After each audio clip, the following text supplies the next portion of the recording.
If all my love has got you feeling too much, it's feeling too much for you, then all my love is gonna dance with someone that shows love, not you. If all my love has got you feeling too much, it's feeling too much for you, then all my love is gonna dance with someone that shows love, not you. Just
has got you feeling too much, it's feeling too much for you, then all my love is gonna dance with someone that shows love, not you.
I'm feeling good like that. So what you gonna do? And I can't stop thinking about you. What you gonna do? What you gonna do?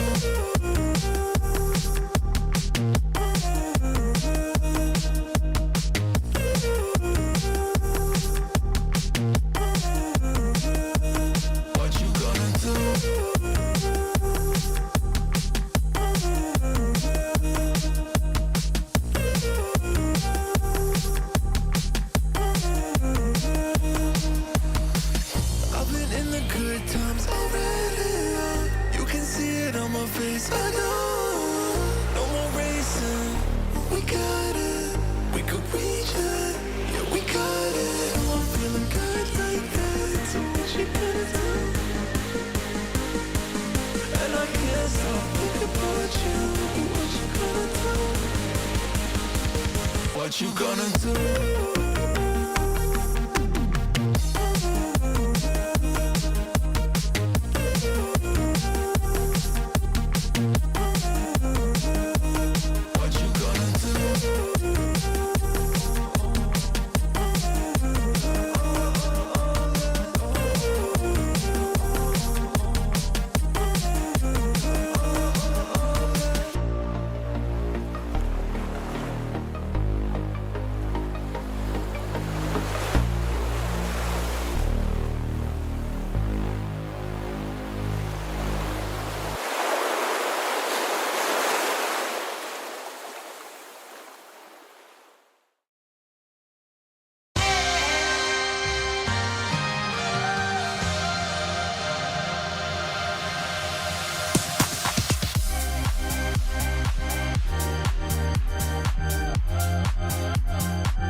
Hello and welcome to another iteration of the HCS Open Series.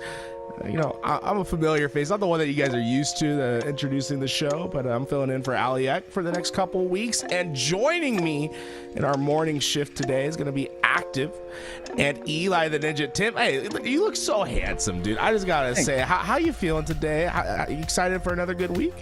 I am so excited. It's another off-season tournament. I'm down 20 pounds. I think we're noticing. Let's go. We're on the diet here. We're doing some things, getting things done, but ready for another off-season tournament, ready to watch Halo once again. It's going to be a great weekend.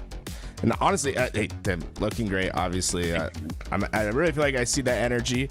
Eli, it's almost like you're looking great, but it's like a different, it's like a relief that's come over you. I've never seen you look so like energized and ready. Is there anything behind your secret, man?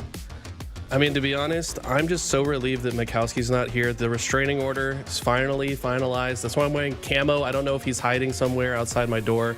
The obsession has reached new heights. So I'm just so happy that you guys are here with me today to be my hired bodyguards to protect me from this crazy man that I fear might be madly in love with me. But I'm excited about today, though. This is going to be a phenomenal off-season tournament. It's been a while since I got to cast with Active, actually. So definitely excited to get some games into him. Very, very excited. We got Lights Out versus Booty Goons, and honestly, looking at the couple of sides, I see Vinny on the left side of Lights Out, and Mailman, so Mailman, a mouse and keyboard player. Vinny, one of my boys, friends with Gunny as well. That's going to be that Lights Out roster. On the side of Booty Goons, we've got a couple of players, maybe Faka and Prufio I know a little bit more about, but Dr. Cream and Scream is definitely a new name to me. Man, can you guys just turn off the degeneracy for the moment you're creating the gamer tag, man? Dr. Cream and Scream is absolutely insane, all right? Now, the Booty Goons are a notorious e-gang that are all after those booties online. It's going to be difficult to capture the booties on the other side, though. We got a lot of talent on the side of Lights Out, Bud, and Mailman. Two crazy, cracked out mouse and keyboard players. We got Invincible, my boy Vince, who's been gaming all the way since, what, 2006? This guy was teaming with Hunter JJX, I think, at his first couple tournaments. So it's going to be hard to steal these booties. Vinny with a shock rifle now. They're securing that bottom blue pipes spawn and that bottom blue pipes hill, I'm sorry. We've got to do a little bit more work here. They're down 0-1 in this game so far. Vinny trying to get a kill on the guy top of C plat. Lots of damage output, max damage, but not going to be enough. He goes down and Mailman goes down with them. This is going to be a nice break by Booty Goons. Nice break indeed, but it's got to be a perfect hold from here on out. You got to get through Bud first. They do with a nice little 2v1 action there. Now Lights Out have to have a good push here. This is actually one of the harder pushes to make through the tower side, but it doesn't look like they have met much resistance on the way through. Vinny almost nading himself there and also nading his teammates, but now will push in, and this should be exactly what they need to secure it. And just like that, the cleanup crew has arrived, and he's looking for more. Quick rotation into the pipes, wants to block this spawn, and looks like Vinny had his coffee this morning. This guy's ready to game. That dropping a triple kill, max damage again on that second life. And again, I love the patience out of him there as well, waiting for his teammates to make that last and final push. You see, it's Lights Out with a bit more time on the hill here as well. They'll have that initial start, and Camo coming up in about 20 seconds. That's going to be a bit of a point of contention as Bud gets a nice assist there on that cleanup. Yeah, Bud gonna definitely prioritize this elevator. What's interesting is in this hill, if you're not in the elevator, it's actually possible for enemies to spawn right behind you in the elevator. So good teams are gonna be often blocking that spawn, even with a player right there in the hill.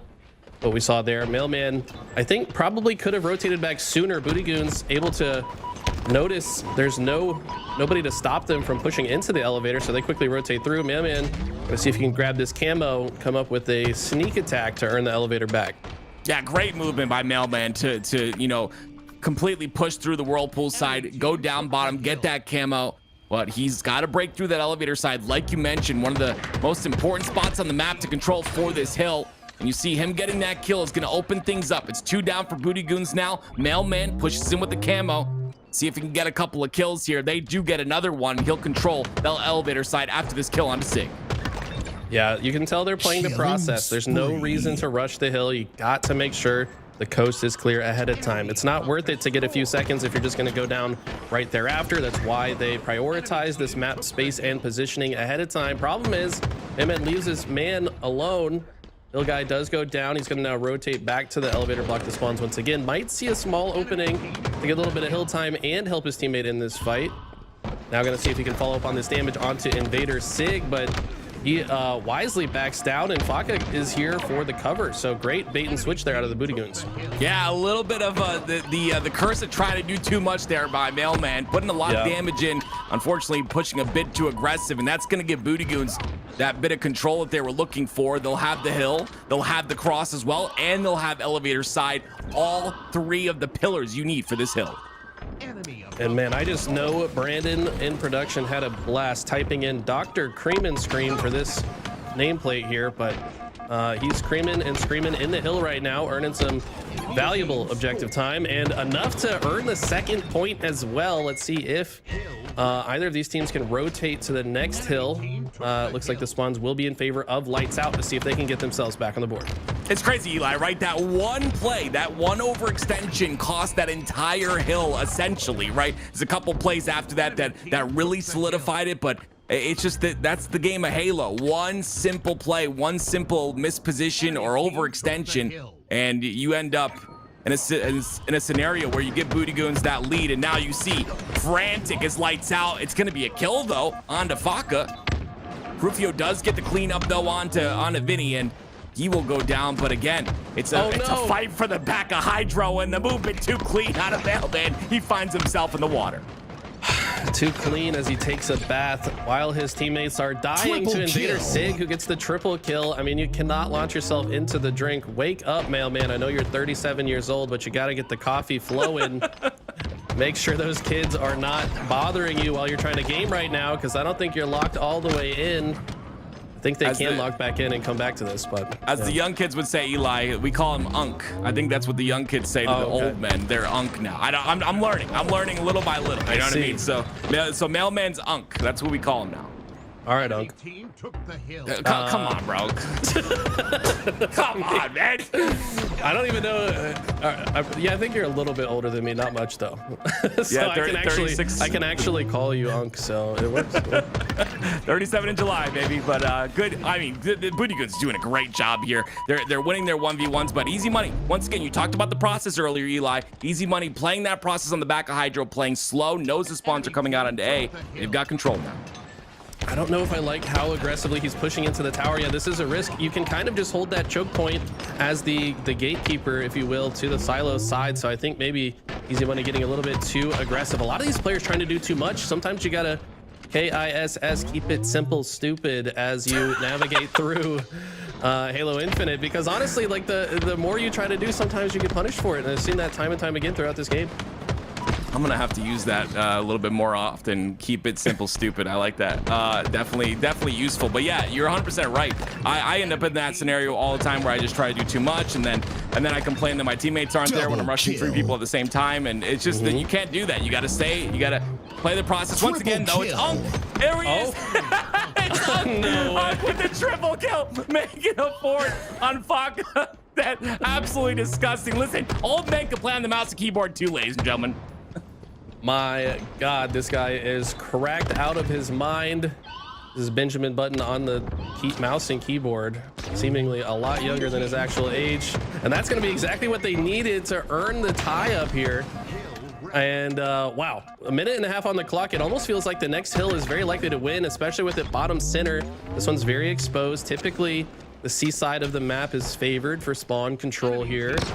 Right now, it looks like the Booty Goons are the ones with control of the C side, but look at this, lights out, already extending into the silo. Easy Money, like you said, playing that process. This guy knows how to win games. Is a nice trade there out of Sig, but he's going to lose that shock rifle in that oh so important space over there.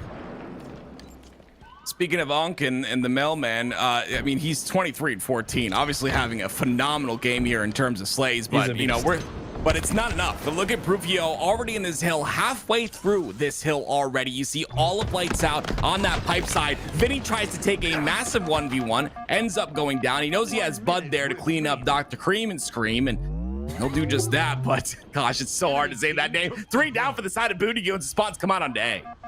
Okay, so Lights Out played their process. These guys are Halo scientists, okay? They've been studying. They know the correct way to play. There's a difference between knowing and executing, though, right? But they are starting to execute and start to show why they're playing that process. They actually had spawned A in that prior play and then rotated all the way through pipes to long haul as a means to get control of C, and it worked. And now they're on the verge of potentially earning this cap point, which, like we said, might end up being the last hill.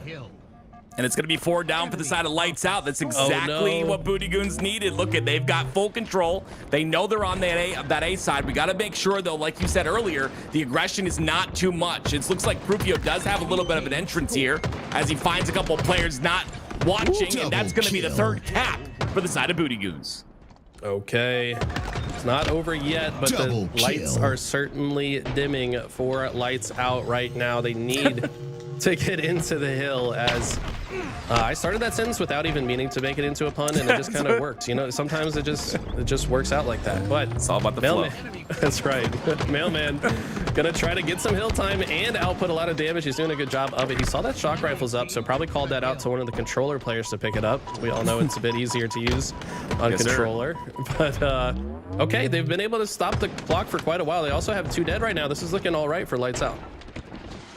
Rufio, though, they found an entrance into Bat Ledge, and that's going to make things difficult for this player inside the hill.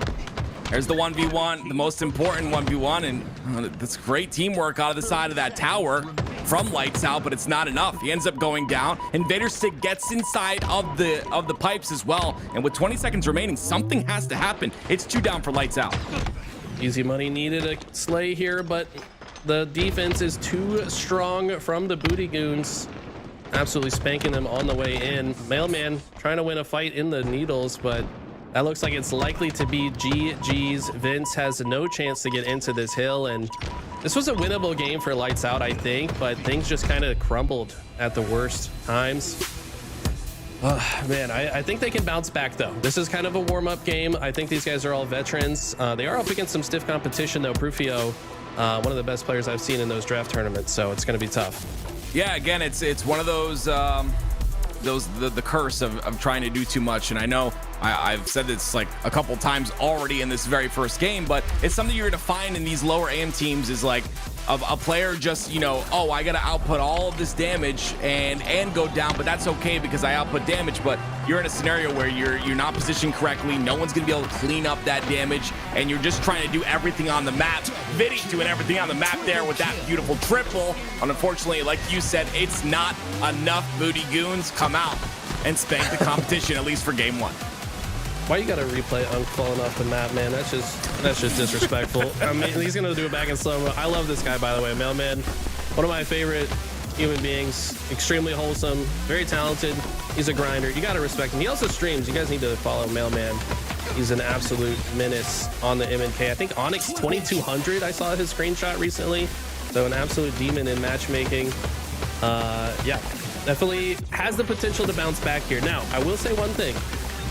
In my eyes, and maybe this is just, you know, a stretch in some ways, but Recharge has just the shock rifle as a power weapon. Definitely favors controller players. If we get to a map that has the S7 sniper rifle, I could see players like Bud and Mailman popping off with the S7. Bud, a notorious snipers player. This guy, I think, has won or made grand finals in several of the snipers tournaments hosted by Naptime. So if that guy gets a sniper in his hands, this game could look a bit different.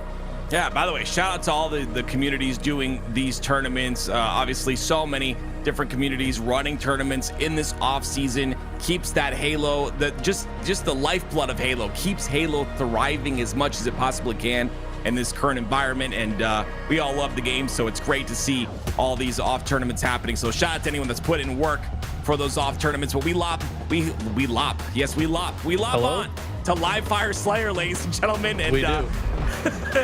and here we go. It's game number 2. Booty Goons up 1-0. Can't spell hop without an L. Here we go. They're going on to Live Fire. Who does get the sniper rifle? That's going to be the center of attention. Prufio, one of the nastiest players in the lobby.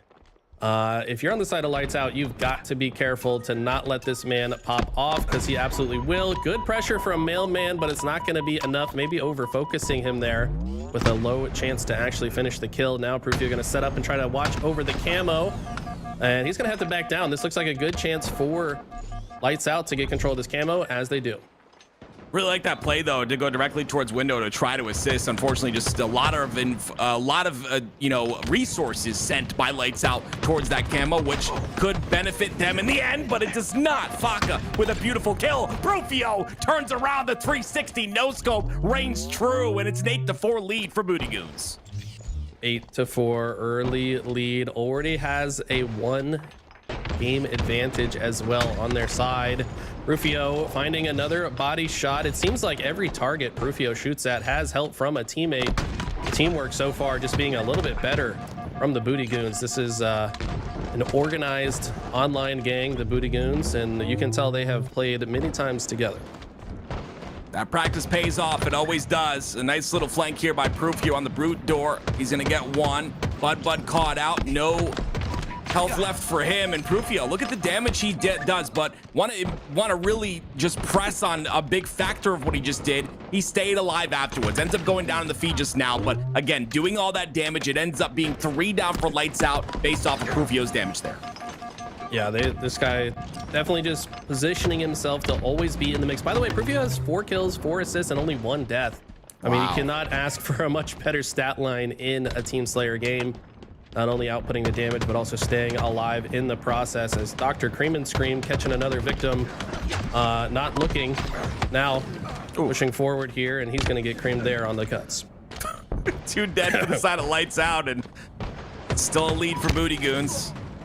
Great kill there on the dice by Bud. He'll have a QT to work with as well. I believe that's stationed there on the B side. You see it right inside that hole. See what Heyo. Bud's able to do, though. And you see him pushing up there, trying to find isolated players on that A side. Faka's going to be caught out here. This is a good opportunity to get a couple more kills, and these clean kills really pay off and get you that point. And the delayed camo by Easy Money. Love to see that. Yeah, it's always smart to late activate the camo in case there are any nerdy players on the other team trying to count the seconds of the camo. You're going to throw off their calculations. Now, Easy Money going to see if he can sneak up behind. Looks like Faka should have spotted him. Yes, he does, but it's not going to matter. The 3-shot beatdown is clean, and Easy Money started to bring his team back into it, but they're still down by 3. Yeah, great communication right there. The spot where that camo player is, they take him out pretty quickly. But like you said, that lead has been shrunk now to 2. And now Invader Sig, with a snipe in his hands, decides to go towards the back of B. I don't mind this big door play. The push coming out onto A, though. He's got to hit some shots here. Body shots is all that's necessary. We saw that with Prufio. You got that those 4 assists. The majority of those assists because of those body shots. See, Prufio ends up going down, though. It's 3 down for the Booty Goons. Did you see what Mailman just did to that man? That was disgusting. The late jump on MNK. The movement is clean. Invader Sig, though, with the clean no-scope says, get off of me. This is my tower. Get out of my swamp. And now it's going to rotate back through. And now he's got solid positioning, but Lights Out are keeping this one close. They can't start staggering, though. It looks like they've lost a few players in a row now. Need to regroup. Faka taking advantage of the weak player there. And yeah, this is just kind of disorganized here, but Mailman with the back smack into beatdown, looking like Mike Tyson out here. He's going to finally be taken down, though. And wow, all of a sudden they're down by 4 now. So despite what looked like a few good plays, Lights Out struggling to keep themselves in this. Yeah, what I've noticed is a lot of isolated players. You saw East, you said it yourself. They're kind of finding themselves caught out, and Booty Goons are finding the opening on these isolated players time and time again. It's still a 5-kill lead now for the side of Booty Goons, 3 down for Lights Out, and that means there's 1 player that's spawned. If they can catch them off guard on the B side and find themselves with another kill. Great job by Lights Out right there, though, to come off a spot and push that big door to make sure that player on B doesn't go down too fast, and they're getting the trades necessary, but trades are not what you need in this scenario. Yeah, they do bring it back a little bit. I think Lights Out are actually really capable of making this comeback. I'll be honest. They are much better than what they've shown in the last couple minutes here. I think they will right the ship here. I just have a feeling the comeback is in order, but maybe Invader Sig has other plans. Man does find one onto Prufio, now only trailing by 2. Let's see if the prophecy comes through. Yeah, Invader Sig can really change the game right here with this camo. He's taking a really wide route, a scenic route, so to speak, with all of the Lights Out pushing on top center. They're pushing in 4, which I really like in this scenario. And a great job by Mailman. Just pushes through, makes sure to get that trade with the camo. Does. Prufio's in a bad position. He's got help, though. Looks like this will ultimately be several trades. Okay, Dr. Cream and Scream, man of the hour. Right now, staying alive, but no. Okay, great shots from Easy Money. And look at this, though. Booty Guns may be getting impatient, but it might not matter. They know they can just force these trades every step of the way. And Prufio looking a little too powerful to deal with right now. Baka's going to clean it up as well. And just like that, they're back to a 4-kill lead. They've got the new sniper. And Lights Out are left reeling. Have to figure out a way forward. You see the reinforcements coming in there for Lights Out, but it's a bit too late on the sandbag side. And you come too late and your teammates are all dead. Ooh, great shot by Dr. Cream and Scream. That's going to be 5 kills to lead now. Wants the shot onto Mailman as well. He cleans him up, or his teammate does. And now we're looking at a lead of 6. Very difficult to come back from something like this. Although I do think, like you said, Lights Out are still capable. It's just now a bit harder at this 46 kill mark. Did say something about coming too late, but Dr. Cream and Scream always comes right on time. As looking for the no scope. Nope, does not find it. Looks like it will probably be enough to seal this out. Okay, they go 3 dead. All right, Lights Out actually have a real chance here. If they can get some control of the map, they need to be aggressive. No, I don't like this. I don't like that they're playing slow. I'd like to see them move forward and apply some pressure to the next spawners. They all did spawn around the same time, but they get another pick there onto Prufio. This isn't bad.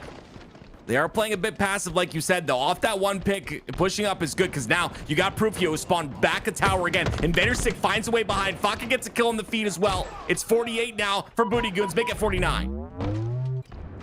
49, and this might just be the last light taken out of Lights Out here. One more at death. Looks like they're gonna try to hold off a push through bottom center. Gonna land one kill there. Now it's a 4-kill game. If they can get a clean squad wipe without losing or trading, this would be the dub. But Prufio, I think, knows how to win this game right here. Oh my gosh. They don't hear him yet, I don't think. Oh no. Oh, they did. They found him, but he's gonna force it. Oh wow. They didn't spot him. There was like 3 times where they could have spotted him on the A side of the map, but it's gonna be Booty Goons who come out with that victory in the series, and what a way to do it too. Many times Lights Out had a chance to come back in the game. It's 48-50 at the end of that. Many times they were putting themselves in the driver's seat, but at the end of the day, it didn't work out.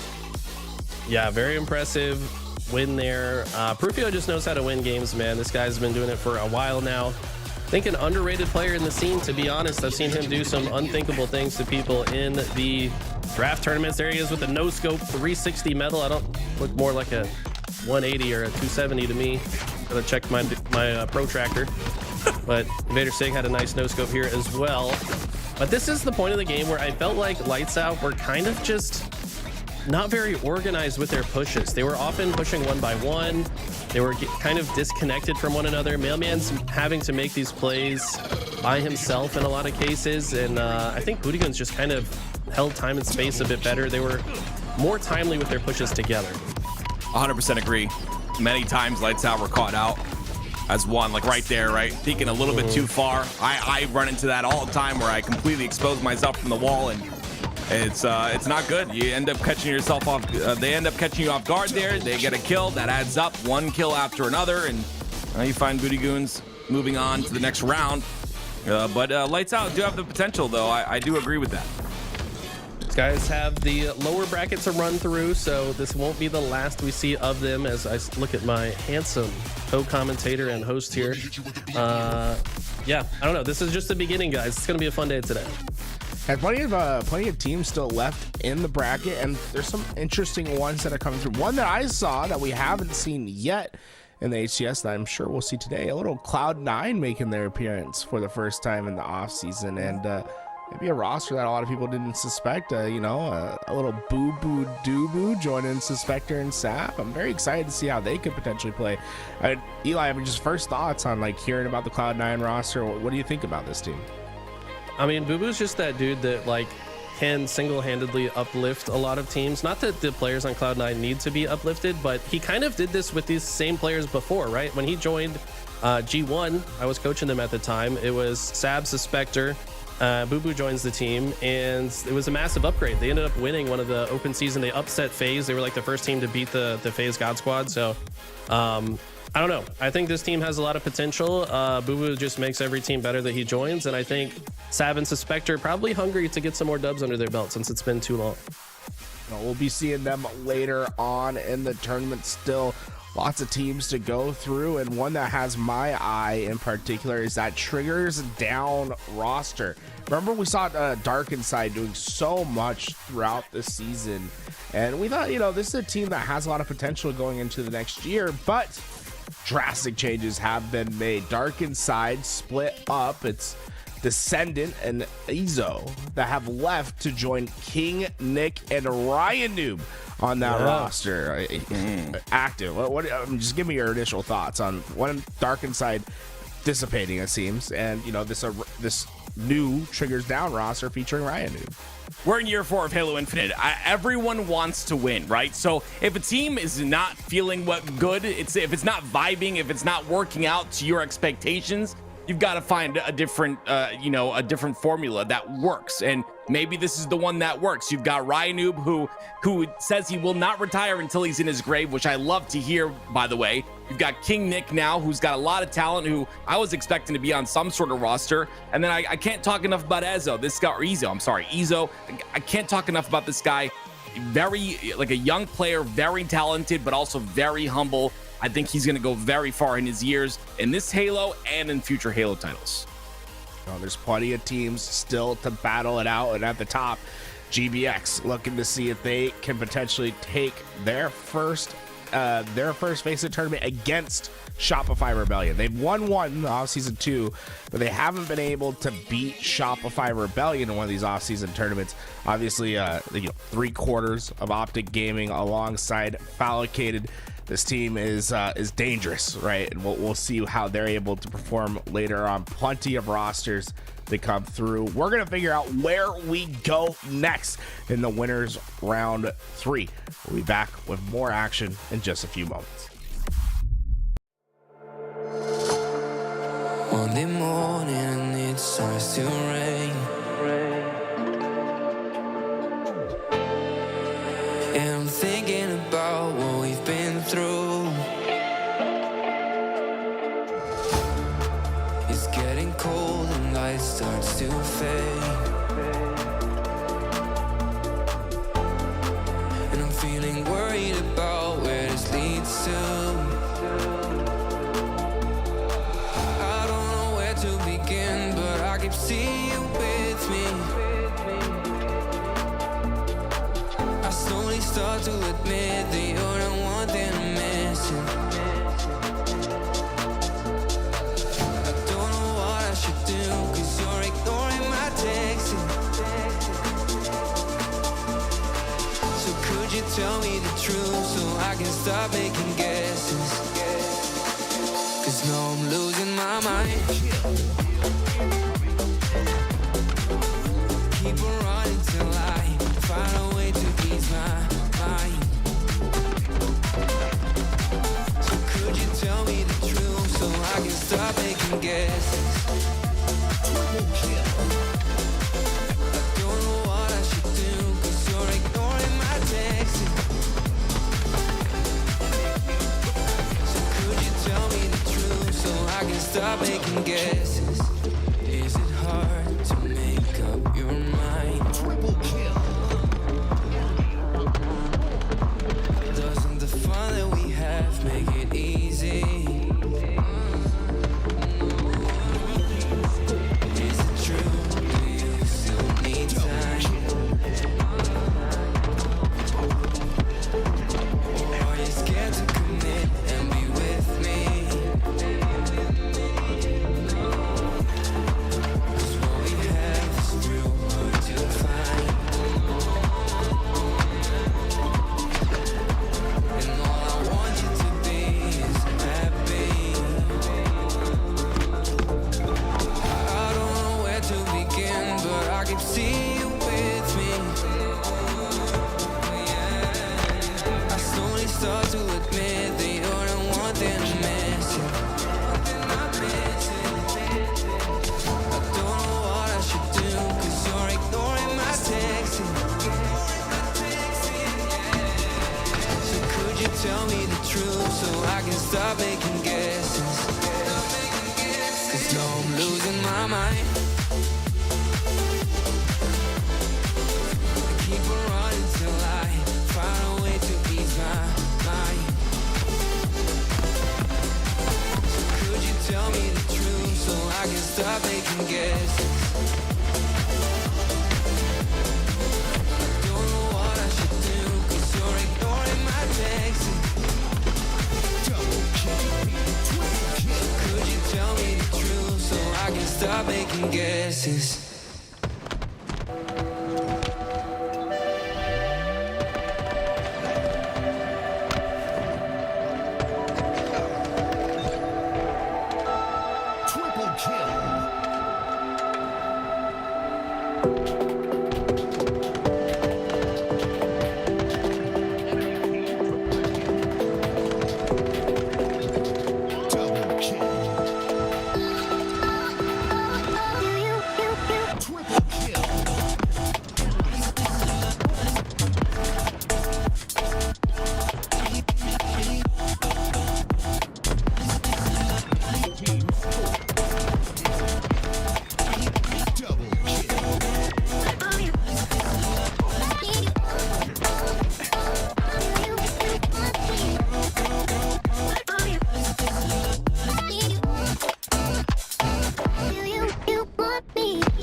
I got to say.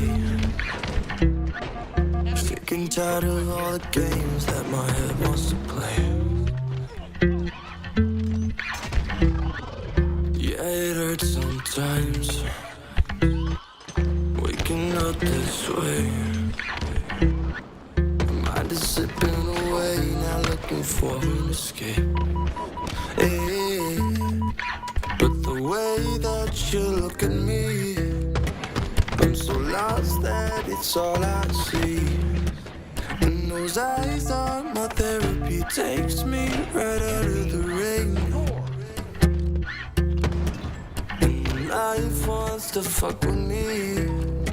Yeah, there's no place I'd rather be. 'Cause your face is my remedy, makes me forget all the pain. When I can't see straight.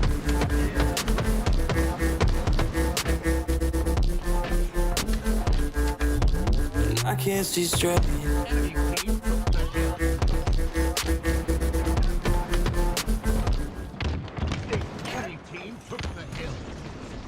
Ladies and gentlemen, welcome back. We've got Noorg versus RG4L. Noorg, of course, Strikey, Sepsi, Lior, and Pelu. Latin American, I believe, and they're going to be already one cap up in this game. We're going to get the entire series for you here, Eli. Yeah, I believe we actually have Latin America on both sides, if I'm not mistaken. Banda is also from Mexico. And yeah, Leor, one of the rising stars from the region. I want to say he's only like 19 years old, but he's been very impressive. Reuniting now with Strikey and Sepsti. I don't know if this is their roster for next season, but Leor, as we recall, previously played with Drift on that roster that Tapping Buttons had left. Leor was kind of their replacement. So now reuniting with his old squad. This was the Alpha roster once upon a time, but now with Pelu God instead. Man, I mean, my kids are always constantly calling Halo an old man's game, but I'm seeing lots of young players joining the scene, man. I'm telling you, and they're getting good. Mini Berserker being one of them. I mean, Meju is young as well. So many young players with lots of talent. Lior showing off his talent once again with that shock rifle. 2 caps to 0, and it's 3 down for Regal. I'm gonna be a little bit biased with you, Active, I'll be honest, because I did coach this squad, Strikey, Sepsti, and Leor. We did a lot of sessions breaking down VOD. So I want to see these guys put it all together. And so far, I mean, Leor has impressed me with not just his gameplay, but also his leadership skills. I mean, this guy, very level-headed. He seemed like, even for a young man, was able to really identify weaknesses in his team, would always own up to mistakes that he made and take the blame if his team lost. I mean, those are qualities typically you see in a veteran, but you see it in a young man as himself. I was very impressed with these guys. I mean, look what happens when you own up to your own mistakes, ladies and gentlemen. You end up 11-7-1. Okay, so live and learn. Okay, it's Caleb with the shock rifle, 3-0 already, grapple in hand as well. As Pelu goes up towards the pipe side, catches a couple players off guard, but he's gonna have to back off, or he's gonna take the 1v2. Either way, let's see if it works out for him. He gets the first, almost gets the second. Lots of damage being done, but it's still controlled for Noorg on the back of Hydro. Okay, Banda trying to earn some space on the long haul, but overextends just a little bit. Gets caught in midair there, jumping. Not advised in that situation, as that's gonna make it a little bit easier. Strikey, I think an underrated player. This guy, incredibly talented. Actually finished 2nd place in the FFA at Arlington to fellow LatAm player Azarum, I believe. And now got the camo, seeing if he can further cement this dominant performance so far. Eternity is going to get back smacked. And look at this player spawning in his crosshair. Oh my it's gosh. Christmas morning, and look at the movement jumping over this guy.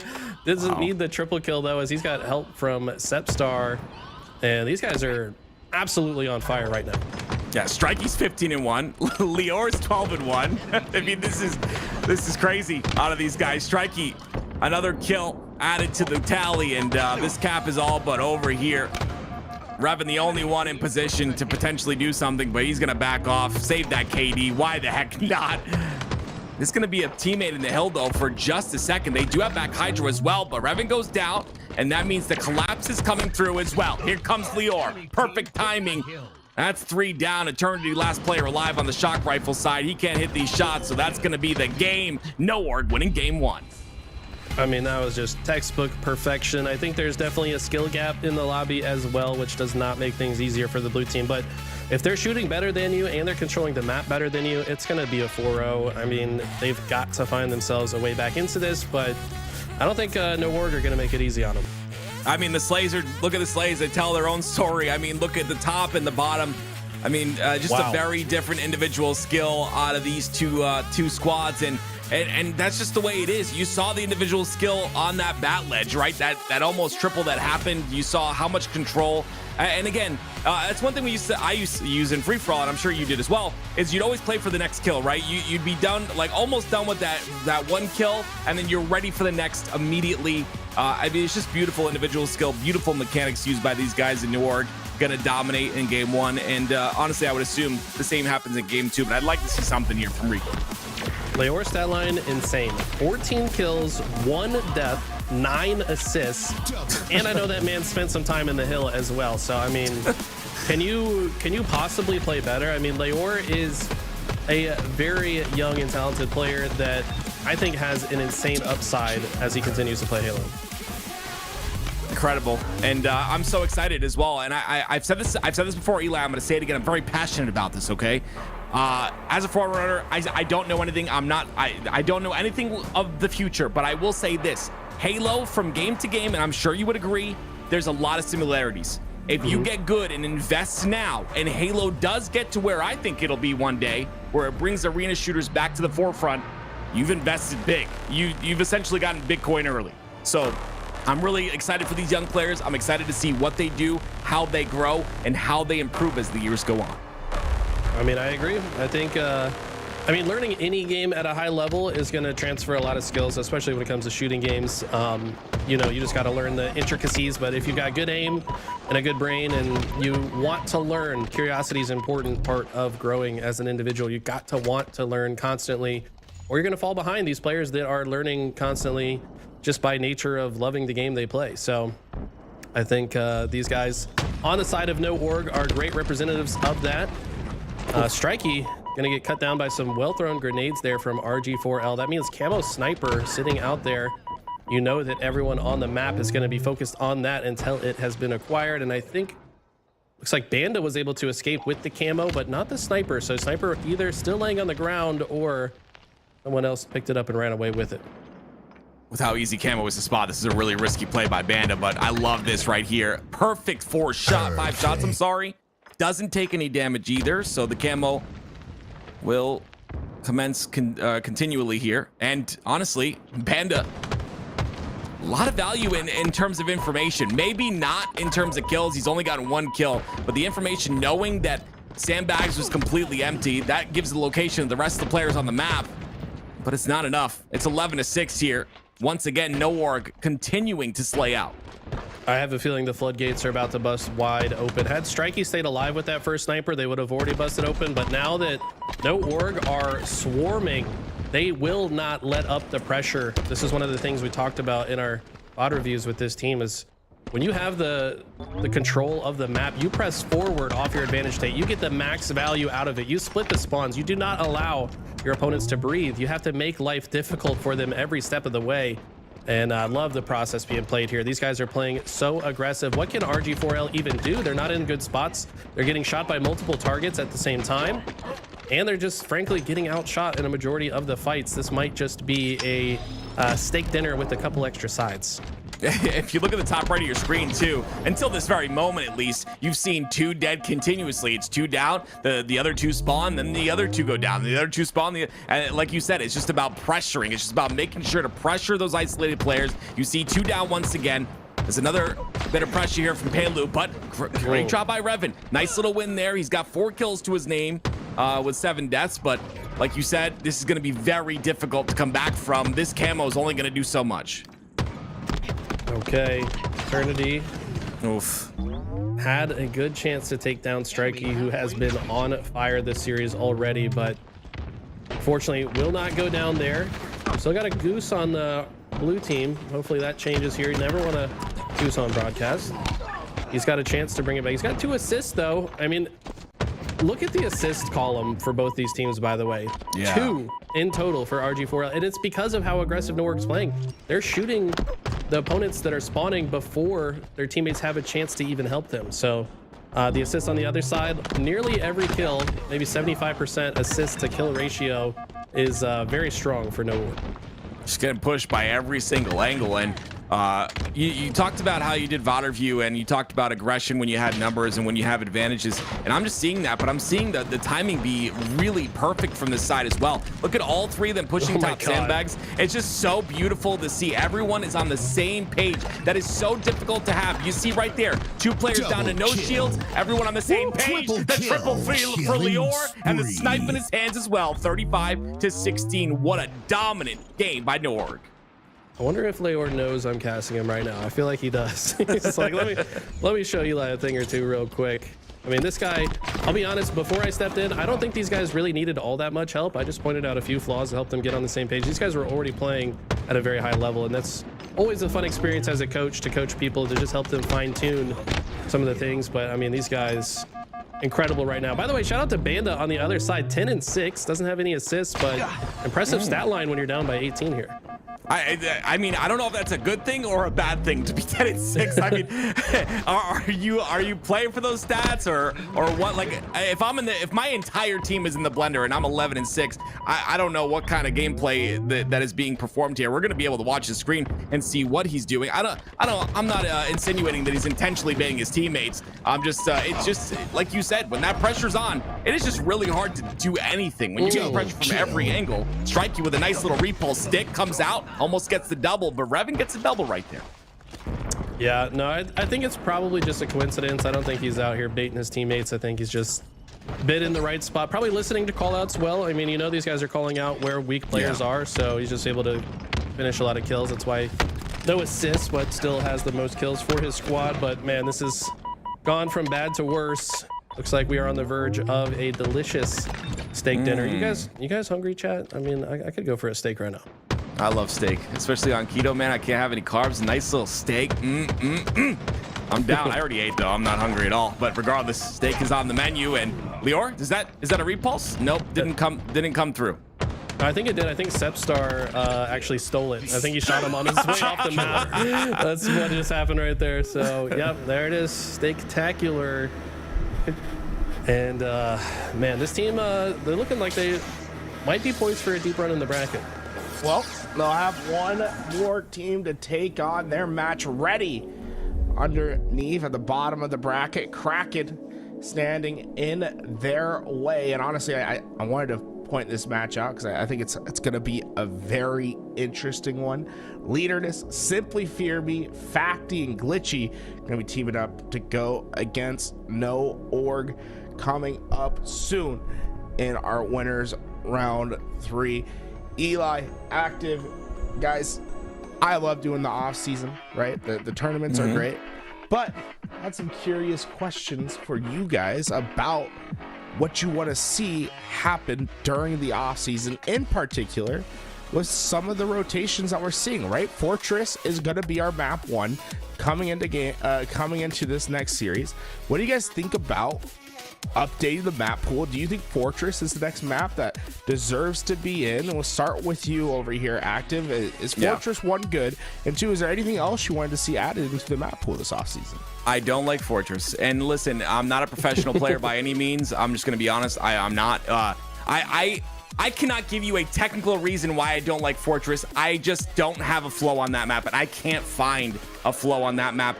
I don't know what it is or what needs to change. In terms of maps I would like to see added, I'm a boomer. I'm you know, Mr. Uncle Tim. I'd like to see a version of Truth added to the game. I think that Midship is good. I think it's a bit too small. If we added a nice little Truth to the game, I think it would go really well. I think Truth was a great map in Halo 5, and I think it would translate really well in Halo Infinite. All right, Eli, why do you think Tim is scared of change? I mean, to be honest, that's human nature, bro. Humans don't like change. You remember every single map that's ever came out, everyone hated it when it first came out, and then eventually they might have came around to it. Now, if you're to ask me the same question about what I feel about Fortress, I am one of the few people I feel that actually really liked Argyle. Maybe I'm biased because I love the snipe, and that's probably my highest kill death ratio of any map was on Argyle typically. But I think Fortress is a solid replacement for it. At the same time, I don't like Fortress Slayer. I think Fortress Slayer just doesn't feel right. It's very easy for your opponents to spawn behind you.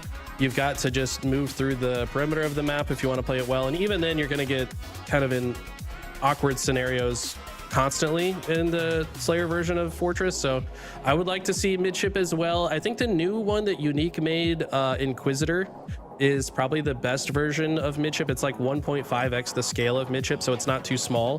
Problem is it has frame rate issues on the Xbox, so I think if they can solve that and bring midship back, that would be fantastic for our competitors and for free-for-all as well. Now, guys, hear me out. I got an ambitious idea. And I got it when I was listening to the OpTic podcast a while Wipe back, the whole where- thing. You're gonna say wipe the whole map. Yeah, but I think I don't necessarily think we have to wipe the whole thing, right? But what about the concept of potentially rotating all of the current flag maps in the game, right? Because what we've seen is we had like 7 flag maps now in Halo Infinite, Yeah. but we've never had the rotation of Catalyst, Argyle, Empyrean, right? Like, like, am I crazy to think that like we should, maybe switch this all up? I mean, Tim, I think you have pretty strong thoughts about, doing a clean wipe and completely changing out the maps. So what do you think about maybe not even switching out all the maps, but potentially giving us a whole new slate of flag maps in particular? Yeah, I'd like that. I know it sounds like I don't like change, but I do, and I think we need changes. I've kind of blasted, like my thoughts on the fact that this is a brand new season. This is year 4. We need something fresh. Because if you look back at right before the Bandit was launched, we had a crazy spike in viewership. I think it was 11,000 peak players on Steam, which means probably a lot more on Xbox. People like change. We need good change that's going to make the game fundamentally change, like a meta shift in some sort of way. Is that a couple of flag maps being rotated? Maybe. I'm even at the point where, like, with the current thrust, we add thrust starts. Like I'm at that point right now where I need something like big to change for this game. So it's interesting right now, and I'm having fun. We're just in the off season. I think the team changes have made this season completely like interesting and beautiful, but I'd like to see some different things in this season to make Halo fresh. That's how Tim's been getting kind of cooked in matchmaking, Eli, is when he's suggesting that we go back to Halo 5. That's when you really know that like things must be bad in his matchmaking hobbies right now. But what about for you, Eli? Is outside the maps rotations, is there anything else in particular in this game that you want to see tweaked during the off season with like game mechanics, or just like how we compete in the HCS? Well, first, let me just protect Active's heart here, because you've been trying to go back to Halo 5 since this game came out. So does that mean you've been getting cooked in matchmaking the whole time too? Hey, dude. Or I want to unleash myself upon matchmaking. You know what I'm saying? Oh, okay. I'm being held back because we have like, dude, we're regressing. You know what I'm saying? Like back in the day, bro, we had everything. We had everything from 2015 to 2020, and then we come back and we're like taken away. We're taken away from the game. But, yeah, I mean, the thought process with Halo Infinite is one I agree with. They tried to blend old school Halo with new school Halo. The sprint's designed to not be that much faster than the walking speed, to appeal to the boomers like me and Tim in some respects, but also give the H5 kids their thrust that they can pick up on the map, like you tools. So yeah, I think the concept behind it was good, but as far as mechanics, I'd like to see changed. Strafe speed needs to go down. Jiggle peeking is kind of insane, especially with the interaction between aim assist and jiggle peeking is toxic, because the aim assist will literally pull your crosshair into the wall and make you shoot the wall because of how fast people can jiggle peek. I'd like to see maybe a speed up and slow down similar to the way strafing worked in Halo 3. I think that would be healthy for the game, feel more like Halo. Yeah, that's my number one thing I think that they could change to make the game feel, I mean, it's a small change, but I think it would make the game feel a lot different. So that's like, if you have the list, that's like top number 1. I want Yeah, to stream know. speed. Yeah. I want to know inertia. what's at number 26. You know what I'm saying? Like, what is the lowest priority thing that they can do that would make you happy? Fix midship. Yeah, I would definitely. I need them to fix midship, bro. They teased us. It was in the game for like 2 days. Dude, I And was then all the fine. Xbox Midship. players, all the Xbox players were like, "My Xbox is melting. I can't play the game." So then they had to take it out, and yeah, I've been sad ever since. I'll be honest. It was so fun, dude. Midship was so fun for those 2 days, and I think I only got it twice. Like I don't know, I got something else like 50,000 times, but I got midship Fortress 2 times. 50,000 times. Oh man, yeah, it was like, yeah. If I get Fortress twice in a row, I'm pissed. But yeah. I think Fortress Slayer is actually bad and like should never be played. I think Fortress Flag is top. Like it will be the top game. Map Yeah, it's really good. combination. It's really good. It's like it's really a good. blend between Sanctuary, Onslaught, Midship. Like it's, I don't know. It's very interesting the way that the design is. It's got a lot more cover than those maps as well. Like if you know how to play the map properly. The problem that I see a lot of people make when I'm doing like coaching and VOD reviews is people just spend too much time at the bottom of the map. Like play the outskirts, play the towers. You'll have a lot more success on the map. Exactly. Yeah, people just don't know how to play it, right, Eli? Like, God, what if there was a way for people to learn how to play the game? Could you think of any? That way? would be crazy. This is where I would normally shell out my Metafy, but I'm actually like swamped and don't want people to book right now. Ignore that. What? You Yo, can book with everyone, the Tim. last 20 seconds that exists. You can book with Tim though. Tim's a great coach. He's Just got don't kids to ask me feed. anything about. Yeah, just don't ask anything about Fortress, and you can book with me if you want. Hey, Tim's like, we're not I gonna talk hate about Fortress. Fortress. It's terrible. I'm bad at it. It's like, No, I'm gonna be honest. I like to give maps a chance, and I don't want to say Fortress is bad. I agree with you guys at the Slayer. I think it's like all across the board. Everyone pretty much agrees in terms of Fortress Slayer, and I don't think that's gonna be a competitive thing. I think it's just in ranked. In terms of CTF, like I said, I don't know what's going on. I'm gonna be honest. I've probably played it like 20 times in the past 2 weeks, and I just don't have a flow to the map. Eli made a really good point. I think I do play bottom pretty often. So because in Sanctuary it's all about controlling ring. So like immediately I go to the ring, but like I don't think ring's very powerful on that map. It's I think not. the outskirts and the tower are the most important parts of the map. So yeah, I think it's just about adjusting and understanding and learning. I think at a competitive level, I think it's gonna be really fun. But yeah, I don't know. I hear Onslaught and I see 2 snipers on the map. The other team has 2 snipers. You're in trouble. Like it's over. Like 2 caps instantly if they play correctly. I don't know. It's just tough. I don't blame How'd you. you 'cause I give think up your own sniper? Come on, man. Yeah.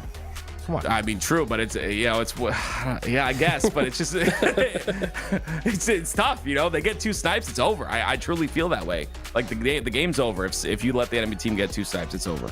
But I don't blame you, Tim. I think it's very natural for players, especially players like you, to go down to the bottom of the map. Like it's very natural for you to be on the bottom. Like I remember Kansas crazy. City, in Kansas City, we did a 1v1, and In the hotel you room? were in the bottom of the leaderboard at the end of that because Yeah, Oh, never you mind. know, you're just remember very natural at staying on the bottom of your Halo performances against me in the past. Yeah. Folks, coming up next, No Orc going to be going up against Kraken in our winners final. Hey, Kraken, can you guys make it to the stage, please? Can we get a note out? Actually, can someone get their Twitters? We will blast them. Go tell Leader this on Twitter right now. Hey, where are you? Get in the lobby. I do have him please. on Discord. Let me message him. Yeah, go message Yeah, him. just don't message him on TikTok because you can't do that right now. Back in my day, we showed up on time for matches. You know what I said? I was there waiting. You know, like what are we doing? What are we doing, bro? You mean like 2 years ago? You're like 12. Hey, fucking fountain of youth, bro. Fountain of youth. We'll be right back. No Orc, Chris Kraken up next.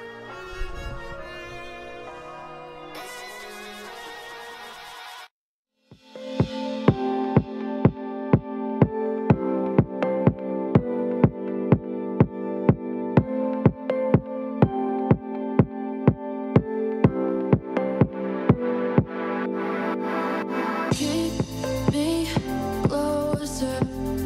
Don't need closure.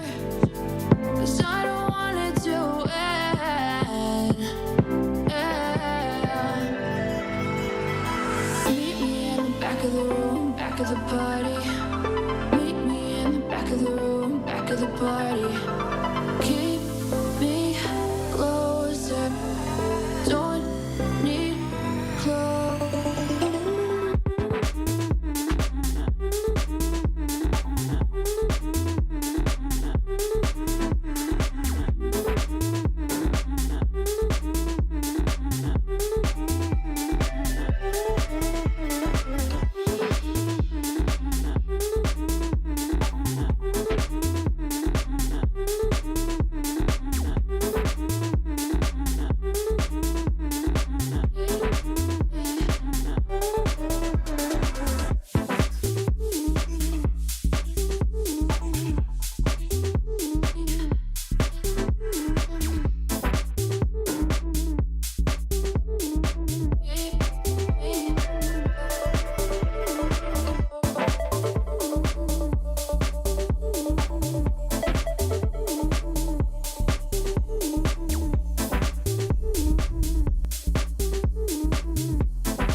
fair. Coming up from the deep, drowning right here. But you're the one who cared, showing up like you did. No matter what I said or did, you breathe me back to life. Felt like I was dead inside, but you breathe me back to life. One touch, and I am back like I never left. My heart is whole again. I got you to thank, and I'm coming back like I never left. 'Cause you breathe me back, you breathe me back to touch, and I am back like I never left. My heart is whole again. I got you to thank, and I'm coming back like I never left. 'Cause you breathe me back, you breathe me back to life.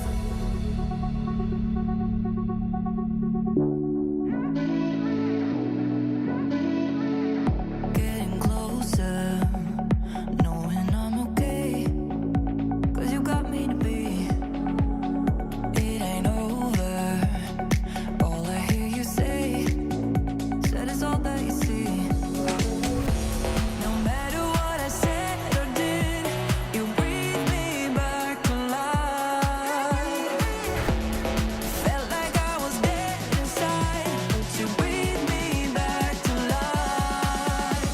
One touch, and I am back like I never left. My heart is whole again. I got you to thank, and I'm coming back like I never left. 'Cause you breathe me back, you breathe me back to life, to life, to life.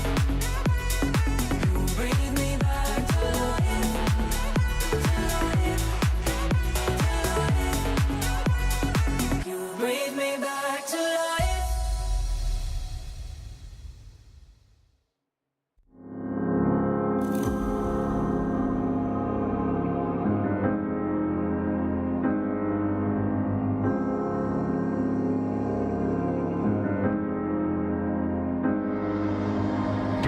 I'm tired of hollow hearts. I'm tired of fixing scars that don't belong to me.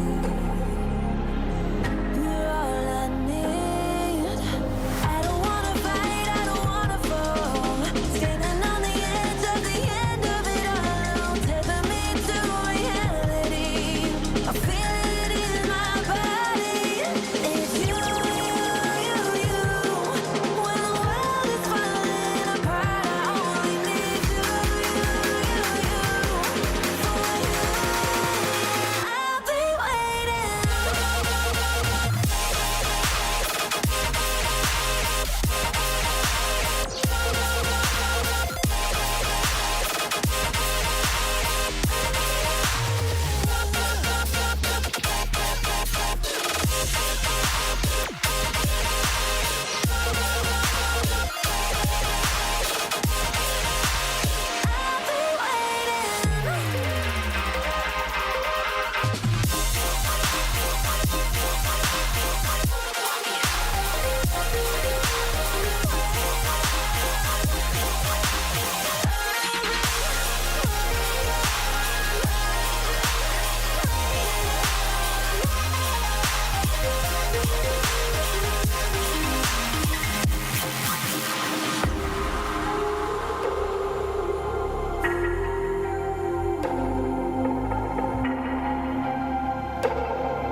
Welcome back. Sorry for the prolonged wait, but I think we have an exciting match for you guys here today. Kraken Seas versus No Org.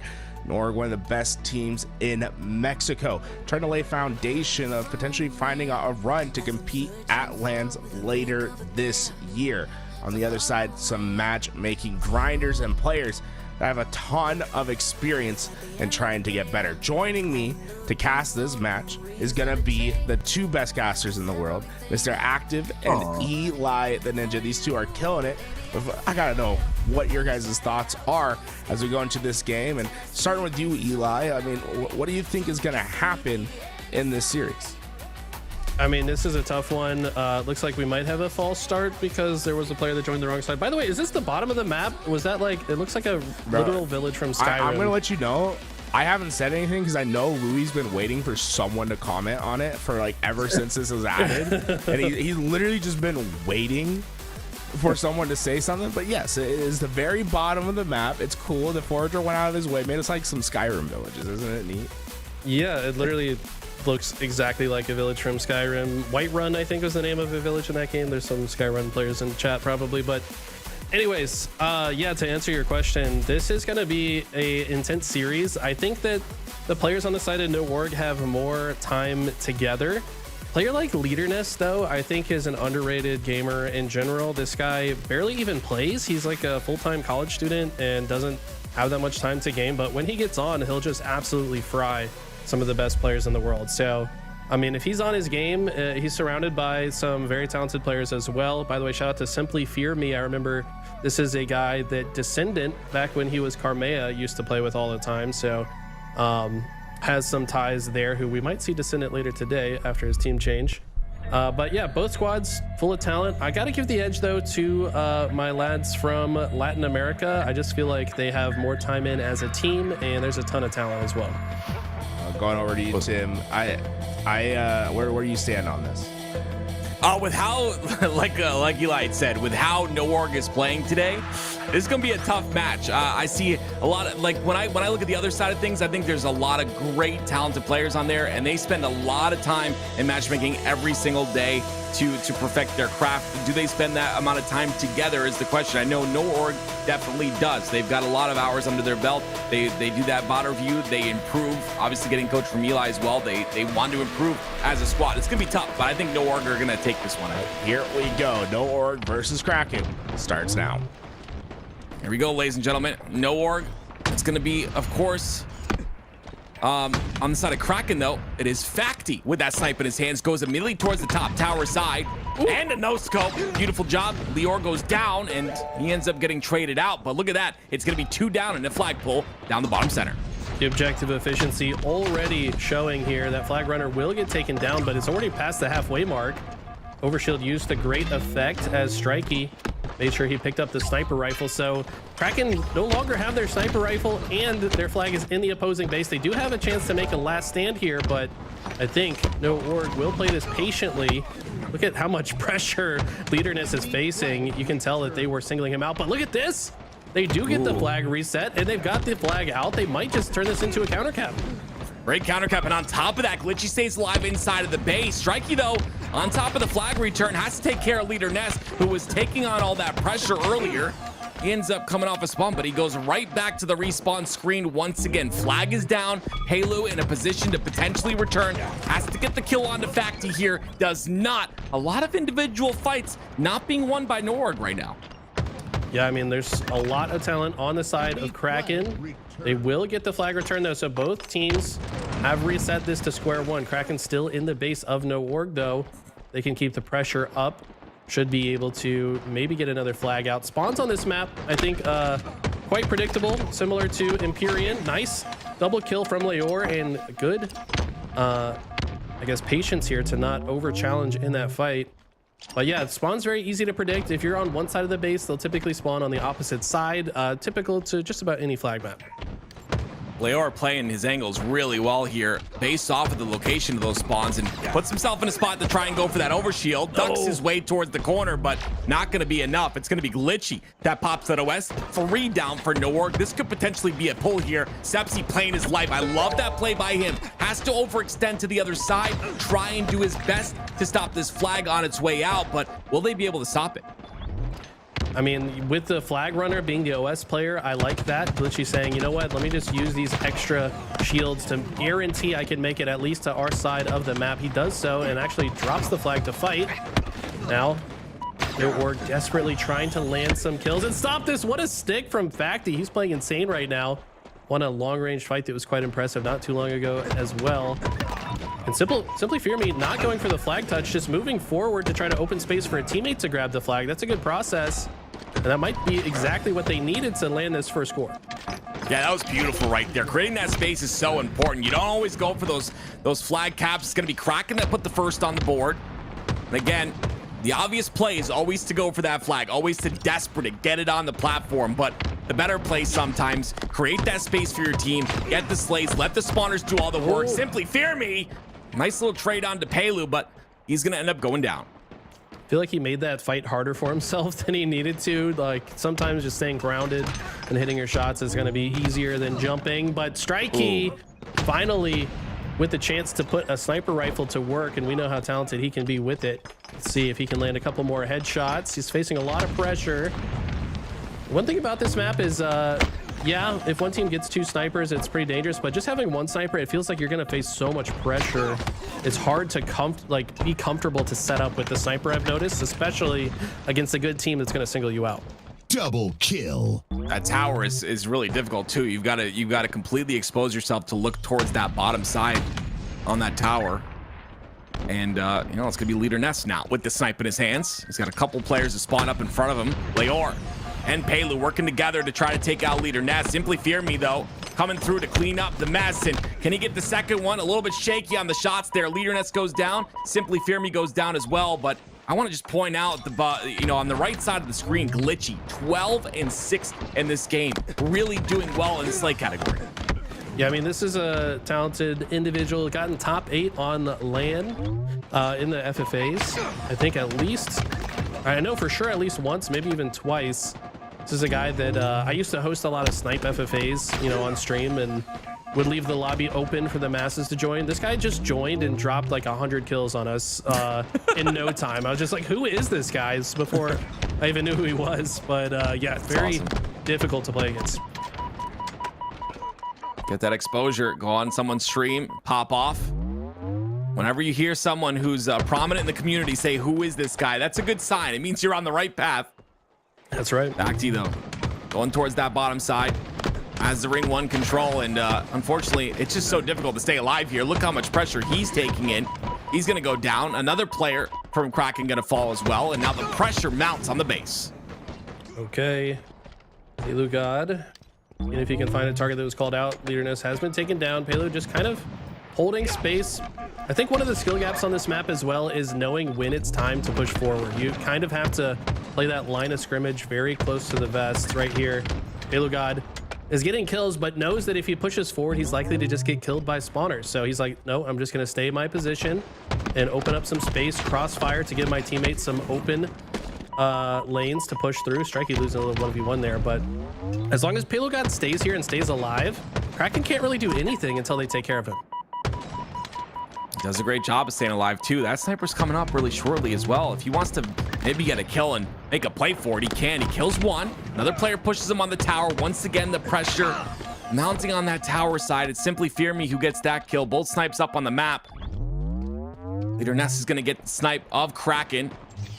And now it's really up to him to try to make a difference in this game. Facty gets a little beat down kill. Simply Fear Me does as well. That kill feed lighting up. No war going too dead, and we'll see if Leader Ness can connect on some kills here. The other sniper has not been picked up yet. I think maybe somebody... Okay, Leor does grab it. So now we have a bit of a standoff here. With just 5 minutes on the clock, this certainly plays to the favor of Kraken. No Org need to win the next neutral fight to get themselves back into this one. Leader Ness unaware of the position of the opposite sniper. He's going to try to rotate here. Some clean movement. See if he can locate where Leor is. I actually don't know where Leor is myself. We lost him. Where is he? I know there. Facty has a snipe as well. Must have killed Leor and took it. Okay. So this is actually looking very good for Kraken. Double snipe. This is what we talked about. Can they connect though? Sepsi's up top. Strikey gets a kill in the kill feed as well. Pelu comes off a spawn. They're not going to be able to connect onto him. And now it's just the opposite towers controlled right now for the side of No Org, and they're in the base of Kraken. They're going to try and pull this flag, but Leader Ness gets a kill. It's 2 down for each side. A 2v2 situation. Snipe in the hands of Sepstar. Sep needs to hit this shot. This is really important that he cuts down this flag player. And look how patient Simply is playing. He knows there's a sniper looking at him. He's waiting for the time to go. Waited a while, but still gets sniped. Stars with a nice repulse to high ground here, seeing if he can get around enemy lines. Needs to be careful of spawners looking at him though here. I feel like he's about to get looked at. Yes, Simply is there. But look at the way he's playing his positioning. So smart so far. I love that patience right there too. You just killed Simply Fear Me. You know he's coming up in 10 seconds. You're aware of it. He turns at the perfect moment that Simply Fear Me spawns. And like you said, positioning so solid, but is it enough? The flag goes through the bottom center of the map, a little bit exposed there. It's 3 down for no org. I don't think Kraken's in a position to counter. They are actually. It's Simply Fear Me already up on the flag plat. The spawns come out. Sepsi's on the top center of the map. No players on the tower side. This flag is gonna be out, but that's about it. Glitchy with, oh my gosh, the slide back gets the double as well. Kill. Finds the opening on 2 different players. Beautiful job. I mean, that's the mark of a true FFA player, right? Just turning a awkward situation into a double kill in those close quarters, jumping over each other's head type situations, playing in and around cover so well. What makes him so dangerous on the map? Nice stick there for the trade onto Leader Nest. Simply Fear Me, though, will be able to grab the flag, and they might just score again. No, looks like at least one member of No Org is here to try to stop it. But I think this one will make it home. New snipers just came up 5 seconds ago. And just like that, it's going to be 2-0 and a fresh set of spawners here. Strikey going to get singled out by the pixel of visibility that Leader Nest finds, and this is looking like a difficult comeback situation for No War. Yeah, only 2 minutes and 35 seconds left of neutral time, and like you said, it's going to be tough here. I love Facty's positioning right now, but a little bit early to react. I don't think there's enough damage there. I guess there is for him. He gets the cleanup kill. He's going to be able to push. Well, he's not going to push in now. 2 of his teammates are down. He understands the number situation right now, so plays it slow. Gets another kill on the kill feed as Leader Nest continues to scout out with his snipe. Strikey's up top tower, though. This is a big kill on a Leader Nest. Gets it. Nice clean patience on the headshot. OS is coming up as well. Kraken have full control. It's 3 down for No Org. Yeah, Leader Nest trying to find an angle to guarantee this, and they've gotten several of these overshields. I want to say this is the 3rd or 4th overshield in favor of Kraken, which has been a huge difference maker for them.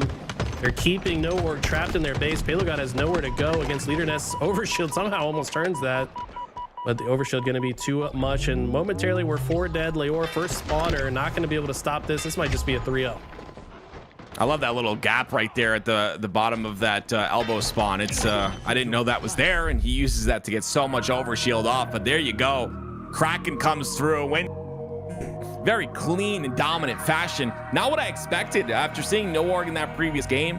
Obviously, there are tiers to this, and at this point, Kraken look a tier above No Org. I don't know if I'm willing to say they're a tier above. I think that was a closer game than it looked in the final stat line, and that game type can also steamroll pretty heavily. I mean, looking at the Slays department, they were really not that far behind in Slays, so I think that in the Slayer on a map that they're more familiar with, we might see No Org bounce back in the game 2 here. Also playing on high ping, I would assume as well, so we gotta obviously factor that in. But yeah, I just honestly, it was the overshield control, snipes. I mean, it was multiple times that Kraken had 2 snipes, at least once that we saw, but they just seem to have control of the snipe at all times, hitting the important shots, individual fights like that one countless times. But yeah, we'll see what happens here in game number 2 in a more familiar map. Fortress obviously still kind of new. You know, these players have probably played this map a ton of times since its release, but you always learn something new on a map that's most recently released. You learn a lot of new mechanics and routes and angles and such like that. But now we go on to Solitude Slayer for game 2. There's also something to be said about, yeah, you could have played Fortress 100 times in matchmaking, but playing it a single time in a tournament against a solid team is probably way more valuable than the 100 matches of matchmaking you played prior, right? Like, right. The map's just going to flow totally different in a tournament environment, and I think they still got some things to work out as far as their strategy goes for that one, but they should certainly have this one down. The thing about this map, though, and we've talked about it plenty of times, is it can steamroll. So whichever team I think gets the lead here early will likely run with it. We saw how aggressive No Org was willing to play in that live fire Slayer in the last series, so I expect if they do get control here early, that might be what they need to bounce back in the series. saw a lot of damage out of Facti towards the very beginning of this match. There's like 6 consecutive shots, but unfortunately no one in a position to clean up. Because of that, it's going to be No War with that 4-2 lead. Camo in the hands of Strikey, and he'll have a shock rifle to work with as well, as the spawns essentially come out on the blue, I believe. I'm sorry, his teammates will be on the blue side. The spawns will come out on the loop, and he's going to get aggressive with this shock rifle. Can he hit the shots, though, is the question. I mean, look how aggressive he's being. Hopefully his squad is here to follow up. Looks like they all went left side, which can work, but I would have liked one of them to maybe shadow the camo player. Typically, camo's not enough to win a 2v1, but if you have a teammate with you, can easily win a 2v2. Now, Simply Fear Me going to be the one with the shock rifle, and Kraken played really patient in that moment. They knew that No Org had the camo and shock rifle, and instead of just pushing forward, they just sat and waited for them to get pushed. So, great process being played from Kraken. Tries to drop the gun, but the drop weapon is kind of broken right now, so could not give it to Facti. Yeah, he's got to trade out for another weapon, but no weapon for him to trade out to. And wow, the swarm by No Org. Now they have a shock rifle to work with. They killed 2 as well. Leor coming off the spawn, getting that shock rifle. Puts one into the head of Glitchy. Now they're swarming again. Leader Nest caught out, and it's just a 1-by-1 killing fest here for No Org, 14-9. Look how quickly they're moving forward to set up the next round of slays as well.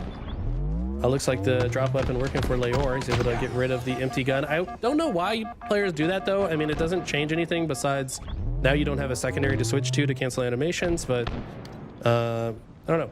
Maybe just did not want that empty gun in his pocket. Says this is worthless. Get this away from me.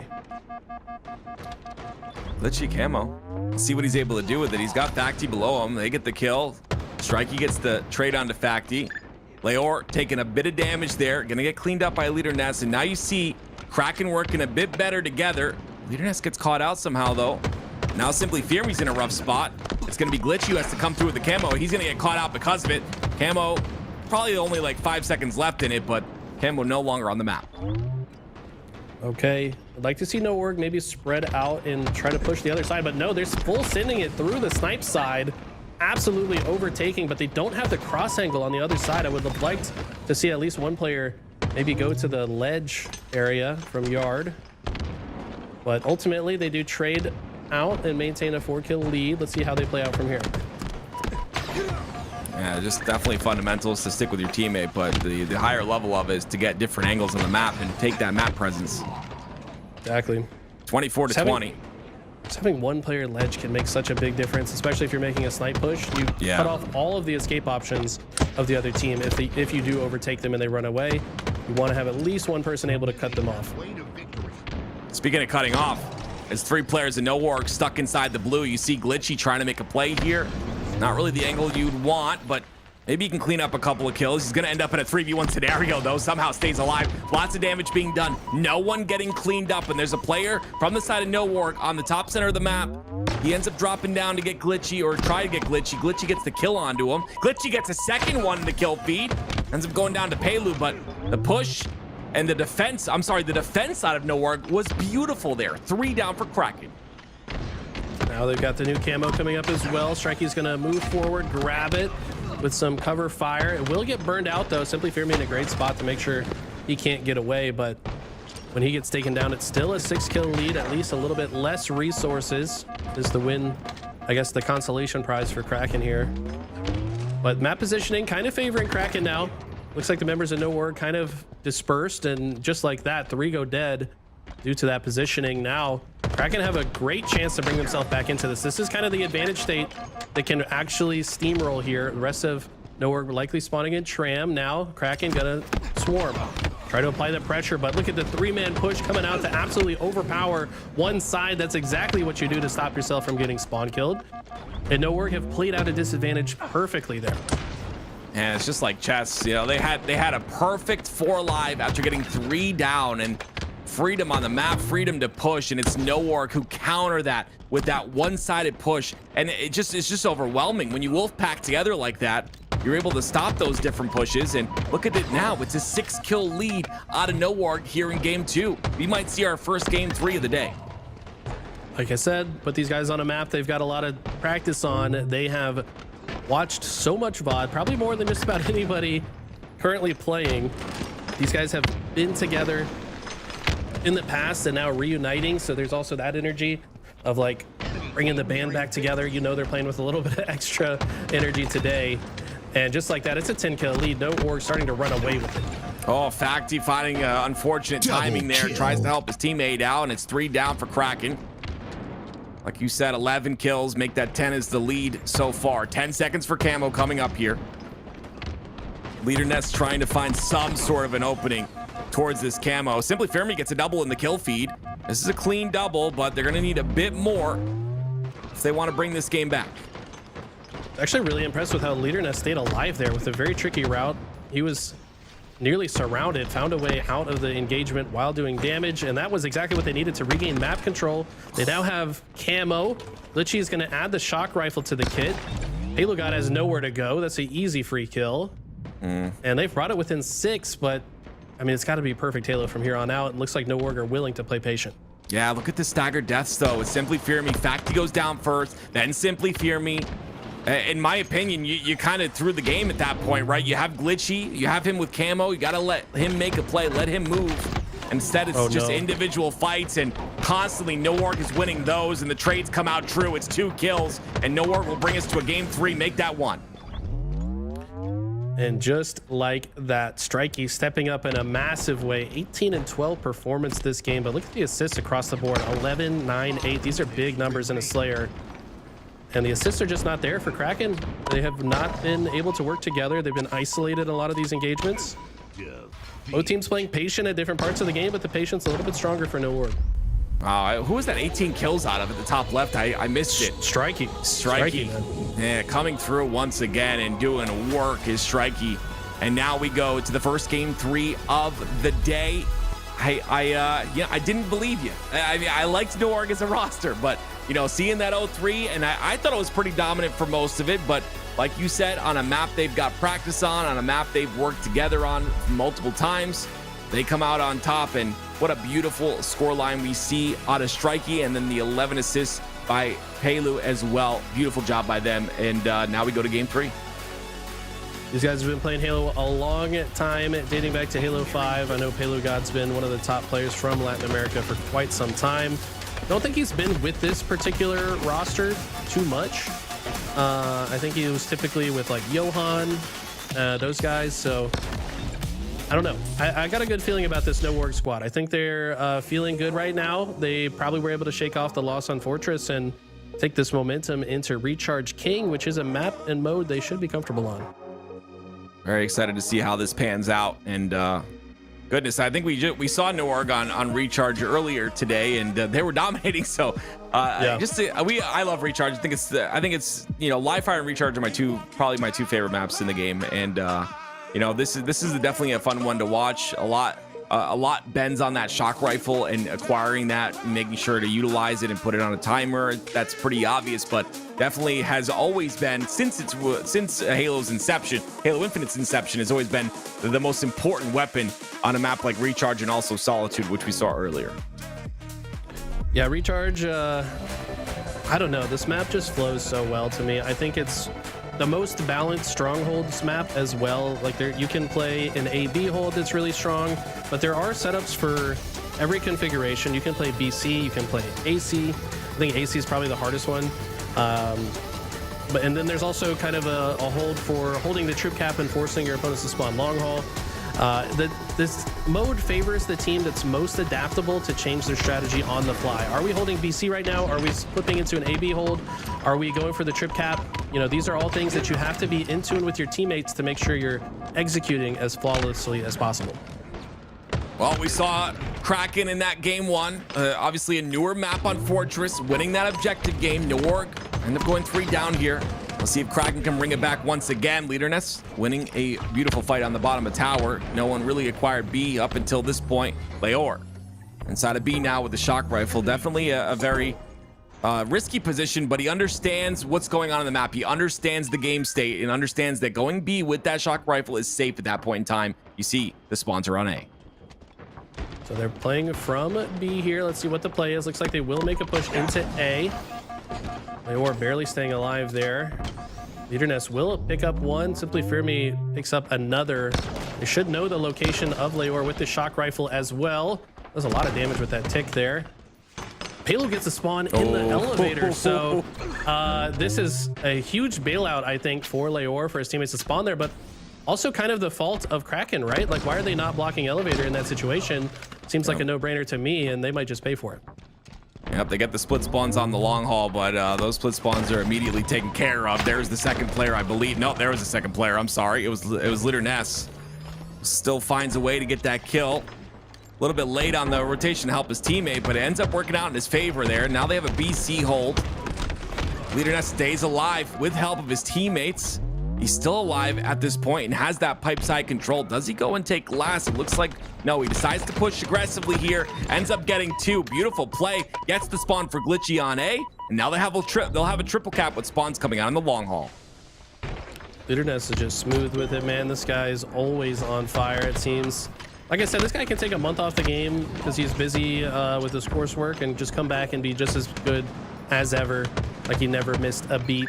There's not many players that can do that, but they're showing that it doesn't even have to play the game to be on fire. Here we go. Leor does get C after spawning here, but look how fast Leaderness is punishing that. Just immediately pushing into C, says you can take it, but I'll take it right back. Now they're letting them spawn in A, and they look to collapse on them once again. They've got him in the blender right now. Yeah, the timing, I mean, the aggression at the perfect time is beautiful here. You see once again taking over. They want that triple cap locked in. It's Sepstar alone on the C. Can they get the kill onto him? The spawns are probably going to come out on the long haul side. Glitchy's aware of it. Look at him ducking behind Hydro, staying alive the entire time, waiting for teammates to come in, put him to damage. Then he comes in to clean it up. It's 3 down for no org. And oh my word, the triple cap is all but locked in for a while here. 150 points and counting. This is that blender you can find yourself in against some knowledgeable players. The pressure is relentless, and so are the stickies. I think Glitchy got 2 or 3 stickies just in that one life. And Kraken, no org have to find their way out of this. They need to land some slays. They are constantly being killed off of spawn and have not been able to capture a zone in quite some time. Have yet to get a single point. Is this going to be a 250-0, Ted? I mean, it looks like that's the possibility here. They got to kill Facti. They're getting A, though. There it is. It's the unfortunate overheat of the side of Kraken and the pressure from No Org all together starting to score now. This is not over. We've seen stronghold games that are worse than this come back to a victory for the lower end team, and you know, it's possible here. But again, it's been some beautiful work by Kraken. They just picked apart one player at a time, then do it again. It's 3 down. Another double cap, AB locked in. This teamwork is just absolutely insane right now. Leor does find a double kill with a grenade. Also able to grab the camo and stay alive with it for now with the help from Sepstars. And yes, this looked like a completely dominant performance from Kraken, but you're exactly right. This is not over yet because No Org could do that same thing back to Kraken. They could put them in the blender just as well as they were being blended themselves. So Glitchy, though, with a clutch double and seemingly a homing grenade here onto Leor, but it is still scoring position for No Org. Looks like the play from Kraken is to extend to C to see if they can flip that one. Yeah, it all changed right there. You saw Leor with that camo doing damage to two different players, one on the pipe door, one on Heaven, and none of it getting cleaned up. The cross shot, the cross angles from Kraken, having that A-side control. Everyone stayed alive. Even Glitchy got a kill during that engagement. It's times like that that just make things really difficult. When you have that big of an output of damage and none of it's getting cleaned up, your teammates can't find angles, which, you know, it comes down to the positioning of Kraken, right? They're positioning really well. They're starting to score once again here. Leader Ness has that shock, watching the cross. And I love this. You always got to periodically check behind you to make sure those long haul spawns aren't happening, or make sure someone's not going for that long haul push to get you up the cross. And Leader Ness is ready for it. He understands there's no one on this side of the map, and he gets another kill. This is 242 and counting. This is all but over here. Yeah, I mean, they decided to just, you know what, let's just keep it simple. Let's just lock down AB, stop going for the trip cap, and that's exactly what they needed to do. What a clean process from Kraken, who just brought it all together, never relinquished the aggression, and just completely dominated that last game. Wow. Folks, wow, what And Tools, See, what I a think might series that we saw. Sorry, there he is. Get it on the Discord. What a series. And honestly, like I'm blown away by the objective work that we saw, right? It's like the objective from this team in game 1 and game 3 was absurd to see. And I'm really excited to see what they're potentially able to do in this tournament. But I gotta shift our focus, guys, and talk about what's happening next. We know where we're going, and I gotta get your guys' first reactions over here, Tim and Eli.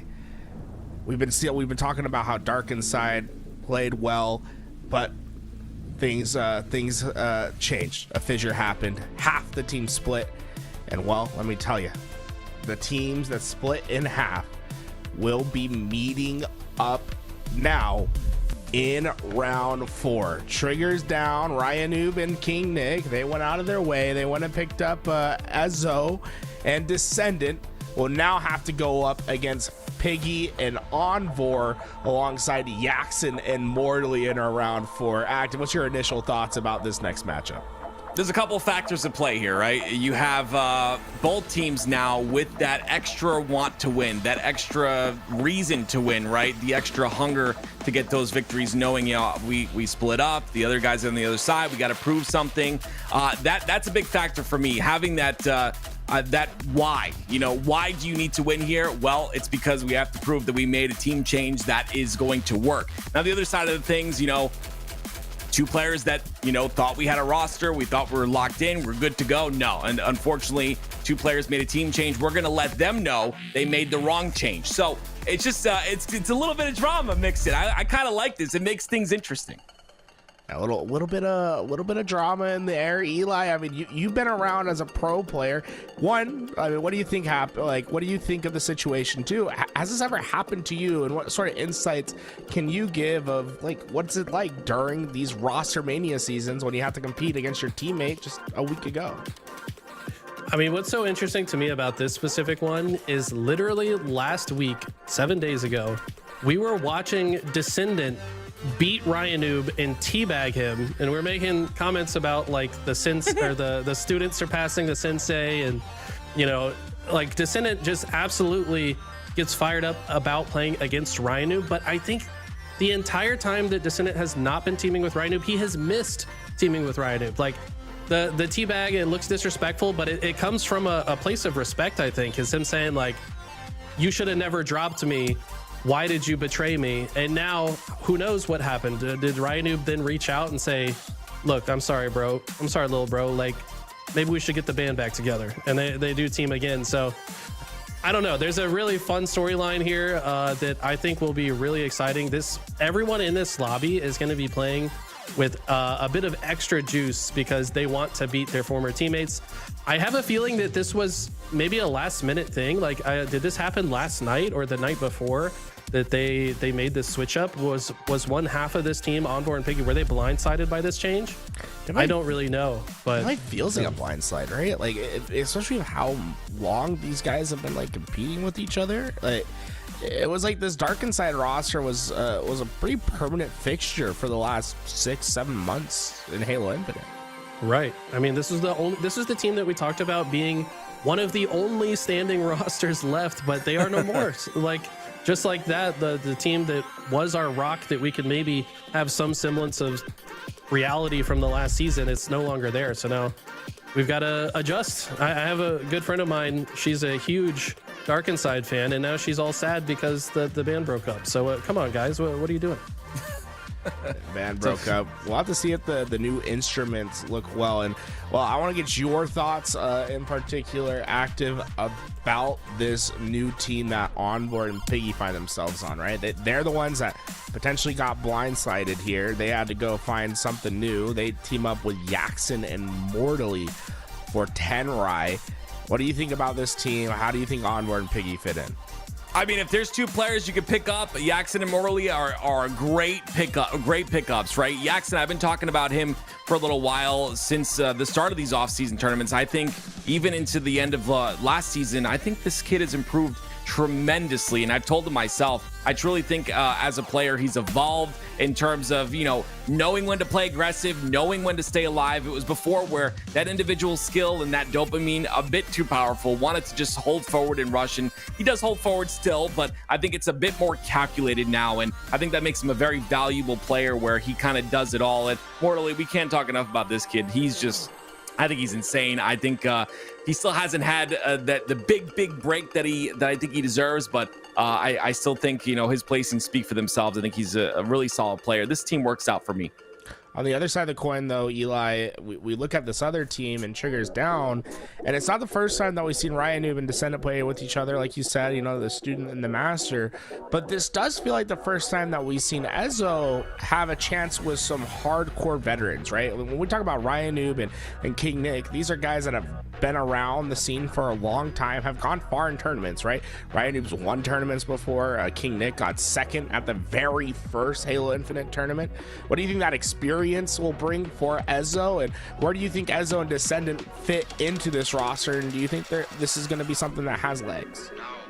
I mean, Ezo, from the very first time I ever watched him play, I knew there was something special about this guy. This was way back, maybe season 1 in like an ascending baseline tournament. And I was just like, who is this guy? He's taking over the lobby with the sniper, so much young talent. There was a period of time where everyone was accusing him of cheating. If you're ever accused of cheating, that just means you're freaking good at the game. Like, let's be honest. He proved that he was not cheating. He's made top 8 on LAN and FFAs. And the most impressive thing to me about Ezo, though, is his mindset. He is so humble and willing to learn. And if that mindset is paired with Ryanu, I mean, he's just going to absorb knowledge at a very fast pace. He's got a ton of individual talent that Ryanu can mold. I mean, he's like the perfect teammate for Ryanu to pick up. And I think Descendant knew that and said, yo, Ryan, if I'm joining you, trust me, let's pick up Ezo as well. Or Ryan even asked, hey, which one of your teammates do you want to bring with to come with me and Nick? So I would guess, this is just my feeling, that Descendant said, trust me, Ezo is that dude. Let's give him a shot. Ezo honestly is one of those players that truly impressed me over the last year, and I'm kind of excited to see what new pastures look like for him, like how new teams can impact what he brings to the table. And I mean, guys, is year 4 not the year where we see the new players come and take over the scene? You know what I'm saying? Like we're seeing more and more rosters pop up where it's like, okay, like this feels like a ripe opportunity for players that haven't had their chances or potentially are just newer to the scene to come in and create waves. And I think Ezo, whatever you want to call it, you know, there's 18 different gamer tags that you can be called. I personally like Ezo, but you know, hey, we respect you over here, Easy Ho. Easy Ho? Did you call him an Easy Ho? That's crazy. I'm so sorry, Ezo. No, it's I think he has a really bright future ahead of him. Folks, you saw the lobby being built. It's about full. I want to give our casters a chance to go and use the restroom, whatever they need to do before we get to start. So you guys see it. The match is starting soon. We'll be right back.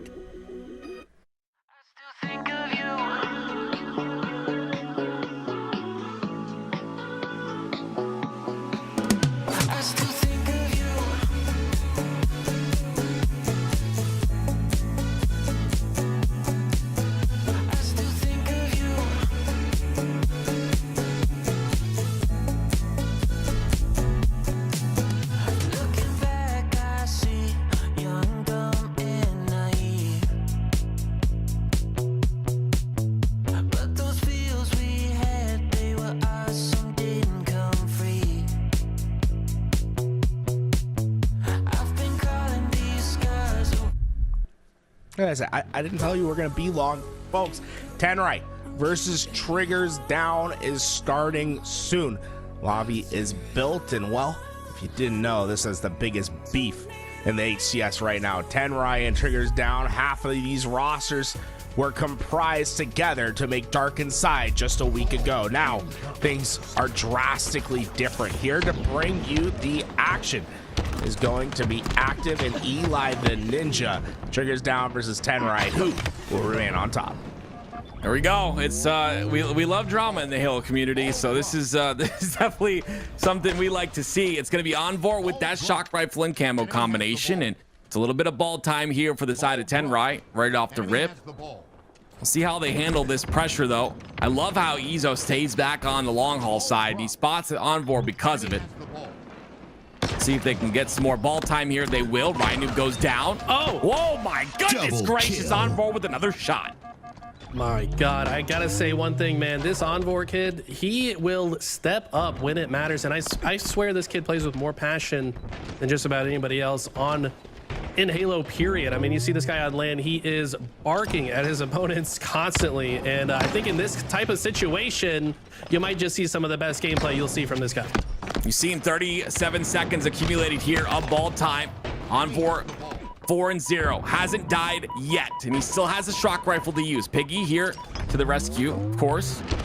I talked to him. Piggy's his name. Ghost was just one of his Smurf accounts, so sticking with the Piggy alias. And we'll hop on board with him now. It's still a nice little lead here for the side of Tenrai, and they continue to score until they have to play the ball inside of batteries, but regardless, a great amount of ball time for them.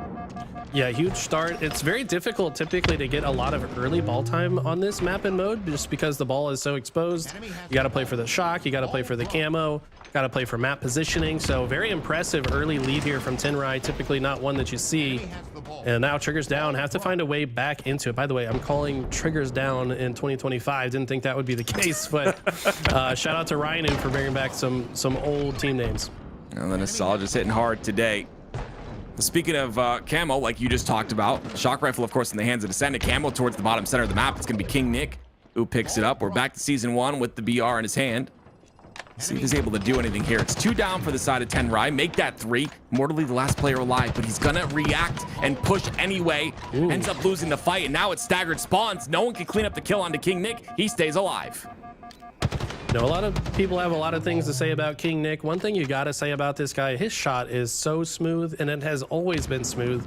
Doesn't matter what Halo he's playing. This guy signs up for Halo 1 tournaments. Like, he's the FFA champion in almost every Halo title, I'm pretty sure. Like, at least in some, like, capacity. He's played in so many different games. If it's Halo, he's going to be hitting his shots. And, look at that. Clean shots onto Piggy, who, by the way, is someone I often say has one of the best shots in the game as well and is underrated, but King Nick saying that he's just one step better. Yeah, if there's one thing I know about King Nick is he will chow you every single time, no matter what situation. And yes, that challenge he wins. It gets me so aggravated. Oh, man. But regardless, he wins pretty much every single one of the chows against me. Against these players, it might be a bit different. Sometimes challenging too much puts you in a spot where you end up tossing map or tossing map control. But King Nick, once again, grappling up, going forward, he doesn't get the trade. Wow. Envor stays alive somehow. Envor somehow played that perfectly, and King Nick was kind of playing it perfectly as well, right? Like the grapple to land the one shot to keep him weak before his shield regenerated, but Envor finds his one out of the situation possible, which is the sticky grenade, and then also doesn't trade. I mean, these guys are playing insane right now on both sides. King Nick trying to show why he was the pick for Envor's former teammates. Envor trying to say they made the wrong decision.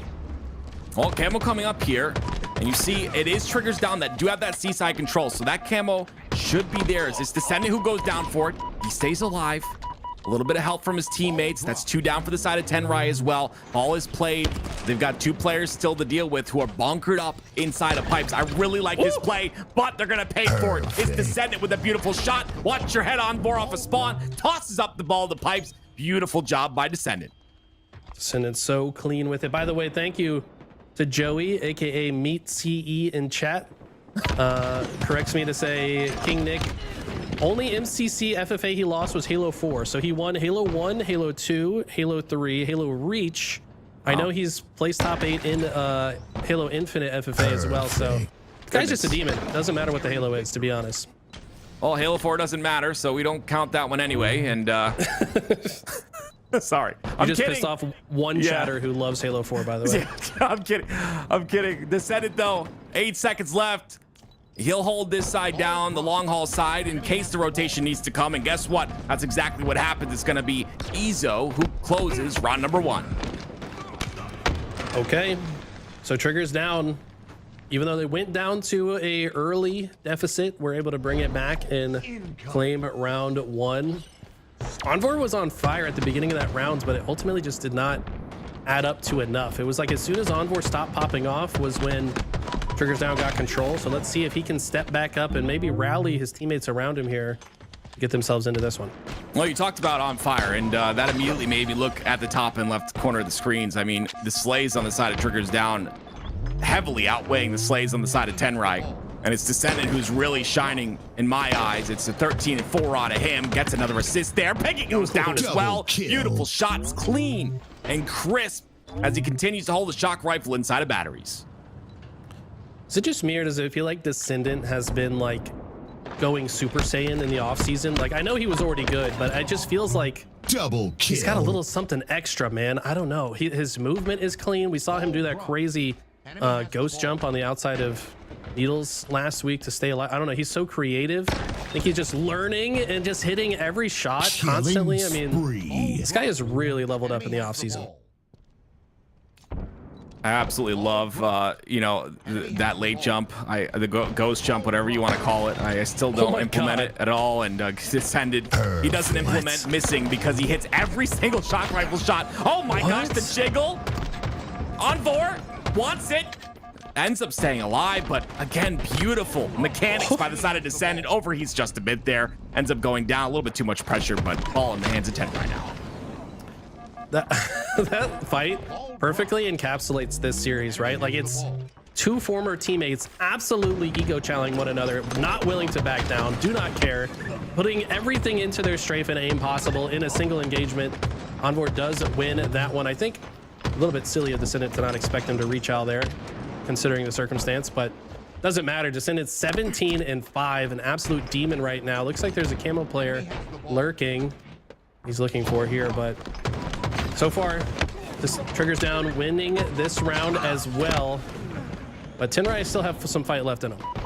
It's really cool how things have evolved too. We went from, I guess, like towards the beginning of last season, the jab strafe where you kind of look to a different direction in the middle of a fight or whatever. Now it's just players like slightly changing their crosshair to give them that momentum in a fight. To the strafe very difficult to hit. It's just, I mean, it's year 4 and we're still doing new things here, or still evolving slightly, in some ways at least.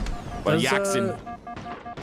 If he's aiming like that, does that change the way his Spartan looks while you're fighting him? Like, yeah, I believe the strafe is faster. Like, yeah, it's, I don't know what the hell to call it, but I remember the jab strafe used to give you momentum if you look directly to a certain direction, like the left. If you look to the left during a fight and then center back towards the enemy, it'll give you a little bit of momentum. I think now they're getting momentum just based off of slightly looking, and you see a lot of players doing it now. But yes, I believe it does change. I've never seen it from like a theater perspective, but I've seen players use it against me, and I've seen players use it in fights when there are like no shields, and it definitely seems to change the momentum. Might have to make a YouTube video studying this new potential science here. We'll see. Put this in a lab, because this man needs to be studied. It looks crazy from first person point of view. Like, why are you strafing with your reticle? Yeah. But if it has a alternative purpose, Cherished in chat says broken unintended mechanic only works online, by the way. Okay, well, there you go. There you go. Okay. Yeah, I mean, I would trust Cherished on that, so I don't know. We'll see. I do trust him, yeah. Regardless, this kid is cracked, and I think has leveled up. Ezo bouncing a grenade off his teammate's forehead. That's not in the rule or in the playbook, I don't think, but not going to matter. Aggressively pushes forward, takes down Mortally. Jackson has the angle though to clean him up, and Jackson with a late jump onto the shock rifle ledge. Looks like he should have been able to get away with it. There's a lot happening on the map right now. Ball's back C, camo's up, shock rifle's up. Teams are trying to fight for everything. See how this one plays out. Yeah, 62 seconds and counting. And just a quick note, everything would probably be fixed with a little bit of inertia like you talked about earlier, Eli, so that'd be cool. But Envor, shock rifle, camo in hand, player inside of pipes, and this will be, yeah, I would say it would be an aggressive push to go bat ledge there. Instead, Envor looks for the spawner, potentially on A, but instead that spawner happens to be on the C side. He finds one. Envor ends up staying alive, still has camo, a player down to no shields, not worrying about him. They have full pipes control, and they have a chance to come back in this game now. Good patience from Envor, understanding that it's way more important that he plays his life instead of ego challenging for that slay. Camo has expired though, so King Nick's going to easily clean him up. And now Jackson doesn't have anywhere to go with this oddball. Maybe thought the long haul would be open, but King Nick's there to cut it off for now. Still a small lead for Triggers down, but this one's definitely not over yet. Noob trying to get the ball towards the back of Hydro. Understands there is timing on a player, and that's going to be Piggy, but Envor comes through to save him on the long haul side. And now it's up to Descendant to stay alive back Hydro. He has help from King Nick on the right. I'm not sure if King Nick's reacting. There's the reaction right there. But both of them go down. I believe it's Descendant who ends up staying alive, but he goes down as well. Mortally just picking apart everybody back there. It's all 4 down for Triggers down. Okay, all of a sudden, Tinride looking really good to close this round up. Minute 30 on the clock. Have to not only hold this ball as long as they can, but also play the clock afterwards. I think it's unlikely that either team reaches the 100-point mark unless Tinride gets a 4 dead here somehow. Look at this. The pressure is coming in heavily from the tower side. Jackson here to hold off the long haul, but without any defense through the tower, this ball will get reset. Triggers down trying to change the situation. Trailing by 7 seconds here, but they've got 3 dead. Can they get to pipes though? They need to get control of gold before they can grab this ball. Camo's up as well though, so they've got to split their resources here. Yeah, and they will just do just that. It's Noob down at the bottom. He ends up dying with Camo, so I think that's Camo burnt right there, unless he didn't pop it. I believe he did. Ezo though, lots of damage into a player. That's gonna be Jackson, I believe, that he got down to no shields, but Jackson ends up rechalling, getting the cleanup there. Triggers down though, still have that ball. King Nick pushing mortally off the spawn. He'll get taken out in 2v1. I believe maybe he thought King Nick got some damage in there, but regardless, it's 3 down for Triggers down right now, and Tenrai potentially winning this round here in just a little bit. Look at that. Mortally backs out of that fight, immediately goes to block the C-spawn to open a route for Piggy to rotate it. Piggy recognizing this, rotates it to one side of the long haul, but as his teammates are dying, likely to play it to the center of the map. Yes, he does. He does play it to the center. If he can land a slay, but no, awkward T-Rex arm melee situation there. Triggers down will get the ball in hand and take it to the back of the silo. Descendant trying to get a little too creative with the jab strafe, but does find a way to stay alive. This guy is just slick with the movement. Yeah, it's one more push here, I believe, for either side, but it's 2 down for the side of Triggers down. Morley finds his way through, gets... He played it. Oh, the shock rifle off the... did he play the ball? Yeah, ball's played. Yeah. Ball's in, and it's going to be Tenrai. You actually have the position on the pipes as well, but look at the A spawns coming out. Mortally looking for maybe a straggler on the Mangler side, but King Nick decides to take a middle route, cut the entire center of the map here, and that could be it for this round. We're going to round 3. Tenrai coming up clutch. Wow, when Mortally played that, I thought it was a mistake. I thought it was premature and that his team would get control of the silo, but the play just ends up working out perfectly. His teammates spawn near the new oddball. He's able to stay alive on that side to still clear some space for them to move, and Tenrai, just like we expected when this series was chosen. Shout out to Tools for finding this in the bracket. Don't usually shout out Tools for anything positive, so he's gonna clip that one and turn it into an NFT or something, I don't know. But regardless, very impressive to see both these teams fighting with so much passion right now. The early play ball here by Triggers down. I don't mind it. They're being overwhelmed. There's only 2 left inside the pipes. Look at the fight though. Beautiful job. It's 2 down for the side of Tenrai. Make that 4 dead. Beautiful defense there. The 2 players come off a spawn. They assist on the pipe side push. And I believe it's Noob and King Nick who end up staying alive from that push. Just a beautiful job. That's going to give Triggers down a little bit more ball time here. 22 seconds and counting. They've got a good setup as well. King Nick has the cross, but look at this. There's 3 targets crossing in front of him. He can't shoot all of them at the same time. Ends up not shooting any. Envor with the impressive push into elevator. Looks like they're just going to leave that shock rifle there, just favoring the space. Shock rifle should despawn here. It's only on the map for about 9 seconds if nobody stays around it. So that will go back to the respawn in about 60 seconds here. And while Envor controls this elevator, though, looks like Triggers down were able to break into pipes. I think Envor is going to want to rotate back to this side. No, Envor is taken down, so Triggers down, stealing the setup a bit here, and seeing if Noob can stay alive. He gets crossed from bottom tower. He's pinched from every direction here. You see the 2 players on the pipe side. pushing through. That's going to be 3 down. Last player alive is King Nick. He falls shortly after. That's a clean 4 dead. Ryan Noob, the first person to spawn. I would imagine they find him quickly. He's already on the tower side all by himself. And here comes the split from the side of Triggers Down. I don't think Jackson heard that player go down towards bottom red stairs. Oh, but there's still a trade on the long haul side, and my goodness gracious, there's just craziness happening on the map. But Envor escapes with all of his teammates dead with his camo. Enemy has the ball. Yeah, Jackson's play there was a bit aggressive, in my opinion. I don't know if you wanted to fully push out long haul there. Ends up getting that trade, and that kind of opened the door for Triggers Down to push through. Now, some more trades happening, but King Nick accumulating ball time. There's a Tinrai getting grenaded heavily. Camo's probably going to expire soon. Shock rifle, I think, about to be up as well. No, somebody else already has it. And some good damage there, but when he goes down, Triggers Down should be able to get even more ball time. Yeah, it's a bit aggressive. The timing a bit off. It's a 1-by-1 push. Both of them fall, and now more ball time, like you said, for Triggers Down. Ezo ends up going down as well on that tower side. A bit aggressive, maybe just trying to create space on the map, try to be put some damage in, soften up the push. King Nick once again with another kill, but the kill feed lights up, and lights up red. It's Triggers Down who go 3 dead, and now once again Tenrai in control of the pipe side for now. Okay, ton of damage going down, but I think one of those players was able to escape.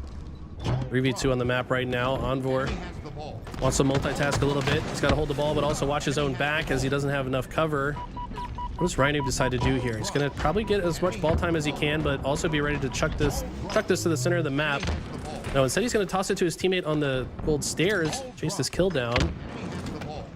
And the process has been really impressive from Triggers Down so far. It feels like they are definitely in control of the objective throughout a majority of this game. Even if they're not getting ball time, they're setting up plays to stop it. But as soon as I say that, Tenrai with their best look yet at having a good setup here might get enough ball time to catch up. Yeah, I was a bit worried when Tenrai didn't play that ball, but now they've got their own setup. It is camo though at the bottom center of the map. Ooh, that explode. Wow. Didn't work out. Ryan Noob stays alive. Kill. It's a double kill. 3 down for Tenrai. Ball tossed up. Descendant picking it up, and another camo in the hands of Triggers Down. Descendant has evolved as a player, man. I feel like put this man back in 2022, he's just going to keep challenging that guy C-Plat and not care that the ball is under his feet. But instead, he trusts his teammate there, grabs the oddball, playing to win here. King Nick wants to play for the overkill. Twitter clip.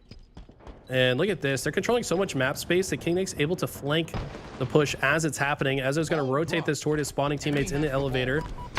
Wow. Does get away and just 4 seconds away from closing game 1. Anything could happen here. It's going to be tough, though. 2 down for the side of Triggers Down. Piggy finds a kill onto King Nick. It will be huge, but he's got another player to deal with as well. They trade out. 2 down for Triggers Down once again. No ball time. Finally, they pick up the ball with 3 dead. There'll be a little bit more time at it. 4 down. Make that King Nick first to spawn. This could be a nice stretch of time here. And the rotation early. Tinrai too. Yeah, spawn's looking good for Tinrai. Triggers Down. Actually spawned in the elevator. I'm surprised by this. It's because they started to leave a little bit early. But this is going to be very easy for them to read with Piggy having the cross shot here. Takes down Rhino early, which is massive for their hold. Gets 2 more players 1 shot, but can they be cleaned up? King Nick's going to try to find an escape route. Morley's going to try to cut him off here. This is insane. This comeback is absolutely doable. Triggers Down on their last leg. They have to make something happen here. That rotation was so nice towards the elevator side, but Envor's in a pickle right now. He has a teammate, though, on the bottom of elevator. There's 2 players pushing on the Mangler side. Envor has to stay alive. Both players down to no shields, though. Hey, Ezo cleans up 1. Oh, Ends up getting the second. 93 to 96. That ball's still down. Camo, though. That's a big factor. King Nick gets the camo, gets the kill, and gets the ball time. That's going to be it. Triggers Down 1-0. wow, wow, wow. All the way.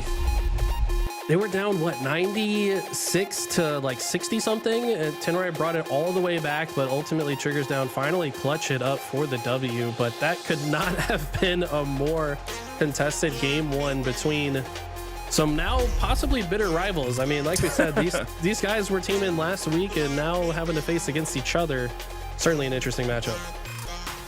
Sometimes you got to make changes, and as of right now, the Triggers down change seems to be working out for them, but I 100% agree with you about this end. 34 and 25 with 18 assists. What a beautiful scoreline out of him. He does seem to be challenging a lot less in disadvantageous positions, and it definitely works out for him. Lots of beautiful shock rifle shots for him. Double kill. Using that shock rifle pretty much the majority of the game. Him and King Nick having control of that for a large part of the game. And of course, Rhino Double kill. clearing out there. And goodness me, what a close game one. Cannot wait to see how game two goes. Descendant was hitting so many of these headshots here. It's that one there. This one is the most disgusting one yet, though. Here on Piggy on bridge. Jumping, pixel perfect headshot. I mean, this guy's just too clean with him, man. You cannot look at this man. He said, "Do not look at me, Piggy. I know you were my homie last weekend, but do not look at me." Man, beautiful, absolutely beautiful. And on the other end of things, Tenrai definitely they had that in the bag towards the end. I'm not exactly sure what broke apart there, but weren't able to close it out. Regardless, now we go to game two. We're hopping on with King Nick with that battle rifle in his hand and immediately pressuring that center of the map here. But it looks like Envor did get a kill in the kill feed, and the B side not very opened up because there's a red gun in Yaxon's hands. Notice King Nick really likes the battle rifle. It seems like he goes straight for the battle rifle on every map. And why not? I mean, like you said, So strong. He's a FFA god in every Halo. So maybe that's just his comfort weapon, you know, that he's used across so many different Halo titles. And it's extremely strong against the bandit at range. Yeah. I think it has the same time to kill, right? Now that the bandit's been slowed down. It just wins in the range department. Definitely a weapon to pick up. I still think the bandit's range should be shortened just a bit, but you know, the BR, the range is insane. You can sit top C, you can sit top A, just pelt across the map. I don't, you know, generally shooting across the map, not the best thing in the world to do, but there are situations. But yeah, it could just be a comfort weapon for him. I still love the BR. That just makes me old though. Stalker in the hands of Descendant, and again, this could be put to use. Definitely, I think, like, you know, in my matchmaking games at least, very underrated. Like, not picked up enough. I just think the red gun's so powerful. Even if you don't hit those perfect 3 shots, those 2 body shots, taking someone down to no shields, and that's another beautiful stick by Descendant. We're tied at 11. This is going to be a good game here, Eli.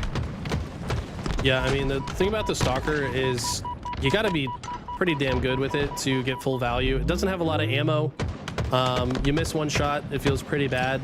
I don't know. There's something about the reticle that makes it a little bit more difficult to land shots for me. I don't know what it is, but a little pancake medal coming up in the kill feed. But yeah, Nice. any member of this lobby with the Stalker rifle, they're gonna do some work with it. Yeah, I have a problem with the reticle as well. It feels like it. The aimer feels different too. I don't know. It's probably in my head, but Probably. Yep. 17 to 16. It's Tenrai with the camo now, and I think camo control is obviously going to be a huge part of this game number 2. But Piggy not able to stay alive with it here. It's a 2v2 situation now, and 1 by 1, the ants go marching in, and 1 by 1 they go down. It is Tenrai still up by 1. Feeling a little bit like Triggers Down is playing almost too aggressive in a few spots here, with not great positioning to do so. Being punished Sounds like so me. far. Yeah, I mean, that's literally a day in the life of Tim. Yes. But here we Sad. go. They look to be maybe trying to right the wrongs. Orly with some beautiful shots there. I mean, this guy just doesn't miss. He doesn't. King Nick doesn't a- either, though. Yeah, I think that's the one thing in year 4 that I think a lot of people don't really realize. I know you realize it, and I know, you know, anyone who knows Halo realizes it, but everyone can shoot. Literally everybody can shoot. There is maybe, you know, a couple of players that have that, you know, those mechanics, those individual mechanics that make their shot look way better, like, you know, Bound, Renegade, that can move around the map and still, you know, shoot like the best of them. So, but I think everyone can shoot in year 4. Everyone can shoot in these lobbies. It's more about, you know, like you said, like positioning, you know, when to be aggressive, when to to play back. And as of right now, we're only it's only a 1-kill game, 28-27 here. Tenrai keeping up. Triggers down. They win this. They win the series and send Tenrai down to the lower bracket. Could not be any closer. We went to round 3 in oddball. This game's been about a 1 or 2 kill game pretty much since it started.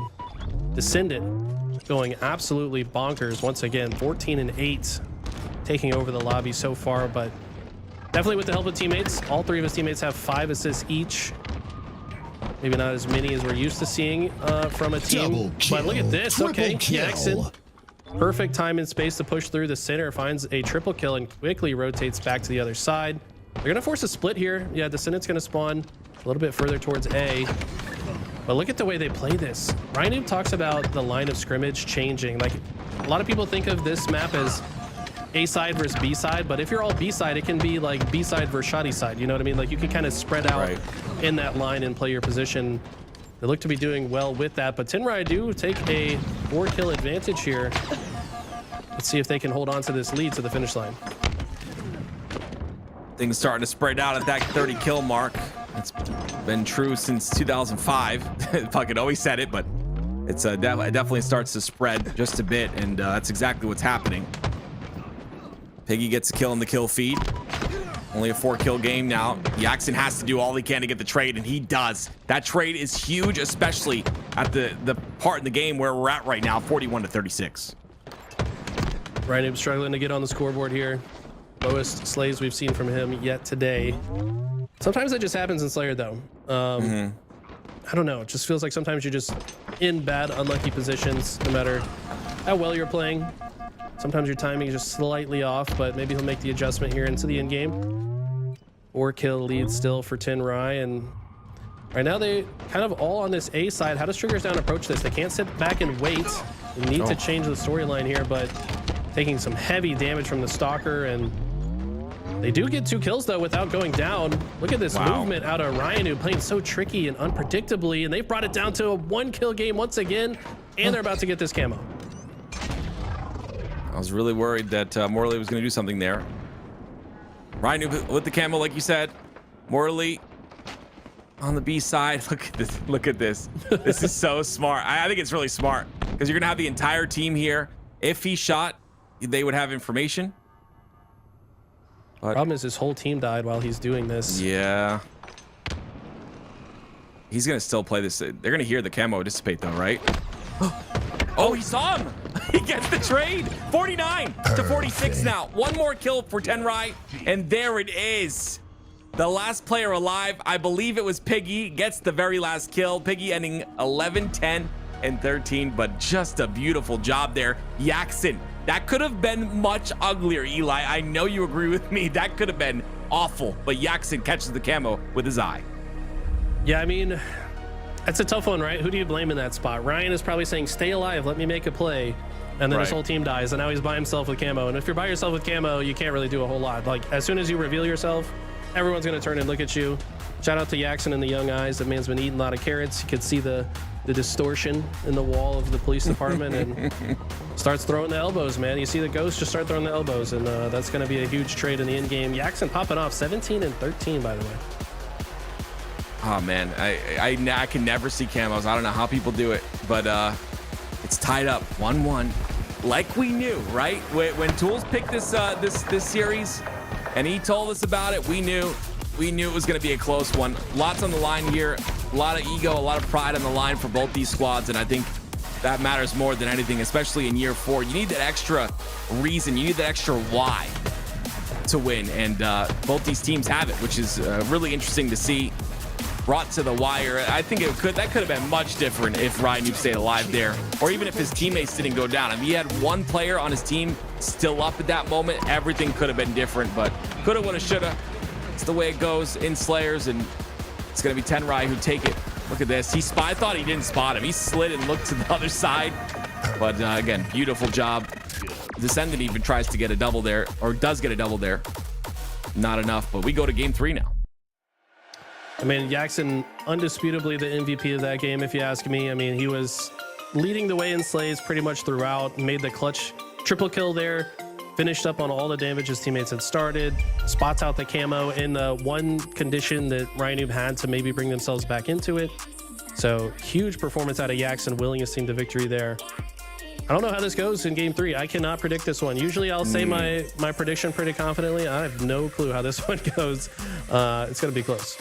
Yeah, neither do I. I think it's just I don't know who wants it more. That's crazy, but that's I'm gonna be honest with you. Like a lot of the analysis this year is gonna be who wants it more. These teams are so evenly matched. Like all across the board, you have many teams that are evenly matched. Even with these roster changes, even with you know, quote unquote rumored roster changes that we have not heard about yet, SSG, we know that these matches and these games are going to be very close. Take a look at the bracket here. We've got GBX versus Triggers Down or Tenrai, whoever wins this matchup, which is going to be extremely entertaining. And we've got a little bit lower, we've got Rebellion against Complexity as well. Wow. So interested to see how both of these matches turn out coming up in the winners quarters. Yeah, that's a bit unlucky for Complexity, don't you think, to be A little bit. playing it? Well, I mean, like, why are they matching in winners quarters? I don't know. Doesn't the seating feel weird for that? I don't know. I don't think Complexity placed very high last week, did they? I don't know. Or maybe they missed a week. Oh, that's right. They did miss that week because they got locked out. So You're right. Yep. that's probably why. Good call. Good call. That's why we have you here, Eli. Good call. Yeah, I remember random things that I don't know why they're in my brain. I don't know. Hey, they're not in my brain. But regardless, ladies and gentlemen, here we go.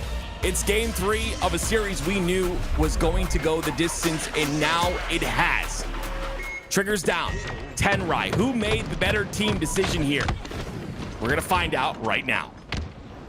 I do not like that opening strat from King Nick, but maybe he opened a little bit of space for Descendant to grab the shock. Oh, he did. Double kill. Dude, this guy, has he missed a snipe headshot in the entire offseason? Like, I swear this man has gone like an extra layer of Super Saiyan. And this kid already had so much energy. When I had the chance to coach him a little bit back in the G1 days, we actually picked up Descendant for like a single day before somebody on the team was kind of a bully to him and kicked him off. I don't want to get into that, but I don't know. This kid always had so much like energy and plays with so much emotion. And he's just a wholesome young lad, and I can't help but root for the kid. And he's just really grown into a fantastic player. Definitely has. I'm curious why so many want to take him off the team, and I mean that's all politics, I guess, at this point. But I like to hear the reasoning and stuff and understand why. But he's proven himself here. Jackson, nice little kill there, secures the backyard. Ryan Noob, the last player alive on the side of Triggers Down as they all spawn blue. Okay, Jackson has the flank, but misses the shot he needed to hit. Ezo making his life difficult, but great use of the thrust to get out. Also almost awkwardly caught himself on the wall there, but does stay alive. Envor comes in to help him as well, but all the while, seems like Ryan Noob's been getting a ton of hill time. They will get 3 dead though, and only need about 15 seconds to finish this hill. They also apparently knew where Ezo was, and yeah, this looks like a first hill going to Tenrai. That's so annoying. You're in your head. You're like, I'm making a great play. This is good. I'm gonna play the timing, wait for my teammates to spawn. Now they know exactly where you are. Instantly taken out. Tenrai take the first hill of the game. Already up 1-0. He's gonna use his last repulsor charge to grab the camo. Love to see that. Let's see if he can also use this to earn some space into the new hill. Playing very patient here. I like this. But ultimately does get taken down. But I think he made enough of a distraction that the rest of Tenrai were able to push in. But Descendant just too clean with the close range fights. 3-shot melee, taking out Jackson. Now he's going to rotate to the hill. King Nick calling out that Piggy, shooting him in the back. Looks like he had the wrong grenade equipped there, but man, both these teams fighting with so much passion right now. I love that defense there still by Descendant and his teammate. There's so much damage put into 3 different players pushing from multiple angles. Unfortunately, it's just not enough, but they get the spawns. They get the spawns backyard. They can pressure off this damage if they get there quick enough. They already get 1 down. Mortally's down as well. Jackson down to no shields. Piggy down to no shields as well. They take out Piggy, but Jackson all the while, so much time in this hill, and Envor and the rest of the squad will be joining him come through. and make sure the ninja from On4. I don't know if that was legit ninja. Regardless, it's that ninja on the screen, so we've got to trust it. Might have done a little bit of extra mental damage to Descendant, but who knows if that just fires him up even more on his next spawn. But I don't know, for me personally, when I see the ninja and it's like an illegitimate ninja, I'm like, nah, that's not real. Like, it just, it bothers me, because then half the lobby is thinking that I got sauce, and it's like, nah, bro, the game is fake news. Like, come on, it's not real. Oh, well, all the while, Tenrai, they got so much time in that hill, and it looked a little grim for a moment there, but they end up capitalizing, and very surprisingly, it's a very quick 2-0 out of the side of Tenrai. Still a lot of time left to play on the clock. Jackson's in a very important position here, but Descendant knows he's there. Will steal that shock, hits the little jump tech there, double jumps up to the ledge so quickly and hits some beautiful shots. Gonna repulse backwards. Knows the next set of spawners should come from the tram side, and he's just gonna play gatekeeper here for his teammates to get some hill time. I like the angle he's playing too. He knows Jackson's on the bottom of snipe ramp, and oh my gosh, another beautiful shot. Peeks, gets more damage onto Piggy, ends up staying alive. This is crazy if they jump to gold ledge, but I guess they don't, and he will get away scot-free. No more shock rifle ammo. That'll be on the respawn timer, and it's more time for Triggers down. Such a tricky kill on the map, Pistola-esque with it, just somehow surviving. Other team doesn't know where to look for him. He does finally get taken down. Doesn't matter though, Ezzo's here to clean it up. A nice triple kill, and he's going to rotate right back to the hill. Looks like his team does spawn on the snipe side. If I'm Tenrai here, I'm probably just saying let's go to the next hill. But the problem is the next hill, I think, moves over here to the snipe side, so that might be why they're fighting over here, just to make sure they have the best positioning for the next one. But they do break through, and they actually stop it. They break through, they stop it, and they have that snipe control out of Mortally. They understand the spawns are coming on the loop as well. Look how forward everyone's playing on the map. It's Jackson, it's Mortally towards that snipe ramp. No, the 3-shot didn't go through. The melee doesn't count because of it. It's 2 down for Tenrai. This might be a break for Triggers down. Okay, Descendant. Nice grenade there. They do ultimately get that hill, and that was a very important one. Had they not landed that hill, I think this game and series would be over by keeping themselves alive. Okay, sorry, I mistakenly called out that the next hill moved to snipe. Of course it moves to the driveway. Now I'm not the only one that gets confused with those things. It's showing that I haven't been playing as much recently, because I'm normally on point with that. It's 1-2 still. Tenrai. 2 caps on the board. Descendant's gonna have, that was camo and shock almost, but unfortunately it all falls apart. It's gonna be Envor now with the shock rifle. Triggers down, have control of the hill so far, but Envor trying to find an opening here.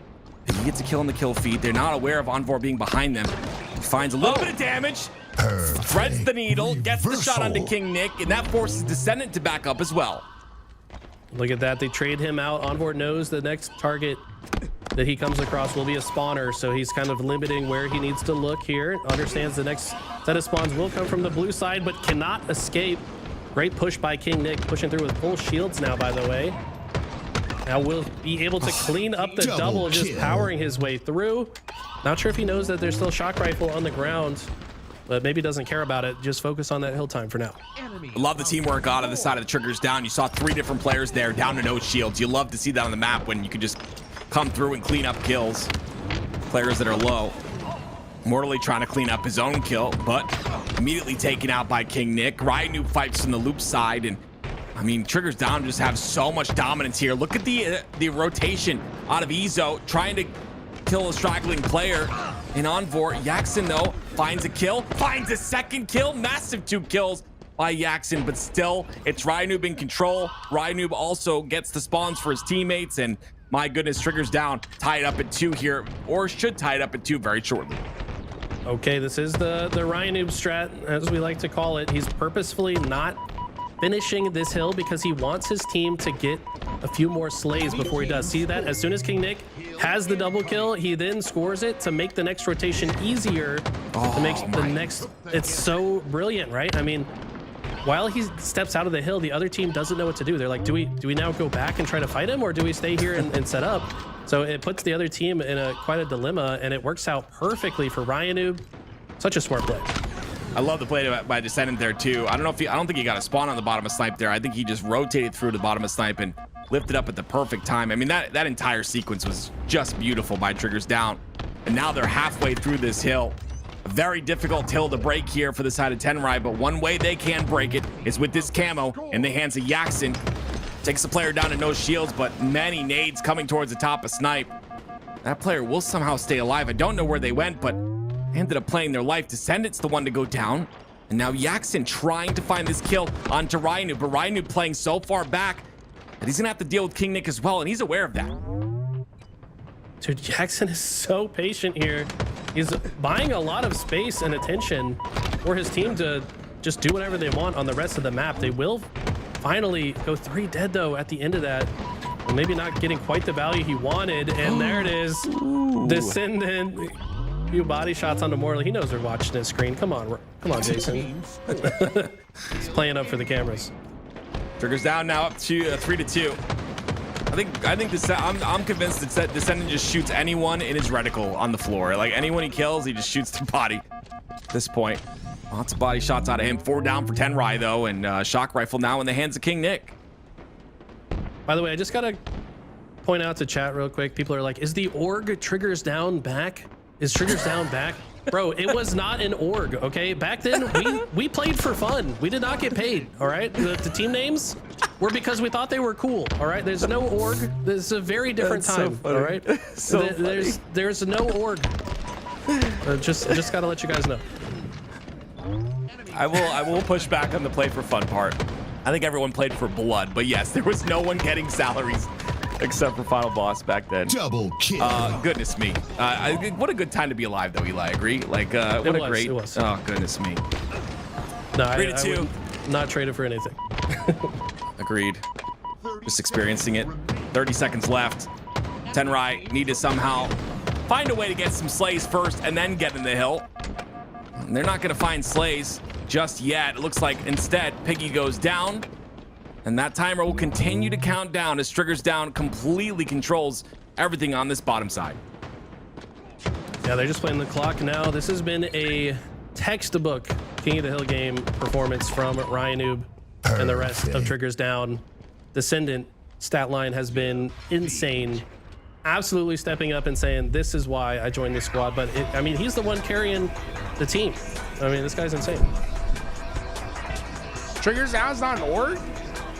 Are you serious? No, man. None of them were orgs. None of them. They were just cool team names. Hear me out.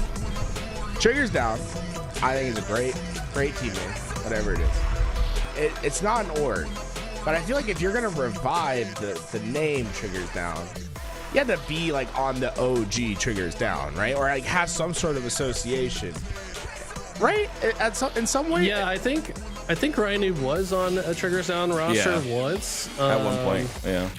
I'm about to check out his wiki. I don't know. We're gonna verify on the wiki real quick. I'm pretty sure he was on it at least once for one tournament, at least. I don't know. Bro, anytime I go into matchmaking and I lag a little bit, I'm on Triggers Down. You know what I'm saying, bro? Hit me with that SK straight. Actually, I don't think he was on. According to his wiki, no, he was on Believe the Hype. Is Team this Classic, Stolen Valor? Warriors, Carbon, Believe the Hype, Straight Rippin', Darkest Hour. He was on a lot of rosters.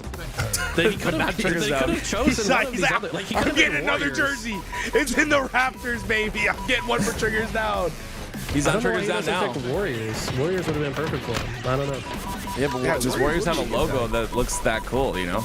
Yeah, but that's like Warriors' fault. Like you don't just get you don't just get to take the other dude. I don't know. Am I or do you need the blessing? Like did he go to like Fear itself and is like, Father, let me kiss the ring real fast. I'm like, I don't think Fear itself was on the original TD either. The original TD in my brain is like Hysteria, like SK, yeah. Hysteria, Neighbor, SK. Was Neighbor on the first rendition? I don't think he was on the first one, no. No. Hines, maybe? I can't remember, actually. Oh, Hines. So if we can get Hines' endorsement, I think it works, right? Yeah, Hines. Someone go find Hines. Hurry. Who in chat can get Heinz in chat real fast? We got to get the endorsement. Who owns the org now? That's what I want. What do you? We just went over this. Who owns the rights to the name? Because like right now, because like Final Boss is owned by Sundance, right? So we're not getting that. I think ever it's again. like post like that era. Was Triggers Down part of the MLG names? I thought it was like after that. I think MLG technically owns the rights to a lot of them now because, yeah. But it was SK Halo God was the original founder of that. I just looked it up. His original roster was a bunch of players I don't even know. Andros, Quick, Insane Sniper, and SK Halo God. Man, don't know those a names. brand can start from anywhere, baby. A brand can start from anywhere. Oh man, Triggers Good Down. times.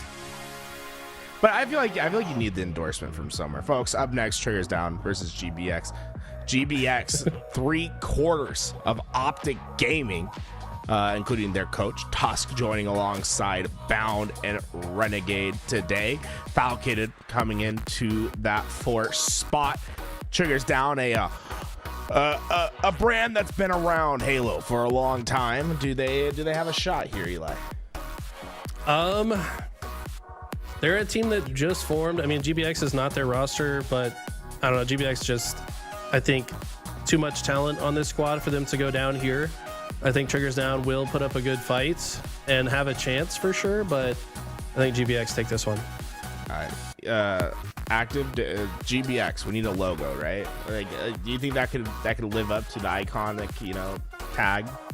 Like, I don't think the logo's gonna last very long. As soon as Formal decides to get off of Marvel Rivals, we could see OpTic playing, and then is Formal live once streaming right now? Are you just throwing dirt on his name? I just think he loves Marvel Rivals, and there's no problem with that because the guy does this every season. He plays another game and then comes and dominates. I have no problem with it. I'm just saying that I don't, this roster is because he's not playing. So once he starts playing, this roster will go kaput. But regardless, the roster very solid. Obviously, got to the grand finals last event against Shopify Rebellion. I think they're going to come through in this event, and they're here to win it. And I don't know. I think they put up a better fight against Shopify, maybe. I'm not sure. I think Shopify is a disgusting roster, but getting through Triggers Down, Triggers Down, it's gonna be tough for Triggers Down to win this matchup, in my opinion. Yeah, like GBX is like the modern version of like the old MLG names. Like we get a few of those. Is there any like modern, new Halo Kid names that you guys like? Like gamer tags or team No, names? no, or I'm what? talking about team names. Like they get together. They're like, this is gonna be our team name this time. Like GBX, like if it's like Renegade and Bound, it's like it's a GBX roster. You know what I'm saying? Yeah.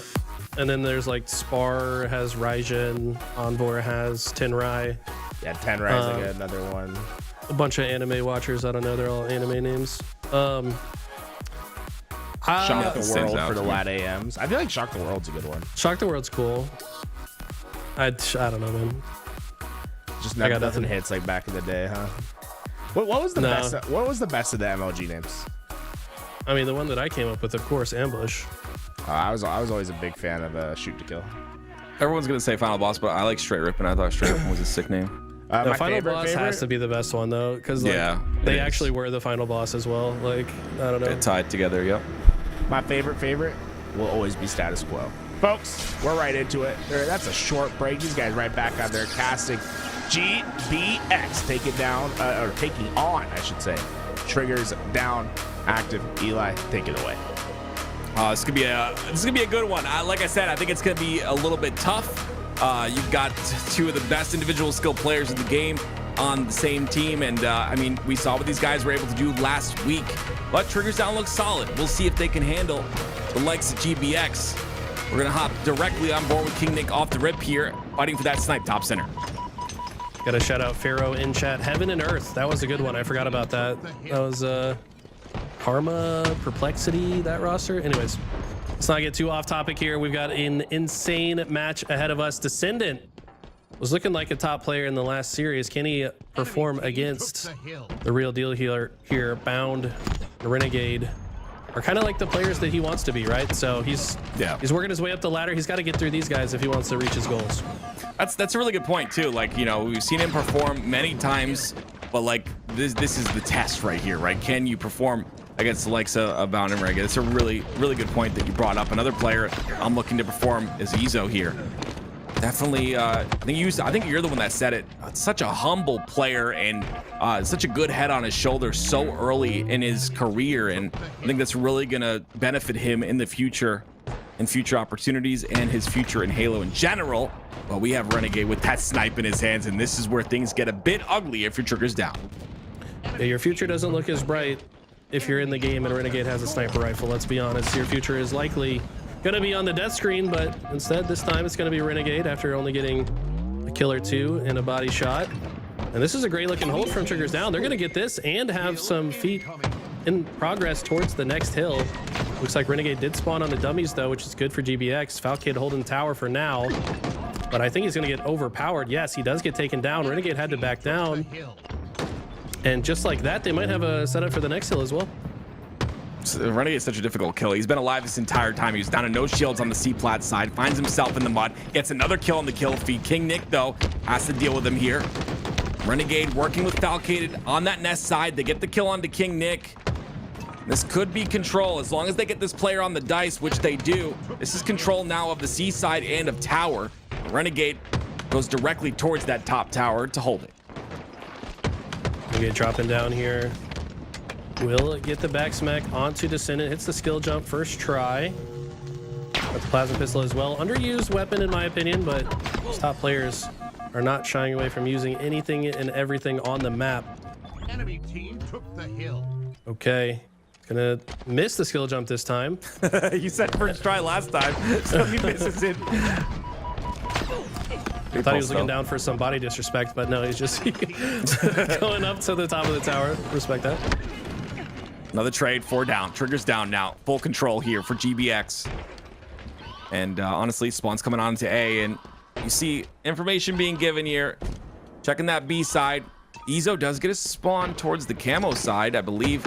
So he'll be like that first player on the push. Snipe is up as well, and Bound takes a dip. Enemy team took the hill. Renegade back tower noob combo. Dude, it is hard to stay alive when King Nick's hunting you down like that. Huh? It is hard. I mean, it's hard to be Renegade too. You know, I don't want to say like, Renegade, Double he just kill. slays the whole lobby. Like getting played for, like everyone understands that there are game-changing players and there are not. Getting played for like that, you're always going to be the focus. You're always going to be looked at from multiple angles. King Nick, though, he has a couple angles with the snipe, gets a kill. They also get the hill here. 1-0 still the score, and this hill is taking a bit of time. I mean, we're at 3 minutes left, so not too much time has been spent, but looks like Triggers Down have the opportunity to close this hill out very shortly, but they got to get through Bound first. I love that process that we just saw from King Nick. So the way he positioned his reticle there just shows the levels to this, right? Most players, if they have the sniper and they're watching Nest, they watch the corner of it, but he knows that his opponent is more likely to jump to the top of the nest to be unpredictable. So he's thinking one step ahead and actually just placed his crosshair where he was. So it didn't pan out, but I just love little details like that that show that these guys are adjusting to who they're playing against and kind of trying to outplay them in the mind game. Enemy team took the Did you see that repulse right there? I feel like I don't see that enough where you like control. You absolutely have to jump and repulse like so at a certain part in your jump. I don't see that enough. I don't see control in the repulse enough where he literally put his head towards the top of that tower. Almost got the shot and descended, but regardless, it's just would love to see that more, like controlling the elevation of your repulse. Like you said, tied 1-1. It's going to be Renegade with that snipe in his hands once again. Ends up going down with it. That snipe out of ammo, I believe. Ezo pushing directly onto Tusk, who's on the B side, and he'll take him out with a nice little repulse there, and he stays alive as well. But it is 2 down for his squad, 3 down for GBX. enemy team took the hill. I like this decision to rotate back towards the big door, try to block those spawns momentarily. As long as he exists over on that B side, he pushes GBX spawns towards the tower, which is obviously the furthest part away from this hill on the map. So Ezo, despite being a young player, knowing how to play his process to give his team the best chance to capture this hill. Now the team's gonna have to rotate backwards and fight 2 players of GBX that have broken through. Good trade there before he goes down. And the rest of Triggers Down clean this up though. Bound aggressive towards that small window. 2 down. A new player down. It's gonna be Ryanoob and Ezo go down as well. So this is full control once again of the hill. Sniper coming up very shortly though. You know who's prepared for that. And I love how Kalasar Observer switches directly to Renegade, expecting him to go for that snipe. But instead, Renegade just putting shots in with the Bandit and has that top center control, has that sandbags locked down. But all the while, it's going to be Triggers Down trying to push on that aggression. And the trade comes out. So still, Triggers Down getting all of this hill time while the rest of the team holding that sandbags area, making sure to handle the pressure of the side of Triggers Down.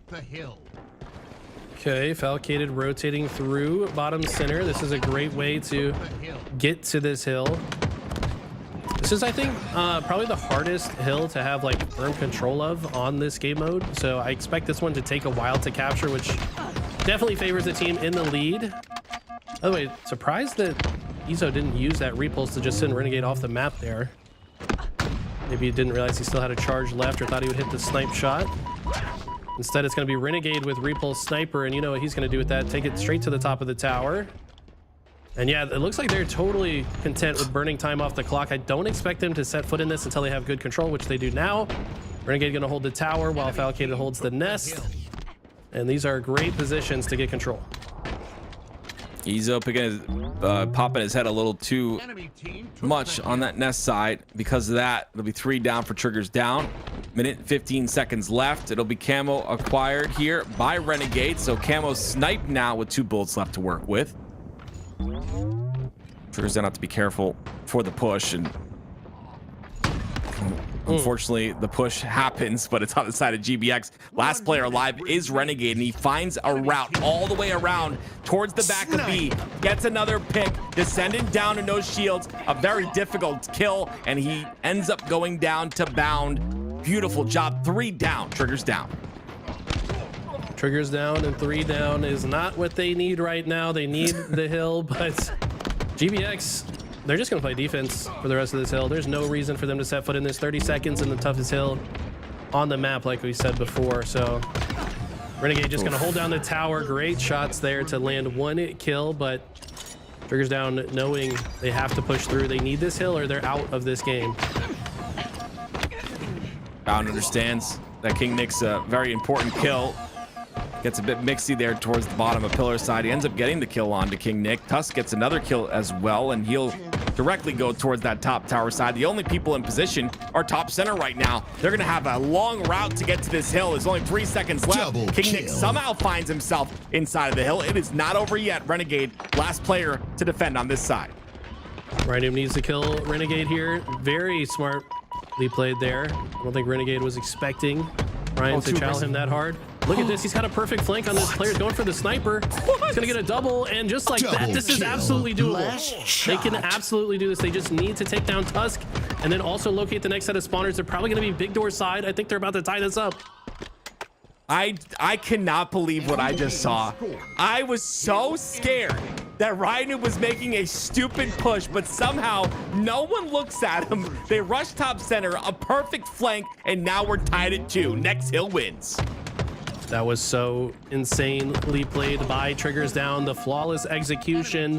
Ryanoob somehow behind. They should have known that Ryan was at green, but maybe just overcommitting to play the sniper there, and they get punished for it. They do have control of the next hill, or at least the first 5 seconds of it, but we're into overtime. Next hill wins. I could also see a reality where neither team captures this hill and we go to a reset, but for now, Renegade gonna try to hold down this sniper or the tower side, which is so important for this hill. He gets taken down though, and Triggers Down are looking good right now. Yeah, Renegade's tilting a little bit. I can just imagine he's a little tilty.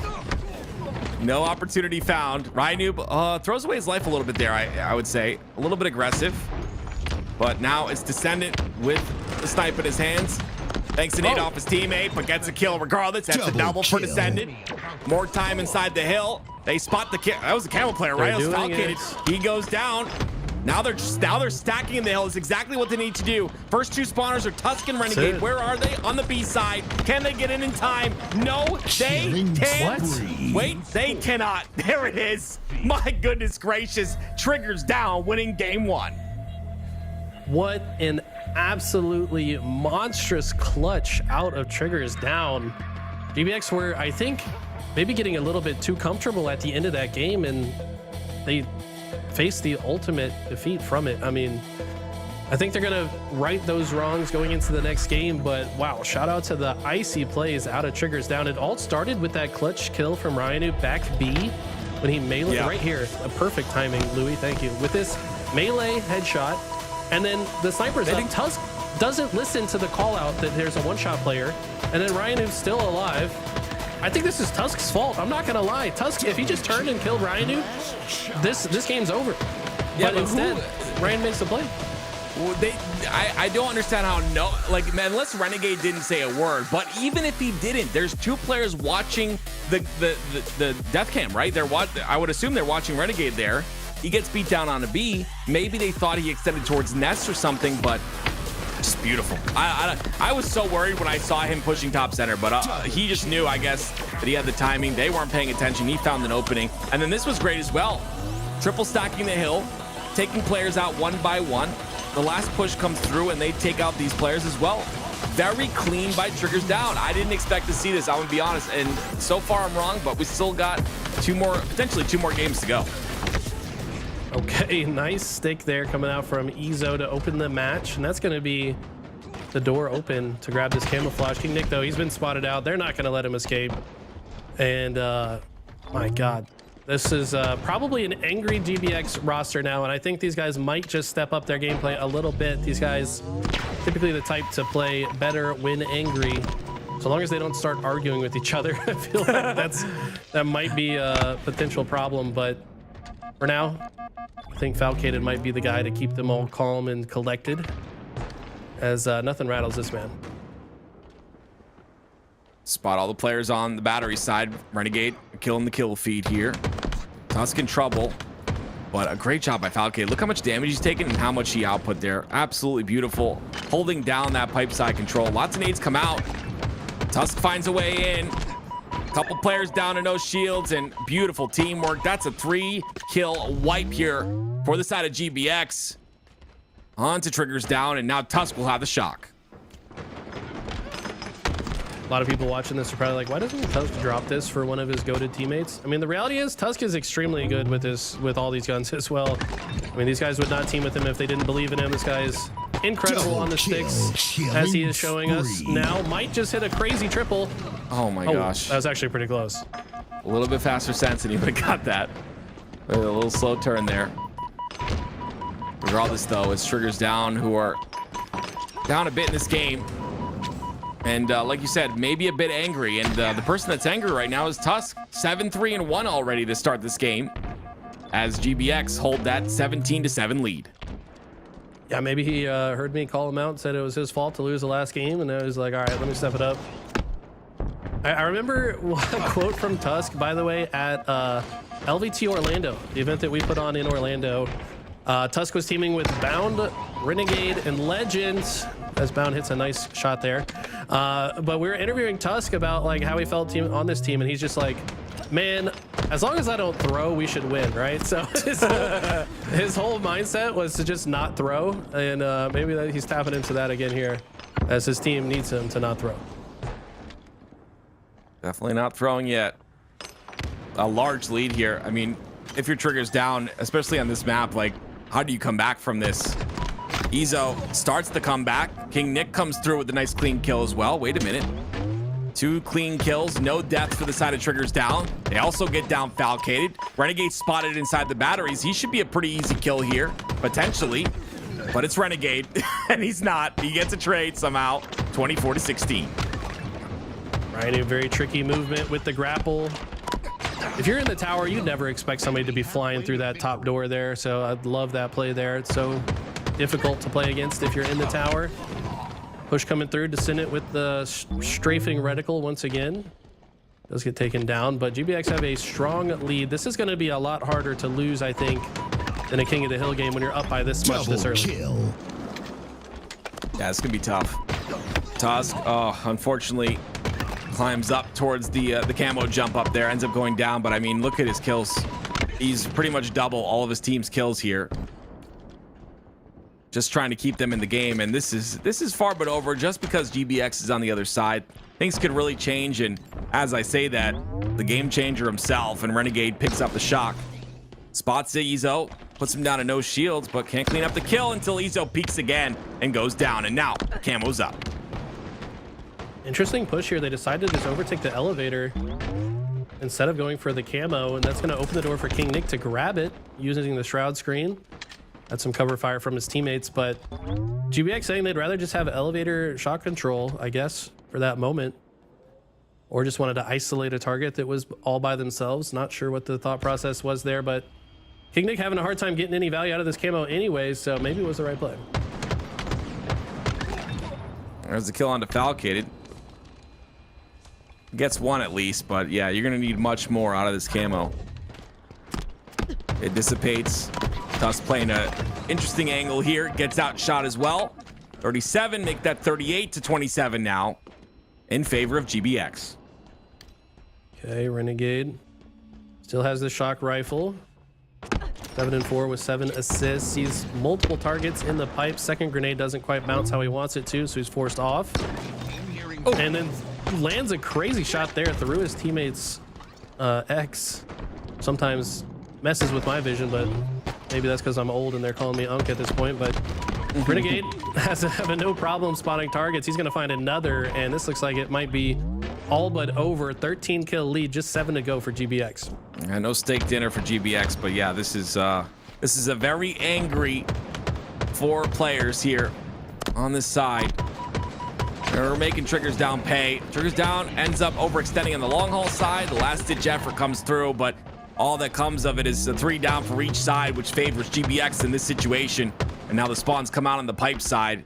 Senate has himself caught towards the double stack, so he'll be in trouble. And Izzo trying to get an angle to put a bit of damage in, but all the while you see that kill feed light up. 48 to 34 now. Yeah, this one's all but over. This is just a formality. Renegade's going to find one on the King Nick.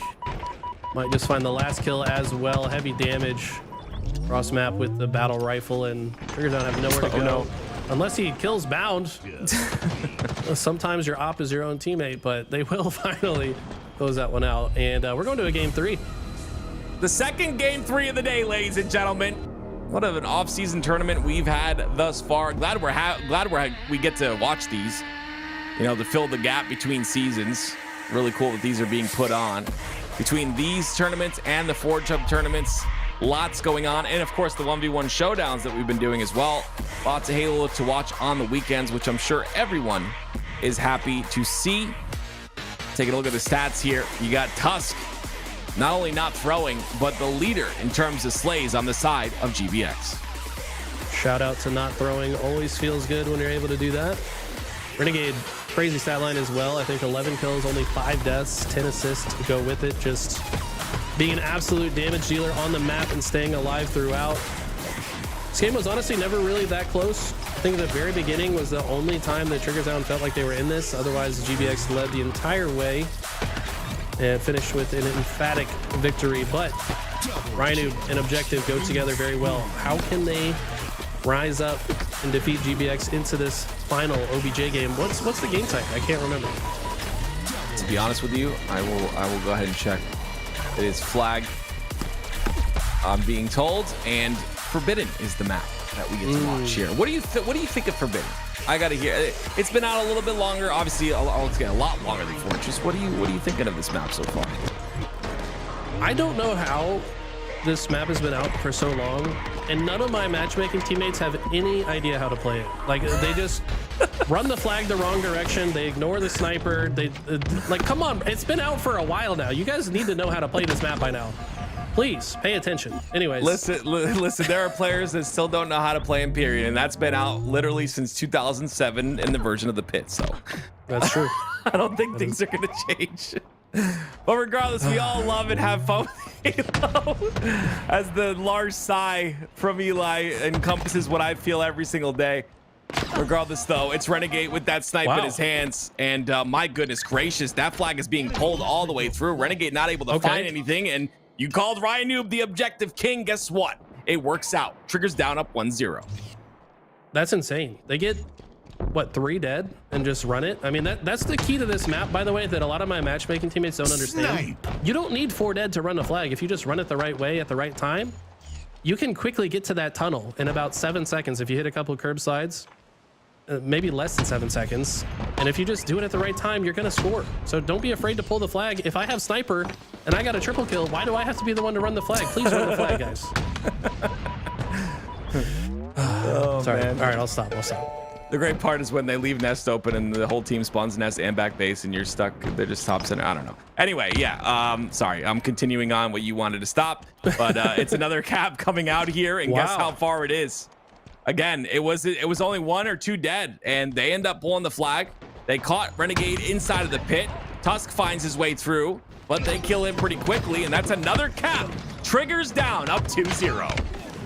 We're not even 2 minutes into the game, and that's 2 caps. We're pacing at more than a cap per minute. I think it's going to slow down, though. I think GBX should be able to right the ship, and this is certainly not over yet. I've seen this story before. I've seen the quick 2 caps into lose situation, which is certainly a possible reality here. It looks like they are playing defense quite well right now. Bound with some tricky movement. Almost nades himself there. Almost falls off the map as well. This guy is so slick with it. And somehow stays alive and might just be able to run the flag. No, spawning players will get the sight line. Tusk not in a great position with this overshield. He's going to see what he can do. But I think the spawners of Triggers Down should be able to isolate him and take him down. Yeah, he tries to isolate his angles right there. You see that. He spots the player back of base, tries to cut off the angle onto him while he goes for Descendant, but Descendant ends up winning that one, and things have slowed down just a bit, like you had predicted. It is now GBX who look a bit in control. Up until this moment, it looks like they're in their base, stuck there. Falcated makes it through the tunnel side. You saw that on the right corner of your screen, and Ezo ends up pushing through. He's going to be able to contest this snipe if he wants as well. This is a good position for Ezo. Do they know he's here? Once again, he is spotted. It's Bound, but Bound gets reversaled on. Ezo's quickly taken out, but a nice kill by Ezo. That was kind of bizarre for Bound. I mean, Bound must have saw him like drop there earlier or something, and then just did that. Descendant, by the way, has been on fire with the sniper seemingly for weeks now. The entire off-season, this guy's been an absolute demon. Gonna see if he can stop his opposition from picking up their sniper. Taking a very unconventional route. I don't think anyone on the side of GPX will expect Descendant to show up with the sniper right here. Look at this. Has a perfect angle. Bound was able to quickly grab it, but I don't think he saw Descendant in the process. So I think Descendant's location is still unknown. Nice shot once again by Descendant. Gets that Takes kill. the snipe ammo as well. Does he burn all the ammo here? I think he burns all. Okay. Didn't have time to burn it, but still gets another kill in the process. That might be enough for the rest of his team to start pushing forward. Renegade being a nuisance, though. King Nick with the OS in his hands. And just in case the chat is confused, Ezo is how he wants his name to be pronounced, and try to respect the man and how he envisioned his own name. So it is it's Ezo. so funny. Even though, People correcting, like, yeah, I don't. with the confidence with which people display or like just declare utter nonsense will always blow my mind. Like, people will passionately declare things that are patently false. Like, I'm sorry, it's just a fundamental part of human nature, I guess. I don't know. I do think Ezo sounds cooler, but yeah, gotta respect the man, you know, and call him what he's wanted to be called. Regardless, Ezo and the rest of Triggers Down doing great here still. They've maintained that 2-0 lead. They haven't given up any caps. They're still slaying really well. Ezo 10-6 in this game thus far. He loves this spot. He loves this spot. Yeah, he really does. It's good too because he's caught a lot of players off guard. So much damage on a Tusk, but runs out of ammo and gets taken out. Does get taken out, but was able to pull a lot of attention backwards towards the base of GBX, which might have allowed Ryan to push through, but no, he's maybe moving a little bit too fast here. Might have needed to play that a little bit slower. But I mean, the reality is the longer Triggers Down can keep GBX stuck, worried about their own base, the less time the GBX can spend trying to get a flagpole. And they're up 2-0, right? So Yeah. with just 6 minutes left on the clock, I like this aggressive strategy from Triggers Down. Play forward, force GBX to back up. Don't give them a chance to feel comfortable enough to pull your flag. I love that when you say that, it literally happens on our screen where Renegade is chasing Falcated around the back of his base. Yeah. Wasting so much time, but I mean, you have to. It's sniped now, though. The timing works out. Renegade picks up the snipe, but Descendant makes him pay. Beautiful shot there. Great counter snipe by Descendant. Oh, you know Descendant is feeling that one too. He probably just said in chat, I know Descendant pretty well. He probably said, I just pissed on John. Probably said that. Something like that was said for sure to fire up his teammates to win this game, because this guy is on fire right now. I'm gonna be honest. I'm not trying to bring up myself a million times, but every time I play Descendant in matchmaking, I'm not joking. He does not miss a snipe, and I truly think he's one of the better snipers in the league. We always talk about Stellar. Obviously, Stellar definitely up there. Renegade definitely up there, but I think Descendant's up there as well. Like I said, another shot onto John. He pissed on him, like you would say in the voice chat. My goodness gracious, not missing a shot. Cleans up Tusk as well. This is phenomenal out of Descendant. A little overheat there. That's gonna give Bound a little bit of a sniper to work with on the top center, but my goodness gracious, what a beautiful job by Descendant. Descendant just taking over the game. Finally, GBX have some positioning to move the flag, but Falcated dies instantly. King Nick with a clutch double kill from the snipe side. And Bound might be able to get a couple kills here, but I don't see this converting into a flag cap. They need a lot more map presence. Like, these kills are nice, but will it ultimately turn into a flag run? I don't know. Tusk is here though, but the timing is awkward. The spawners are here. They're going to be able to probably take down Tusk before he can do much of anything. Yeah, Descendant doesn't care that he dies in the process. He takes down Tusk, who was the last player that could have threatened the flag being pulled. And I mean, this is just brilliant defense so far from Triggers Down. We didn't get to see it, but Ryan Noob stayed alive in water there for an hour. Okay, like there was multiple players on him, and he stayed alive that entire time. Even got Tusk down, no shields. They cleaned him up really quick. Like you said, he was the factor there, but goodness me, 4 minutes left. We've counted this clock down, and yes, GBX have made it really difficult. This is their second overshield in a row, by the way, from what I've observed, and we'll see if they're able to do anything with it. They're being a bit more aggressive on the flagpoles. Bound being a bit more aggressive with his placement on the map. He'll get the kill on the Descendant, but that OS is gone. No longer going to be able to be used to run that flag. Yeah, Izo with a huge kill on Renegade there. Don't know how it happened. It happened off screen, but that was the one player that, had they not taken down, could have ran the flag. And Izo with a beautiful late jump, gonna take down Bound as well. And honestly, they're just winning these one-on-one engagements. This Descendant winning the snipe v snipe battle. Izo's outshot Bound a couple times now. I mean, this is just looking like an on-fire Triggers Down, catching GBX off guard. I mean, how do you get into a flow? Oh, wait, did they end the game early? Oh, there was oh, the lag out. Okay. Goodness me. I'm gonna be honest with you. Like, how do you get into a game? I think it was Renegade 8-15, right? How do you get into a game when you're not hitting those snipe shots? If you're Renegade, you want to get that snipe. You want to make sure to hit a couple shots to get yourself in that flow. He's not able to do any of that because Descendant shuts him down time and time again, and ends that, at least that first part of this game 3, 8-15. I mean, I think that's a big factor, right? If you're Renegade and you just can't seem to get into that flow, if you're being shut down at every turn, it's difficult. And that's props to Descendant, constantly, time and time again, winning those 1v1 snipe battles, and I think that's a big factor. Very interesting reset here, as we'll try to get the players back into the lobby. I'm pretty sure, I mean, 9 minutes had elapsed, right? We only played a 12. Are they just going to restart it with 3 minutes on the clock with 2-0 advantage? Ryan wanting to know what's up, and I do too. Yeah, I'm not too sure. Not too sure what's up, but we'll hopefully find out here shortly. Maybe a little lag out or something like that. But regardless, a 2-0 lead here for Triggers Down. I love how Ryan, the first thing says, "What's up?" I mean, what's up? They've all been in this position a million times, right? Like, yeah.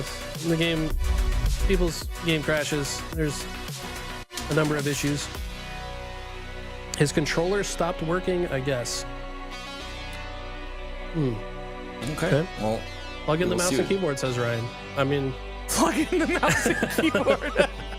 Yes, Why I not? like that. I like that idea. Hey, Royal 2 does it, man. He's disgusting on M&K.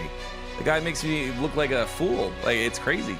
To put a brain together with an M&K, it's, I don't know, it's nuts. But no one believes me. Everyone wants to stay on controllers, so do it. Whatever. But anyway, yeah, I'm a bit biased here. Renegade, though, starting to find a couple of kills here. But I think that was probably Descendant shooting him there. Yeah, it was. Like, constantly, look, he gets cleaned up there as well. At every turn, he could not move with the snipe. And Descendant just kept hitting shots. Just absolutely beautiful. I mean, Descendant was going crazy. This was the very beginning. I feel like I was yapping and not even fully paying attention, and they got 2 flag caps in the very beginning. And then quick. Yeah, like literally less than 2 minutes, they had 2 caps on the board. Like, can I just yap and not miss you guys capping 2 flags? Bound staying alive here was crazy, by the way. His controller seemed to be fully functional at this point in the game. Not sure what happened to his controller later in the game. Maybe But this is what broke it. Look how fast he turned. Maybe this is what broke it. That was about as late as a late jump can go, by the way. I think those late jump timings are, there's some crazy deep. I think you can go to your chin or something. You can go pretty low with the late jumps. Yeah, it's Like I have not implemented that into my game, and I lose to it every time. It's sad. This was but in crazy. your Bound just warm-up found him. routine, Don't you True. shoot bots in your warm-up? Like, just Yeah, it's true. just Yeah. just start late jumping during that. That's what I did to start just feeling situations to do it more. It's a good call. That's why I'm a coach. There you go. That's why I stopped coaching. 'Cause no. I still do. Just, yeah, it's not as much as I used to. But regardless, this is crazy. Out of triggers down. I didn't expect this. Again, look at that. Like, that is just nuts. That's the thread the needle. Ooh, did I stutter? Wait a minute. Wow, Ryan is on one today, bro. Listen, the dad energy, bro, it's different, man. Okay, we are confident. We just had a kid. We had to stay up. Like Mikowski knows. I did it 4 different times. Scroll up a little bit further. Oh, It's 3:30. Okay, they want to fight for the extra 30 seconds. I mean, that's Ryan. I mean, kind of makes sense, right? Though, like, Yeah, it does. They capped in 30 seconds. Like, it's very possible on this game type. Yep. I don't know, man. Yeah, I just love how assertive he is. You see how, like, he's like, did I stutter? I mean, you're typing, bro. You can't stutter in text. Like, I'm just saying. You could, like, typo, I guess. Like, did I typo? Like, This is fun. Oh man. dad mode Oh yeah, engaged. that's the end. I know, right?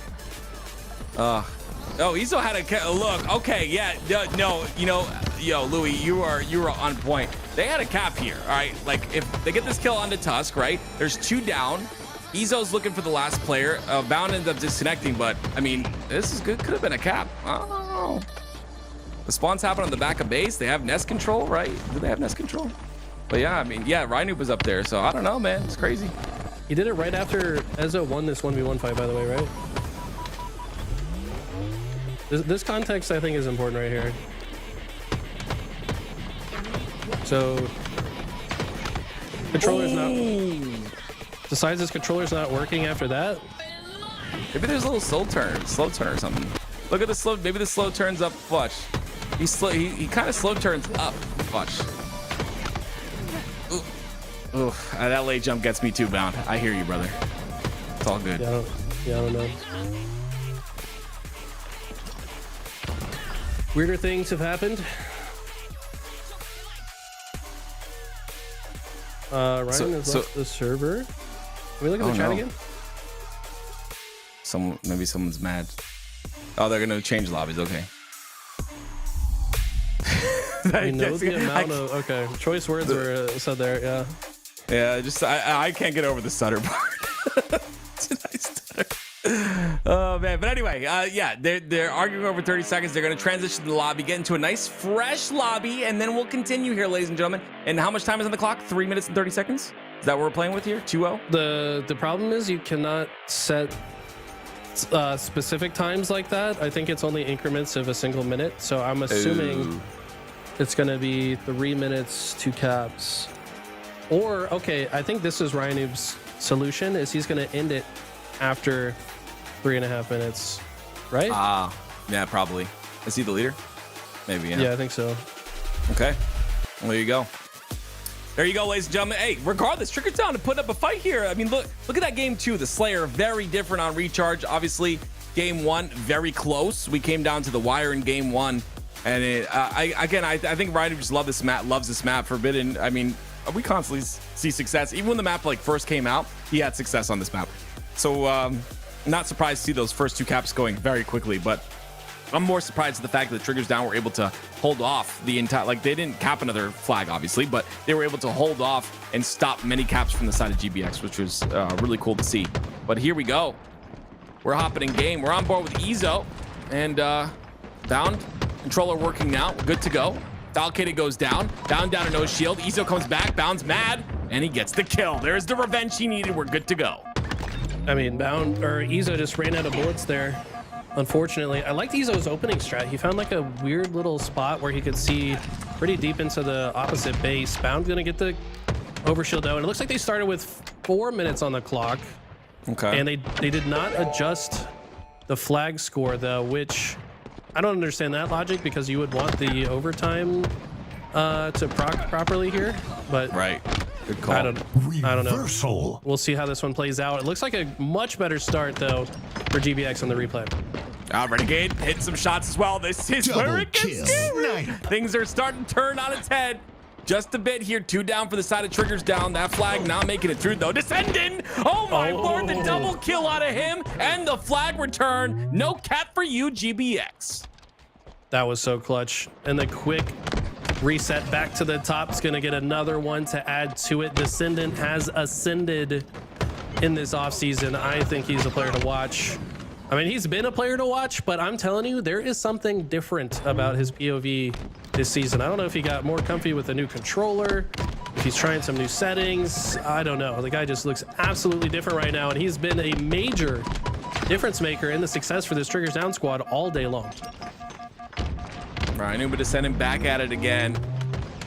I think this is where Descendant belongs. It just works out, it seems. 2 down for the side of GBX.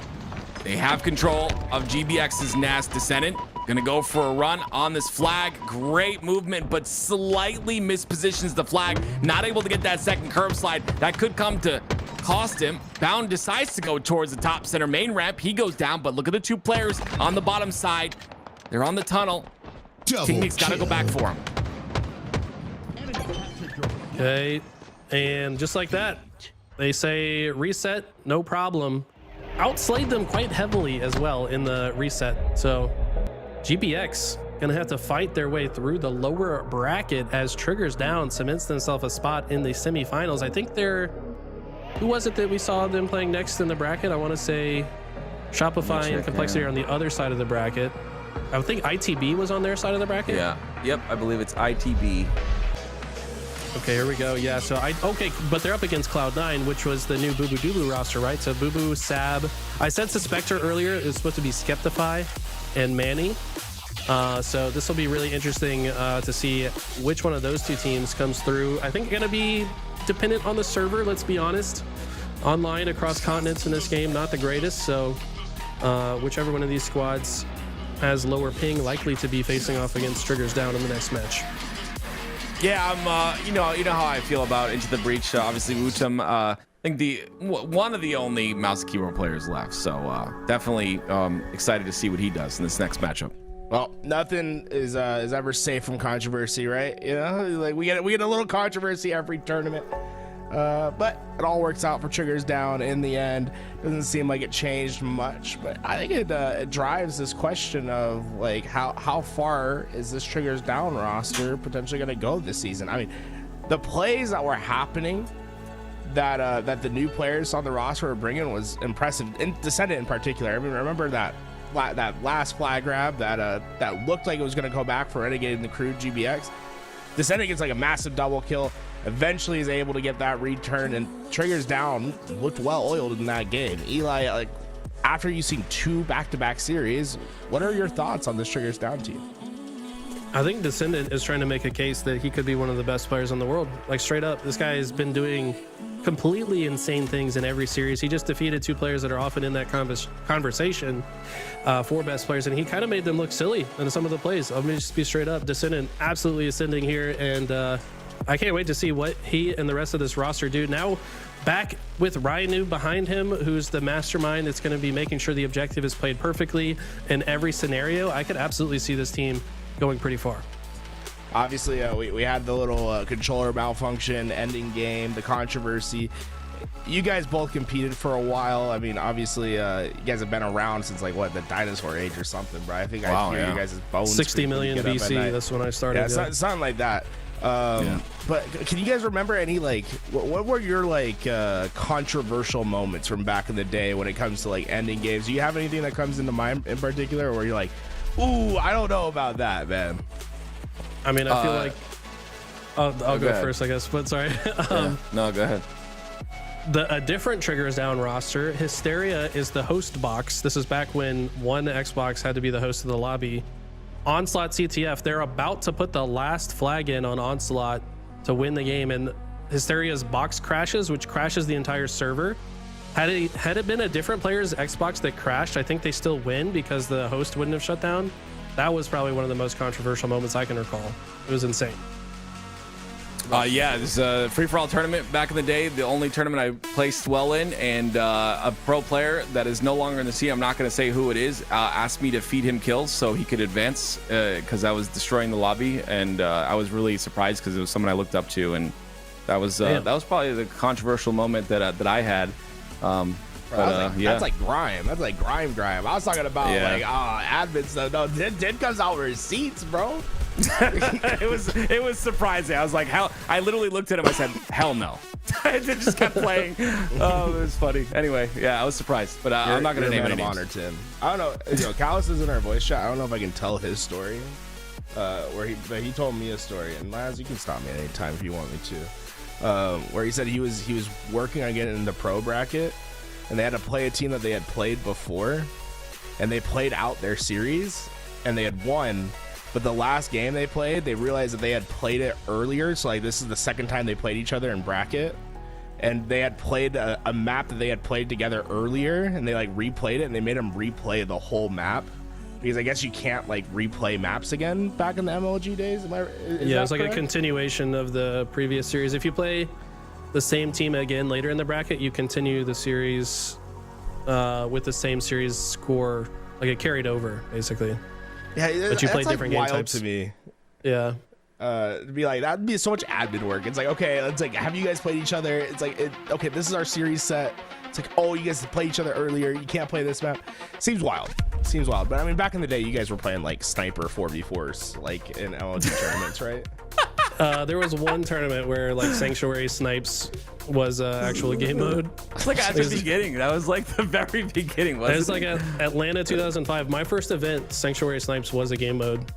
That's crazy. I think then they had the All Slayer tournament at Philly, which they did that because they were doing like Halo 1 tournament and a Shadowrun tournament at the same time, I think. So they had a lot to do and they wanted to go faster. So they just made it all Slayers. Yeah. Shadowrun way before its time, dude. We've come a long way.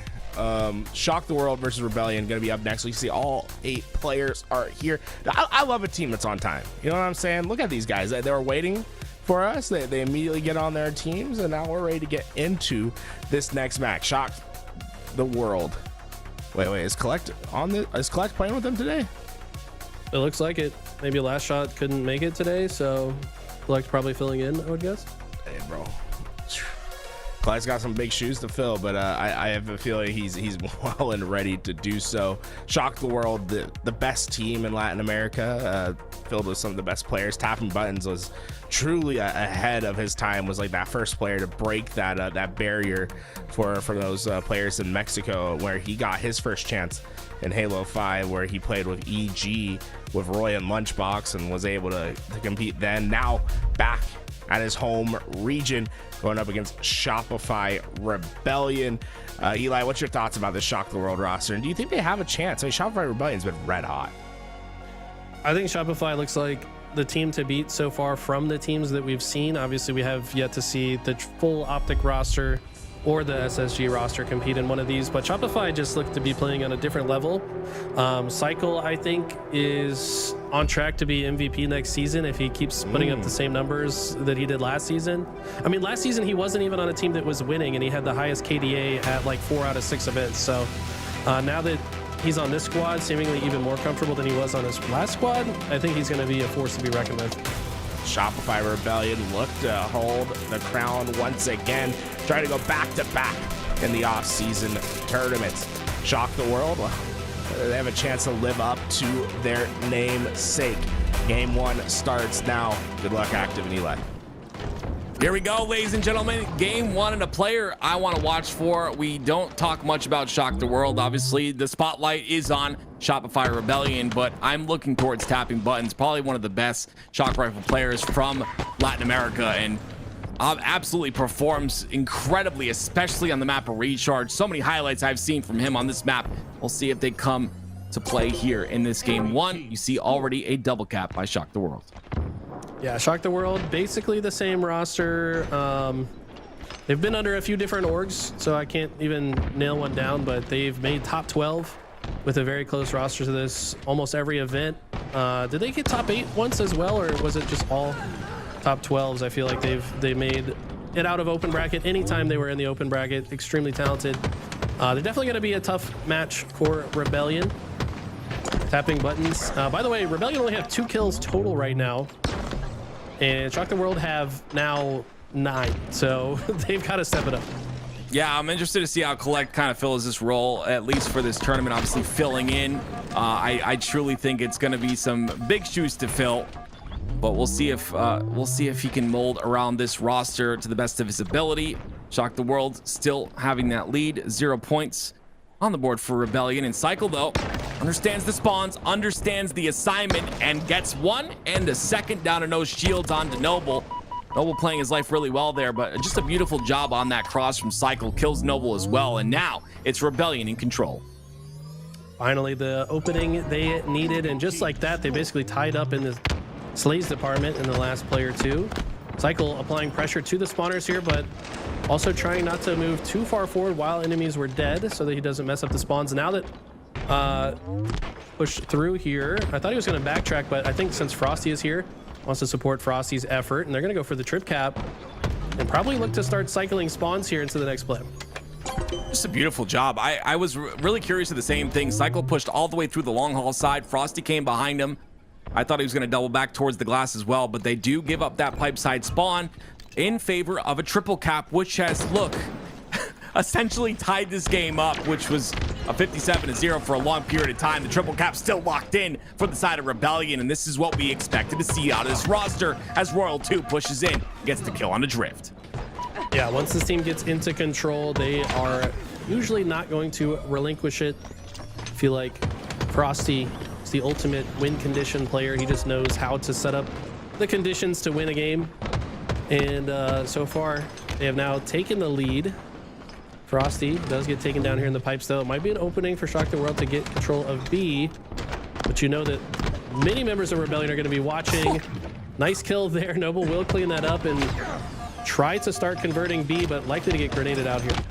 Yeah, we talk about the inertia, you know, us wanting inertia to be added to the game, but sometimes I like the little dance that happens. You saw Collect a little bit of a jiggle there in the pipe side while walking forward, wins that fight.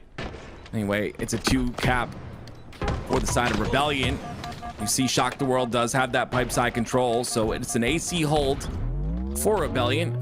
I'm interested to see how they do hold this. Right now, it's a 4v4 on the map, so every kill matters at this point. You see Tapping Buttons in a fight with Collect, but he's got another player to deal with on the bottom of blue pipes. He'll trade out that kill, but that will open up C, and immediately Rebellion go for B. Look at that, Frosty just knowing exactly where that player was going to go. Definitely had a call out from a teammate there, as he was already weak. He's already taking some pressure. By the way, take note of that grenade that Frosty just threw. One of the best grenades to clear the A stronghold. Nice win there with multiple targets here, and the rest of Rebellion come flooding in to retake control of A. Cycle can't land the no scope, but might not need it. If he can hit the shots, does finally clean that up, but made him work for it at the very least. That's a crazy straight by Drift. I'm gonna be honest. I don't think I'd be able to hit those shots. Team score. Great shots by Drift. Great movement, but Drift finds himself with his back exposed. Collect takes advantage of that. And can Collect fill the shoes was the question. So far, so good. 9-7. Doing his due diligence to hold that top pipe side. Ends up trading out, and now it's a 3 dead. Make that 2 dead as one just spawned for the side of Shock the World.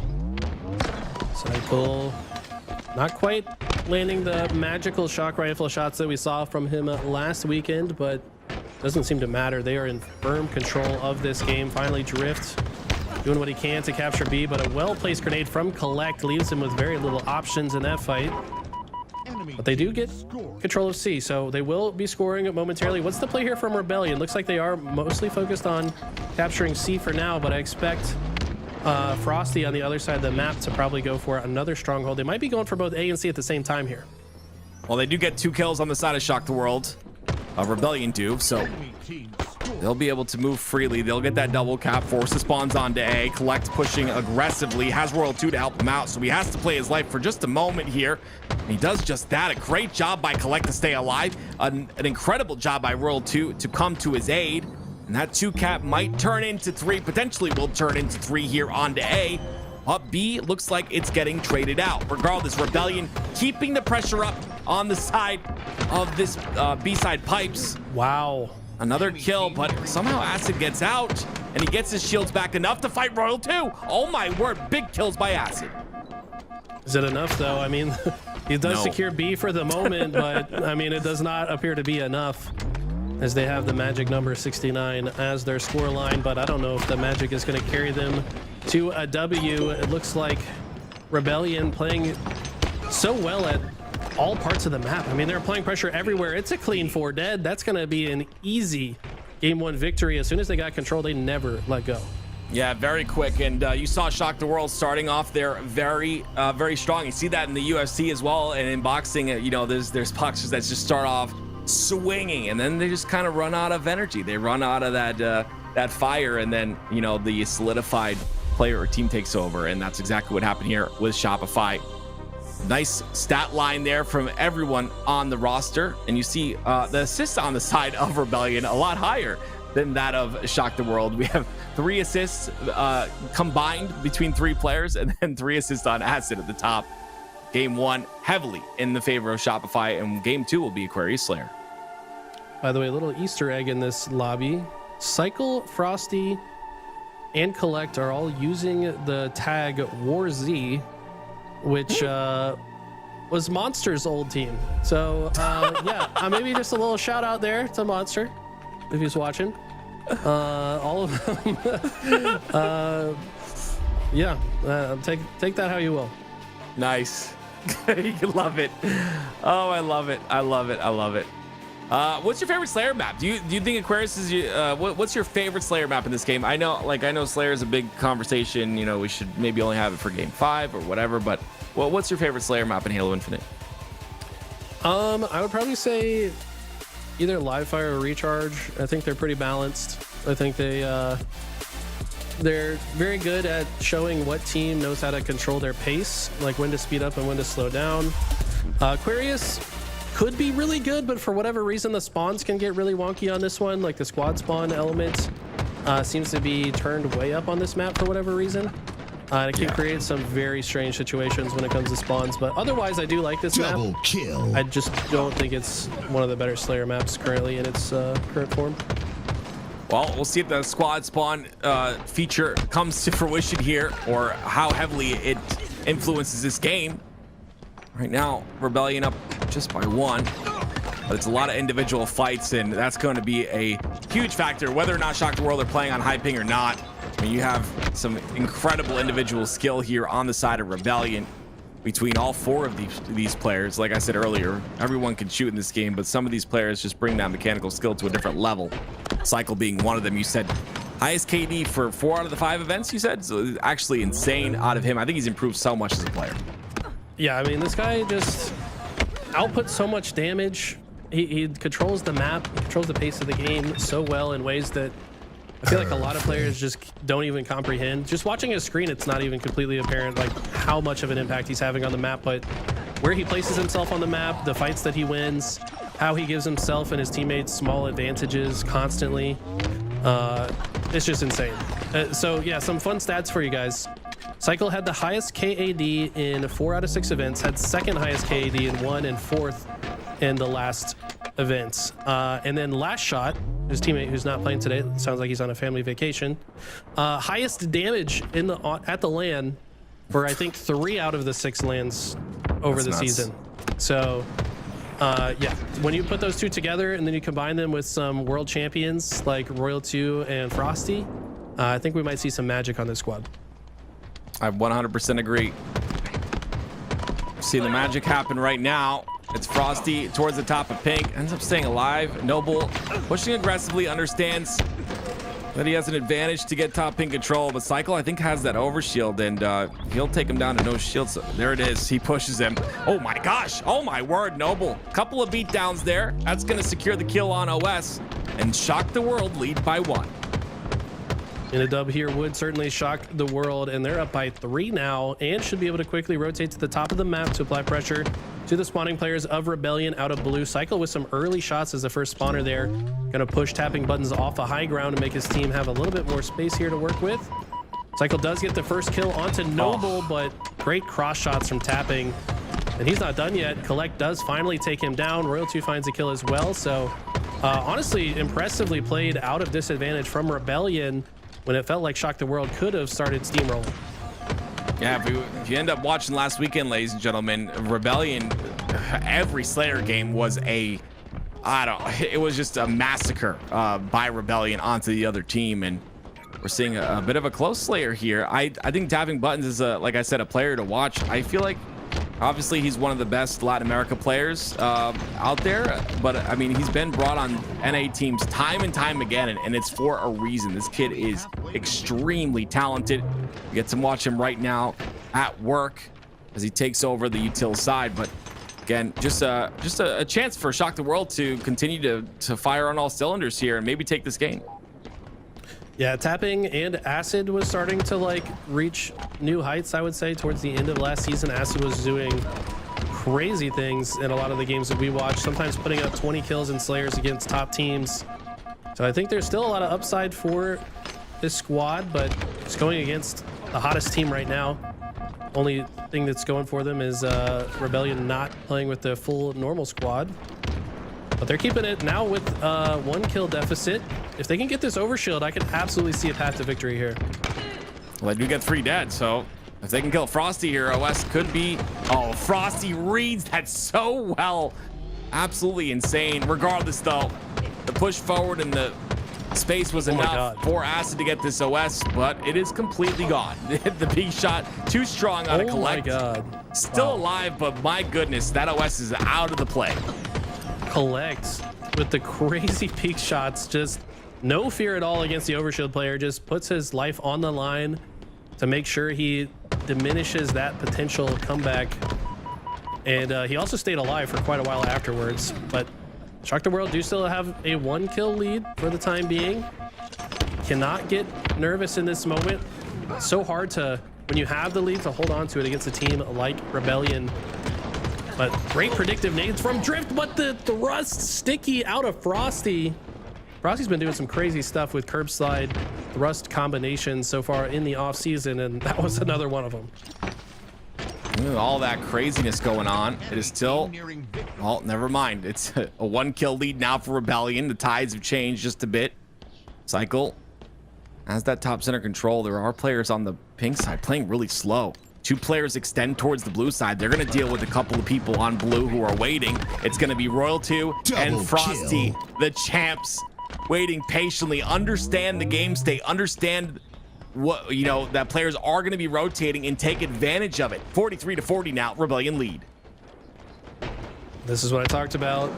When you're the underdog and you have a taste of potential victory, sometimes it can make you think and do the wrong things. I think that there's like a weird pressure to close the game out that I think makes a lot of these teams falter in the end game, but they've done a good job. They've brought it back.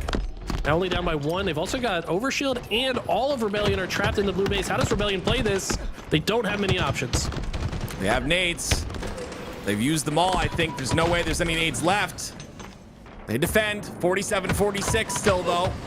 Drift trying to go in for a kill. Cycle makes them pay. The teamwork is good. 47-48 now. Noble in a 1v1 versus Royal 2. We're tied at 48. This is getting insane. Looks like Collect maybe overextending here, but he does find a path to stay alive. Does have Cycle there to watch him now. Tapping, trying to save his teammate's life, but Collect will close it out. Wow. The pressure from Rebellion, but man, Shock the World put up a great fight. I got to talk about that. I mean, Rebellion, like I said last week, they didn't lose a Slayer game like at all last weekend, and now it's a 48-50. Tools, what do you think about that? I think Rebellion's legit this year, and even with Collect, I mean, I shouldn't say even with, because Collect is Collect. He is the best available for a player missing like Last Shot, especially when you take what Last Shot is and what you need to replace. Like, Collect is right there in that perfect prototype player to take over that spot. But the Shotfire Rebellion team excites me the more and more that I watch them, and for moments like that, when the games are close. At the moment, with what we've seen during the off season, they've been able to clutch up and find those wins. My question, Eli, is does that translate when OpTic Gaming starts signing up? Whenever the Space Station Gaming roster signs up, whenever we start getting these full-fledged top-tier rosters, do you think this clutch factor that Rebellion has will continue to shine, or do you think there will be learning moments down the road for them?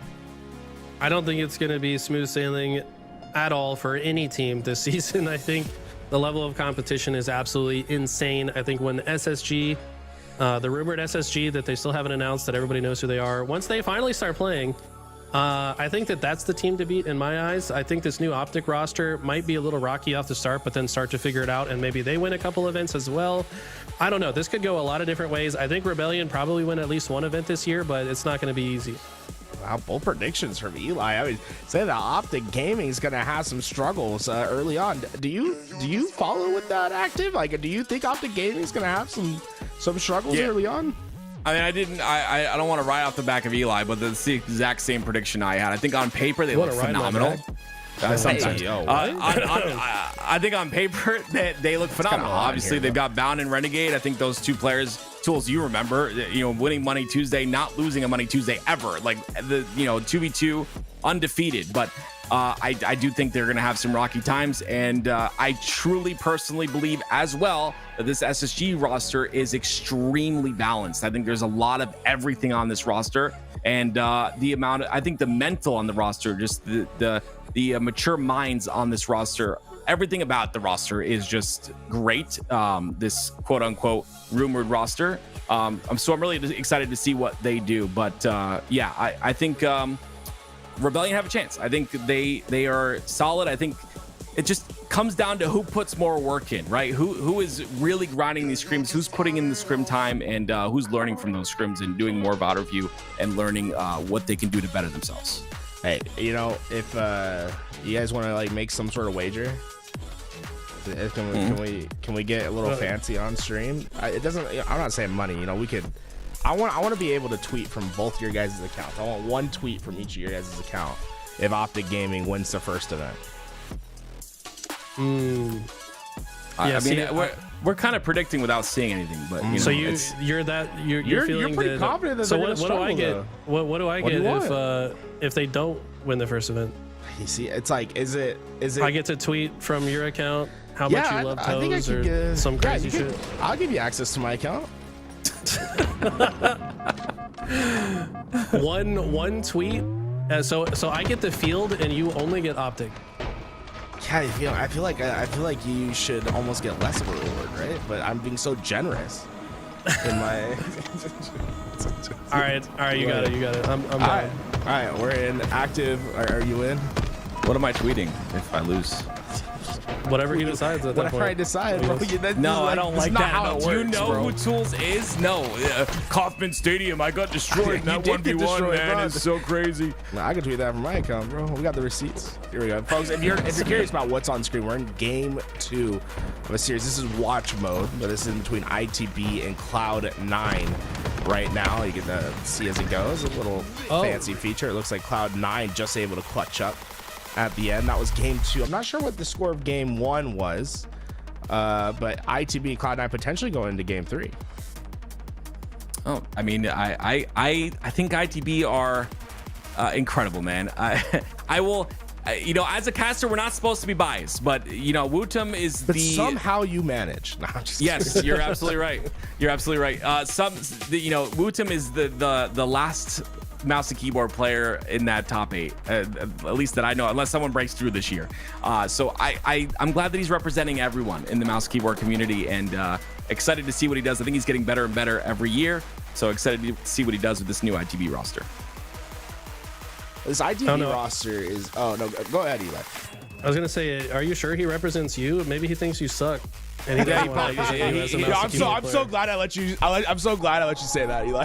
Listen, I'm gonna be honest. Rice came in my chat the other day and said you're a better sniper than I am, and Rice is disgusting. Bro, so like, I don't know. You know what I mean? Like, He's listen, also man, a really nice guy and might tell you the things you want to hear. I don't know. I didn't ask him to tell me that. Anyway, no. Yeah, no. Wootum's cool. We don't talk much. The guy's, you know, very quiet. He just sticks to his business. But I think he's just a great player, and I'm excited to see how he grows over the years. It's cool to see the inroads being made with, you know, some of these players that have come into the scene recently with mouse and keyboard. What do you think needs to change? Not necessarily in Halo Infinite, but just in future Halos for mouse and keyboard to be that viable input in the future, Tim. Number one, the performance needs to change, and you know, we're working with what we got with this engine. It is what it is, but obviously we do have that magnetism, which I'm not a fan of it. I think it's necessary though, because the performance of the game is not up to par. I think once we switch to this Unreal Engine 5, and once we get a couple of mouse and keyboard brains in the studios, I think we'll, you know, get to a point where we're feeling like, you know, those other, like Valorant, for instance, like that game's buttery on mouse and keyboard. Like if Halo Infinite felt like that, I think a lot more people would want to play it. And then of course, in the aim assist side of things, it's got to be balanced. There's got to be a constant look at the two balancing out, and that's the only way to make them both work. You saw the clips when we had 250k people. We saw the clips of people saying aim assist is insanely OP. I remember XQC screaming about aim assist. This is so easy, because he picked up a controller for 3 seconds. Like, we can't have that, right? There's got to be a balance there. Somehow, I think controller players need that aim assist, but if that MK is going to be viable, the performance has to be number one, and then number two, we have to have balance between the two inputs. Yeah, I feel like it's a very tough thread to put through the eye of the needle, right? And I'm curious how they approach it. Me personally, and tell me if you agree with this, Eli. I think we should stop talking about nerfing controller and just buff the shit out of the mouse and keyboard. You know what I'm saying? Like just make it so it aims for you. Make it controller 2.0. Make it look like a Zim. I don't care. Like, as long as it's even, I'm all good. I'm okay with the game being easy for everyone. What do you think, Eli? You're advocating for zimming across the board, huh? Get it twisted, bro. Get it twisted. I don't know. I feel like Apex has the right kind of balance to it. It's like, what's really cool about Apex is a lot of the teams are a mix of controller and mouse and keyboard, because the mouse and keyboard player might be able to play at distance and pick up sniper rifles and be more effective, and then you've got your SMG players that take the front line on controller because they're just going to track and melt everybody. Like, I think that if they get mouse and keyboard to a position where it will be beneficial to have a mix of controller and mouse and keyboard players on a team, I think that would be a really cool dynamic. It's like, I kind of think it's already like that, but we just don't have enough really good mouse and keyboard players to see it that way. Like, for example, mouse and keyboard right now with equipment like grapple and repulse can do a ton of things that controller players just frankly cannot do. So it's like, do you build a team specifically to add a mouse and keyboard player that can be the grapple and repulsor guy, and then you have all your controller players to pick up things like the shock rifle and dominate? I don't know. It's a fun idea, but I think difficult to pull off in practice. All right, folks, what you're seeing on your screen right now, ITB and Cloud9 have gone into game 3. It's going to look a little bit different than what you see from your everyday broadcast. This is using the watch mode on Halo Infinite, but we still got that name tag on the bottom left if you need to follow along. Unfortunately, we can't have the stat board in the top, but you know, these guys, they were playing Halo, watching Halo back in the day when none of that existed, right? So I think you two will be fine. Good luck with this game 3. Cloud9 ITB winner moves on. Kalis, I love you over there, hopping on with Wootum right off the bat. You know, I love to see that, and you know, that flag will be returned, but immediately aggressing towards the top of pistol here. And this is that's something that you know, the one thing that I would say, and I love Wootum to death, the one thing that I would say about his gameplay that needs to improve maybe a little bit is the amount of flicking he does. And I think it gets better over time. I think as a M&K player, you have to warm up for a long period of time to really get smooth, but I think it's improved you know, since the first time I watched him.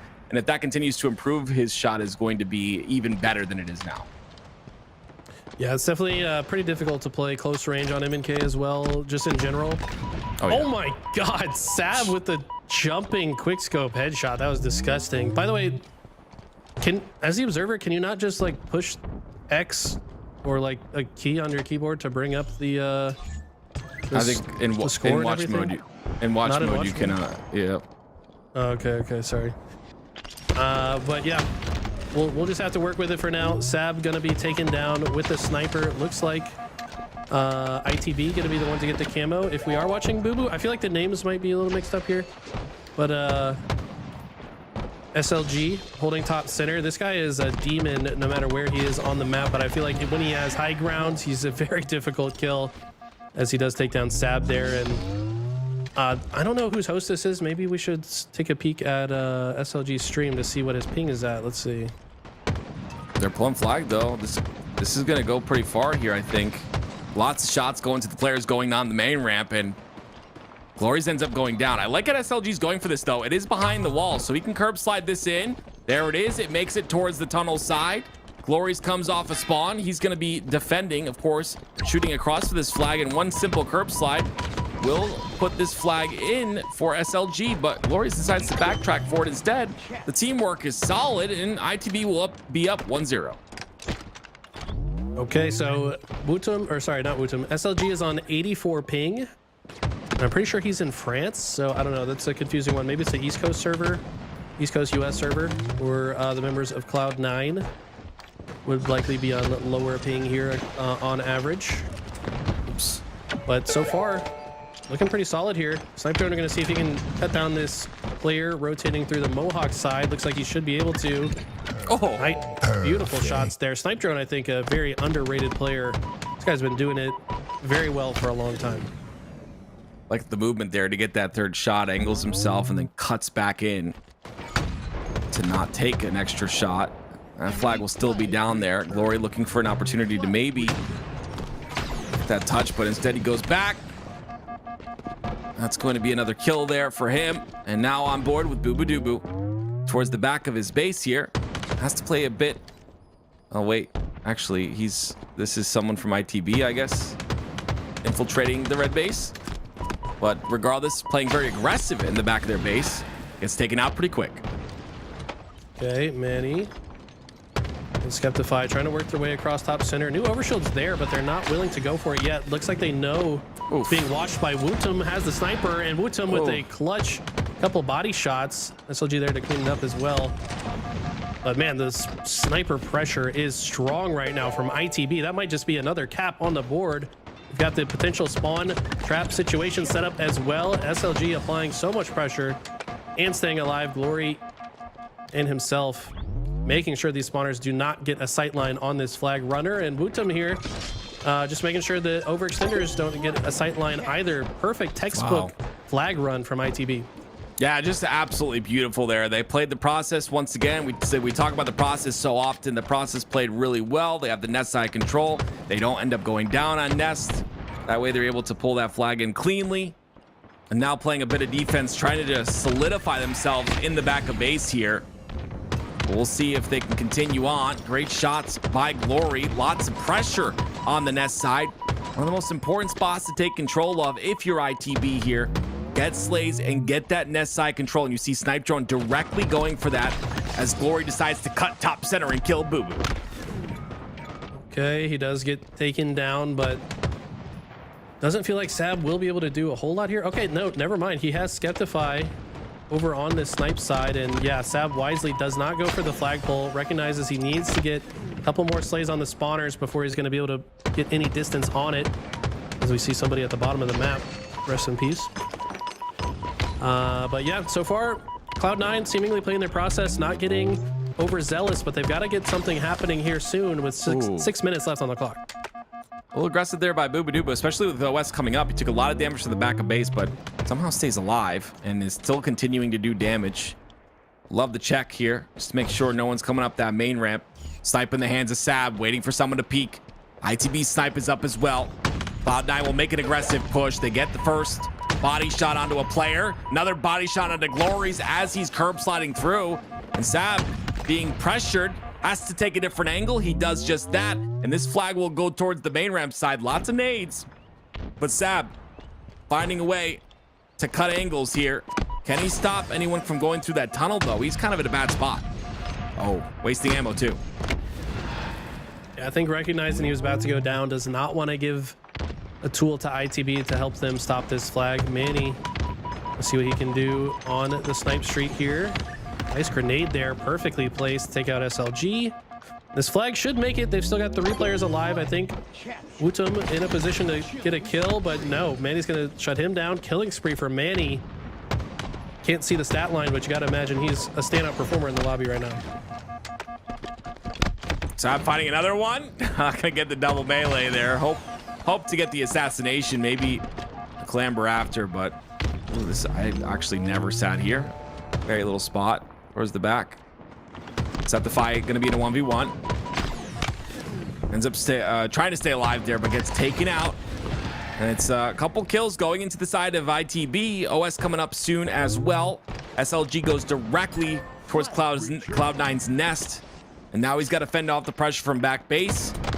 And on the flag side, and you see they pressure him immediately. Very important player to kill here for ITB. Or for, I'm sorry, for Cloud9. Ooh, perfect reversal shot caller coming out from SLG. Using that spot, which is a very good spot to use on this map, by the way. You should definitely add it to your gameplay, Tim. You can just kind of mix people up. They don't really expect you to be hiding there, and even though they did accurately locate him, SLG hits the shots anyways. Look at this. They're able to see the next rotation. Looks like those players are making it all the way down the tunnel, but they've got nowhere to go. This looks like GG.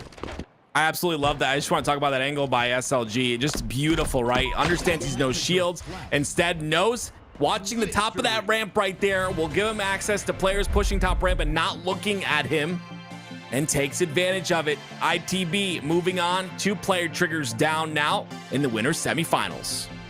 Impressive for Into the Breach to be able to win like these massive games, but like playing on massive ping, right, the entire time. And well, we'll get to see if they can take down their next challenge against Triggers Down. So a little bit further in the bracket, we're going to be getting that match ready for you guys right away. I think my caster's been going on for like 60 minutes straight or something like that. I think they desperately want to break. Yes. So please, guys, stick with us. You know, if you want to enjoy the music, you know, whatever it is, we'll be right back soon with more Halo action.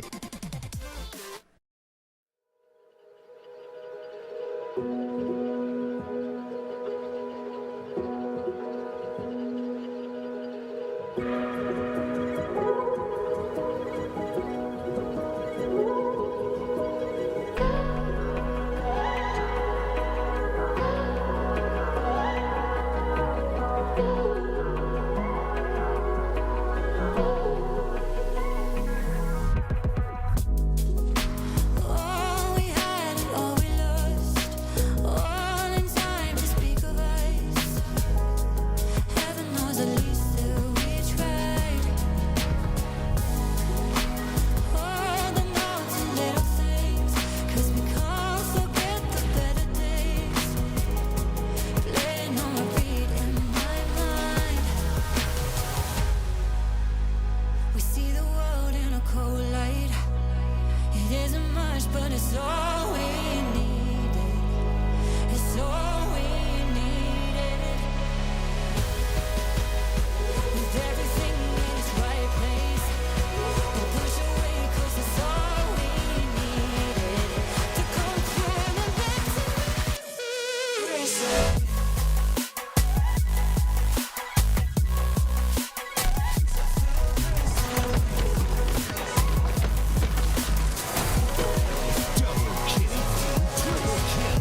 it's all we needed. With everything in its right place, don't push away 'cause it's all we needed to come through and live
time we'll meet again. Just speak your truth, hoping it's a lie. You can't sleep, so why not give up? Let me tell you a secret. Touch your heart like it's nothing. Take a shot, you do it perfect. Good or not, it's still fun to try.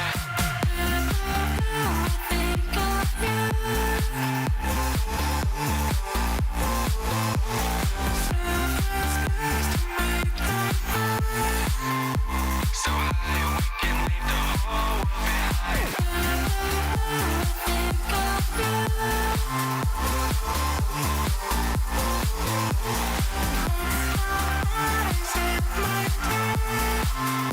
So high we can leave the whole world behind. To see the end, holding open arms. Sit down, think this through. I've had enough, now it's love.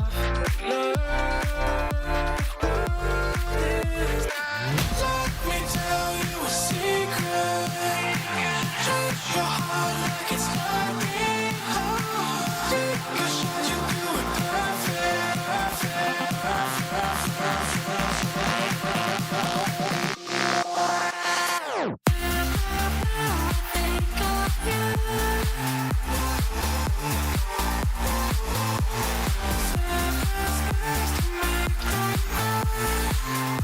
so high we can leave the whole world behind.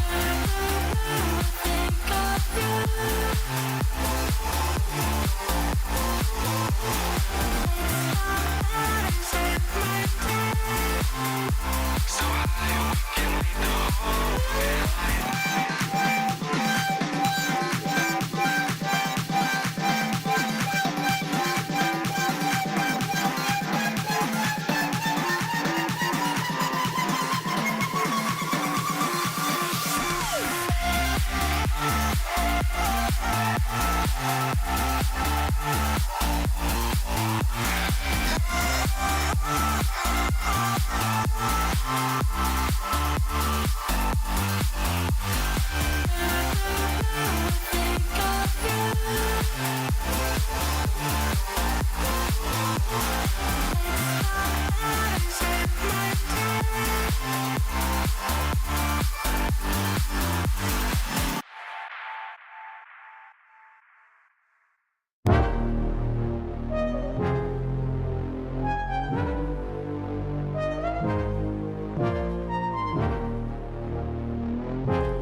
Dead like a summer sunset. Doing things that I shouldn't, but it helps me reset. I'm fucked up, but it's fine, yeah. Anything to forget that it's all in my head. In my head, my head, my head. In my head, my head, my head. Get out of my head. Get out of my. Get out of my head. Get out of my. Get out of my head. Get out of my. Get out of my head. In my head, my head, my head.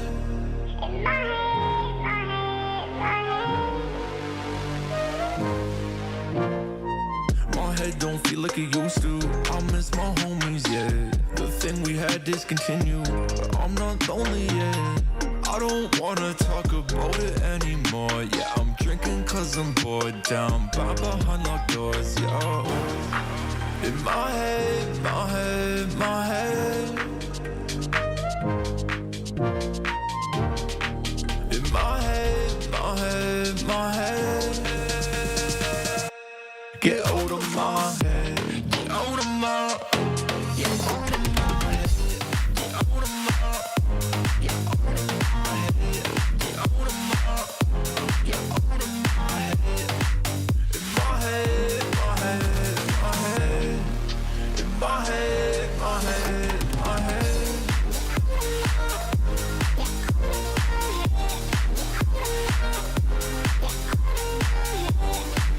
In my head, my head, my head.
checking your physique. I don't think I could want you anymore.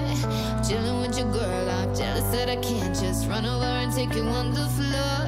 And I don't wanna cross nobody. I know it's never worth the pain, but I can feel your eyes run down me, and all my sense just floats away. You got me in that dilemma. Oh, oh, oh. 'Cause boy, you a fine looking fella, and you know, no, the grass here is green. I like what you see, thinking of how you could get with me. Yeah. Or maybe we don't have to tell her. Hey, I'm in a dilemma.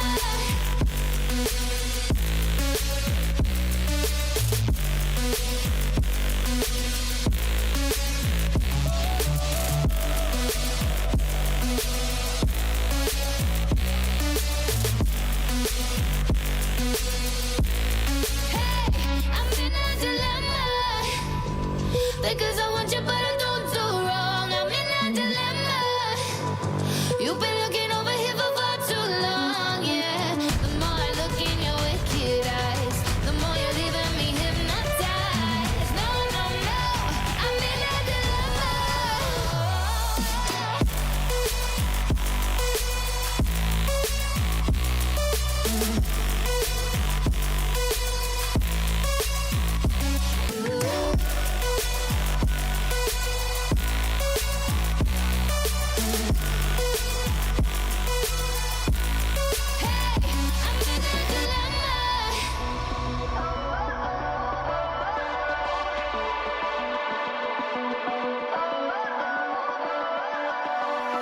Sitting under moonlight, checking your physique. I don't think I could want you anymore. Chilling with your girl, I'm jealous that I can't just run over and take you on the floor. And I don't wanna cross nobody. I know it's never worth the pain, but I can feel your eyes run down me, and all my sense just floats away. You got me in that dilemma. Oh, oh. 'Cause boy, you a fine looking fella, and you know, no, the grass here is green. I like what you see, thinking of how you could get with me. Yeah. Or maybe we don't have to tell her.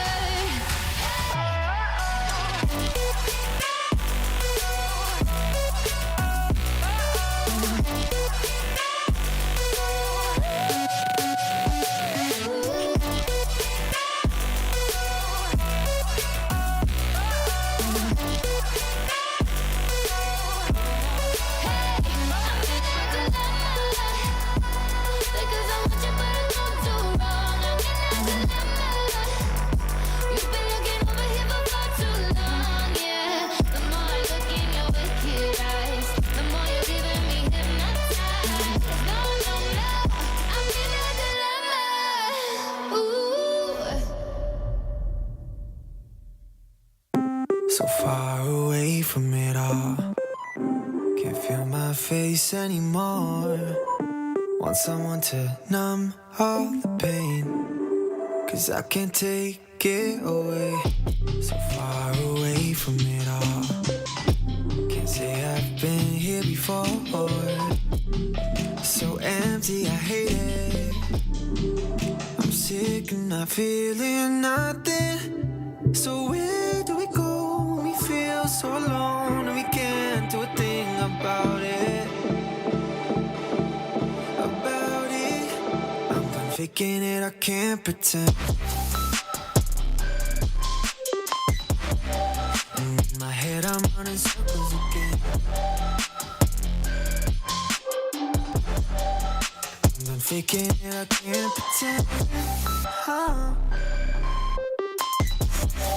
And I've been spending too much time. Welcome back, folks. The winter semifinals. Well, it's starting right now. We have two incredible teams. One from North America, one from Europe. ITB, aka Into the Breach, will be trying to take down this red hot Triggers Down roster. Into the Breach, the only org remaining in Europe, and they've assembled themselves a super team here. Watch out. These guys are great, and well, Woodham's always exciting to watch on that mouse and keyboard. On the other side, Triggers Down, the brand that's been around forever, being revived once again by Ryanu. Joining up with him will be King Nick, with 2 players that split from Dark Inside, Descendant and Ezo, working together to try to make something special happen. Game 1 starts now. To bring you guys the action, it's Eli the Ninja and Active.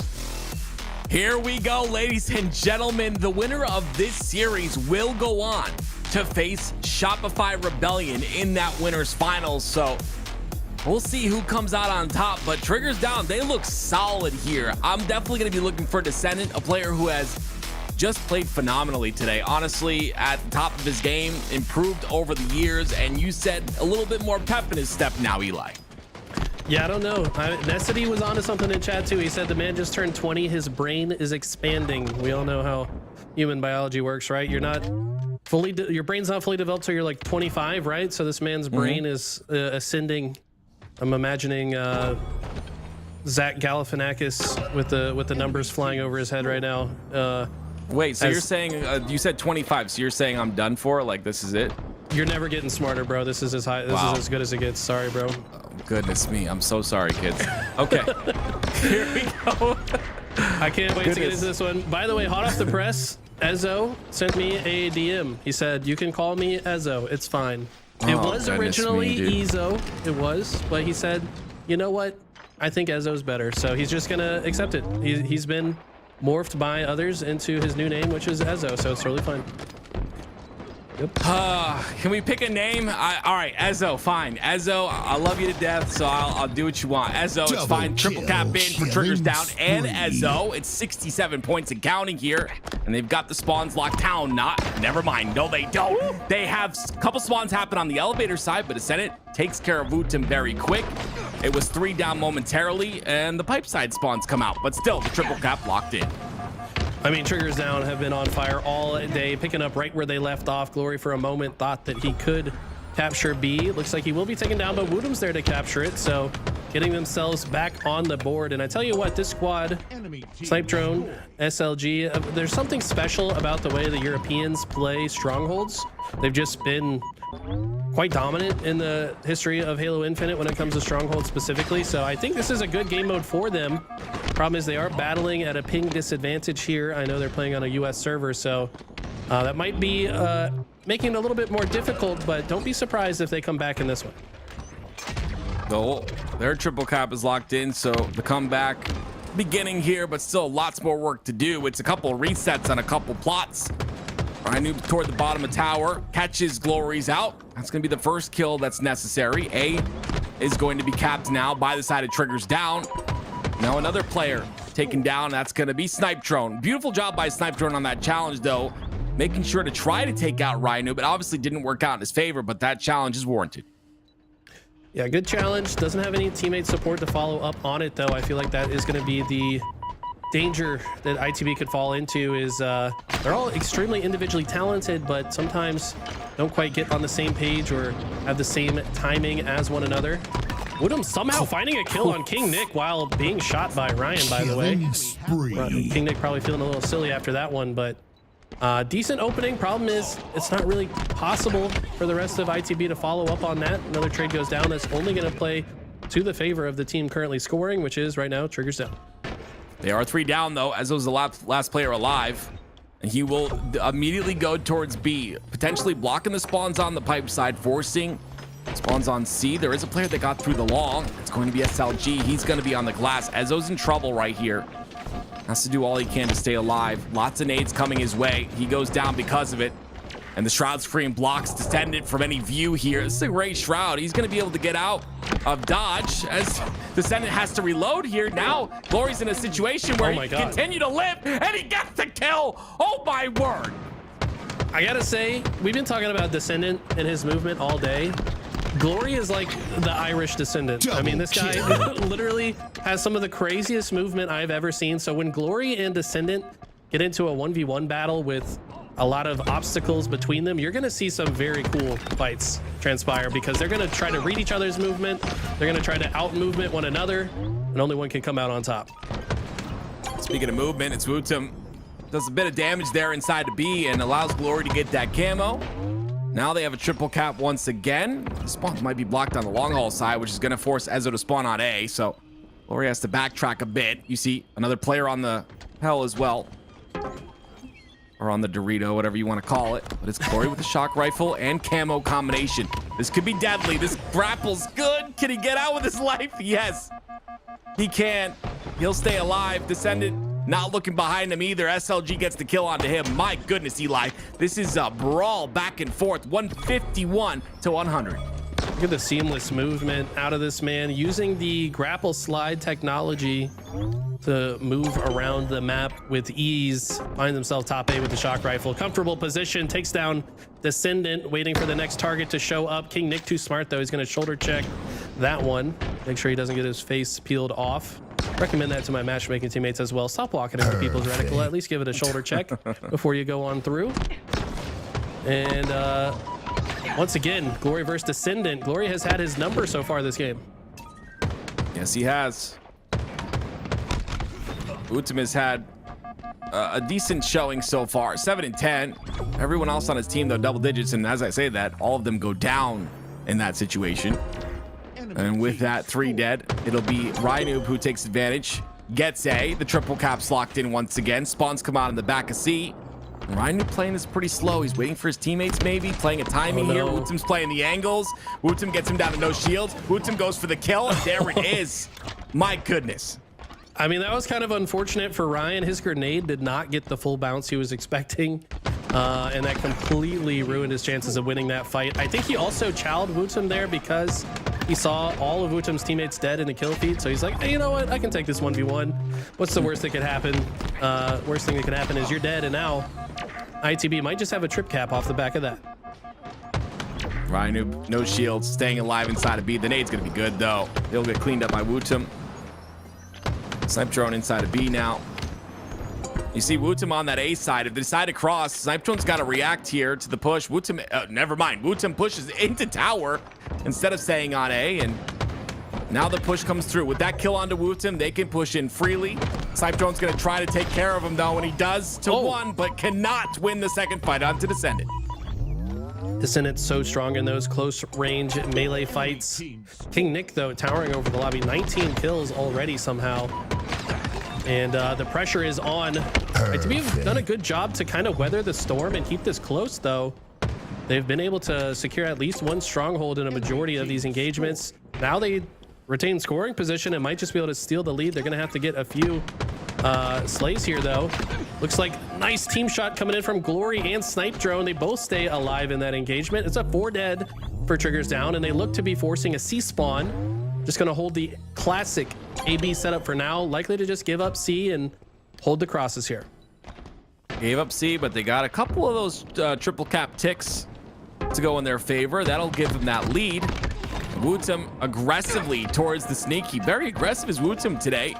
You normally see a little bit of a slower pace out of him, but maybe feeling a bit confident. As you see Snipe Drone trying to convert C as he knows that push is coming out onto A, but there are 3 players actually. There's only 1 player going A. There are 3 players on the long haul side here, and it's going to be ITB that take care of 2 of them. You see that? Snipe Drone got the rare always rotating medal, which means he captured all 3 points in the same life, but just absolutely controlling the entire map, which is definitely European Strongholds gameplay.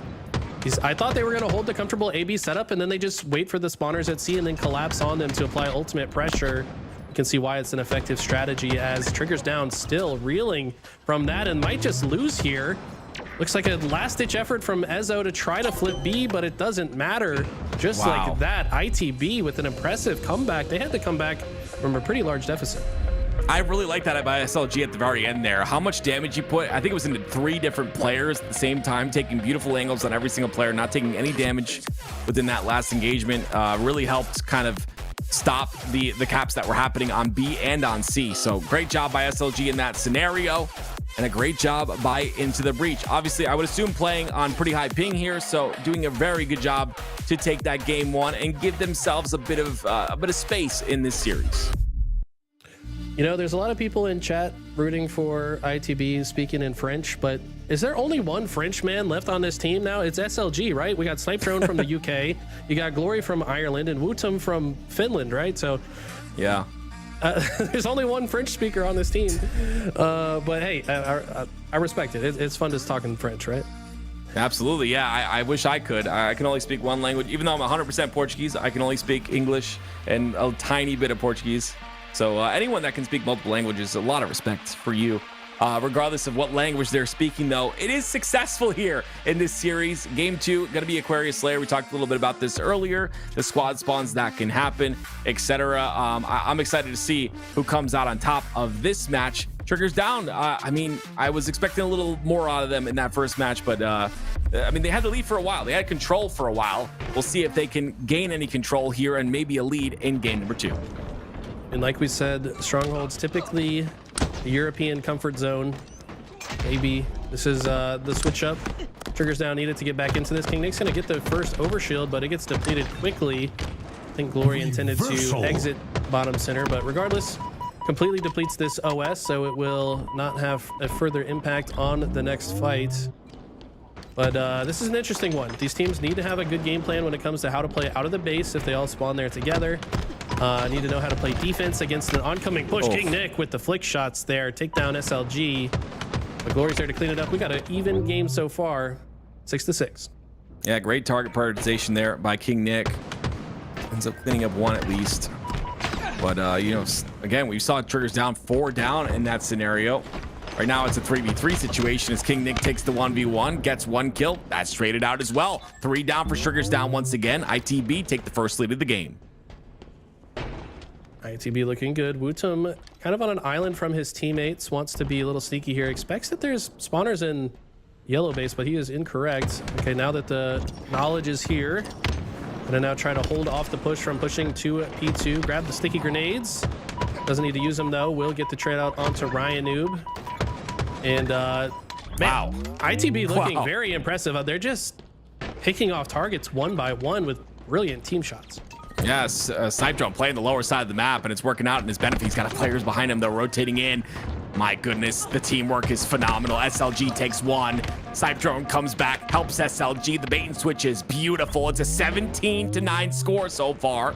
2 players of the side of Triggers down, stuck in the back of base. Snipe Drone knows that. He wants to aggress. He's getting team shot. Doesn't need to push up, though. The nade is beautiful, and he's still shooting across the map to help his teammates on P. Yeah, he didn't know if there was one more target close to him. Looks like he has found him, though. It's King Nick. Glory gonna comfortably sneak through and grab this OS and immediately apply pressure to the spawners, probably calling out to his team where they are. Look at this. Instead of pushing to the same side as his teammate, wants to get another vantage point, goes all the way around. It turns out to be to his detriment, though. I like the concept. You know, you want to keep the enemy contained inside the base. If your teammate is able to hold down the P side, you go into car side, you can kind of collapse in on them. Problem was, Triggers down just played beautifully out of the P side and pushed on through. Yeah, I think they spotted him curb sliding that mid slide there, but they did play that perfectly after that. They got that information. 26-14. ITB still have a massive lead here, stuck inside the yellow base this time, towards that P door. Deciding to rotate towards utility. Snipe Drone's there, but it's a double push on the top side. Is Snipe Drone aware of it? The damage is still coming out. Wootem puts tons of damage into King Nick, cleans him up. Snipe Drone goes in, gets the killing spree. Another kill for him. Plays his life, does not go down to the player car 2, and instead challenges on top car. Gets help on that one as well. The teamwork's phenomenal out of this ITB roster. Yeah, this is just a master class in how to work as a team on this game mode in particular. Just having every angle covered. Wootem flicking his reticle everywhere. Lands the stick as well. That was absolutely insane out of Wootem. Oh my God. Oh man, I love it. Mouse and keyboard is insane. I'm telling you, it's a beautiful job by Wootem. The flicks look crazy there, but he made them count. He got the perfect. There's one weapon you can flick like that with. It is the Bandit. Still flicking on the map. Look at this guy. Still flicking on the map. The beat down. Oh my goodness. You know he's screaming in the mic as well. 38-23. ITB taking over here. And King Nick goes down as well. Did SLG just win that fight against a thrust player jumping over his head? That is such a difficult fight. These guys are on fire right now. Every member of ITB firing on all cylinders, putting Triggers down in the dirt, and Triggers down have been on fire all day. And I'm pretty sure this is an American server. So, I mean, this just showing the We haven't quite seen this level of ITB yet in the off season, but maybe finally starting to find their stride today, putting it all together. This is impressive. Got to talk about a couple players real quiet on the left side. Ryan, 4-12, Descendant, who was popping off earlier, 4-10. Just a couple of rough score lines there. Definitely a team effort, though, especially when you're getting cycled this often by the side of ITB. They haven't missed a beat yet. 6 kills is all that remains. And they will close out not only this game, but also the series and send Triggers down to that lower bracket. And on top of that, they'll make it to the winners finals against Rebellion. Oh my God. And another win once again by Wootum. The confidence is overpowering out of Wootum. I have not seen Wootum play this confidently in a very long time. Maybe back to Arlington when they finished top 6 and he held up the keyboard in front of the crowd. I mean, I'm getting those Wootum vibes right now. This guy is absolutely on a mission to make it to winners finals. They're gonna do exactly that. It's nearly a steak-tacular clean. Wow. 4 dead in the end game. Absolute domination from ITB. Wow. I did not expect that at all. That's insane. Unbelievable from Wootum, for Into the Breach as well. They just like ran through that game, but in particular, I felt like Wootum was playing at another level. In fact, if we have any of the replays available, I'd love to go back and kind of get your thoughts on what Wootum's doing on a mechanical level, Tim, in that game. Like, what were you noticing from him, where he's able to become the best mouse and keyboard player in the world? Yeah, bring this out. Look at his target switch here, but regardless, he's curb sliding into a potential 3 different people, but he's able to switch on to Descendant here.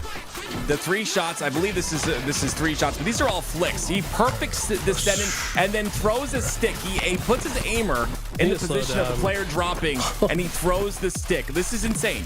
So first of all, these flicks are not easy. This close range fight is not easy for Wootum. He has to flick back up as he jumps, and then he flicks down, and he gets the stick onto Ezo. Just perfectly played. I mean, phenomenal. Right, He did that the whole game, though. And this is what makes Wootum and mouse and keyboard players so good. Is like, yeah, the close range fights suck. They're the like, oh my, I can't express to you how annoying close range fights are. But the fact that you can target switches, put damage onto so many different players at once is incredible. It's an ability that control players don't have. What's so scary to me is how he goes into a room and he's like, flick left, right. Let me do like a full 360 real fast, check the entire room, and then to have the ability to get that reticle right on target, hit the 5 shot into the sticky was an unbelievable play. He's an all-knowing being when he's playing in that way. And honestly, it's some of the most exciting gameplay that you can get. But speaking of being all-knowing, I got another segment for you two guys.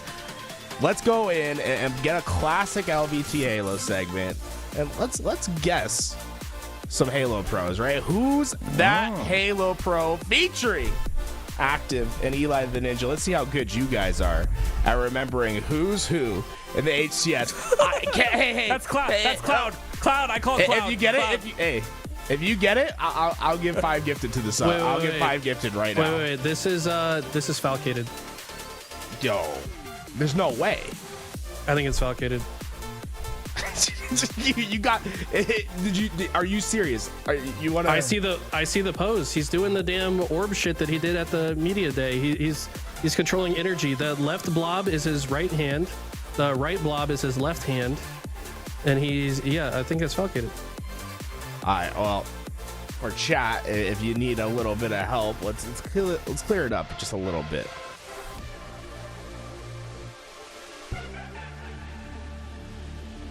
Okay. Ooh, man, you might be on point there, man.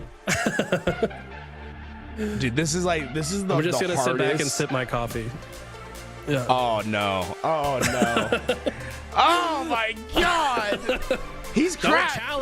Don't challenge me. He's cracked. Oh my god. That's unbelievable. How'd you do that? Bro, I literally just saw the blobs and imagined the media day, like, because you guys take these from the media day pictures, right? There's only so many people that hold their hands up like that. Dude, he's cheating. I'm pretty sure that once you made these, right? Like you No, I did there's not. no way. Brandon can confirm that I would have no access to these, right, Brandon? Dude. All right, I'm gonna say this one's Sparty. Oh my God, I gotta pay $5 to get this stuff to the channel. Sparty or Precision, one of the two. I don't know. I'm so mad, bro.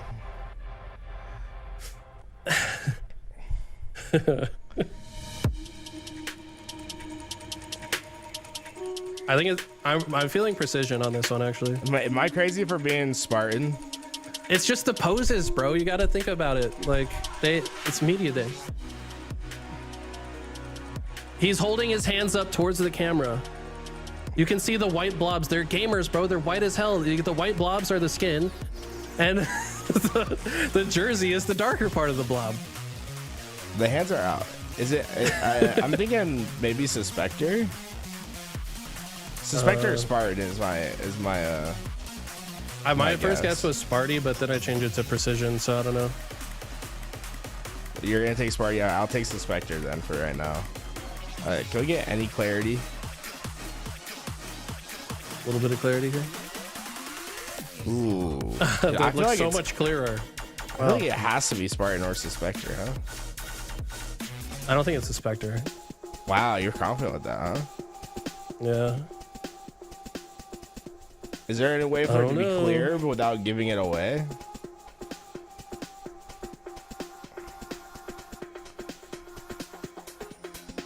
Yeah. It's wild how it's just like a blob. Oh, it's a Hey, Shopify yo. jersey. Is it mental? Oh, is it suppressed? No. Could be suppressed. I think it's suppressed.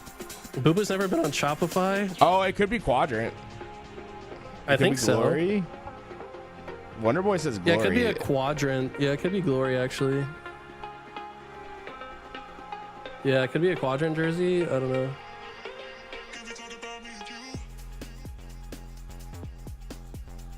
Oh my God, dude! Wonder Boy's Hey, cracked. all right, Wonder Boy. I see you. We see you, Wonder Boy. All right, I got one though. I'm happy with that. I guess it frame one too. Getting a frame one is crazy for Foul Kidded. Absolutely wild. Pattern recognition's my thing. I don't know. That's my thing, dude. Yeah, it was Glory, Element. It was Glory. All right. Oh my God. It's like phallic in nature. It's like What? That's the craziest thing that I've heard from you. It's like, I don't know if we can show this on stream, dude. That's kind of look like a peanut. Okay, it's someone like holding up the number one. So I'm thinking about who does the number one pose.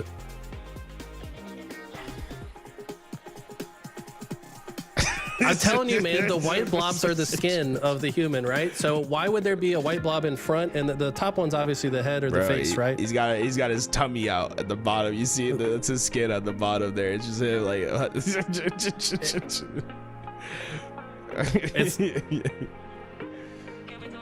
I see the number one. I'm with you. I think the It's someone like doing the holding number one phase pose up. It's got. I was thinking Renegade. Renegade was my first guess, but I don't know. This one's tough. I'm gonna stick with Suspector again. You're not gonna guess. I don't think it's Someone Bound because said Bound Bound. has both his hands up in his.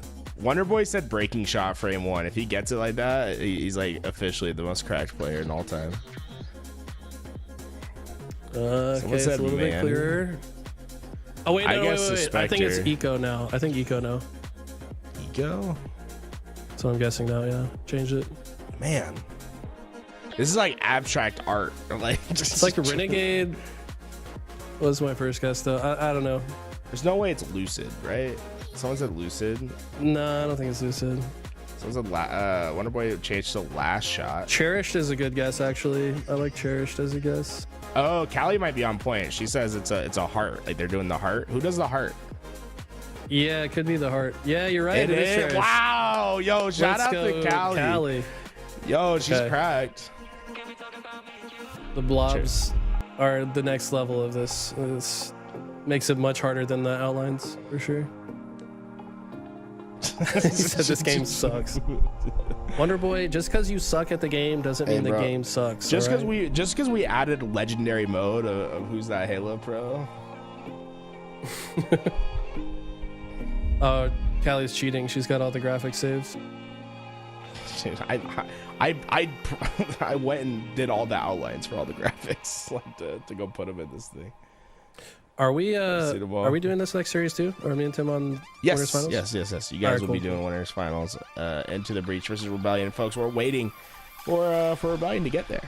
ITB punched their ticket. They're hot and ready. We're gonna take a quick break. Let everyone get up for a second. Make sure that they're ready for this next series. When we come back, the top team in Europe taking on a red hot Shopify Rebellion, who hopes to potentially take that crown later on this season.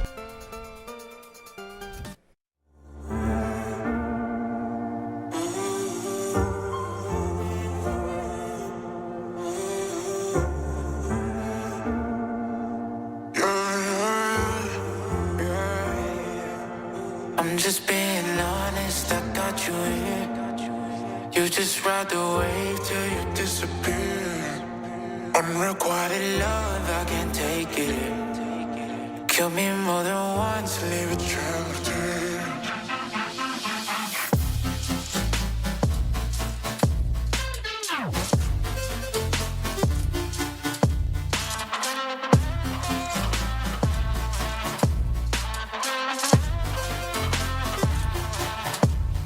Do this often, I think we lost it. I need a break. You're the monster inside my closet, scare me away.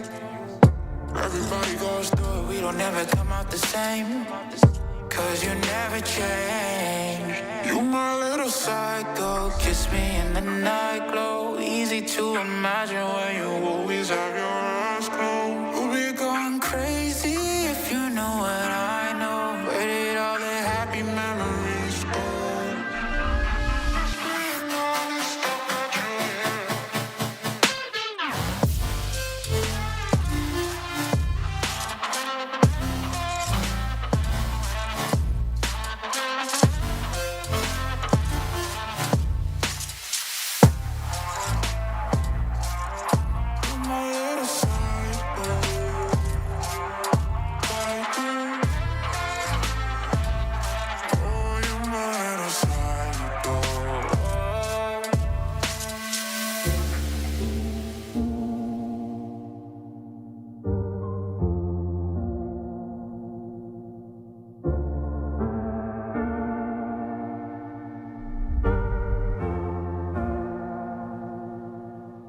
This feels a little too perfect how we are now.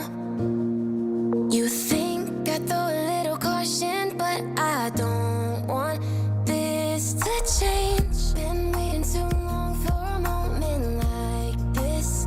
Said that you won't leave, better off with me. The kind of feeling I can't explain. Like how it feels drenched in the moonlight. Like how it feels under the stars. A step out of bounds with our own plight. A push towards the peace in the hearts. If it rains down all on us, drown out the noise, and I'll trust the mirror, mirror on the wall. Is it fair to watch me fall? Broken up in pieces. Can you see me bleeding? Mirror, mirror, tell me please if these broken memories are enough to break free. Will it fix us slowly?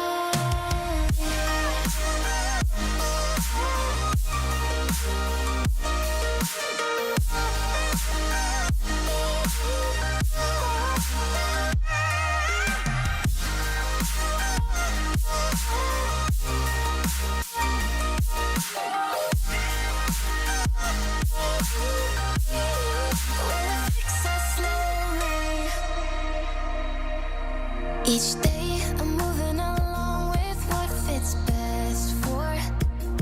Taking me forward and back, yet all I know still leads right through to the start of the end where the past can't chase us.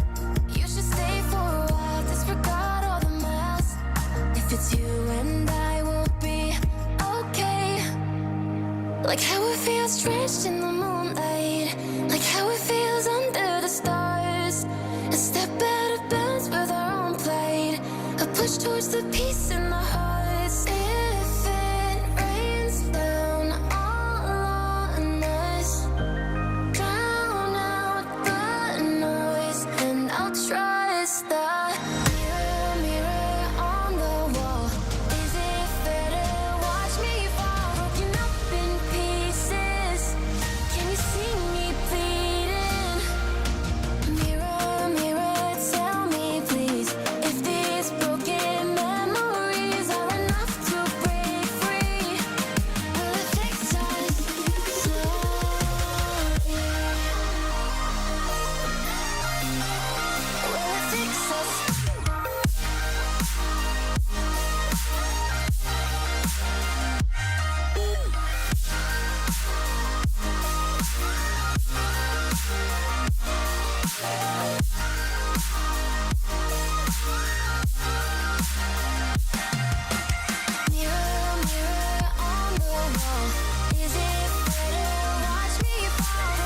on the wall, is it fair to watch me fall, broken up in pieces?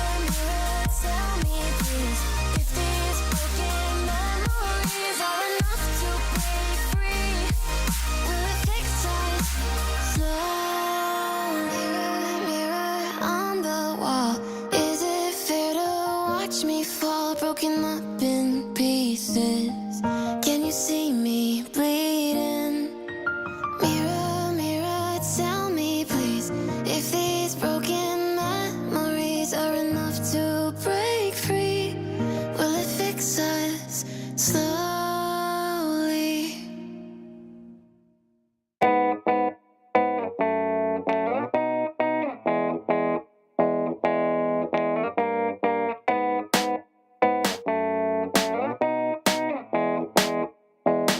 Can't keep my head on my shoulders. Feels like I'm losing myself. I still see your shadow on the wall, like I'm living in hell. Touchdown in a new place, trying to escape your poison, and I hate that I miss a mistake. I'm tired of your ghosts, but I don't wanna run away.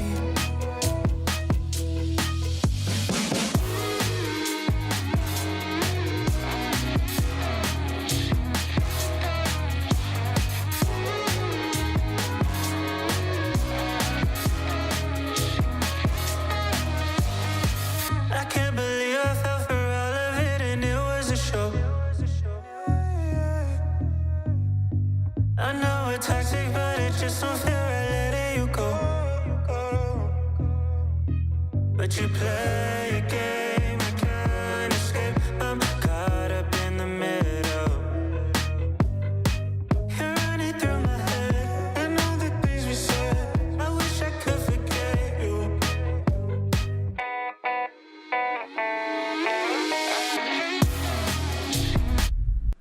It is time. Winners final is here. Shopify Rebellion finding themselves in a familiar place once again, trying to go back to back during these off-season tournaments, this off-season, and it would be their third off-season championship out of 4 off-season tournaments.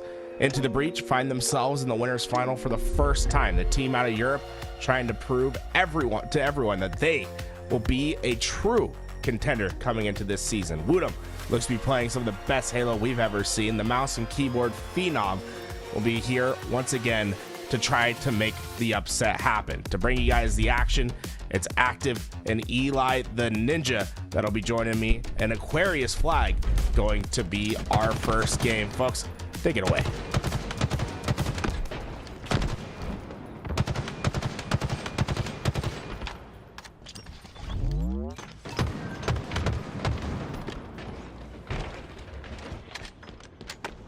I mean, this is probably the best game type for ITB to start off on. They just came off a red hot Aquarius Slayer win. Now stepping right back on foot onto that same very map. Now against their toughest competition yet, Rebellion. been on fire all off season long, but so far able to get a few slays. Problem is they go 3 dead, and Royal 2's in the perfect spot to pull the flag. What is this? Royal 2 does objective? Not something we're used to seeing, but maybe on this new roster, turning a new leaf here. Potentially. That flag makes it all the way to the other side. Royal 2 will punch it in, and it's Rebellion with the 1-0 lead. They've been dominant in these off-season tournaments, Eli, and they continue to be dominant here. I mean, this is just so efficient. I mean, you can't really get much more efficient than that. The first time they have 3 members that at the same time they turn it into a flag cap. A lot of teams struggle to even get step 1 down, but then to execute step 2 flawlessly is a great start to their series. Wootum trying to be a thorn in their side here, but he gets taken out, and Royal 2 might just earn some space on the car side to start setting up for another engagement.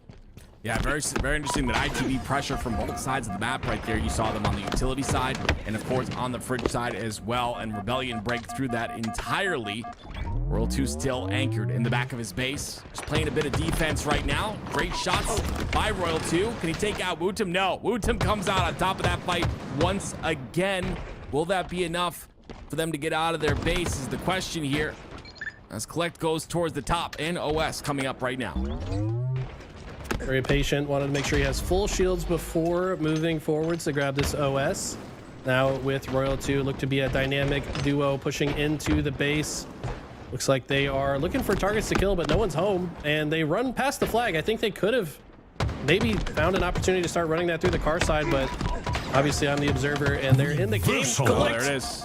With that jab strafe you talked about, and I think Royal 2 might be in position to pull the flag. I think this was maybe a missed opportunity here. Probably could have started moving this flag. Unfortunately, do not get any objective efficiency going this time. Yeah, they've let the spawns come out on the fridge, and now 2 kills go in the favor of ITB. Make that 3. The defensive hold is strong. That'll allow ITB to get out of their base. A 1-0 lead is not enough comfort for the side of Shopify Rebellion here. So they've got to act quickly. That flag is already moving. This player no shield. That's going to be a beautiful nade. Snipe drone gets the double as well. Looking for more. He's got another player in front of him. It's Royal 2, and he's going to get him down to no shields and force him in the back of his base. I tell you what, Snipe Drone is playing insane today. One of my biggest memories out of last season was Snipe Drone's performance at HCS London. I feel like he ascended to a new level. It was a big part of their success. They finished top 6, but I want to say took one of these top teams to game 5 as well, almost made top 4. And it was largely off the back of Snipe Drone. If he can keep playing at this level, I can absolutely see them coming out with the W today. They do get shut down though. For now, still have a tie game going here. Well, Wootum does get that kill though. Does that open things up for them to touch the flag? It is Collect inside of the base with that battle rifle. I'm sorry, Collect inside of their base with the bandit. A beautiful flank by him. The double kill comes out. The 3-shot melee is good. He's going to try and pull this flag as well. Multitasking his way to victory as he goes towards the bottom center. Trusts his teammates, have his back, and that could be a counter cap here with OS coming up. What a creative way to start that flag. He literally shot him once, said, haha, never mind, grabs the flag and runs out of the window because he knows he has help from top center. Cycle's just shooting the guy in the back that Collect shot a single time. And they somehow convert that into a flag cap. Cycle's back in their base with the overshield as well. And the walls are kind of closing in on ITB. They don't have much room to move on the map. And in a blink of the eye, Royal 2 has his second flag cap on board, and Cycle's ready to run the fourth. No. Oh no, this is where things get ugly. They've got them on a little bit of a spawn trap. They've got him on a cycle. Does cycle. It's a double kill out of SLG. 2 down for each side though. Glory trying to find an opportunity to get this flag return potentially, but he's got to deal with the spawners, and that's going to be tough. But no, the spawners decide to leave him alone. They decide to just toss and punt that flag, which is probably the best play in this scenario. They're up 3-1. They can just get control instead. It's going to be 2 down for Rebellion though. Glory finds a way towards the back of base, and this could potentially be a flag pull for Glory, but how clean is it as he has to get through the player down the bottom center of the map? Yeah, unfortunately, he gets cut short. Does get the flag in a position to where his team could potentially follow up on it, but no, they go down as well. SLG just trying to get out of his base, somehow wins that 1v1 against Collect. Clean melee there. Collect struggling to land a shot on the strafe of SLG. SLG playing with a lot of forward momentum here, trying to get his team on the map. A lot of confidence right there to continue to chow Frosty with that BR. Just showcases how strong it is long range, and still stays alive towards bottom center. But finally, he is taken out, and Glory will probably share the same fate here as he is collapsed on. That's 3 down for ITB, and look at that immediate control of the util side. Wootum does get by though. Wootum has a big fight to win here. That's a perfect out of Wootum. Beautiful shots out of the mouse and keyboard player close range. And he also stays alive somehow. They get multiple dead. Wootum's going to clean that up. It was momentarily 3 dead for Rebellion, but Collect, last player alive, able to secure the overshield. Exactly what you like to see out of your team. I think that is the game plan of Rebellion in that moment. Just be relentlessly aggressive in the other team's base. Whoever is the furthest back will just grab the overshield comfortably, use that to their advantage. Royal 2 confidently re-challenging despite getting hit by that grenade, and we might just have another flag out here shortly. Yeah, great timing to double back as well there. Understand spawns are coming out on the util. He's going to decide to slay through these spawns. He'll get both of them. The rest are coming out onto Fridge, but the flag is a little bit exposed on that Fridge side. Doesn't matter. They have 4 dead. No one alive to contest whatsoever. This will be the 4th flag for Rebellion in a very short amount of time. Love that route by Frosty. I feel like most people would have just ran it straight through the util, but Frosty said, it's a desolate wasteland. There's no one here to stop me. I'm just going to take the actual fastest possible route. Hits a couple curbsides through the center. Scores that comfortably with the awareness there. So this might just be the end of the game. They've got the last flag out. Cycle shooting the opposition in the back. Collect using the jump here to mitigate the sight line. And just like that, Rebellion take game 1. 23-13 out of Royal 2 in that game. Rebellion, maybe one moment where things were a little wonky for them, where ITB took control, got that first flag cop. We thought they were going to get another one, but not enough. Shopify Rebellion showcasing they are the best team in this tournament unless another team says otherwise. What a beautiful showcase there to stop the momentum of ITB. Yeah, taking a look at the stats here.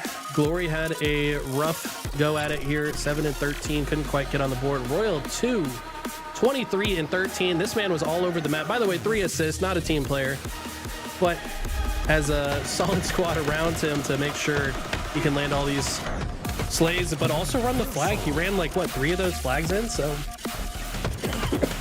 Royal 2 doing it all. Love to see it. There's where ITB looked a little bit strong here. You saw a couple of kills. You saw that flag making its way forward.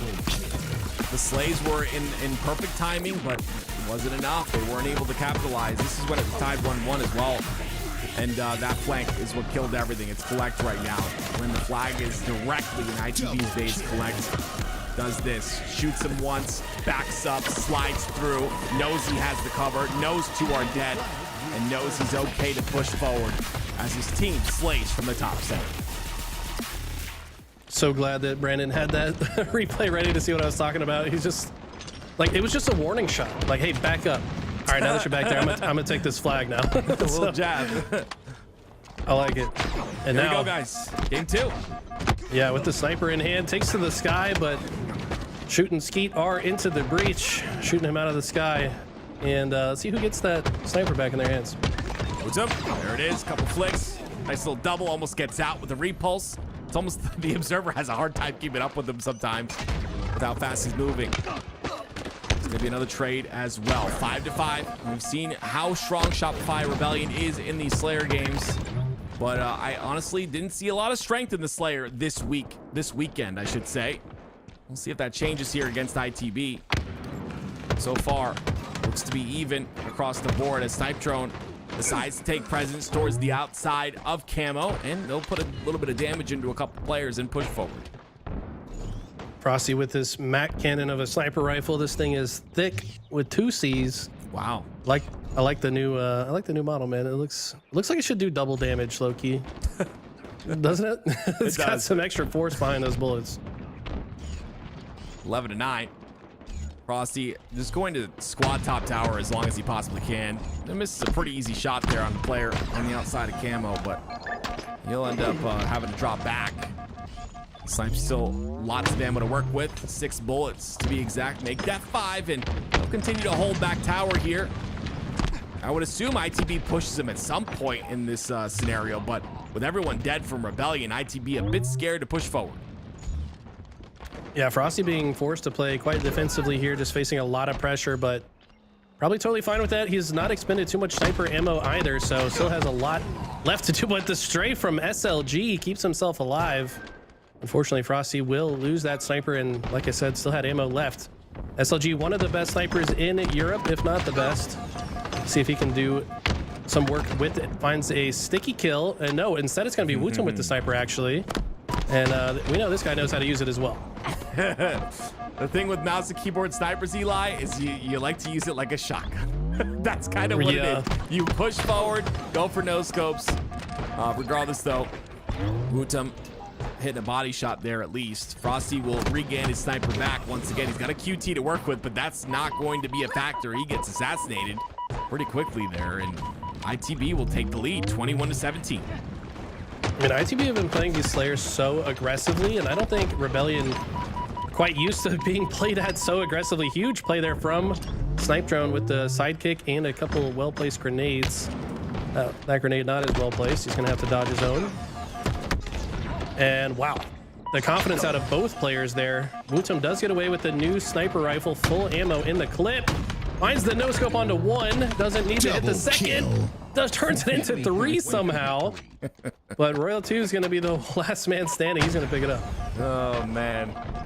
Love to see it. Love that he's picking up the snipe often as well. You don't necessarily see him pick it up all the time, but does some work with it there. Has it for about 10 seconds and gets triple with it. 29-25 now. ITB still holding on to a slight lead. SLG, you called him one of the best snipers in the game. He's got his chance on the top of tower. Hopefully he proves me right here. This guy has some of the sickest clips you'll see. Definitely follow this man on Twitter. He's got some absolutely insane overkills to share on top teams in scrims. He's also done it on land many times. Finding a nice double kill with the last 2 bullets of that sniper. Wanted to make it a triple, but has to take the kill nonetheless. And just like this, maybe moving a little bit too fast there, overheating, knows the next set of spawners are in A. Maybe thought he had more teammates there to help the next engagement, but regardless, keeps them pinned here. Glory playing insane as well. Great shots coming out of him. This is just beautiful, and I mean, like, you know, I love Collect as a player. I think he's really good, but you know, last week we saw incredible dominance with Rebellion in terms of Slayers. This week a little bit different, especially with the aggression of ITB. I just feel like you had said earlier, you made a really good point. It's very overwhelming how fast they play, and it's definitely being showcased. 41-28. This is a massive lead here for ITB. They were 3 down momentarily, though. Still a chance for Rebellion to come back in this game. Camo coming up as well, and you see Cycle and another player from Rebellion on that camo side ready for it. They have A control as well. I love this setup here by Rebellion.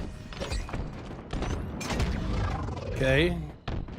Camo has been procced by Cycle. Should be able to grab these stickies. Has the sticky repulse combination. Let's see if he puts it to use.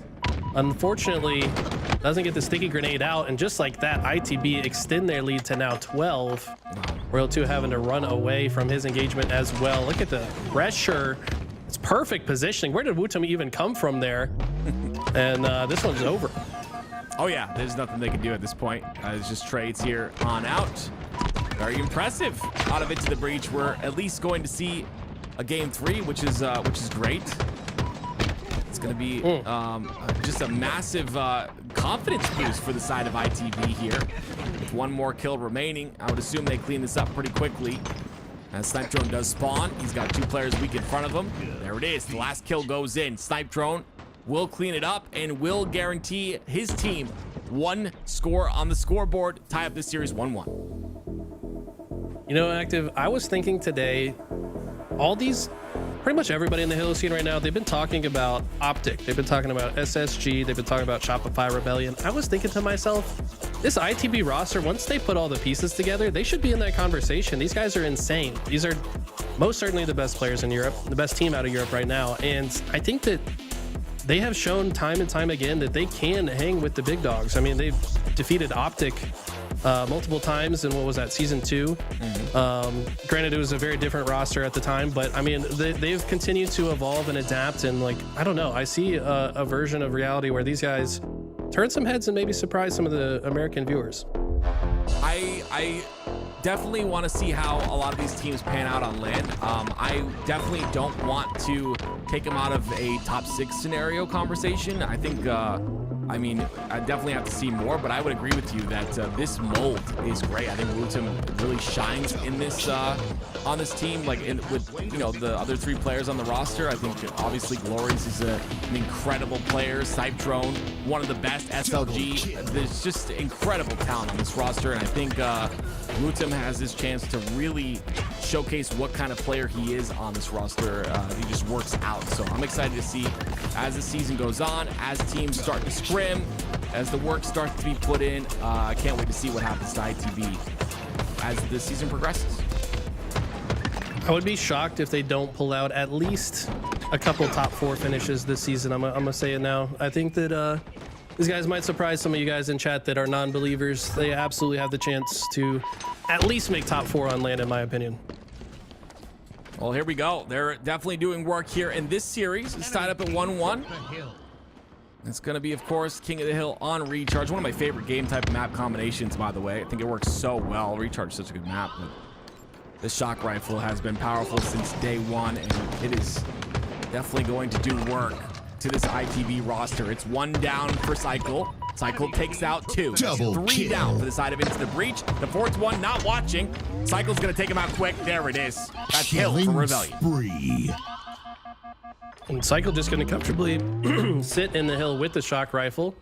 Gonna do some multitasking here, see if he can land a headshot or 2 while he accumulates OBJ time.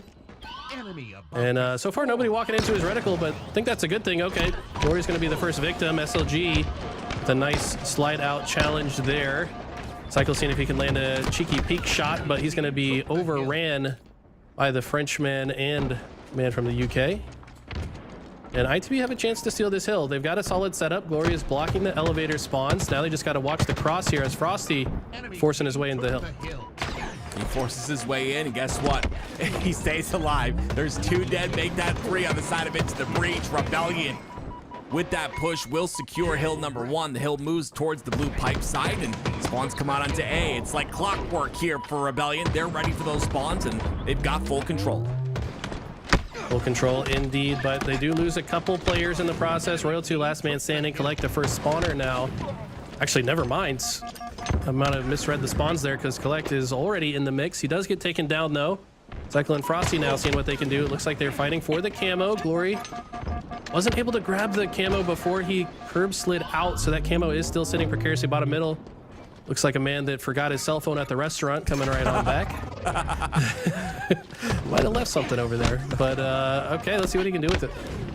Oh, not a lot. Gets a kill, ends up going down, and will that be enough? Double kill. No, because Cycle comes in, gets the double, Triple gets the triple. kill. The stick will be good for a trade, but 3 go down for Into the Breach. Last player gonna guarantee spawns on the long haul side and pipes. I would assume long haul as well here. Yep, maybe. But Royal 2 is ready for it regardless. He's already pushed up. He's already prepared for the push. Might be a split too, as looks like Glories is waiting for a teammate to aggress, and that would be Wutum who goes down. Shout out to Tony in chat casting from the chat, saying Cycle off to a hot start. True. 11-5 is the man. Thank you for pointing my eyes to the top of the screen. Appreciate that. And yeah, Cycle absolutely a menace. I just like the way that Rebellion are playing this. It's very controlled. They understand their choke points. They know when to push forward and when to sit back. It does look like a good push coming in from Double ITB though. kill. The 360 double kill coming out from SLG, and some swag to the kill there. And I think they have a good hold. Need to stop the spawning players from Rebellion, but Rebellion have a long way to go before they can get in. Yeah, it looks like Cycle's already making his way through. He's in the hill right now. Cycle ends up going down pretty early. What was a hot start? Still a little bit of a hot start. 11-7, but Camel coming up here shortly. 3 down for Rebellion. This could be a hill here for Into the Breach. I don't see anyone in position.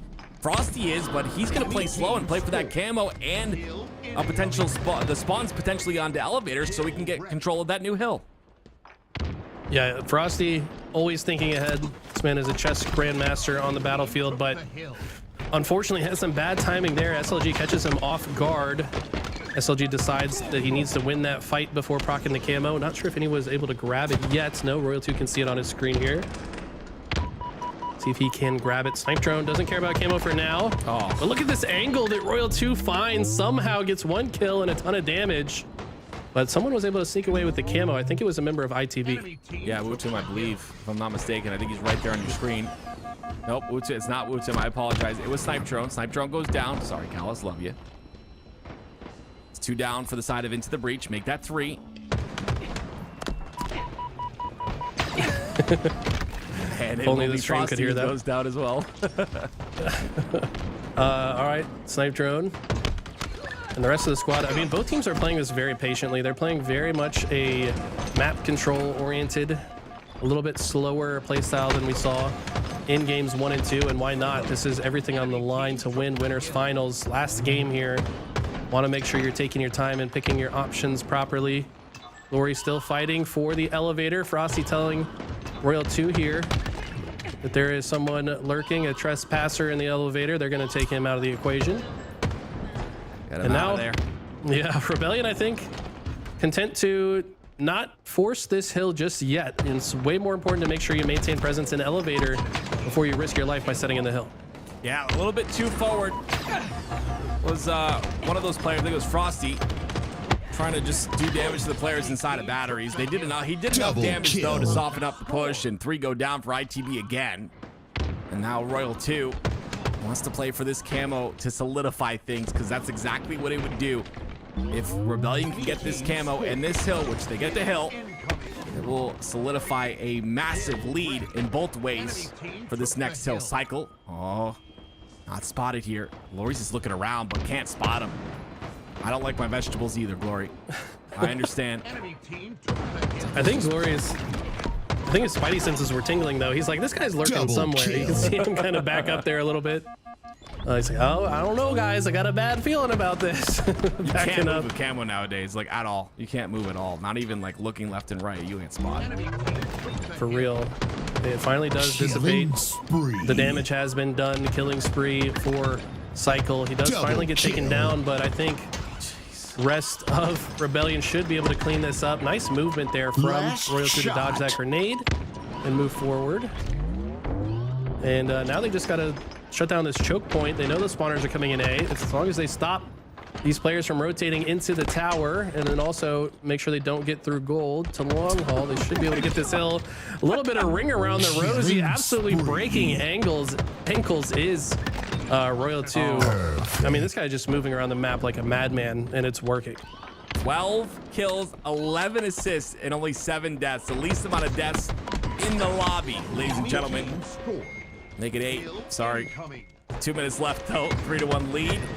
Rebellion looking good in game 3. This is tough. 2 minutes on the clock. You know Rebellion's going to be content to play for time as much as they need to throughout this hill. Bottom center, not a comfortable place to stand to accumulate that OBJ. Frosty just wants to stay alive here and also try to keep his teammates alive if he can, but as long as he exists over here, it's going to be very difficult for ITB to get into this hill. He's going to move forward now that he has the shroud and camos coming up, wants to use that. Very meticulous with his placement, wanted to have a little bit of extra room to escape. I feel like that's a level of detail a lot of people don't think about, but exactly where you place the shroud, definitely meticulous when it came to that. Yeah, ever since the shroud came out, I always talked about how we're not using it as good as it could be used at all, not even close. And you're starting to see a little bit of it now with stuff like that, or placing it, you know, so you can jump out of the camo pit to B plat. But Frosty making his camo work. Only 1 minute and 15 seconds left. Not a lot of time for ITB to react. And yeah, they've got to act quick. This is looking over, if you ask me. They have complete map control. ITB is in a position where they need to get not 1 but 2 hills just to tie it. And I don't know if they're going to get the first one. Maybe. They got to get some good map control here. Cycle has the shock rifle, and he's going to make life difficult.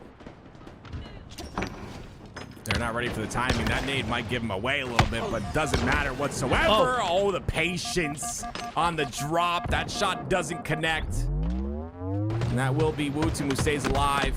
Nice three shot. Oh, goodness. Love to see that. A little bit of damage there. A bit shaky on the top for the last shot, but regardless, Wutum does enough damage to give his team a bit more time in the hill. That hill time will be stopped, though, with 38 seconds left. Yeah, 30 seconds left. ITB in a position where they've not only got to keep feet in this hill, but also be ready for the next one when it does rotate against some of the best shooters in the world. Frosty's not going to make it possible. Woodham now trying to rotate, but after his presence is known, not going to be able to make a good play here to stop the bleeding. At this point, it's just desperation. Snipe drone jumping off of that ledge. That ledge is getting used more and more. Love to see that. Very creative use, but unfortunately, it's not going to pan out. There it is. 5 seconds left. 3-1. Rebellion once again will find themselves in the grand finals of the off-season tournament.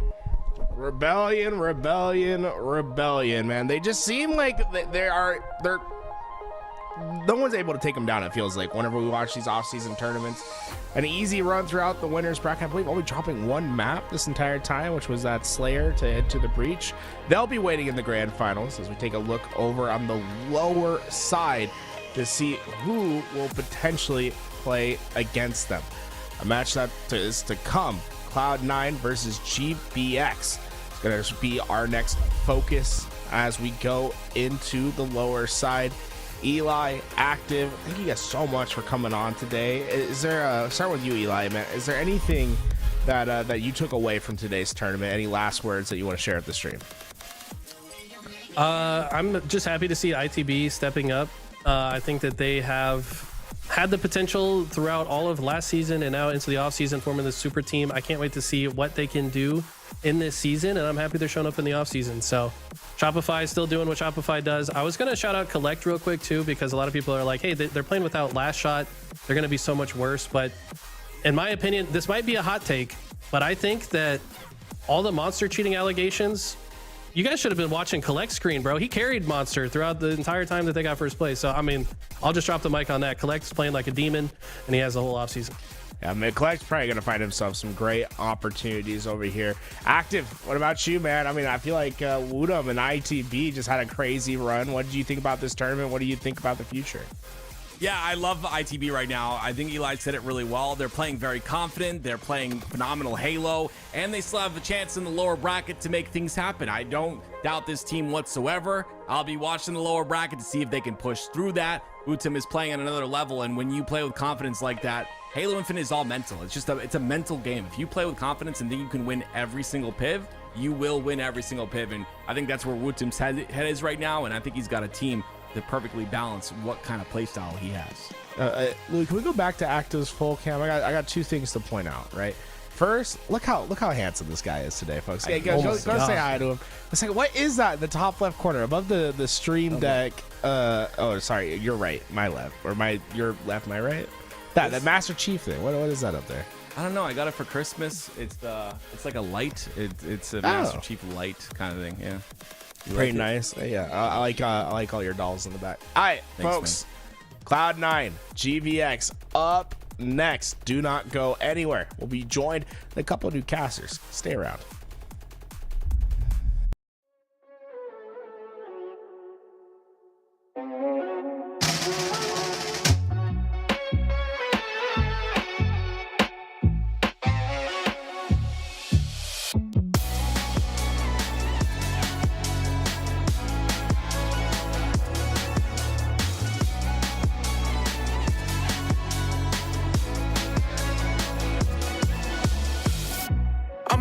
On a tightrope, and I wish I could touch the ground. My future's covered in smoke, but my head is up in the clouds.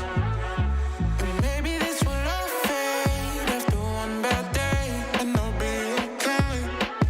But my life is in the worst place, and I can't wait for heartbreak from my mistakes.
we're back. The lower bracket has started. GBX, aka OpTic Gaming Light, with Renegade and Bound, joined with their coach Tusk and Fallocated, are going to be going up against Cloud9. The first look that we've had at this potential new roster. Joined with me is Tony, and I'm sure if you ever watch him on the YouTubes or the Twitch, he's already gone through this Cloud9 roster. But what do you think, Tony? I mean, this is the first time we've seen Boo Boo Doo with this roster.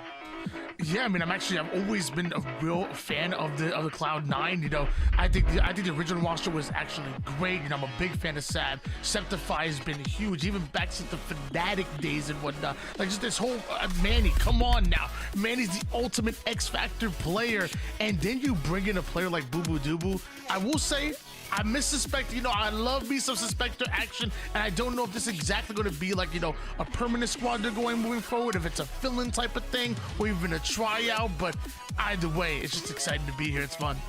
Yeah, I wouldn't be surprised if some people suspect a different player. You see what I did? That could be making its way into the roster. You see these guys are ready to go. Look at that. Loading in game one, King of the Hill will be our first map. Tony, what do you think about this GBX roster so far? I mean, everyone's been talking about this OpTic Gaming. Do you have these guys like going and winning tournaments this year under the OpTic Gaming brand? And what do you think about Falcade stepping in? I mean, I think the squad still has to perform, you know, as well as we think they are going to perform on paper. Like, on paper, you know, Fumo talked about he wanted to play a similar role to what Eco did in Space Station Gaming. He wants to play that backlines. He wants to clean up kills. He wants to do a little bit more of like a play calling situation than have a three-headed monster just being aggressive like a Bound and a Legend, flying at or with each other. A Renegade as well, who's that ultimate hunter. So this is the squad that Cuomo wanted, and when it comes to the 1v1s, he can win those as well, but we still got to see it together. You know, there's always a chance that a roster doesn't work out the way we expect, and there's other really big contenders that are in the league as well. So can I see them winning tournaments? Hell yeah, who can't? But I can also see them getting upset because nobody is unbeatable. Well, so far, Cloud9's gotten away with the goodies. Septify was able to grab that camouflage and immediately make his way to the sniper as well. This is dangerous for GBX. And, well, Bound, he's already learned the first lesson. Tusk, he might get the second. GBX is in trouble early on. A 3-0 start coming out of Septify right now. A camo and a shot combination is going to be tough for GBX to deal with, but Septify's role right now is to watch one side of the perimeter. Meanwhile, his teammates are going down on the right-hand side, so this is going to force a bit of a reset. GBX able to fight off of their spawn. So they really put a lot of value in his life. He's been the one anchoring over at Blue, and his team understands that. They've been trying to keep that pressure on the GBX. But unfortunately, with him going down, this is going to open up a massive opportunity for GBX to not only get control of this hill, but to start pushing out to these perimeters and work on the spawners. Great awareness coming out of Renegade right now, immediately cutting off that flowers to yard side angle. But can he get the kill? Apparently he can. Sab is so quick to push the cleanup, but Renegade right back in with the double back. He was not ready for that one. Renegade shows a great example of understanding the micro and the macro at the same time. The micro, he gets up into that face, de-challenges, and immediately slides back in for the challenge. Catches the other player completely by surprise. But the other thing he's doing, right, is he's eliminating the space that Cloud9 could take by his positioning over at Yard. Didn't give them any outlet. It allowed GBX to corral Cloud9 into one single spot and to easily take that hill.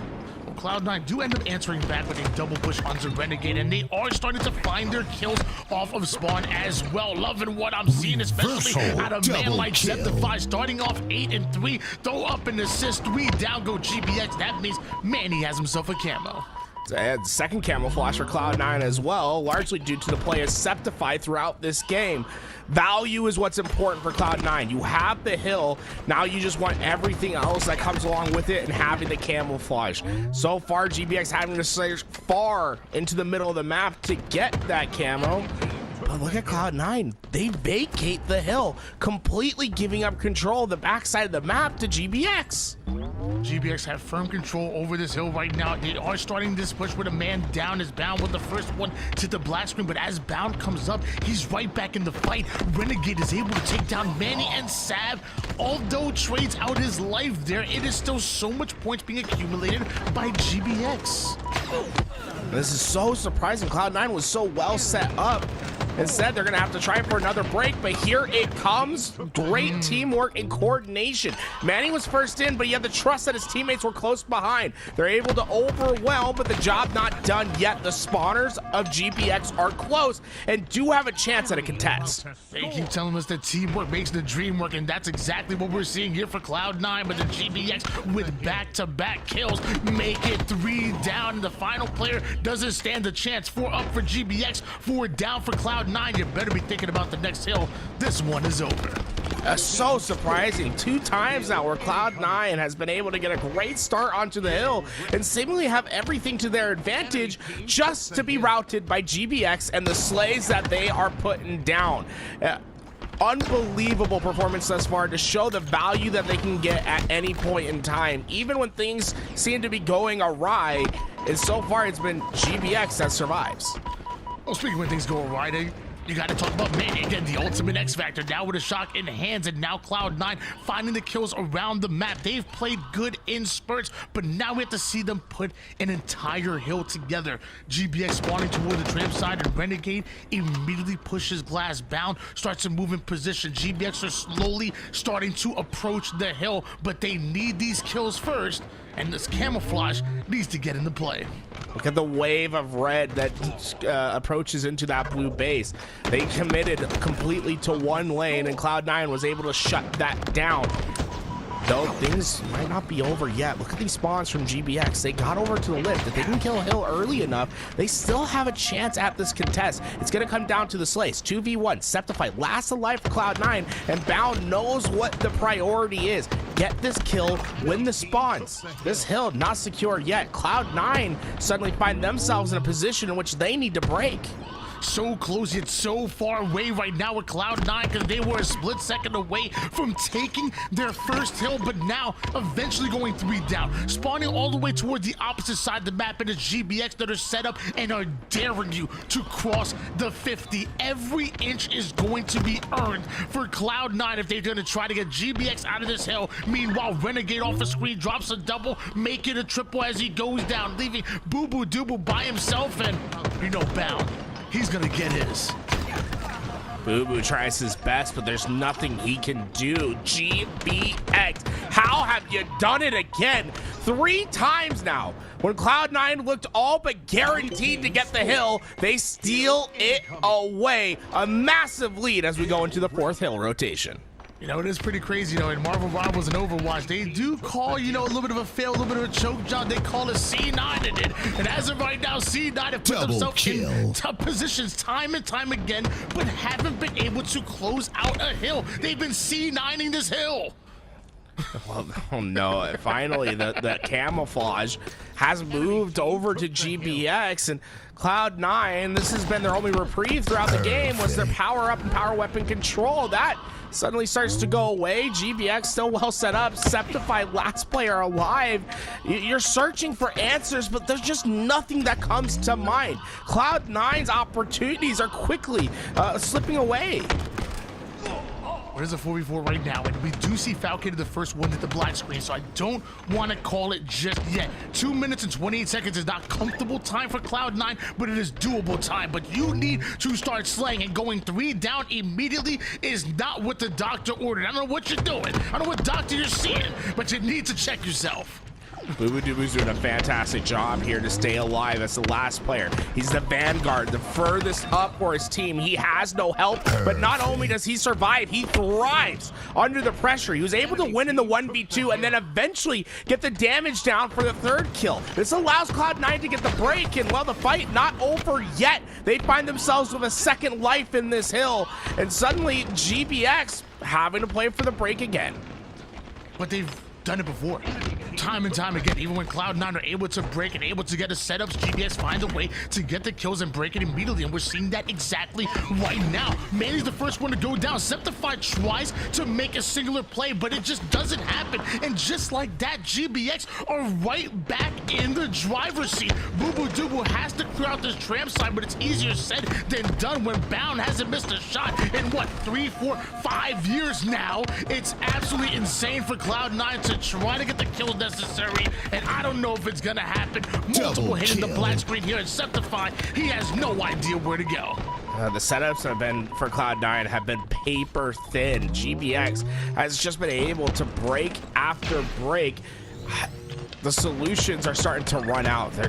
There's less than 90 seconds of neutral time in this game. Things are just becoming too simple for GBX. They can play Slayer now. They don't necessarily even have to worry about this hill. In fact, I wouldn't even be surprised if they say, "Oh, let's keep warming up, boys. Let's get out of this hill. Let's find the slays."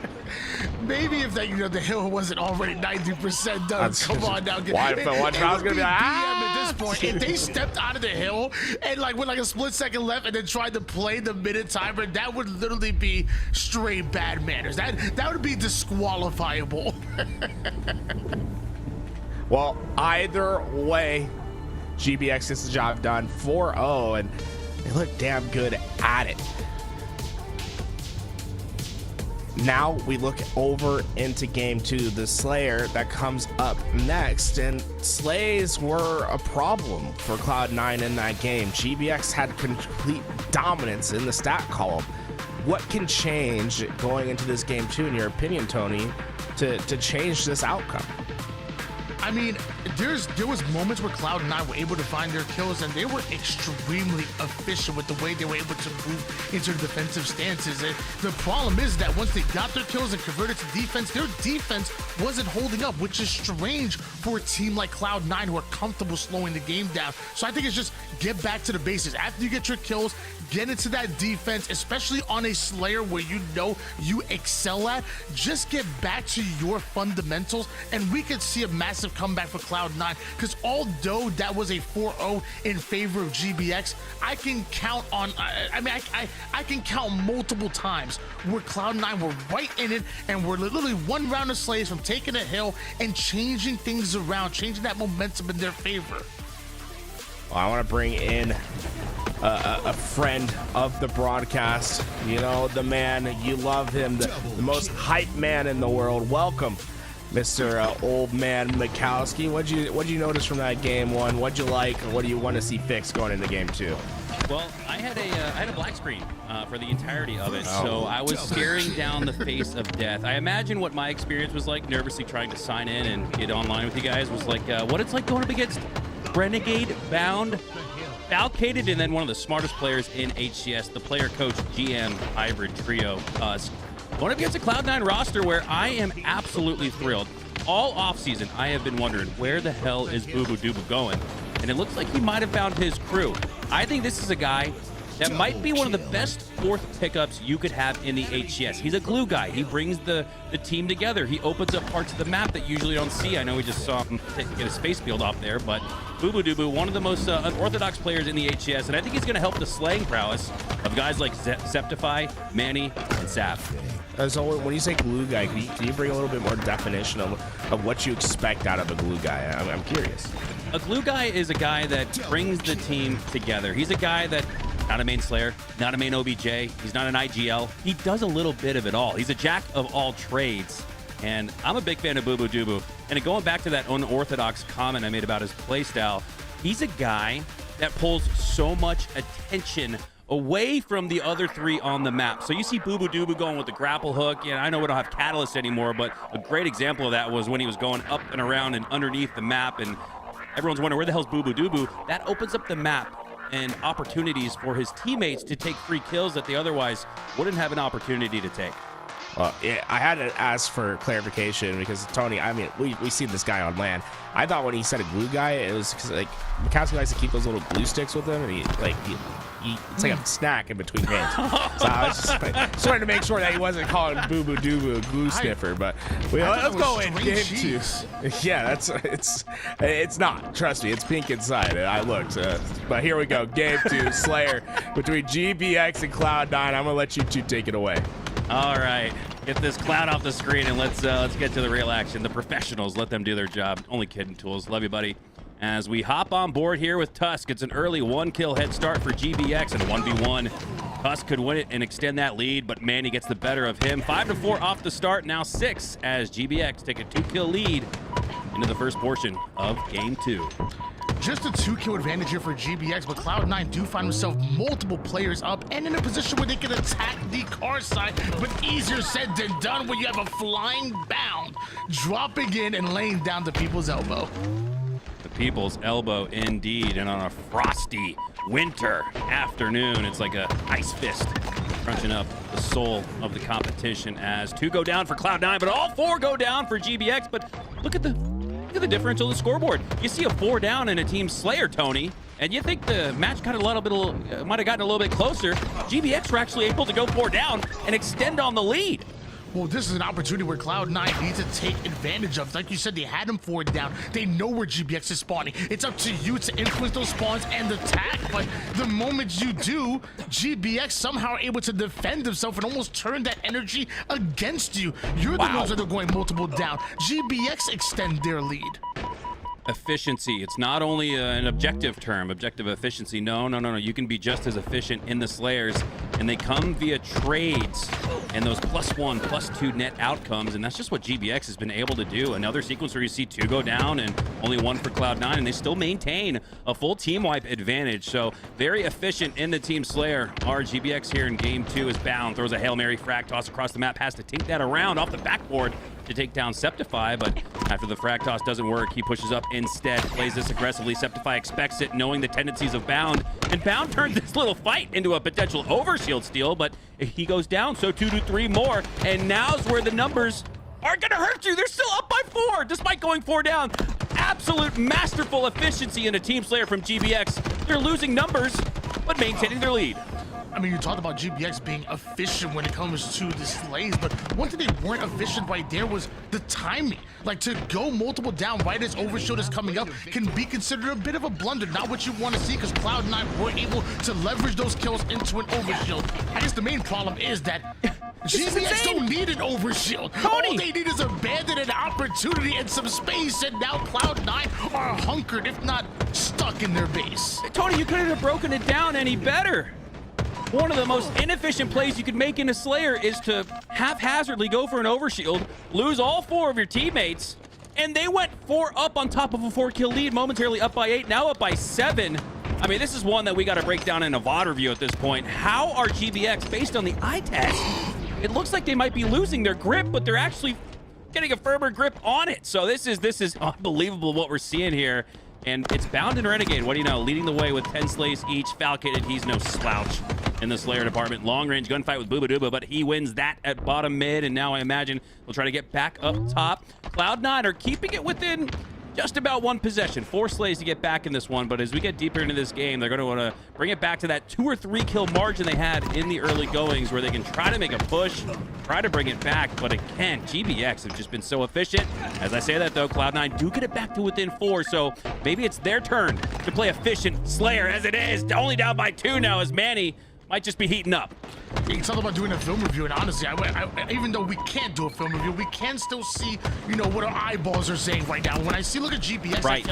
I see confidence. I see that no matter what battle they get into, they feel like they're going to win it, and they are holding forward and being the aggressors and really setting the pace. And Cloud9 are relying on that teamwork in order to be successful. It is up to Cloud9 to overwhelm GBX with that teamwork and force GBX to slow down, because the more comfortable they feel, the faster they start to run, and the more things start to snowball out of control. It's up to you to draw the line and say, we will not be bullied.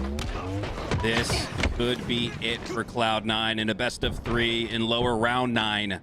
You gotta find a way to come back in this match, and gain a lead to feel a little bit more confident about their chance to go toe-to-toe with one of the best slaying teams in this tournament. 38-35 here as Tusk works his way up through a couple clambers to get back up to P2. Now taking his sights on the Septified, but the cross shot's through from Car's side. He's not paying attention to Car. He must expect help there, and yes, you can see there's the help from Bound pushing through. Renegade gets a slay. Oh, Tusk with perfect timing. Says, I'll come back to you. Does just that. 41-37, GBX looking like they might just be moving on to round 10. Cloud9 gonna have to start punishing those players. You can't allow Tusk to be out in no man's land, take that much damage, and you don't finish off that kill. Those plays start to add up, and then that 1 or 2 kill advantage turns into what? A 44-38 lead in favor of GBX going into the end game. You have to find a way to punish GBX's over-aggression and their comfortability. We've talked about it literally all game long. You're only down by 4 kills. I ain't counted it out just yet. Gotta make your move right here. Septify could really use a cluster luck double kill. Let's get an assist on the Falcated, so the numbers advantage is theirs to take advantage of. They're not quite able to. A trade here would only benefit GBX, but Sab, so fortunate to get that cleanly and not go down, not trade out, but it might be an elongated trade out. It is! 3 go down for Cloud9, and again, Tony, we witness some slaying efficiency from GBX, and it might just wrap up this series.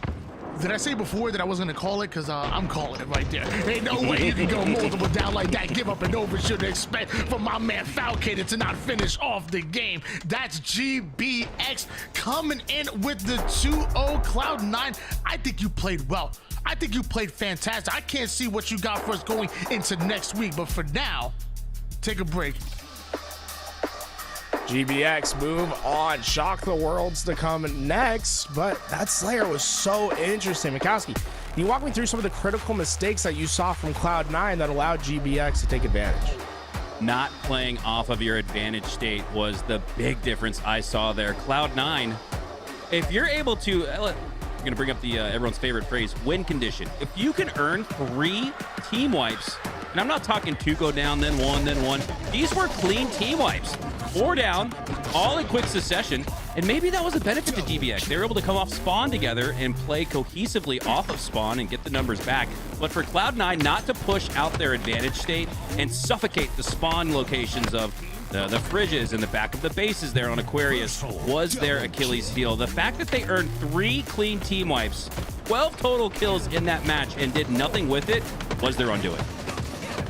The Slays certainly told the story throughout the game, and GBX had them in spades.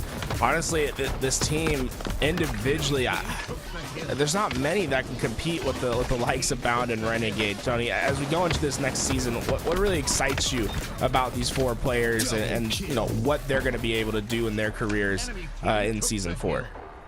I mean, we've already seen what a formula looks like when you combine a Bound and a Legend, and obviously not a Renegade, but a Stellar on the squad. Again, you have 3 players that are willing to push the pace, willing to get aggressive and challenge any fight, and lots of times win them. And you have a back player such as Formal coming out there, like it makes sense on paper. We've seen that formula work for Space Station Gaming, so it's like, I even talked about it before, like not every team works out in practice or even in tournament the way it's supposed to on paper, but I feel like we've seen this formula be successful before, and it won all but 1 tournament last year.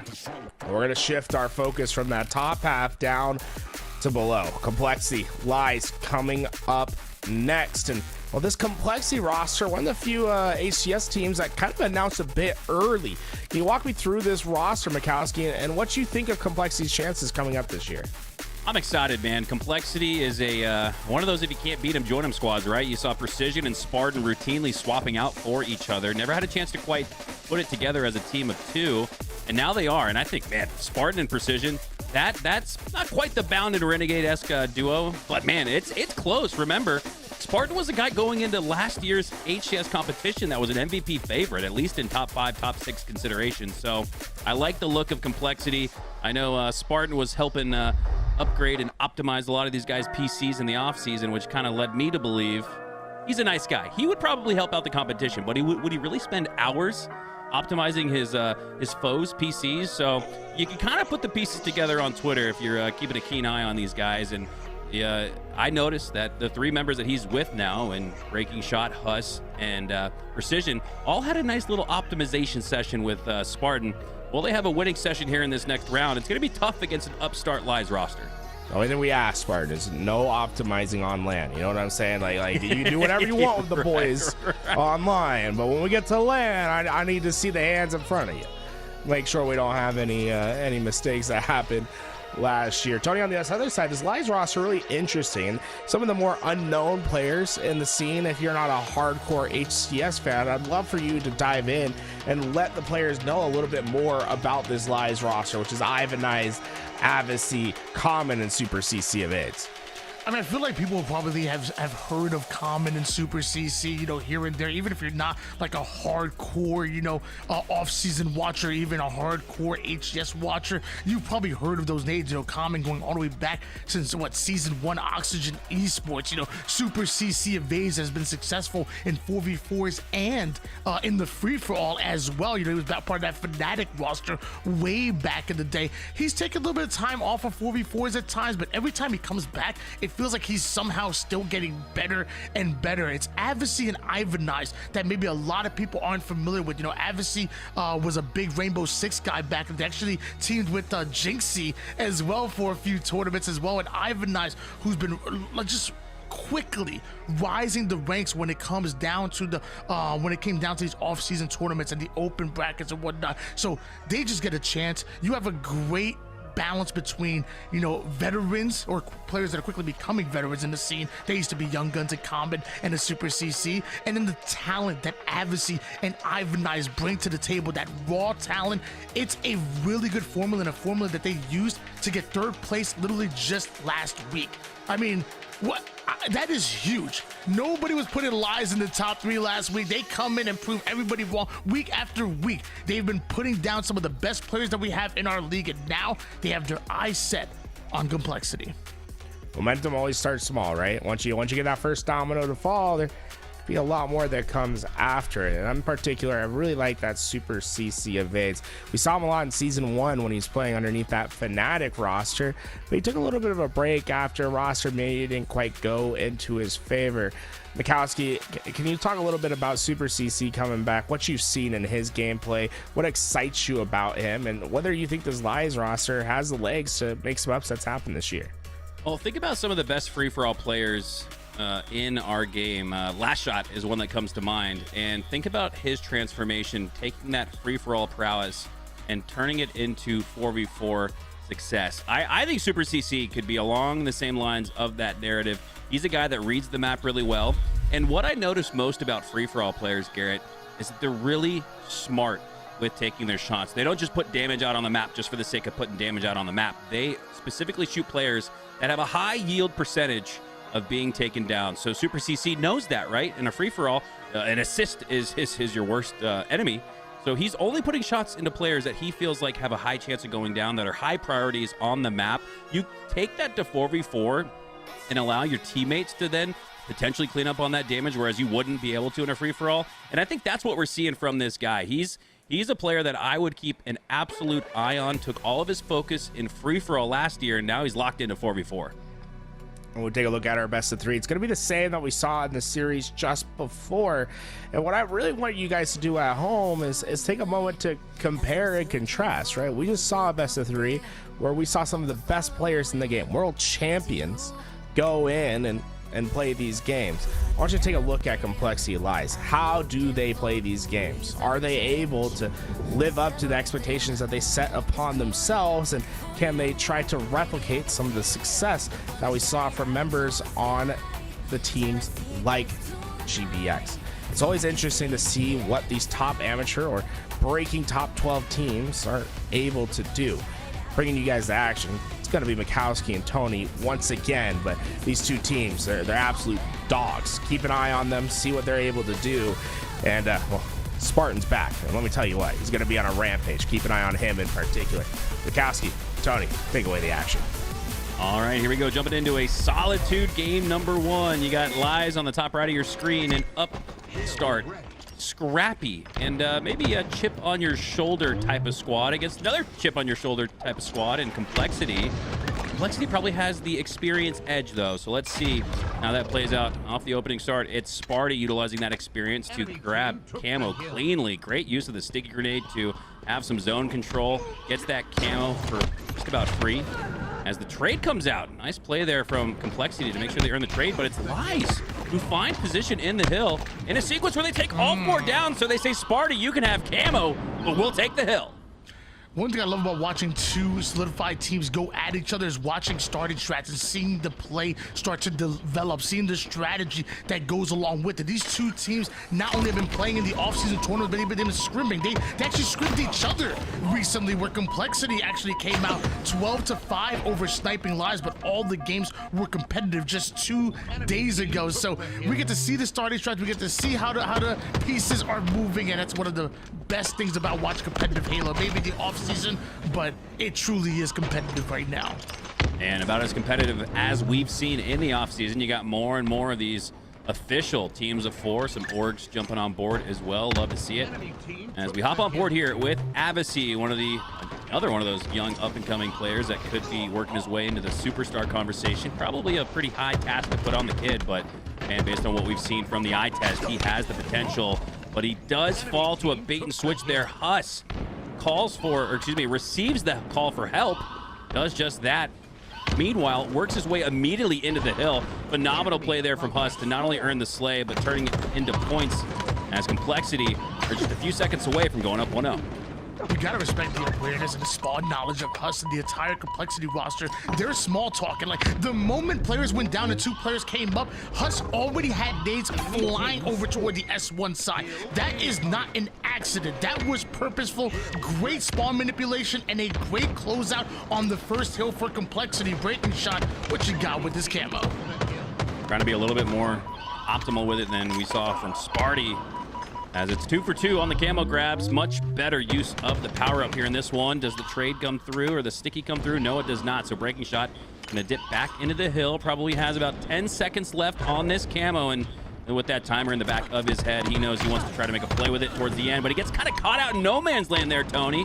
Super CC takes advantage of it, and despite Complexity previously scoring and getting the first rotation on next, they are able to earn a 3 down on Complexity. Lies should be able to get towards the tied scenario here on Hill 2.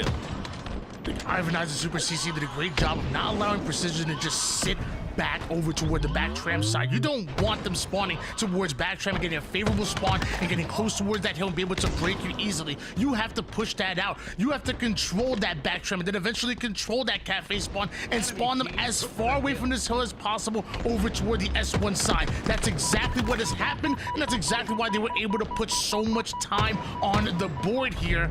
Also gotta love this positioning by Super CC. Put down that early damage, and then he don't just evade, he also flies.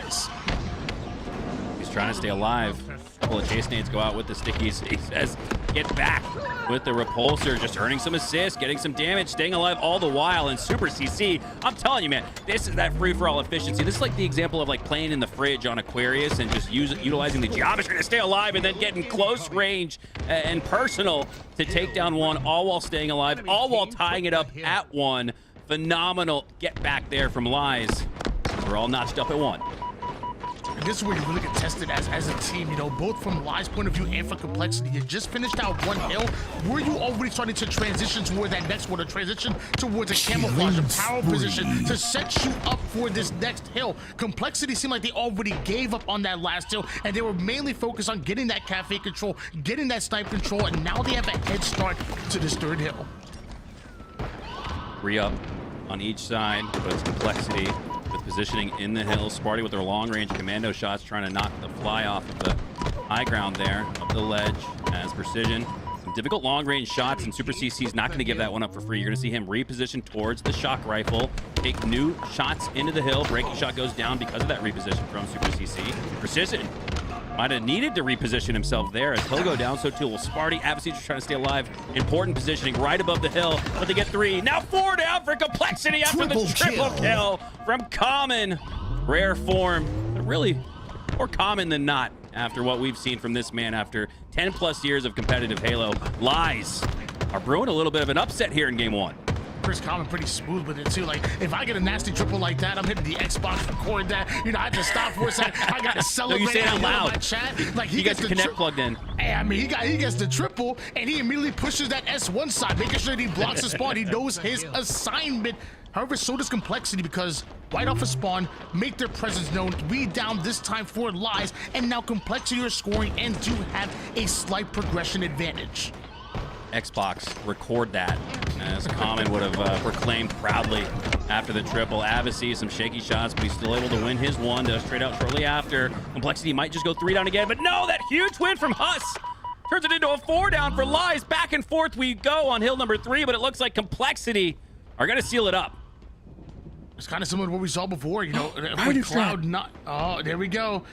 It's being used, guys. Stopping that hill right at a second pass. You know the enemy team at this point in year 4, when that hill is too far to be fought after, they're going to start setting up over towards that next hill. What do? Step out of that hill, draw in the defense, draw in the offense, or I guess to make them your opponents turn into some offense and push that last hill non-advantageously. That gives you an opportunity to slay out, finish off that hill, and then get a head start over towards the next one. It is absolutely amazing, and we are seeing it so much in year 4 of the HCS. Right time, right place to utilize that strategy, Tony, as Lies had a little more than 50% on the board, so they're probably thinking off a spawn like, okay, well, do we try for it? Do we push for it? There is a chance to come back in this one. Common still hitting all of his shots, and even just a little bit of confusion in the comms, making the other team think twice about something. Was seems like the strategy that was deployed there from Complexity is they will ultimately put 1 foot, 1 pinky toe back in the hill to make it a 2-1 game. 1:45 left on the clock here, so Lies in a situation where they cannot give up this next hill. You cannot go down 2 with about, call it a minute 30 or less in regulation, so this is a must-cap hill for Lies, and it looks like they're doing just that. 3 go down for Complexity. Lies answer back once again. Tony, this one's been so back and forth. I love Lies' approach to the defense when it comes to this hill. They've almost completely sacrificed the middle section of the map and are controlling the perimeters from the loose side over toward the yard side. They understand that every great push starts with controlling a perimeter side and then pushing a mid angle. Well, Lies are never giving up the perimeter. Well, I was gonna say, at least not for free. Well, Complexity just earned that one, and that's 4 down for Lies. Man, you get a 4 down, you get a 4 down. It's like Oprah Winfrey's The Observer. Instead, we got Callus behind the scenes doing a great job, part of our admin team. So many people behind the scenes that make Halo what it is. As Precision looking to get behind enemy lines, takes down Avicii. Hill neutralized in neutral colors for now. Looks like Camo might just be up as well. 3 go down again for Complexity. It might just be another team wipe, and it is! Common gets it, secures all 4 down for Complexity. I've never seen this like a slugfest where one team goes 4 down, and then I guess Lies is due next, huh, Tony? You know, I'm doing a bit of analytical commentary here. I'm doing a little color casting, and you know, I want to make everything sound smart. I want to make it, you know, I want to be able to break down the plays, but sometimes you sound brilliant. Well, sometimes it's just as simple as just winning your gunfights, and we just saw Lies win every single gunfight. Hey, sometimes you just gotta go pew pew a little bit, and that's what they did. And now Complexity struggling right down on this spawn cycle. They're trying to get a bit of control. A double push might be exactly what they needed, and now it turns to a triple push again. So I talked about controlling the perimeter. Lies know this is exactly what Complexity want. They fight for it. They force Complexity to reposition it, and they end up squad wiping them. Less than 50 seconds left on the clock, and Lies are going to send us to what feels like a next hill win scenario. Look at this. Super CC probably had comms from Common. He said, I got this. I just won that 1v1. You set up for next. And that's exactly what Avicii and Super CC have done, expecting to push up through the ventilator from Breaking Shot. But after Super CC goes down, that might make him feel more comfortable to lift up, as he does. Avicii goes down, so you just saw Breaking Shot win the positioning battle. Avicii ultimately goes down in positioning and back to the respawn screen. So Complexity turned what could have been a little bit of a run here from Lies into a situation where they might take the lead with 39 seconds left. Love that Complexity did make the heads-up play in order to control the snipe side before Lies were able to finish out that last hill. Now they have that head start, and almost about 50% done. And Breaking Shot right now, he's breaking backs with this shock rifle. 3 down once again. Go Lies, and Complexity might be taking the most important hill here. Breaking Shot is going off. Are we watching an Octagon 1v1 in Halo 3, or is this a 4v4 HCS Off-Season Tournament? Breaking shot with the spot snipe might just seal the deal. But hey, Tony, we just saw such a damn good possession there from Complexity that they left some time on the clock. So imagine like leaving a Pro Bowl quarterback with a minute to work with. There's still time for Lies to make another comeback. Multiple going down here on the screen.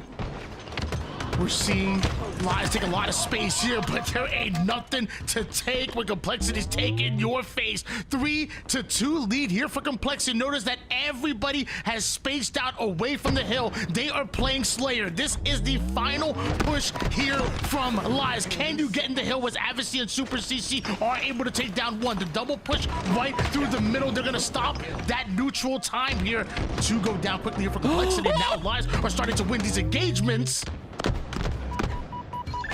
This is huge. There's 2 down, now 3. The backpack comes through for precision. 2-1. Oh my God! A nanosecond left, and it might just be a miraculous comeback here. Still a lot of time left that Lies need to secure. They need to not go down, and they do. A huge game-clinching, perfect double kill from Breaking Shot. He was the one who earned the 3-2 lead, and he earns the ultimate victory here in Game 1. What a finish!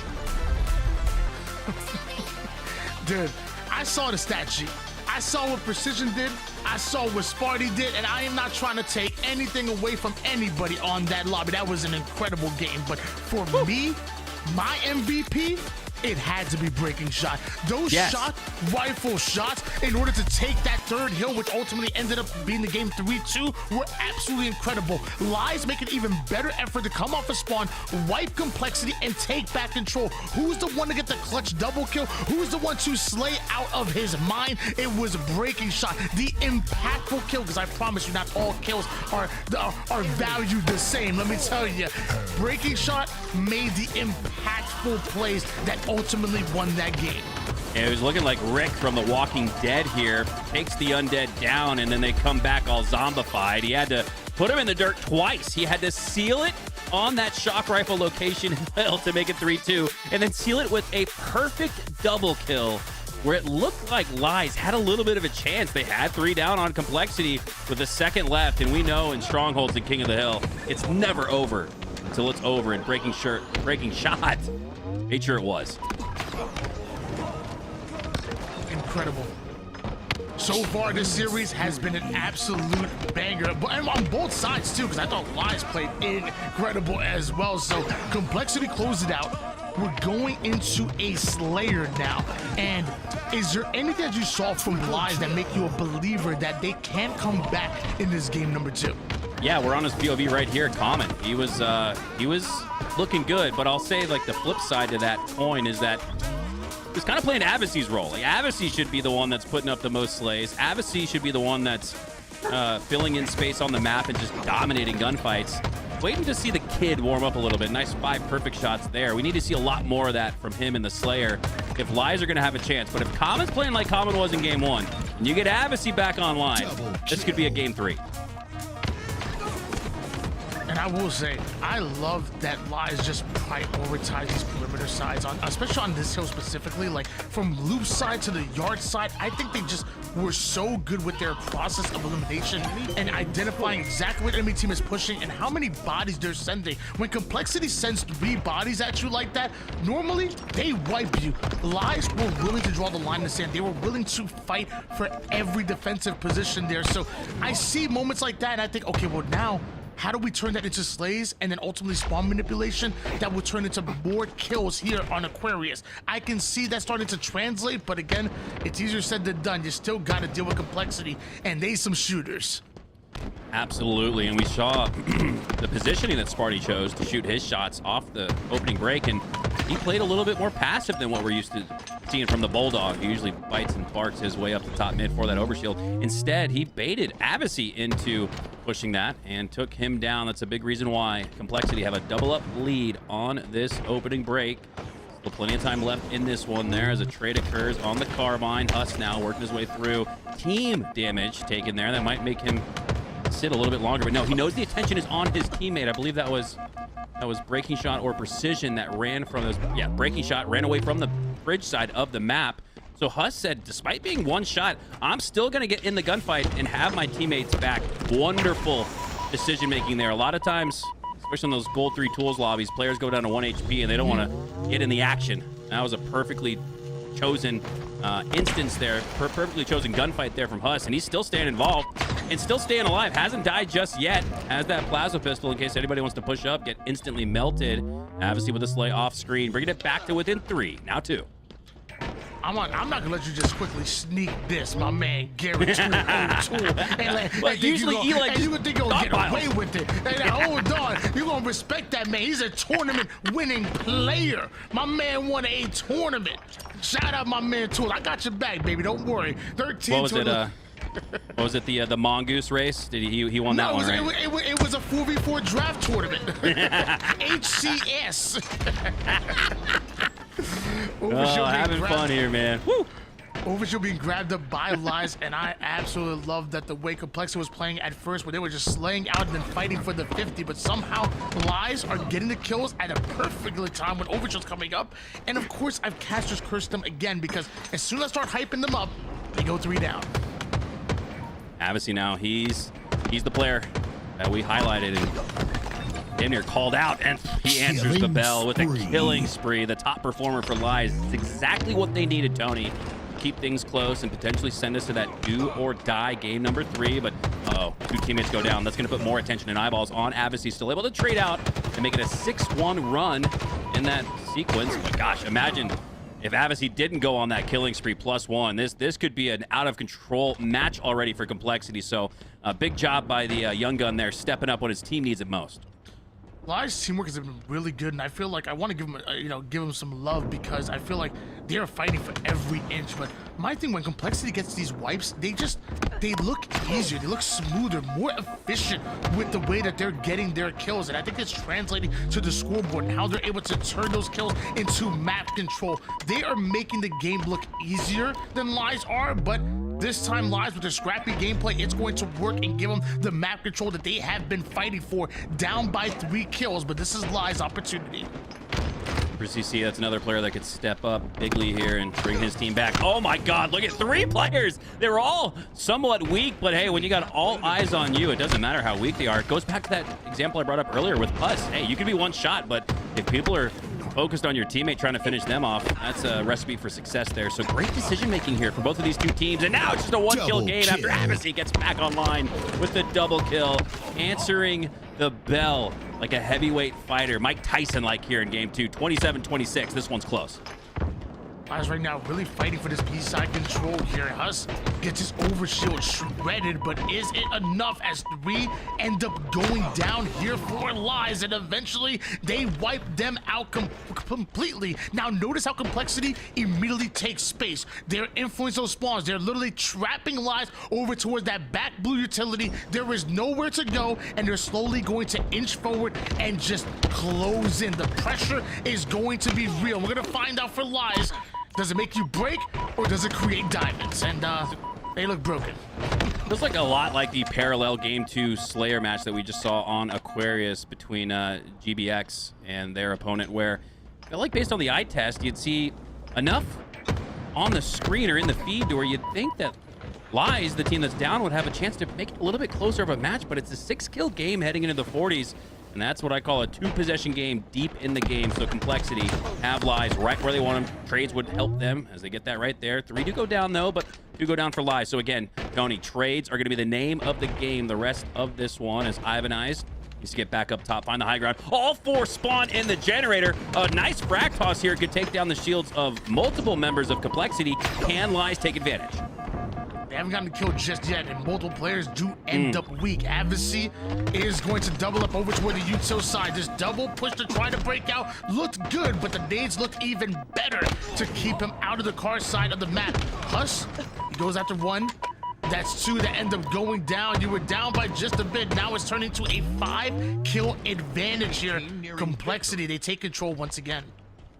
Just like we saw again in that parallel Aquarius Slayer game 2, not able to take advantage of the advantage state provided by the Halo spawn system there, where Lies had a chance to potentially take 4 down once again after all spawned with the squad spawns. Now the lead is ballooning out of control, and with Breaking Shot possessing the overshield, that will all but do it. 44-35. Lies would have to go on a hell of a tear if they want to come back in this one, and I'm not sure, Tony, if Breaking Shot's going to allow that.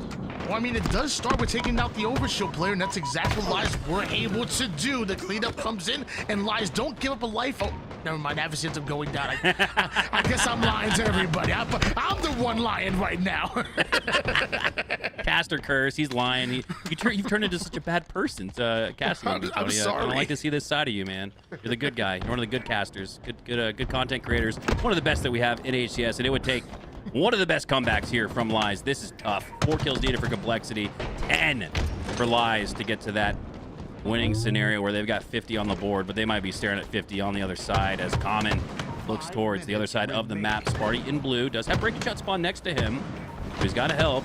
Assist earned for Common, but again, we can be on the POV of a member of Lies, and then you just check the feed or the top right, and you just see bodies dropping like flies. That will do it. Complexity trade their way ultimately to a 2-0 sweep. Talk about a pop-off. Precision. Wow. Precision, 23 kills, Tony. Precision was unbelievable during that That's run. insane. Complexity get the 2-0 over Lies. They'll continue on in our lower bracket, and we're getting a clear and clear look as time goes on. Tony, what'd you see from Complexity? What'd you like? What do you think their chances are against this Triggers Down roster? I mean, one thing I would say that I really liked was Precision so far that entire series. Like, going back to last week, I didn't think Precision played bad, but it wasn't the dominant performance that we've come to expect when seeing Precision, all year of year 3. Well, so far that entire series, he was stuffing the stat sheet. He had 24 kills in that King of the Hill, which had the most kills on his team. And then on top of that, even in the Slayer, 22 kills in a Slayer is crazy. 4,974 damage is crazy. This is the Precision that we saw all year 3. This is the Precision that Gears of War didn't want to let go of, but he's here, and apparently he's back. 23 damage, bro. Ooh. 23. I mean, if you get more than 15 in a Slayer, your MVP type performance, he almost doubled that, at least 50% on top. So 23, we might not see that stat line again this offseason. That was a monster match there from Precision. Absolutely. Not necessarily carrying the Complexity crew to a 2-0 sweep, but man, it's hard to not attribute that win to him when he accounted for more than half the slays. Amount of damage he's able to lay down in the short period of time, because that was a pretty fast Slayer. So 7 minutes. That was like 20 minutes. Like 7 minutes, like 20 seconds. My bad. And to drop 5k damage like in that amount of time is an unbelievable pace. And you can see why a lot of like Precision was a coveted player and immediately got picked up. Right, I felt like he got picked up a week after, if not the day after. He was released from Sentinels. It was for a reason. This guy is a crazy talent. As we look on into the future, Complexity are going to have their hands full of a Triggers Down roster that played extremely well in the winner's side. This is Ryan Noob's team from joining once again with King Nick, getting that back to that EU United vibe from back in the day. We'll also have 2 players from that Darkened Side roster joining him in Ezo and Descendant. Ryan Noob Spartan are familiar foes, friends at some points, but constantly have tension inside the HCS. What do you think about this next match, Mac, and who do you think is going to come out on top? Well, the top storyline is certainly going to be Sparty versus Ryanoob. That's a tale as old as time itself, and a rivalry that seems just as old. But let's talk about Triggers Down, and let's talk about Ryanoob. You mentioned Ezo, and you mentioned Descendant. Ryanoob once teamed with Descendant, and they had not necessarily like a bad breakup, but an interesting one at that, because Descendant himself attributed a lot of his growth in HCS to Ryanoob, and then they split up, and always tough to see good friends split apart. But Ryanoob, this guy has an eye for young, high-ceiling potential players, and he's told us on the LVT Halo couch and some of the lands last season that the top 4-6 guys, they just don't want to team with him for whatever reason. So what he does time after time after time is find 1 or 2 players that haven't quite reached that level yet, top 4, top 6, and he's somehow like clockwork turns him into that every single season. I mean, this is unbelievable what Ryan has been able to do with talent that hasn't quite achieved that level yet. He's shepherding them to the height of Mount Everest, essentially. And then on the other side, though, it's like you get all the, you know, it's like everyone in this lobby at one point has played with each other, right? I'm like looking at all the names. I'm like, okay, I think Ezzo's the only one that hasn't really been a part of like a big roster of all 8 of that. But you have that familiarity between everyone. It's like everyone kind of knows what each other like, what they don't, how to get into their heads. Who do you think is going to be the best at that, Tony, at playing the counter game, at understanding what his opponents want to do and being able to circumvent it? I mean, when I think of that line of thinking, you got to think of Ryan Noob and what he's been able to do with his career. Like, he has been the anti-meta. He has helped define metas that we've used in time and time again. And not only, the strategies that he and his team were able to come up with, but also the quick thinking and the adaptation that they are able to pull off on the fly at times. So when it comes to just like downloading what your opponent is doing and being able to use that against them, I think of Ryan, but I also will say on the other side of things, do not count Huss out. Huss is a very vocal player. He's a very smart player, and he can kind of go wit to wit with anybody that we have in our league. Is he Ryan? The only one that's milking us at the moment. Come on, Mr. Noob. You think he goes by that in real life? You head up to him in the store. And it's like Mr. Noob, your groceries are ready right here. Let me get this for you. Or you think he's like lame and goes by the first part? I think he probably prefer Nerd, honestly, like Mr. Nerd. Oh, Mr. Nerd. It's like he's like Mr. Noob was my dad's name. He's a Ryan Noob, but he's a veteran of the nerds, if you know what I'm saying. And speaking of veterans, Thug Nasty in chat, good dude, brings up a great point. This is in a parallel universe, in a fork in the road, where complexity goes left with this current roster. If they would have went down the right path, not the right path as in like the correct one, but directionally speaking, this would have been the team they signed. King, Nick, Descendant, Ezo, Ryanu. 3 out of 4 of these players have once been on complexity. So we got a grudge match between Ryanu and Sparty, and we got a grudge match between damn near all 4 of the members of Triggers Down. So this is going to be a little bit of a grudge match here in this next lower round 10, where elimination is on the line.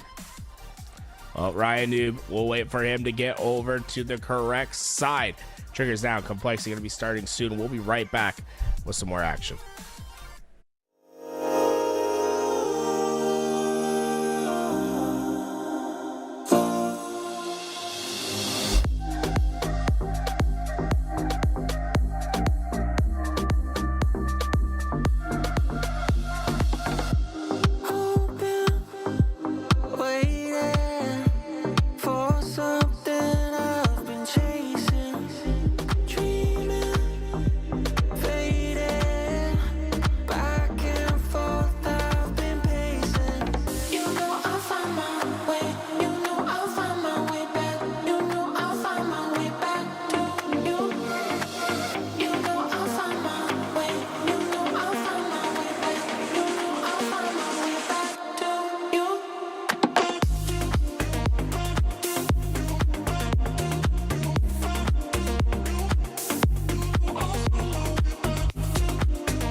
Complexity, led by Spartan, a second chance with the organization.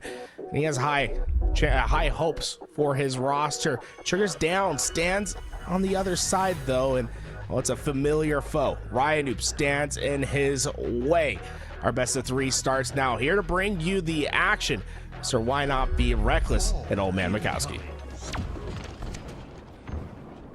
All right, ladies and gentlemen, let's get right into it. Triggers down and Complexity going at it. We've been talking about the Rhino versus Sparty, but you know what? I mean, let's talk about the fact that Ezzo and Descendant from Darkenside upset this very Complexity roster in a game number 3, literally just last week. So Complexity, they want revenge all around. Yeah, and the more and more you look at the outlook of HCS Season 4, the less and less likely it looks like any of the teams are going to stick together as that would split up. One of the only remaining rosters of 4 that made it to the Halo World Championship as Dead Inside have potentially split.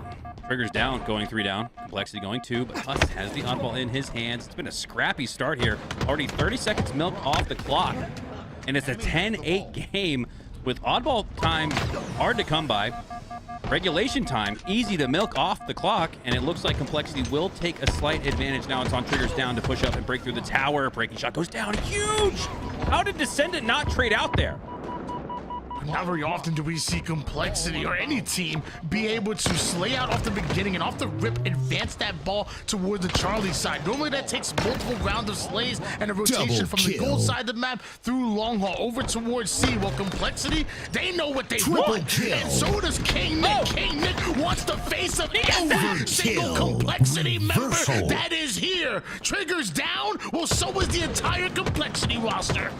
King Nick reinventing himself seemingly every tournament. This is a guy that was left for dead and now shows he's got plenty left in the tank. Tony, did you see the way he used that Instasplode double plasma to kind of arc downwards toward the player at the pillar there? I mean, that was unbelievable. Didn't do enough damage to kill him, but ultimately finished off with the overkill. So King Nick having himself a game here as Triggers down, reclaim control of the oddball and the lead, but that's momentary. Oh, perfectly timed reset. It looked like Complexity were going to get a full hold with firm control of the backside of C, but they're going to have to re-earn it after that perfectly timed reset from Triggers down. What a play. Huss not only able to toss that ball over toward the bottom mid side of the map, but then stretches over towards gold and uses that camel to get a sneaky back smack. Free kills like that normally nets you a lot of ball time, but Triggers down, great to slay out and force that play ball. Man, we are seeing some heady Halo being played here. Ryan Noob with the flank through gold. It's going to be a tough one for Precision to win. He's got 2 coming his way. And because of that, partially goes down. 3 go down for Complexity. And that, again, I go back to that reset by Triggers down. They lost 3 members of their squad. And right as that third X showed up on the top left of your screen, you heard Jeff Steitzer announce a play ball as Triggers down. Didn't allow any time. Complexity, despite earning a team wipe after that, even earning 2 team wipes and earning possession of the ball. You mentioned how Huss had a great rotation with it. They didn't get any time out of it, and now Triggers down have doubled up on the lead.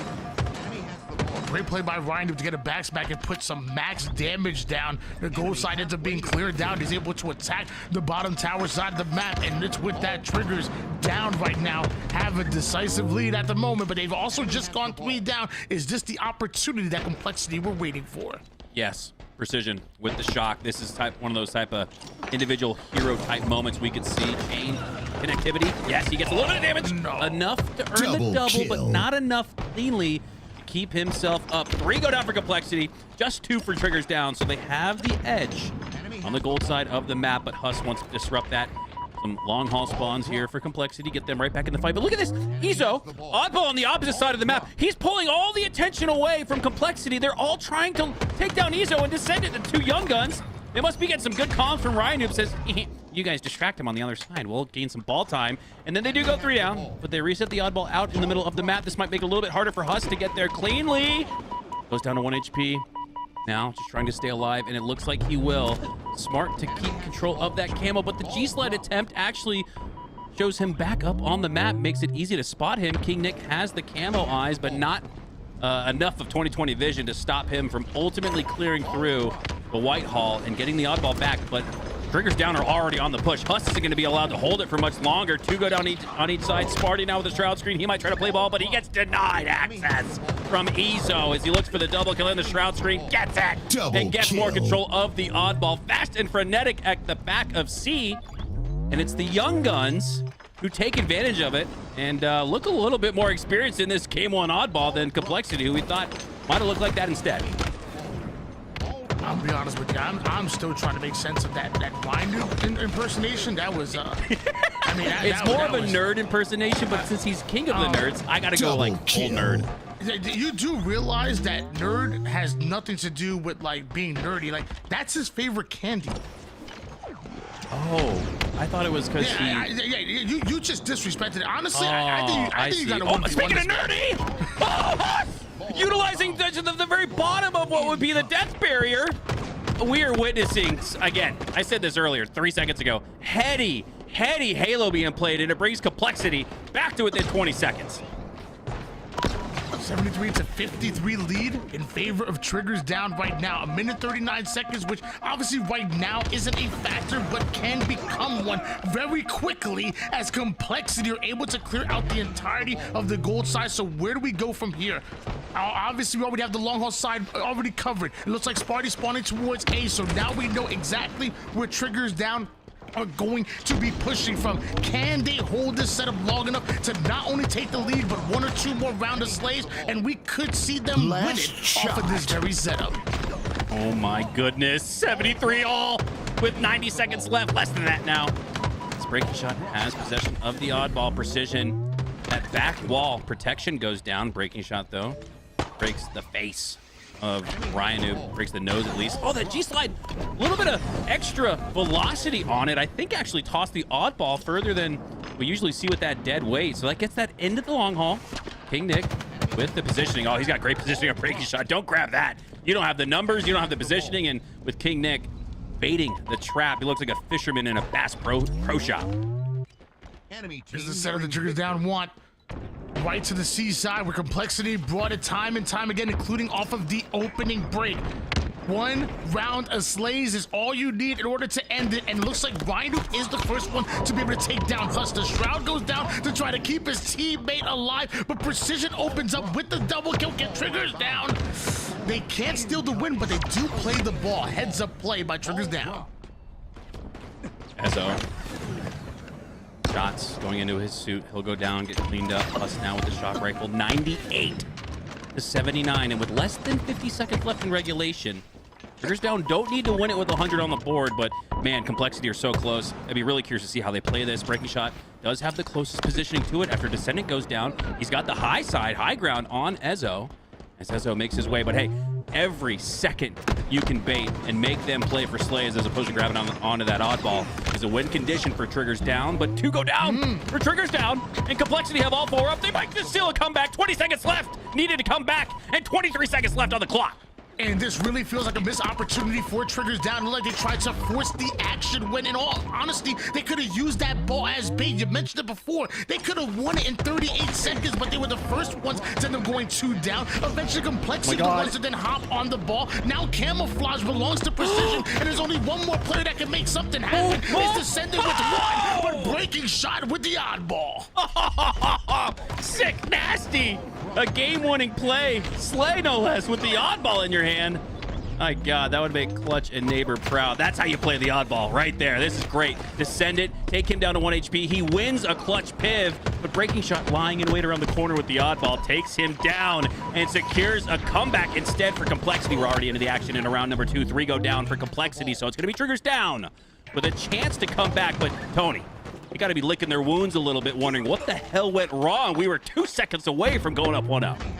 I think you just need a little bit of patience. I mean, literally, just sitting across the map, getting your nades ready, and baiting out that ball would have got them to win. 38 seconds is not a lot of time for Complexity to just straight line the ball. But, I mean, hey, you got to be able to hit that mental reset button when you're a professional player. And I'm sure everybody from Triggers Down understands that. You put yourself in a position to win it before. You didn't do it, obviously, but now it's time to do it again. And now it's time to close it out this time. You do end up going 4 down, so again, the plan, it's not getting executed. It used to be, you gotta jump off with that. Now it's, you gotta punch him in the face with that. The oddball strategies.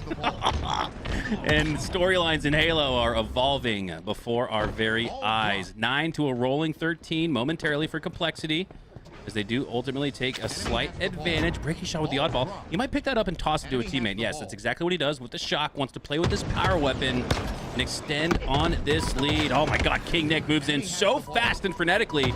He never allowed Breaking Shot to really settle that reticle, but he does enough damage to allow Precision to clean up on it. And what do you know? This is deja vu. This is exactly what it looked like in round number 2. An absolute brawl at the back of C. Now it's Complexity with the well-timed reset. Heady Halo, demolishing type Slayer Halo being played here. We're getting all sorts of action, Tony. This has been a great start to this series. Although Trigger down, we're able to get the kills. You have to dedicate resources to pushing towards that C side. Then eventually that ball gets played off. So Rhino does make the heads-up play to push towards batteries and get some presence towards where the ball is. And a sneaky play using that ball as bait. Triggers down did not have the favorable position compared to Complexity. It was only Rhino that played forward, but he was patient. He makes that play, and just like that, Triggers down are back in the driver's seat. Send in. Utilizing some ghost ledges here as he has the ghostly, ghouly appearance of the camo. Takes a team shot there. That's unfortunate. Thought maybe that might make him visible on the map, but looks like Complexity. They spot him nonetheless. They still see him despite having the camo, and all Descendant can do is earn a trade there. 3 go down for Triggers down. Only 1 for Complexity. The only player alive with the oddball has it in that nerdy spot once again. I mean, God, this has been brilliant Halo so far. Another reset, and this is perfect. This is perfect Halo. The objective efficiency of oddball, Tony, comes down to perfectly timed rotations and perfectly timed resets. We're seeing both of those here in this game 1. That we didn't. I also want to compliment Complexity with the way that they only had Huss push that ball to force the reset, and all 3 players pushed gold. They did everything right except for a count that Rhino was going to fry them. Rhino gets a nasty double kill, pretty much clears out gold by himself, and Rhino was normally known for that support play, normally known for his mind for the game. Well, he has 28 kills. He has 12 assists. He has 41 objective time to go along with it, and the plays that he's been playing, that he's been making, have just been, they've just been so valuable. Ryanoob nerds, are we sure it's not Ryanoob chefs? Because he's got the chicken, the fried rice, the soy sauce, maybe even a little bit too much of it. Salty flavor in the mouths of Complexity here in this round 2, but momentarily he might be cleansing it with a little wasabi at this point. 46-38 as Complexity have made it a much closer game here in round number 2. And my God, again, Ryanoob, 30 kills. 13 assists, 20 deaths. He's leading in the categories of all the slaying metrics, and he's got just about the most oddball time on his team. Ryanoob, can an old dog learn new tricks? I think so. Yeah, and I think I know exactly what you were referring to, what you meant. He's definitely leaving the enemy team salty. I think that's where you're going for. And yeah, I mean, it's upsetting. It's upsetting to have a player that's known as a support player, known as an in-game coach, as an IGL, be slaying you out the way you want. Precision, Spart, even the breaking shots, they pride themselves on the way they are able to command the stat sheet. Well, Ryanoob and Triggers down have figured out how to shut them down. 3 down, go Complexion. There's no time wasted. King Nick on the ball, and Triggers down may just take the lead with this hold. Back and forth we go like a merry-go-round where you might just die on it. Ezzo now pushing up on the Dorito. Sparty taking a little Mountain Dew break, doesn't spot him, goes down because of it. Oh, only one shot left for Ezzo to ultimately clean that up. As Triggers down have reclaimed control of this round number 2. 3 go down for Complexity.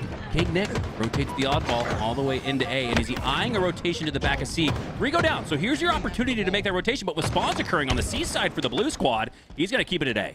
Enemy team nearing the setup right here is the most important setup here. Complexity need to break. They need a clean round of slays, because if Triggers down are able to put them 3 or 4 down here, that's going to be all she wrote. They need to be patient, and 1 quickly goes down, but then eventually 2 for Complexity. Breaking shot goes right after Ezzo, but now he is the final player alive. He ends up eating an oddball to the face. Again! He was a second too late. Literally a split second too late. Tony, 2 2 rounds, tie us up at 1 in a elimination round 3 where the oddball smash nosebreaker is what seals it. God, this has been good. King Nick goes down as Ogre 1. It's Matt. He says, you will not disrespect that Halo CE legend like that. I think he would know what he's talking about. 0-0 still here off the start as Breaking Shot trying to stay alive with this camo. He's got another teammate down to 1 HP, so he's got to really watch his 6 as he looks in that direction. 3 go down for Triggers down, though. So Complexity just simply having the camo and causing that distraction. Which way did he go? Which way did he go? Triggers down did not know because of that Complexity now have possession of the first lead of a round 3 that feels like a round 7. Yeah, I mean, I think if anybody knows great Halo, knows professional Halo, and how to evaluate it to be the 11th best player of all time, you already know. Ogre 1-1 in the chat. Shout out, much love. 8-0 lead in favor of Complexity at the moment here as Sparty can't exactly find the exit route, but Breaking Shot finds some cross-map shots. Ezo doing a great job of staying alive. He's in a double back towards his ball carrier, and now they're going to try to take some space. King Nick is off his spawn, and Triggers down, moving into a setup quickly. King Nick back on board with his POV. Another scrappy start here where it feels like oddball time is tough to come by, which dwindles that clock down in regulation already down to 4 minutes. So we've already seen a minute burn off the clock, only 25 total seconds earned here in this one, or 21, sorry, my math, it's not my strong suit. Precision though, trying to help add a little bit more of those numbers. Numbers go up, that's good. Oh, that headshot, reticle goes up. Expected the slide, but quick adjustment to take the face of a player sprinting through at head level. Nice shot there from Precision, but he's not able to follow up on it and catch a little bit of fire, but his team is somewhat so with the oddball. Up by 10, and now baiting Triggers down into push. You can see there, they're leaving the oddball on the ground, telling Ryan Noob, come and get it. It's crazy. The moment Ryan Noob and Triggers down are able to take control of the A side of the map, there was already a rotation being started and damn near completed by Complexity from the A side to the Charlie side. This is where they wanted the ball from the beginning of round number 1, and fresh off a round of slays, Complexity have fought for it, and they have gotten the setup and a camouflage, but Hush taking a bit more than he could chew. He's gonna go down. Still a 44-13 lead. Complexity still have control. Love this play here from Breaking Shot, sensing the pressure from Triggers down as 3 do go down for Complexity. So again, a perfectly timed reset with the oddball. As they go up by 30 seconds, they've reached that check mark in their head, Tony, that says, all right, we're good. We've got enough of a lead to feel good about our possession. Let's not play risky. Let's play this smart, drop it off into the drink. And all the while that ball goes into the drink, Double kill. the clock dwindles down to 3 minutes. So the more and more it sticks at its starting spot, it's going to be a win condition for Complexity, already up by 30, and they might just build on that lead with possession of it. Once again, oh, shock up. An alluring glow of the banished precision rifle is there for Sparty, but he knows to play it for the win and hold on to that oddball. But you got to imagine he wants it. Big play ball comes, and so does the teamwork of Complexity. 1 kill turns into a 3 down, and it looks like it's a full squad wipe. As of right now, Triggers down are getting cycled, and Complexity already have the lead. Triggers down cannot afford too many of these engagements, too many of these lost advantages. Otherwise, we're going to game number 2, and they're going to be a bit unhappy. This is no way. Then that would not be good. Kind of stuck in a coffin corner there where Ezo and King Nick. You don't want to eliminate your options to stay alive. I'm not sure how Ezo was able to work out of that. You saw the plasma pistol down. You saw the shots down range as well, but Triggers down actually turned it into a sequence where they could get the oddball back, and it's Ezo who does it. So heady play there from a rookie, looking like a veteran. But man, Complexity. This is the first round of all in this oddball match where it's felt like one team has run away with it. Triggers down have got to get a couple slays and got to bring it back within to about 30 seconds or so in this next possession. They got a good chance after King Nick takes down 2. It's gonna be easier said than done, though. Complexity did a great job of really attacking Triggers down on the defensive sides and finding the weak side, finding that 1 kill that snowballs into a second one, and we just saw it.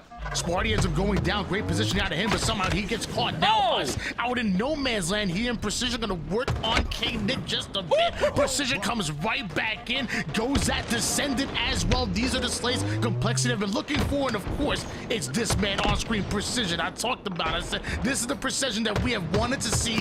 37 kills, 20 assists, now make it 21. This is the Precision we expected to see, but not the result we wanted to see here, because it looks like we might be going into a bit of a reset. All right, so we'll reset round 3, and it'll be easy to remember with a 33-second advantage for Complexity. So I imagine players will ultimately decide, Celeste will ultimately decide that, but I imagine we'll see this next round start with a 33-point advantage for them. But man, that's tough. After I felt like everybody was in flow state, Tony. Yeah, I'm not active, okay? You're doing that. Well, with the I'm wrong trying to be person. active, so I'm bringing in the familiarity, right? We did like kind of like a date swap day today, where active got to link up and big sweet love with Eli, and I get to work with you. So I'm sorry, make what? Wait, what? Well, Halo's a love language, so just by communicating with each other in this broadcast, we're making content. Ladies and gentlemen, Complexity versus Triggers Down.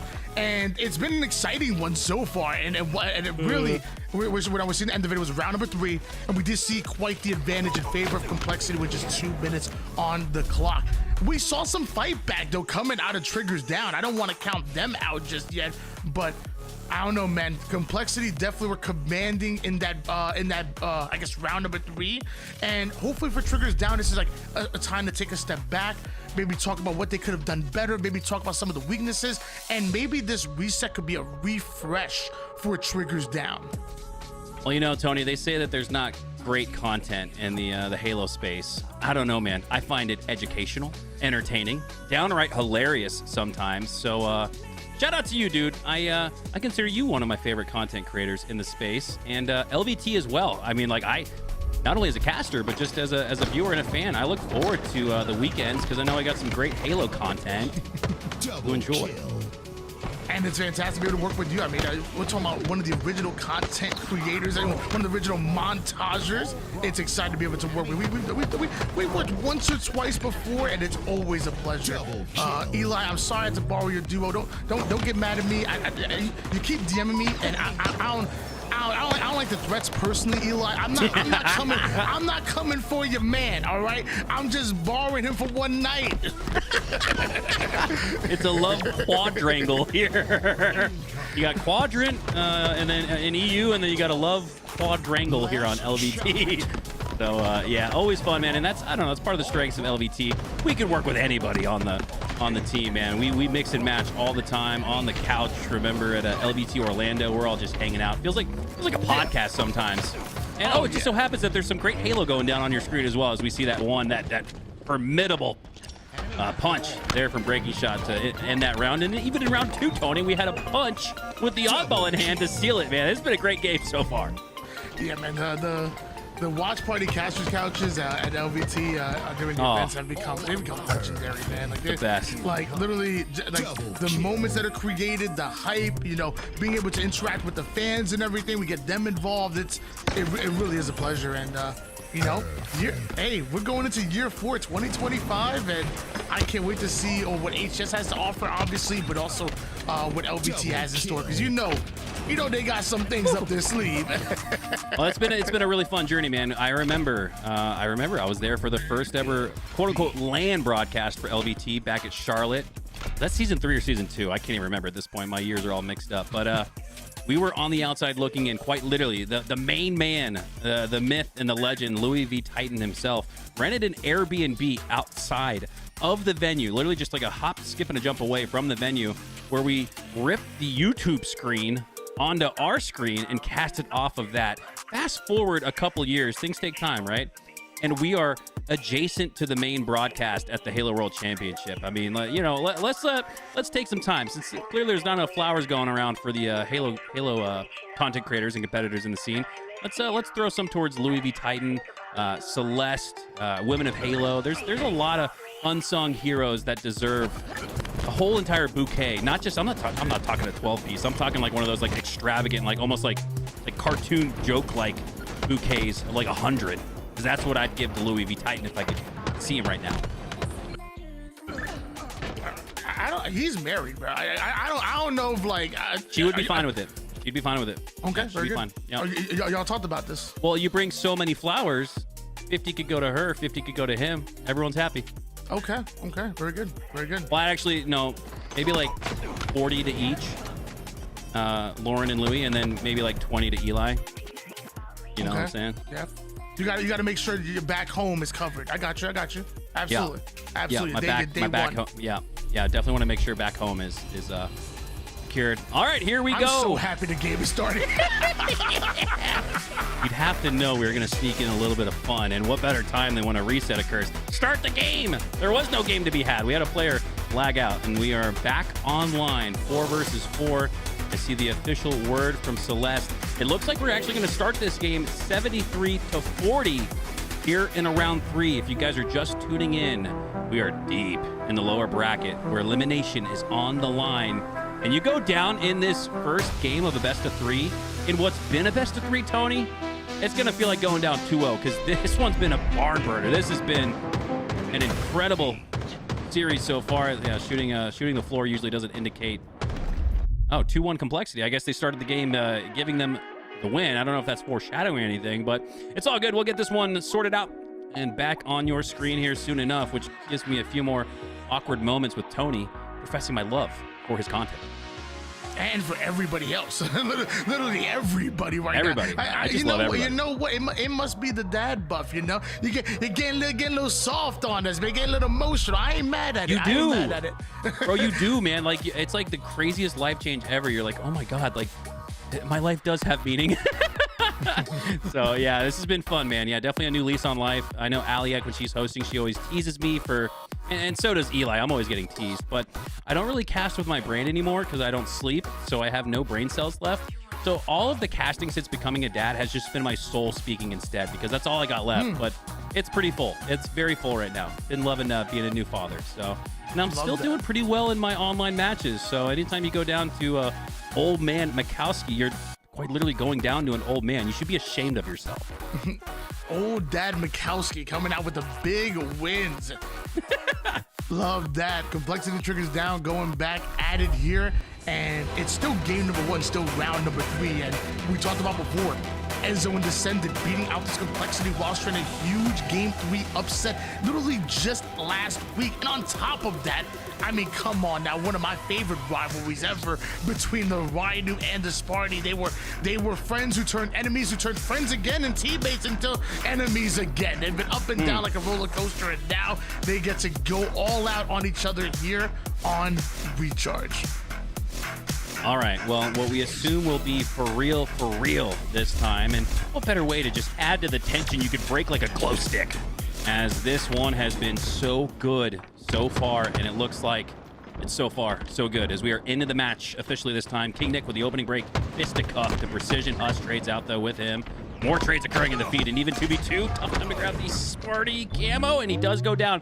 So a slight edge to triggers down off the start. Breaking Shot, Sparty didn't burn the camo, so Breaking Shot thinks he has a chance to grab it as the last Spartan standing, but with all eyes on him as the last player alive. Triggers down, taking advantage of that, and take the oddball, and now are on that path to a comeback. 45 and rolling to 73 here in round 3.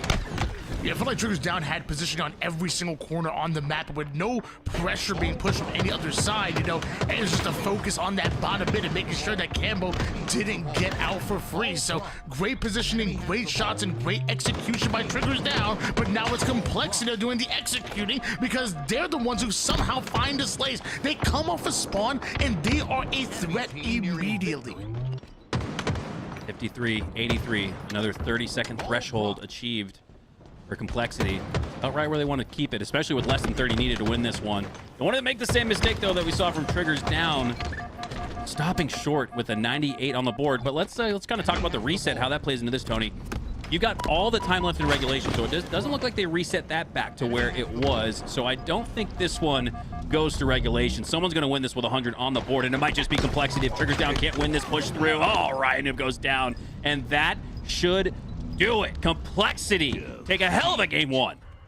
And that's your favorite thing as like a competitive Halo player is like when you have that ball in hands and you know time is winding down and the enemy team has to literally straight line towards you, so their movements become predictable, and so your shots are just that much easier to hit. There's no strafing. They don't got time to strafe. They have to fly forward, so you have to pad your stats a little bit. His Tools. Speaking of all the great people on LBT, is Tools back? I want to hear Tools' voice. I miss him already. Dare I say, I think Tools is a great player. Even better broadcaster, and there's the man himself. What's going on, baby? Y'all are desperate, huh? It's getting to the head. I mean, actually, really, we were good by ourselves. We were trying to invite you to the party. Hey, bro, we were fine. In fact, you could go back to the hole you crawled out of if you want to have that type of attitude, okay? Because we were doing good. We just wanted to invite you to the party. Oh, I see how it is. I see how it is. Yo, Tony, you remind me of when I got in trouble. My mom, dude, the way you ripped into me there. Oh, man, I had flashbacks. Mom, get the camera. Dude, that might be the longest game one of all time, by the way. That was a little loopy in the mind after it was already going to be the longest game one of the day, but a couple of resets later, and again, gonna feel like you're down 2-0 if your trigger's down. I mean, you go down 2-1 in that opening recharge oddball, but how long was that? Was that a 30-minute match we just played? I mean, if you 2-0 swept the competition, you might be looking at a 30-minute series. We just witnessed a 30-minute game, so the endurance factor is gonna play a factor here in this one, especially this deep into the tournament, already low around 10. Hey, I got one point of beef with you right now, Mikowski. Wait, what? Tony, you're cool. He said. Tony said Tools is a tournament winner. And then you said in what, Mongoose, bro? Like I wasn't the MVP of the Clutch Academy 4v4 draft tournament, bro. I'm complimenting your bro. I had shitters, bro, on my team. I'm complimenting your driving skills. I've been in your car before. This is nothing but love and affection. You think Gunplexion wins that without me, bro? You think Tools wins that without Gunplexion? Wait, I'm sorry, was the question, would Gunplexion win the tournament without Tools? Was that the question? Do you think he would have won without me? Oh, yeah, definitely. Can we ask, not. is Gunplexion here? Let's cut Absolutely to the not. chase. Let's see. No, Okay. what? Tools was a hard carry. Okay, thank you. Okay, hey guys, game 2 starting. Good luck. See how he just tosses us to the wolves like that, Tony. What a jerk. As Complexity doesn't want to be nice with their foes and rivals. Again, Ryanu versus Sparty. 3 force triggers down once on Complexity. Like I said to start the series, this could have been a very well a roster that Complexity went with, but instead they went the other direction. So far looking like they chose right as they're up in the series 1 and up 1 in this leg. I'm still trying to figure out how the first thing Tools said was that I remind him of his mother. Where was that tie-in? There was a lot to unpack there, bro. I don't even know, bro. Snipe in the hands of Breaking Shot right now. No kills. Well, that's the first one. 2 assists to go along with it already. But down by 1 are Complexity, and Descendant was able to get away with this camouflage. All right, Descendant keeping his way through the scoreboard, looking to add more to that. But it's dead. Okay, there we go. A little late, but that player does ultimately peek through the door, and man, look at this 4 push. Typical Ryanu strategies, huh, Tony? You got all 4 players pushing together. You don't see that type of squad positioning and movement on the map from anybody else but someone like a Triggers down with Ryanu at the head of it. As Descendant now has close range and long range options. Instead, looks to cut off the angle long range, take on Breaking Shot close range. Now gets back to the mid range with Huss. I love the positioning here from Descendant, closing off the angles that presented the most danger to him and securing 1, maybe even 2, at least Huss does. Or excuse me, Ryanu does as Huss goes down. Well played off the start here from Triggers down. We talked about how they might have been a little mentally exhausted after the resets and maybe even the commentary from us, but looking pretty good here to start game 2. Yeah, that strategy kind of felt a little bit weird with that 4-man push, but there was some fundamentals, like normal fundamentals that were like kind of like wrapped in there, you know? What's the play? You know, push up together, play your advantage, get an easy kill, and then immediately take space. And that's what we saw. We saw the 4-man push to get that first kill, and then it was a 3-1 split immediately. Descended with the camouflage, pushed over towards mid, triggers down, focused over towards that left-hand side of the map. So there was some traditional fundamentals in there. But of course, it started off with a 4-man push, and good God, the sticks are crazy. From the grave, Ryanoob. How did he? That wasn't an overhand frag toss. That was like dying and on his like Patrick Mahomes yesterday. We saw a couple quarterbacks throwing touchdowns while vertical to the parallel to the ground. Ryanoob somehow snuck that frag toss out to take down Precision and trade out with them on the B side of the map. And hey, up 21-13, now 22. A trade like that gonna force us to a game 3. Smarty now trying to take down the opponents down on the dummies and on the overshield.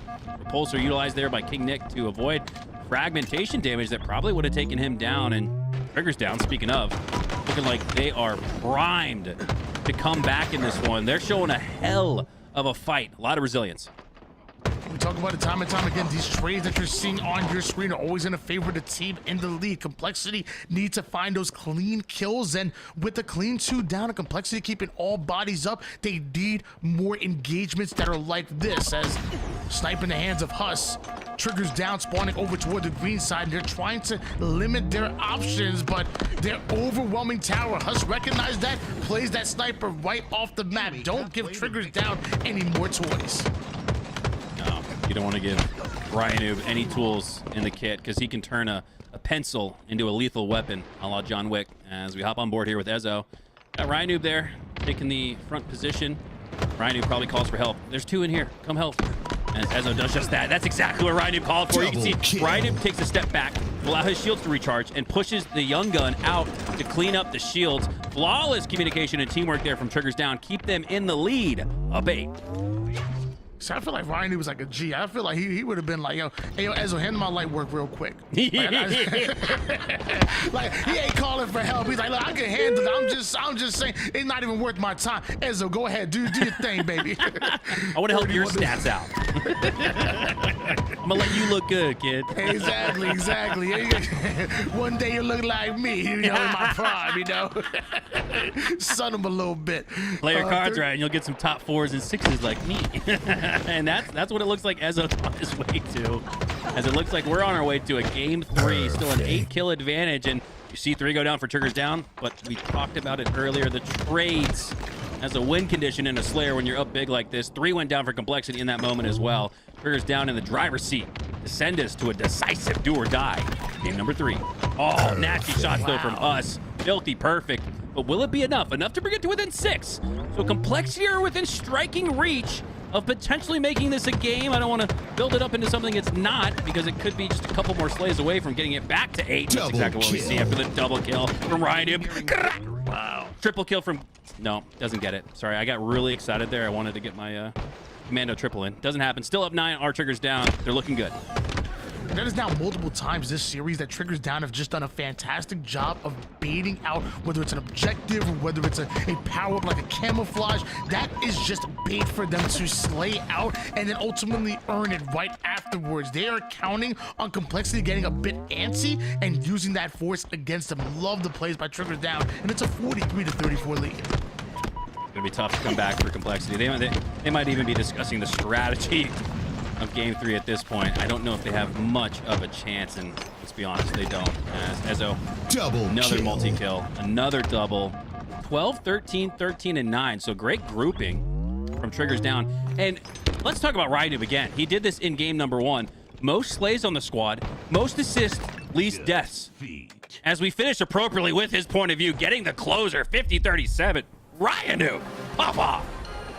Yeah, you know, there was like maybe 1 or 2 games that maybe started off a bit slower early in this tournament, but as the tournament has gone on, as these games have become more important, he has really stepped up his game plan. He is frying the slays, the assist, the objective. He's really become this Swiss Army knife type of player, and I'm loving it.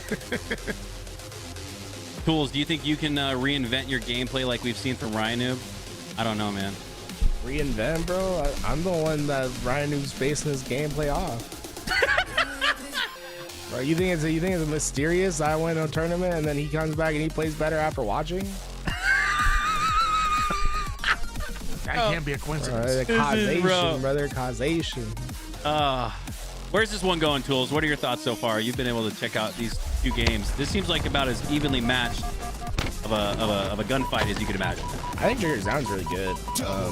I thought they were gonna have like maybe some struggles just because it's like Target said have been playing with each other for a long time, but it's really been plug and play. With Ezo and Descendant, like, but it kind of makes sense when you think about it because of Ryan's previous time competing right with Descendant. Like he actually understands where he fits into the roster, so I guess it was more plug and play than I expected. But their Slayers in particular have looked really good all tournament long, and Ryanu's been taking that mantle of slaying for his team pretty seriously whenever it's called upon him. It's a roster right now that I think is gelling quite well, and I'm kind of excited to see what it looks like when we get past the off-season into sanctioned HCS tournaments. Well, and let's remember, Tony, 98 on the board for Triggers Down. They ended up winning round number 2.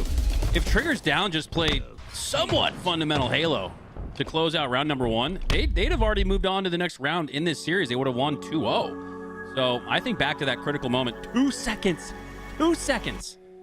can be the difference in a series, can be the difference in this high-level Halo, as looks like we'll have a reset here. Aquarius CTF. So, Tony, who benefits most from the fast track of Aquarius in a game to 5? I mean, when I think of speed, I could definitely see, players like Descendant, but as far as the rest of that Triggers Down roster, I think they really want to slow the game down. On the other side of things, like when I think of a breaking shot, I think of a Spartan, I think of a Husk.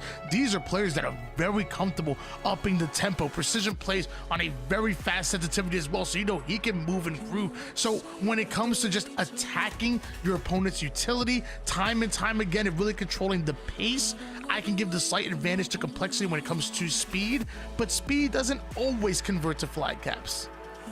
It's a good point. It's not about what you do, it's, I guess, what you do with it. So we could see team wipes, and it doesn't mean you're going to score if you don't cover those spawn points in the fridge and in the generator. And man, I can't think of who has the weakness in that regard. Like, I feel like both teams are going to be pretty on the ball as it relates to playing their process at a high level. So this is gonna, I feel like this is gonna be a lot like that game number 1, where it was back and forth with some of the most heads-up plays that we've seen yet in that oddball. We might just see the same thing here in CTF. Well, once we get started here, complexity and Triggers Down. When you see Ryan Noob and Sparty go at it, I mean, if we don't go down to whether it's elimination game number 3 or it's a best of 5, a game 5, I feel like we're robbed. Like, come on now. This is the rivalry. This is what we want to see. This is must-watch TV. I'm a fan of watching these two go at it, and just in general, as far as these two squads, I feel like complexity obviously already signed. Say for example, this Triggers Down roster do end up getting signed going into the 2025 season, which I've already talking to Envor as well. Like, nothing is decided just yet. Everybody's kind of just testing their options a little bit. Okay. But say these two teams do end up being signed going into 2025. They're going to be fighting for a very similar placing all year long. They're going to run into each other multiple times all year long. If these two teams do stay together going into 2025, this right here is only the beginning of what will be a serious rivalry going into all of the next 2025 season. Oh yeah, 100%. If we took our crystal ball and not necessarily a crystal ball, no predictions here, but if we took ourselves and put ourselves in the future of the HCS Major number 1, this is a match for top 6 right here in the lower bracket. 100% agree with you. These are 2 top 8 teams that are fighting out for top 6 and a chance to upset some brackets if you're able to make it all the way to a top 4 and top 3, which I think both of these two teams, as far as ceiling is concerned, do. Tony, what do you think? Oh yeah, for sure. Like I feel like I talk about it all the time. Like, you know, we're going to be a bit top heavy when you see, like, you know, the OpTics or what's rumored to be the SSG roster and even the Shopify Rebellion roster. We will be a bit top heavy when it comes to that, but no team is unbeatable. SSG were the most dominant team that we have seen in a very long time, and they almost got 3-0'd by Cloud9. In fact, in that same series, they literally almost got beaten out in round number 1 in game 5 as well to Cloud9. So it just tells you we've seen upsets time and time again. You know, an SSG roster lost to a team LVT back in the day at Worlds. Like, everybody is beatable. So if you have Complexity playing at their peak, playing at their apex, they can go toe-to-toe with anybody in the league, and that's the same for this Triggers Down roster. Well, speaking of toe-to-toe, that's what these players, I was about to say, I think that's what Huss and Ezo are about to meet at, but I don't think they quite saw each other despite being quite literally toe-to-toe. As we are live here, game number 3, a battle ensues for top mid positioning. Can Ryan get the OS? No, Sparty! His bitter rival steals it. I was almost wondering, like, was his teammates up? Should he have tried to, like, dive in towards the courtyard of, like, their flag so his teammates gonna bait out that overshield? But I think everybody was dead around him, so Smarty got an easy melee, steals away overshield, and Triggers Down answer back in a perfect way. Melt the overshield, have it have limited impact, and with that Complexity, the ones that end up going 3 down, and Precision rips a double of his own. Only player alive for his team. It's gonna be tough to stay alive, and he goes down quickly afterwards. 1 minute drained off the clock, and nobody's really been able to gather possession of that top mid, which is a critical step in the process. It looks like 2 from Complexity do get into the generator of Triggers Down, and they seem to have advanced the furthest on the map, but Ryanoob shuts that down quickly after. We're back to square one. Flag does go out, but that'll get reset quickly after. Nobody has been able to really gather control of this match, and we're already 90 seconds in. Man, Sparty digging into the Ryanoob bag right there. You notice how he hid right behind the yellow brick on his opponent's side, and then was like, watched an angle from bottom mid towards his flag, steals away 1 kill, draws the attention of Triggers Down, and an offensive push that should have been pushed by Triggers Down gets turned around by a crazy sneaky play by Sparty, and now they're starting a flag run, and now things are starting to get a bit dangerous here. It should ultimately come out in a return, but you have to think, if you're a Triggers Down fan, this should have been a pull by them, and Sparty single-handedly made a play. Despite that play, though, the flag does get reset. Another one comes out, though. Breaking shot. Another. Oh my God! Another time. The overshield. It's like, imagine you're on the beach about to eat a nice fresh sandwich, and then a seagull comes in from the top rope and steals it. That's essentially what the overshields look like this game. Breaking shot with the toss-up, all up midship, Halo 2, and it's gonna take a little bit of that extra strategy and execution to score one in this game as Complexity take the early lead. 2 overshields have been robbed, stolen away from Triggers Down, and Complexity have been able to convert that last overshield into a flag cap. Now the question becomes, is Triggers Down able to clear out their base? Can they create a counter cap opportunity? Because it seems like not only has that flag cap gone in, but Complexity were already getting offensive as well. But Ryanoob, he just be doing Ryanoob things, you already know.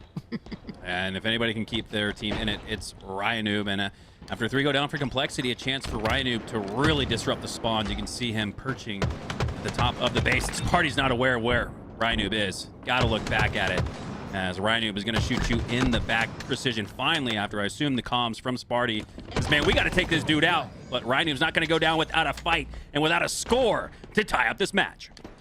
And now Triggers Down barely have to give up any bodies in order to capture that flag. So 1 cap again turns into offense, but this time it is Triggers Down that are quickly attacking the Complexity base once again. They're not happy with just 1 cap. They're trying to turn it to 2 and maybe more than that, but Complexity's defense looking good. And there's just something about that. Double kill.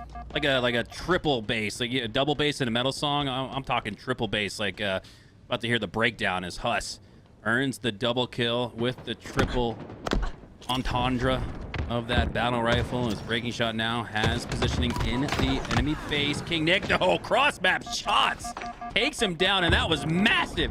3 go down now for Complexity, and what looked like was about to be a pull for them has turned into an advantage state for Triggers Down, and they've got the OS. Yeah, Triggers Down had 2 overshields stolen before, so this time they made sure they secured at least a 3 down before committing toward that overshield. Perfectly timed kills coming out of Triggers Down, and we finally got that shot to connect, and now it's going to turn immediately into a flagpole. That was a momentary squad wipe as Triggers Down advanced that flag from one side to the other. Buzz?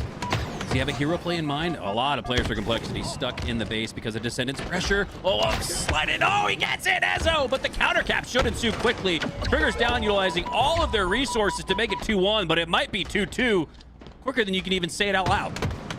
An extremely exciting flag game on Aquarius. It is 2 boxers throwing haymakers at each other, and I've been loving every moment of it, because just like that, we are tied up at 2 apiece, and Complexity, the ones that end up going 3 down. Triggers Down, they're gonna push up. Tony, this is exactly what we assumed we might see in Game 3. Was a back and forth just like we got in that instant classic of a Game 1 oddball, and it looks like we're getting just that in Game 3. Both teams eyeing their 3rd score of the match as Sparty, top car, has King Nick down to 1 shot on the P side. Descendant, sneaky gets into the back of the blue base. You can see Sparty has to worry about King Nick re-engaging in that gunfight because Descendant's taking all of the attention away. Sneaking. Oh, and Ezzo doesn't spot it. Peekaboo, it's Huss.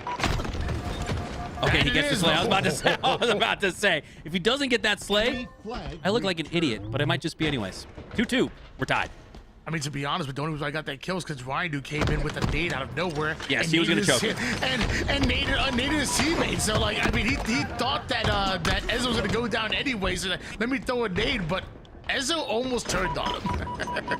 Very close. I still like the process there from Huss. Love that play to assume a player spawning in the back of yellow, working their way out to generator. So I still think Huss played that perfectly well. Just gonna hit a couple more shots. But hey, that's what teammates are for. Ryan, speaking of, saved Huss previously. Now saving a little bit of the 50-yard line. 4 Triggers Down as that overshield gets quickly depleted. His life will likely too. Just running away, nowhere to go. So he goes down. And now the numbers advantage is there for Complexity, and they might just turn it into a pull. Multiple down here for Complexity. Some good damage going down from Huss, but is it enough? They eventually go 3 down, and Triggers Down now rotating over toward the P side. They want to beat Complexity exactly where they're at, just snapping onto those callouts does Ryan Noob, and now Triggers Down commanding the 50% portion of the map. It's been so hard to score in this one, Tony. Even with 5 minutes left on the clock, just barely over halfway left, or less than halfway left. It kind of feels like a next score win scenario. I would not be surprised to see a 3-2 finish here, as both teams have been fighting hard for the mid-map and fighting hard just to simply get a pull, much less put it back in the base. As Ryan is back in the blue base. Oh, nice back of the headshot. Back of the shoulder shot, actually, on precision instead. 2 go down for Complexity, but 2 go down, Triggers Down, and it might just be all 4. If Descendant goes down, you can't pull that flag right there, as you're the only player left. Everyone's eyes are going to be on you. You got Jeff Steitzer calling you out. You got the UI indicator calling you out. I think that was a little erring judgment there from Descendant, and it's going to reset things with Complexity now owning that advantage state, which is as crucial as having a flag in your hand because it's been that hard to come by. Luckily for Descendant, I feel like there was nothing he could do in that situation that would have been advantageous for him. Like, his team is 3 down, he's about to go down, he just starts spinning in circles. Like, you know what? Might as well pull the flag, I guess. Like, there was nothing good coming from that scenario. I bet Ryan Noob too, Tony. You bring up a good point. Ryan Noob probably is like, hey, just die right here so you can get a better spawn. He's the kind of guy that would call that mid-game, and we've seen Ryan Noob jump off maps to get better spawns. So there's a... Man, there's no telling which way the strategy and the chess game is leaning in this one, as it gets more and more likely that we do see a next score win scenario. We're inching towards the end game. 30 seconds plus 3 minutes on the clock. We are in the end game. Less than 4 minutes left as Ezzo. Not many shots left to work with in his suit. He'll go down, but he takes Party down to 1 HP. Descendant cleans it up for the double kill. 3 go down for Complexity. And Descendant eyeing a run. Got to get a couple more shots onto Huss. G-Slide comes through from the old dog, Ryan Noob, sprinting through like a greyhound. it feels like this push was really started by Ezzo. Some perfectly placed grenades over towards the Shroom side. It takes down one, puts another down to one shot. He only gets technically one kill out of that engagement, but the damage that he was able to put down allowed his team to activate through that. And Descendant goes from one side of the map to another, as it's a 3-2 advantage for Triggers Down. Complexity need a response. Offense is going to be the best form of defense here for Triggers Down. You want to keep the same level of pressure you have up to this point. Going to make it much more difficult for Complexity to get back in this one. Nice sticky there. S3 will go down for Complexity. This is exactly what Triggers Down need to do. Maintain pressure. Keep pushing up left on the joystick. You keep Complexity stuck in their spawn, and they'll never have a hope or chance to tie it up and send us to a thrilling OT potential finish. Great awareness on Huss. Many players would have been, I guess, tempted to attack that utility side and run into 2, if not 3 different players from Triggers Down. Huss recognizes the situation, catches a different angle, and because of that, Triggers Down are the ones that end up going 3 down, attacking the final player. Yo, oh my God. King Nick has hit the overkill on broadcast today, has won more pivs and battles that he should not have. And look what this turns into. It's a cause and effect. King Nick wins that crucial gunfight, and it looks like the overshield will go to Triggers Down as a minor result. Unbelievable play there from King Nick. Unbelievable. Off the backboard, calls bank, does descend it, gets the frag toss, gets the sneaky double kill there, sneaks in a shot, only needed 1 on the absolute player there. And now with the overshield, you can run through the middle of the map, take a few extra shots than you normally would, and you make this 4-2 with 90 seconds left. Triggers Down might just be moving on in this tournament. Literally uses every bit of that extra overshield to make sure he gets past that 50% portion, and it is home free for Triggers Down. Just 1 cap away from taking this game number 3. And again, want to remind you guys, this is a best of 3 series here. It is do or die Complexity. You have a minute and 11 seconds to cap 2 flags, and that's going to be tough to do when you have players dropping triples like that. Quick snap, triple kill there for Descendant. Looked like the double kill he earned in the base previously to get the flag out, and this one might be a game sealer. I mean, that was unbelievable. Practically looked like the Wooden play on mouse and keyboard. 49 seconds left here as Huss, 1 final dying breath, and dying he will, as Ryanoob does go down, but Complexity don't have the numbers. This is ultimately going to amount to an overextension from them, and I guarantee you the likes of Triggers Down, led by Ryanoob, they're expecting it, they're baiting it, and they're going to make Complexity play to that trap with 30 seconds left. Ezzo and Descendant literally just last week were able to take down his Complexity roster in a bit of an upset, and now coming out with Ryanoob and King Nick, they're looking to do the same, because I don't know if it's mathematically possible for Complexity to capture 2 flags in just 13 seconds here. Triggers Down. You just done it again. You advance forward into that lower bracket round number 11. My, oh my, oh my. This grudge match between Sparty and Ryanoob, and 3 former members of Complexity, didn't get signed by that org, but man, did they make their organization think twice about that decision. And Ryanoob will have the final laugh. I will say, it's like, at any moment, it feels like one of those players is ready to pop off. The triples that we saw, the pop off that that Descendant had, the turnaround that King Nick completed. It was a lot of individual talent there, and a lot to be excited about, and a lot for them to take on in this next match. GBX is what's next. 3 out of the 5 members of OpTic Gaming on that roster. Renegade will be joining Bound and Tusk alongside Falcated. It's going to be a tough road for Triggers Down, but this is the path that really should help them. You know, testament by fire, right? Test yourself with all these great teams in the HCS. See where you really stand. And so far, I'm impressed. Tony, what are your initial thoughts on this Trigger Down roster after seeing them against Complexity? I mean, I feel like there's no reason to be surprised here. I mean, we've seen what Ezzo and Descendant have been able to do with Dark Inside, and from last year's performance to starting off early in this off-season, they've been absolutely fantastic, and ain't no way, shape, or form I ever gonna doubt Big Daddy Ryanoob. I promise you, the dad buff is real. Old man Mikowski done sounded 10 times better than he used to be. It is real, and King Nick doing his thing as well, man. This Triggers Down roster, man. Wait. If they do end up staying together, they're destined for some great things. Wait, Wait, if I sound 10 times better than I used to, and I'm You still already- really you bad at already this, amazing. are No, you no, saying no, are no, you no, saying no. I'm bad? Are you saying I'm bad at casting, bro? You were already fantastic. You were already amazing, and now you're one of the best to ever do it. You know I got much love for you. Whoa. Pump the brakes there, homie. But do appreciate the love. It's all the same for you, my man. God, your energy, dude. This is so much fun to cast with you. Tony had a kid. He said it was all the same with Tony. Tony had all the same love. not my all bad. The I same thought you were saying scenario. like he had the same effect. My bad. Yeah, No, the love he's showing me, I'm showing him, and I'm not gonna leave you with any of it, Tools. You're cut out of this love triangle. I think I'm okay with that one. I think I'll survive. I think I'll survive. Can I join Garrett in this? Like, Yeah. Now you're leaving me? I didn't sign up for a love triangle. Yeah, It's fine. It's fine. I'll call Eli. He's on speed dial.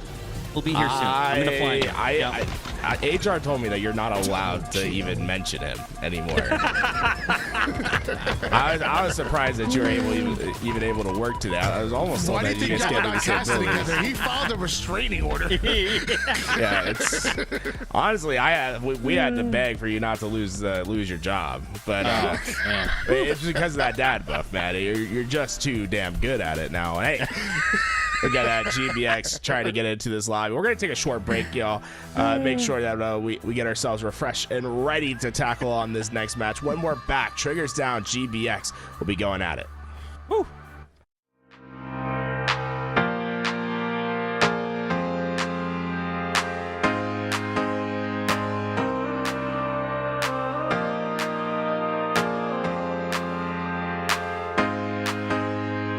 Goosebumps on my skin, I feel you on my body. Lose my mind within, your presence is so godly. Oh, you leave me weightless. 'Cause you are my oasis. Oh, you leave me weightless. 'Cause you are my oasis.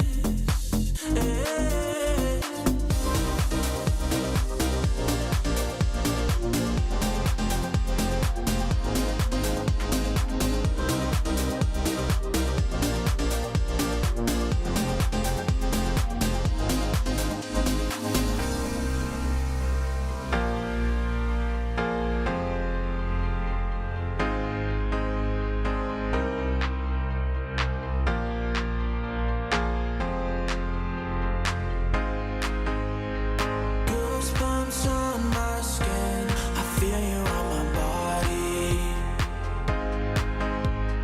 Lose my mind within, your presence is so godly. Oh, you leave me weightless. 'Cause you are my oasis. Oh, you leave me weightless. 'Cause you are my oasis.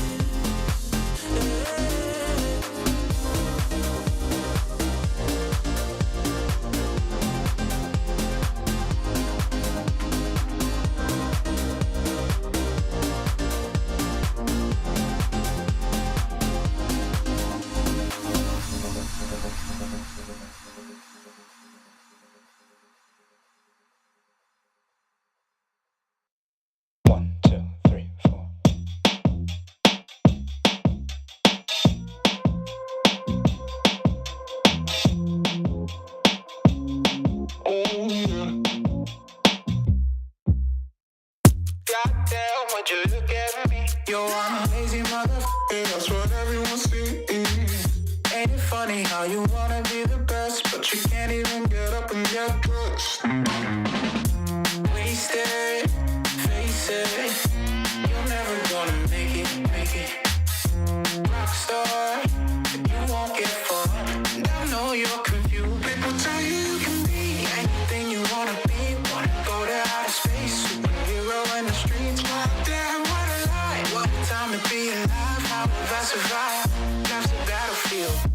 1974.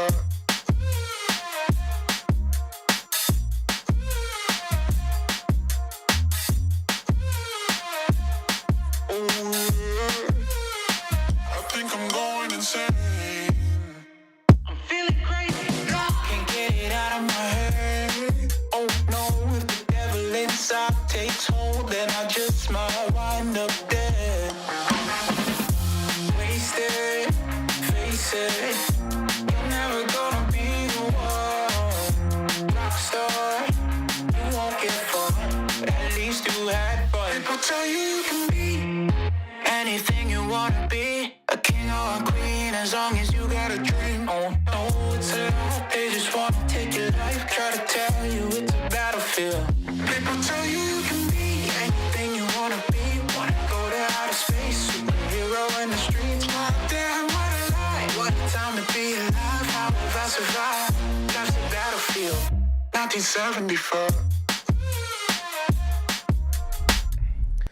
GBX has been red hot on the upper side, but they might meet their match here. Triggers down, led by Ryan Noob and King Nick, joined with the other half of that darkened side roster of Descendant and Ezo are making their waves. Can they get past Renegade and Bound? Joined alongside with Tusk and Falcon. That remains to be seen. This is our best of 3 for this series. We're going to be starting on Live Fire Strongholds, bringing you the action. Why not be reckless? And old man Mikowski, get ready to lock in.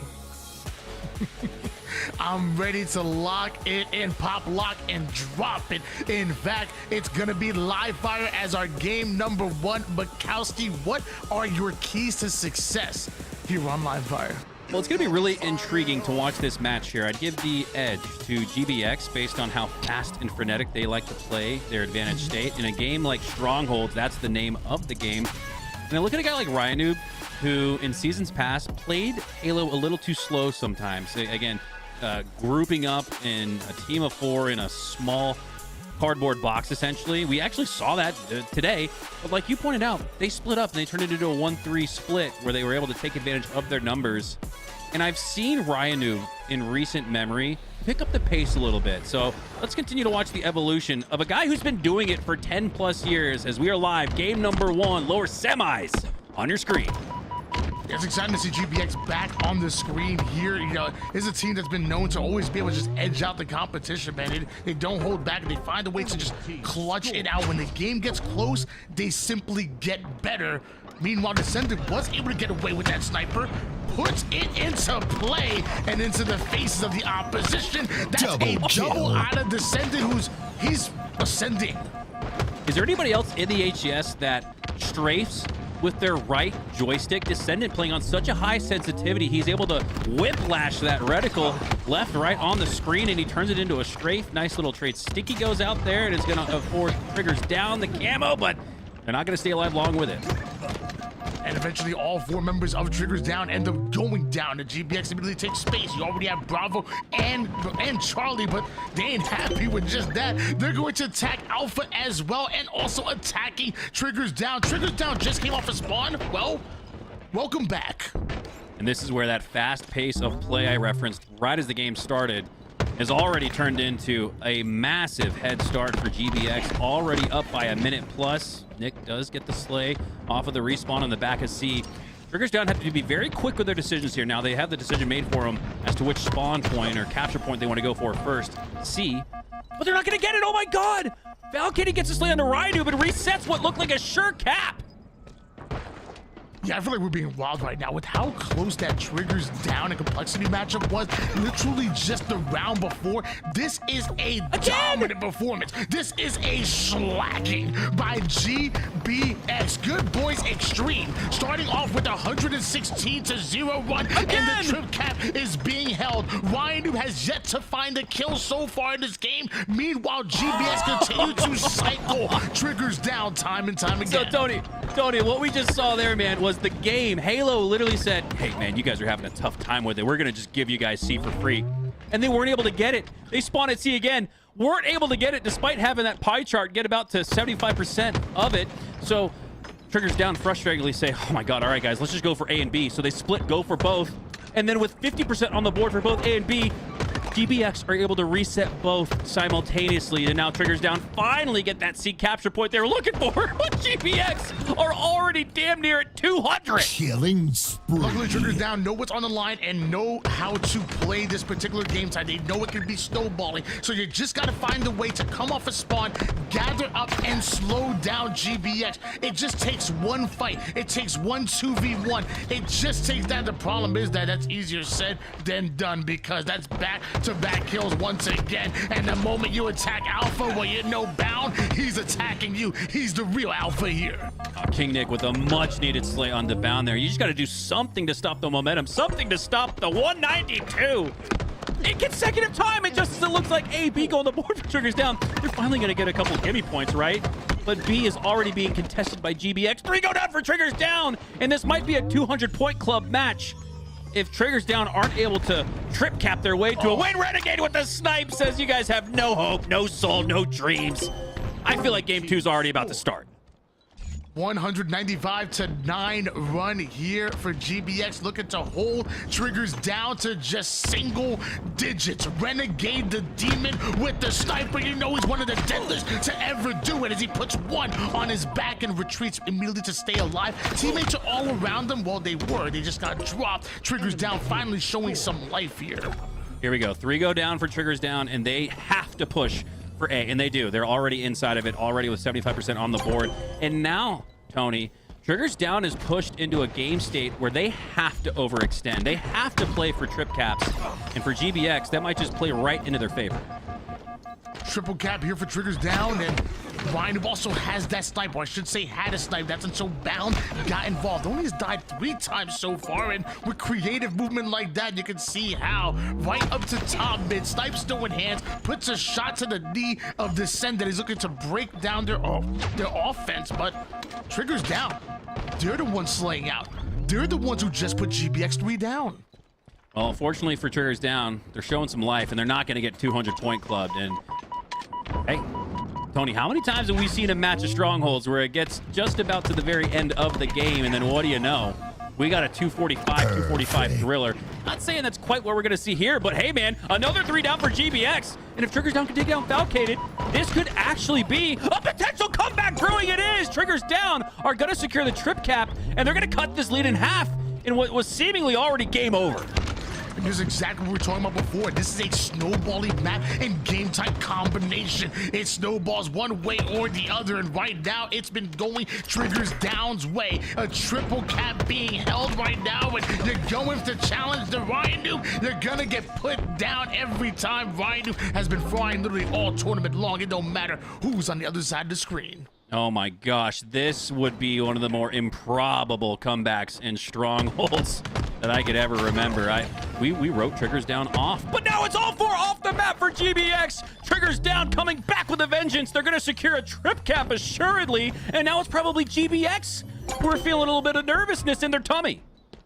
It feels like not too long ago, it really was Triggers Down that was struggling to find any type of life off a spawn. GBX with their relentless pressure, but now Triggers Down have come off a spawn. They made their presence known. They're the ones cycling GBX time and time again. The trip cap continues to be held. GBX have not found an answer this time, and they were the ones who were running things in the beginning of this game. Myself and 90% of the Halo community had 250-0 earmarked on the box score, and it looks like Triggers Down might just at the very just getting into the 200s here would be a massive win for them, Tony, where they can take a little bit of momentum into game 2 and feel like, all right, guys, just do what we did in the latter half of game 1, and we're right back in this series. But they want to get right back in this game. Going to be a lot harder to after 3 go down and 3 go up in blue on A, B, and C. GBX finally get another team wipe after what felt like a lifetime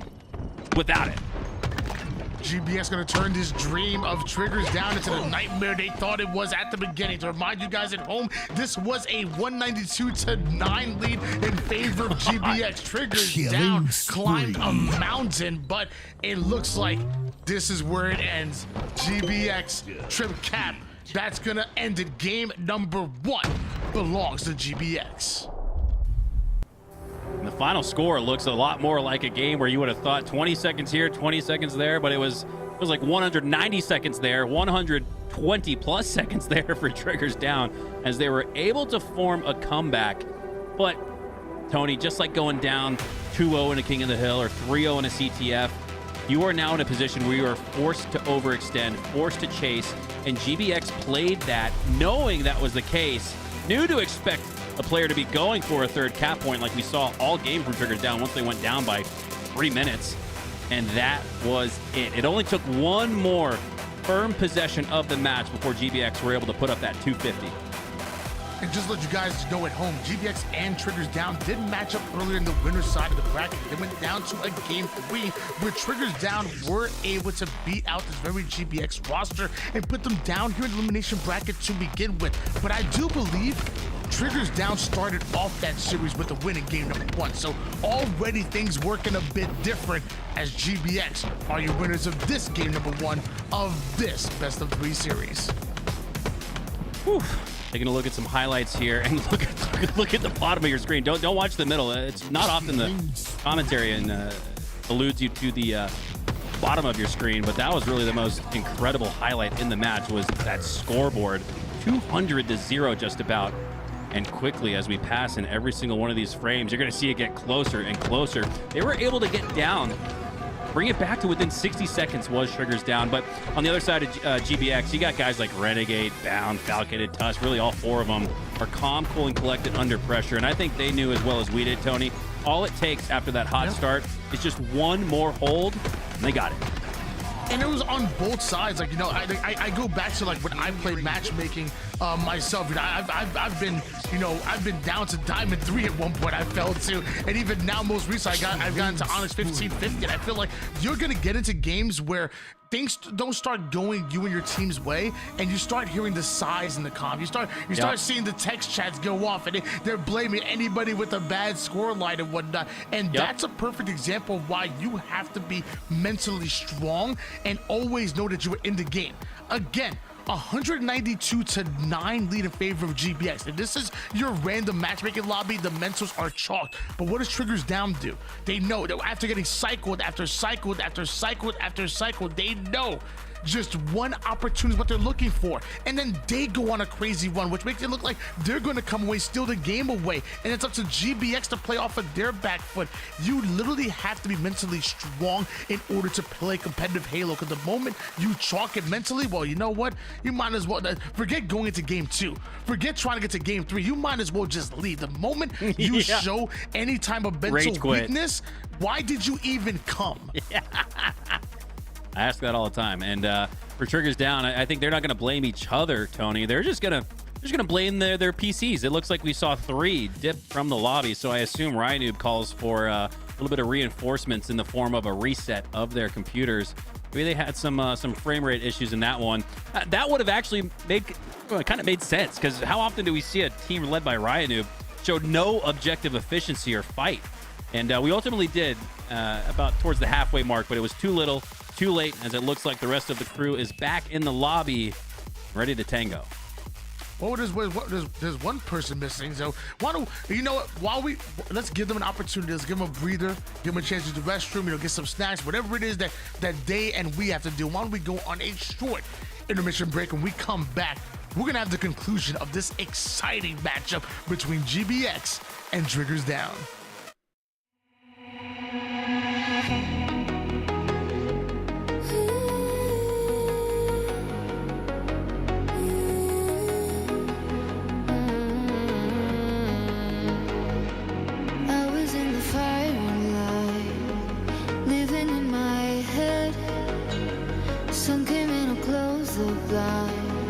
Could feel it in the air. This is just a waste of time. No one really cares. But then you came across my mind, got me out of there. So I went down to the river and swam till the panic was over. Yes, I went down to the river, washed all the heavy away. I washed all the heavy away.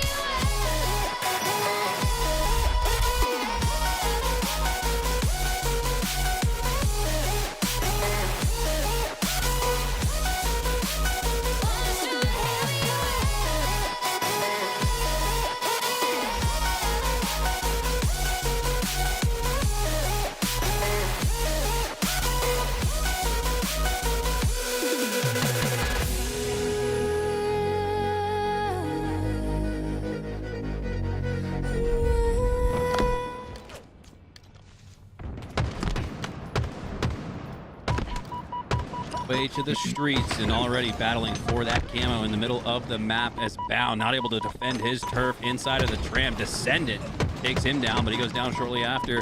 It's a duel off the rip. 3 go down for each team, and TBX are going to take the slight advantage. No, this might actually turn into a tie. It does, and an OS grab. But that nice chase frag goes out, takes down King Nick, and Camo is still contested. Did you just see Renegade just fly off the top rope with that Stalker rifle right from the B railing side? John Cena! I mean, well, come on. John Cena never jumped off the top rope. What are you talking about? Sorry. He's the Undertaker! No, you're going the opposite way. How about a Jeff Hardy? It's a The Swanton Rock! bomb. Tied up at 6 apiece right now. Renegade, camouflage, and Stalker combination. And I don't even watch wrestling, but I know Mikowski needs to brush up on his. Onset, where you at, baby? Or Golden Boy. Maybe I really should patch up my wrestling. I got enough work just trying to know what I'm talking about in this game. Ryan Noob now, staying alive in the middle of the map. Renegade drops down. It's been a highly contested series between these two. As, again, despite the opening break, 200-second head start in that previous Strongholds game. In this game, too, though, Triggers down are up 2, so they got to be feeling so good. We talked about the mental, or you brought it up, Tony. Triggers down got to be back up. They are on the scoreboard, and I think mentally they're back in this fight, but we're now tied 13-all. GBX do have control here, and as they move from the subway side toward the purple side of the map, you're seeing Triggers down start to clump up over towards A. They're trying to push together. They're trying to create some kind of opportunity, but GBX are slowly starting to inch forward. They had them off a spawn not too long ago, and they're looking to keep them there as the bait and switch ends up putting Triggers down, multiple down. Ooh. And it's usually the bait and switch, which is utilized by guys like Ryan Noob and his squad on Triggers down. So nice if you're a GBX fan to see them utilize the bait and switch to perfection.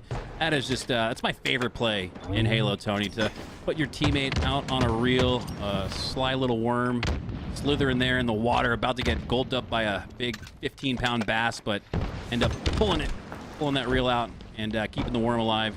Still finding the bass, if you will, is essentially what a perfect bait and switch is. That's what we've seen. It's a perfect game of Halo being played by both of these teams so far, as neither has been able to take a stark advantage. 18-19. This one's still as close as you can imagine. And a crazy start coming in for King Nick. Got to show some love. 10-5 assists to go along with it. I mean, the man has over half his team's kills at the moment. The same could be said about the opposition as well. King Nick going off right now, but shout out to Cal. As soon as I mentioned he's going to throw him on screen. I would like him to pick up that Bulldog, but I know, GAs, whatever. Yeah, not going to see the Bulldog in this one. I did hear that maybe another shotgun might be coming to Halo, so maybe we get to see that at some point. Oh, we get to witness some nice shots there from Descendant. It looked like Tusk was ready to dip back into the tram and try to stay alive, but Descendant with a nice shot. Those are hard shots to hit. The player with his head covered, almost strong siding to get away, and Descendant still finds a way to take him down. 25-21 now as Triggers down have the biggest advantage of game 2. Looks like Descendant gonna emerge from the shadows with that Stalker. This Stalker has become so important on the map. You lost one utility in the Bulldog, and the Stalker just gained in value, especially in the right hands. And Descendant might end up losing after going down courtesy of Renegade. Renegade turning that 1 kill into 2 real quick, as GBX only down by 5 kills. 29-24 here. This is where going into the 30s, you'd like to bring it back to within a 1-possession, 1-team wipe match. Chase grenade goes out for Renegade there. Another one, because he knows Descendant. This is why it's so important, Tony, to keep your opponent's tendencies in the back of your head. Know how they like to play. So Renegade sees Descendant on a screen, knows that this is a player that loves to G-slide off of everything, but Descendant reels himself in a little bit and keeps himself alive. And this is looking like a pesky fight for Renegade, and Descendant's gonna get the better of him. What a play there. What an evolution before our very eyes. In Season 1, Descendant would have just G-slid out and taken the fight straight on with Renegade, let the gunfight be over immediately, but he elongated the process, stayed alive longer than he should have, and came out on top, and now Triggers down are on top by 8. 36-20 lead in favor of Triggers Down at the moment, and Ryan takes a sensor angle right towards the opposition here. Both teams end up going 3 down, the momentary 1v1, but King Nick wants no part of that. Full on retreat, wait for his teammates to come off a spawn. GBX are gonna do the same, but meanwhile, Triggers Down, they're the ones with the advantage. They're the ones still with the 8-kill advantage, making 9. Just a great job there. Falcated, stuck in a little bit of a coffin corner there in the red room. Now his teammate, Tusk, didn't have much more cover than he had previously, and this is what we're talking about. When you have that advantage state, when you have better positioning, better numbers, take advantage of it. That's exactly what we've seen here from Triggers Down. Now in a situation where they could trade out for the win, but King Nick's looking for much more than that. Stuck in the hands of King Nick. Was in the hands, he's gonna lose it real quick. Triggers Down also losing 2 pieces of the reinforcements, and some max damage being put down by Bound. Eventually all 4 players end up getting wiped out. King Nick with 17 kills, but right now the teamwork of GBX sent he and the rest of Triggers Down right back to the black screen. Active camouflage is coming up, and GBX, they want eyes on it, they want hands on Triggers Down. King Nick and Ryanoob have both routinely been the top fraggers in these series against players on the other side of the bracket that you'd assume would be the ones taking that claim. So impressive to note the 2 veterans are the top performers here, and despite how close it was in the end game, Triggers Down is going to advance on that lead 48-41 here, as they need just 2 more kills to seal the deal. Ryanoob with the camo. Imagine he's gonna play patient here, but Tusk pushes the envelope. Renegade gets a slay, so hold on here. You get Ryanoob down here and you bring it back to within 4, but the huge trade, the last shot trade there for Ryanoob might just secure game 3. Sending nobody's team is 3 down, puts a couple of damage, try to see if he can get a free kill, but then immediately retreats towards his spawning players. Ends up giving up his life though. Falcated flies in, now just a 3-kill game. Triggers Down just need 1 trade, but will that trade come? Oh my god, Triggers Down has the worst spawn you could have in the game. The C spawn is the hardest to push out of, especially when GBX is pressing up on that location. But Triggers Down only need 1 more slay. Bound has to be careful. If he doesn't dip away, he will be the final slay, and it looks like GBX content to play for the reset, but Renegade gets the opening strike on Ryanoob. Now's where you play your advantage. Now's where you push up and make your move, but the trade comes through. I'm not sure who got it in the end. It was Ezzo with the heads-up play. All they needed was 1, and they got it.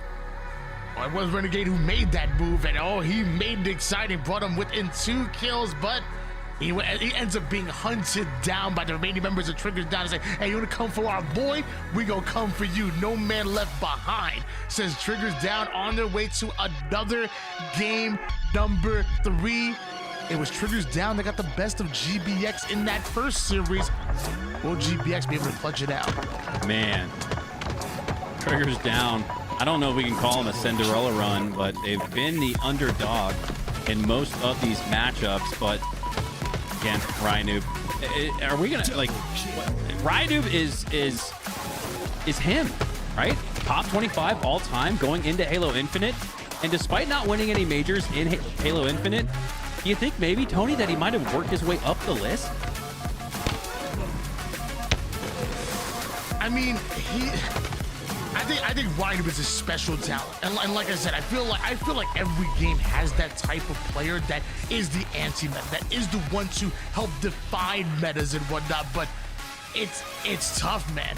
I loved what he did with E United, but it feels like so long since it's been that. Maybe with the new squad, maybe with the new year, and maybe with some extra practice, we could see a Ryanoob-led squad come up into a grand finals, come up into a win in the tournament. But it's tough, man. Year 4 is going to have some heavy competition. Well, we're going to need to see a much better start to this King of the Hill type base game mode in the strongholds, where zone control is the name of the game. We have another one here in game 3, and it's looking like more of the same. After Triggers Down go 4 down off the start, GBX already securing time. It's funny, we were talking about perfect. Gosh, Renegade with that shock shot. We're talking about one, in-game type of coach, or like a Rhino player, but one person we should really talk about more is a coach that's in-game right now. Tusk actually is the coach for OpTic Gaming, and if they ever need a sub, they gonna be alright. They got Tusk, and I promise you GPS gonna be alright as long as they got Renegade with a shock rifle, because this man is going off right now. 3 kills to start it off and hasn't died a singular time just yet. And mind you, while all this chaos is being created, GBX are the ones scoring. Just about 70% done with this hill, and Renegade, he ain't done with triggers down. He's putting his trigger down right in their face. This hill's over. This is where you start to rotate to next if your trigger's down, and with the captain like Rhino on the squad, watch them start to play for next. I don't think they're going to try to contest this hill very much, and it looks like that's exactly what they'll do. GBX go up 1-0. But will Triggers Down get the first points in the next? No, my God, GBX, despite a situation where Triggers Down had the time and space to play for next, GBX get it instead. 1-0 lead in favor of GBX, and mind you, Triggers Down, the one that ends up going 3 down, make it 4 down. This has been back and forward as far as the series goes, but right now it has been a dominant performance by GBX. It looks like Bound may have identified where those spawners are coming from already. I don't think you can have the same type of game you had in that stronghold. You were playing with fire in that game 1 where you got down 200 seconds to nothing. You go down 2-0, which would be maybe the equivalent here in this King of the Hill. I just don't know, especially based on the eye test we're seeing here. Renegade's in a flow state, 7-1-1. Bound is looking like he's in a flow state. Rhino does have the camo though, but with 2 down for Triggers Down, it's easy to spot him out. Oh my God, Bound hunts him down like he's the Undertaker. So close to taking this hill with GBX. Bound already pushing over toward the A side of the map. Falcated trusted to finish off that hill, but as Bound was advancing towards the A side, King Nick catches him off, and Triggers Down have an early setup. 2-0 here. And despite having 4:11 on the clock, this really feels like one you gotta have if your Triggers Down. We just, again, based on the eye test, have not seen enough from them that makes me feel confident in their path to a comeback. Outside of this percentile they put on hill number 3, can they keep feet in the hill to keep that clock at 4:10 and make it a 1-2 game? That kind of changes the complexion of this one, but they do go 3 down, make it 4. No, Descendant with some nice defended shots on Falcated, but he goes down shortly after. It looks like GBX should take possession of the next points, but Triggers Down are still milking it a little bit. This is impressive objective efficiency. Just when you thought Descendant was going to just be a part of Falcated's triple kill, he makes a play, and Triggers Down continue to score here. In fact, it's actually almost done with this hill. I thought GBX had all the advantage in the world, but Triggers Down said, "Shut the hell up, Tony. You don't know what you're talking about." Yeah, and Mikowski, because I was writing him off, and again, the efficiency on scoring and making it 2-1 leaves them plenty of time left on the clock, affords them every bit of hope they could want, and unlike that game 1 where they took them a little while to come online, they get back in the fight a little bit faster in this game 3. This is not over just yet. Bound immediately advancing forward towards this shock rifle. You know that he knows what who knows, and we know what to do with the Tusk. Early to the camouflage. King Nick almost loses his head, but that window just in the way here, and King Nick, I was gonna say, it almost survives the Falcated, hawking him down, and the rest of Triggers Down are trying to get involved. Meanwhile, Falcated, he's finding the exit route. He wants to work with a little 1-2 combo with Renegade. Finally, Triggers Down are able to take down Bound. It looks like Tusk and Renegade are going to join him on the black screen. Triggers Down with a clear out toward the Charlie side. And despite the slay from Falcated there, where he took down King Nick with the camo, didn't allow him to roam as the Predator, I thought that might have spurred them into an advantage state where they could put up more time on the board. Oh, Renegade, party hat, he goes down. Triggers Down go in the hill. And this is feeling more and more like a 2-2 game. But plenty of meat left on the bone, though. Triggers Down, gotta thwart this push through the tower. Tusk with some nice shots, as if he were still on the sticks. And now you see 3 players for GBX pushing through. Numbers is there, but Triggers Down expect it, as though the last player alive, and he will go down. So GBX, in what looks like just about a tie in the micro on this hill, could be an advantage. But oh my God, long haul spawns for Triggers Down. Get them right back in the mix. Tusk, it was a huge 1v1 over towards the tower side of the map, and that created a huge opening. But like you said, the spawners being, I guess, annoying for GBX, but somehow they're still able to deal with the 2-1 lead coming out of GBX, and another GB grenade being dropped by Tusk. It really was there. Nice zone control. Baited knowing that the player might be stressing and pressing for the hill points, and tossed a couple of stickies right on the corner of the C platform. Got him out of the hill as Ezo takes high side positioning. It's his job now to protect the tower. But GBX look like they're going to 2-push this. 2 through the tower, 2 through the long haul. They're forming a pinch. Explosive push being made by GBX, and that allows Renegade to get away with a camouflage. Meanwhile, at the same time, scoring our GBX. About 20% done with this hill, not quite having the advantage as far as progression just yet, but it only takes one more back smack in order to put King Nick on the black screen and give GBX the advantage to be in a 4v3 situation. Triggers down, may have taken over C, but now Renegade takes over the most important, the most impactful combination that we have. Camo and shotgun and a Renegade. Yeah, King Nick a little sore in the eyes.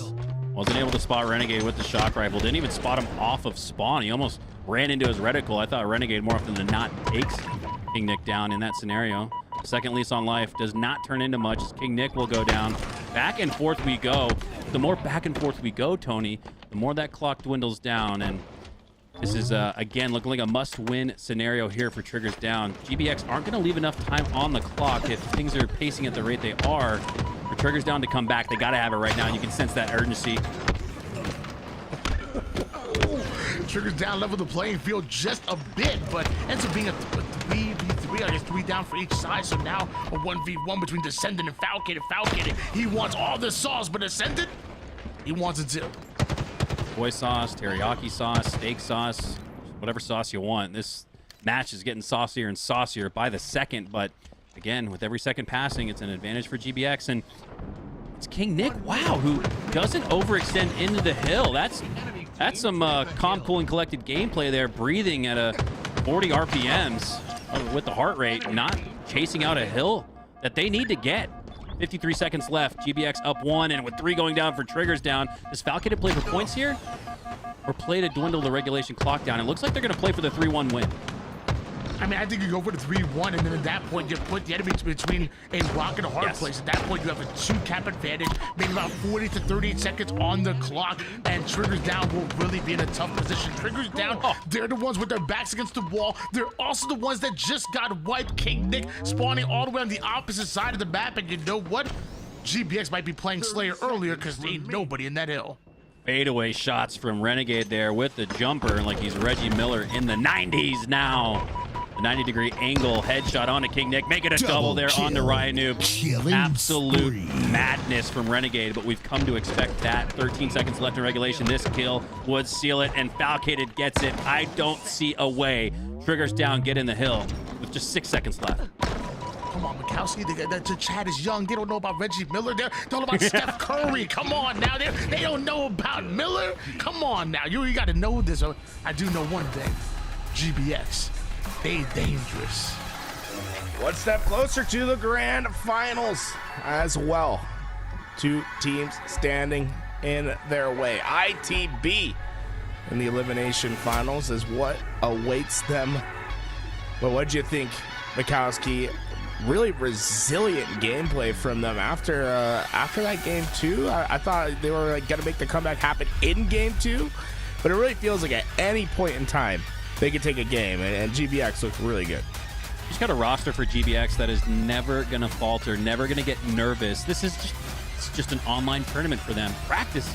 We talk about practice. That's essentially what this is for them, and they're not going to feel any of those nerves. Hell, I don't even know if they do anymore on land. Bound and Renegade, you're going to feel confident regardless going into that gunfight. You got the best player coach in HCS, Tusk, rounding out as a third. And then, Falcated, one of the best players in HCS. I mean, again, this roster's nasty.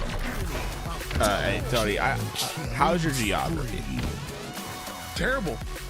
Awful. Okay. Put him on the spot. You should have seen me in GeoGuessr. It was bad. Okay, well, maybe this question's not for you, but we'll see if you can get there. What time do you think it is in Sweden right now? Right? It's like on the other side, ITV, man. It's got to be early in the morning. In Sweden, I'm gonna go probably like 2 a.m. I mean, it's 8. I'm gonna say 2:15 a.m. At what point, at what time in the morning do you think the Halo skills start to degrade at all? I mean, for these guys though, I mean, they're gamers, bro. Like, I feel like gamers. I don't know get, who's like, in Sweden. Who's in I don't know Sweden, why. bro? I don't know why I said Sweden. Where did Sweden come from? I don't know. He asked me I don't Sweden. know. I said Sweden. Aren't they in asked Finland? me. Oh, he is asked Finnish, me. bro. I don't know why I Isn't said it French in Finland? I mean, bro, 2 Finland. F's. You So should be able to wait. remember. So That's easy. Finland is to the east or west of Sweden? I don't know. I I'm told gonna you. leave you on an island with the that one, Americans brother. are cooked. I think they're on a bro. peninsula, but I don't think they're on the The island. Americans are cooked, bro. We can't do this. This is crazy. This is crazy. You started it. You brought it. You could have asked any Hey, dude. question in the world. How are you playing the victim on this one? Shit, the American health system, and school system failed me. It's two-tiered. My brain is mush, and I can't get the help to fix it, bro. All right, look at that. They're quick to get into the lobby, though. ITB GBX coming up next. An early morning game for the boys over in Europe. We'll see if they can overcome the GBX roster. Looks really strong right now. We'll be right back.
Was all your love wrapped in lies? Oh, showing off, pretending to be nice. All I heard about was all your love, but you crossed the line. Oh, but I got no heartache, heartbreak, grief about you now. No, I will keep dancing, till the sun comes up and I'm running out of luck. I'm going out till dawn. I will keep dancing. When the game's still on and I'm all the way in for more. Oh, I will keep on dancing, dancing, dancing, dancing.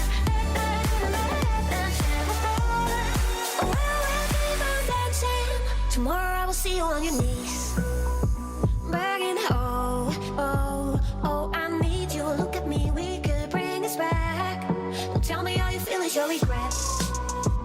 Wrapped in lies, oh, 'cause I knew you would blow it, mess up all again. No, I will keep dancing, I will keep dancing, till the sun comes up and I'm running out of luck, oh, I'm going out till dawn. I will keep dancing, I will keep dancing, while the game's still on and I'm all the way in for more. Oh, I will keep on dancing, dancing, dancing, dancing for more. Oh, I will keep on dancing, I will keep dancing, till the sun comes up and I'm running out of luck, oh, I'm going out till dawn. I will keep dancing, I will keep dancing, while the game's still on and I'm all the way in for more. I will keep on dancing, dancing, dancing for more. Oh, I will keep on dancing, dancing for more. Oh, I will keep on dancing.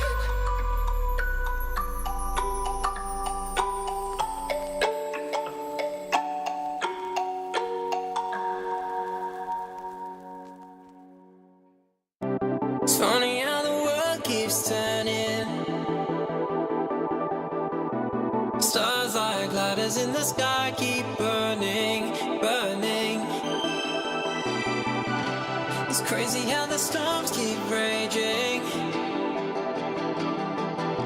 And I'm Our elimination finals is ready. GBX meeting up with Into the Breach, and bit of a great matchup that we have here. NA versus EU. Into the Breach playing early into the morning hours. I believe it's 3 a.m. right now for at least one of their players.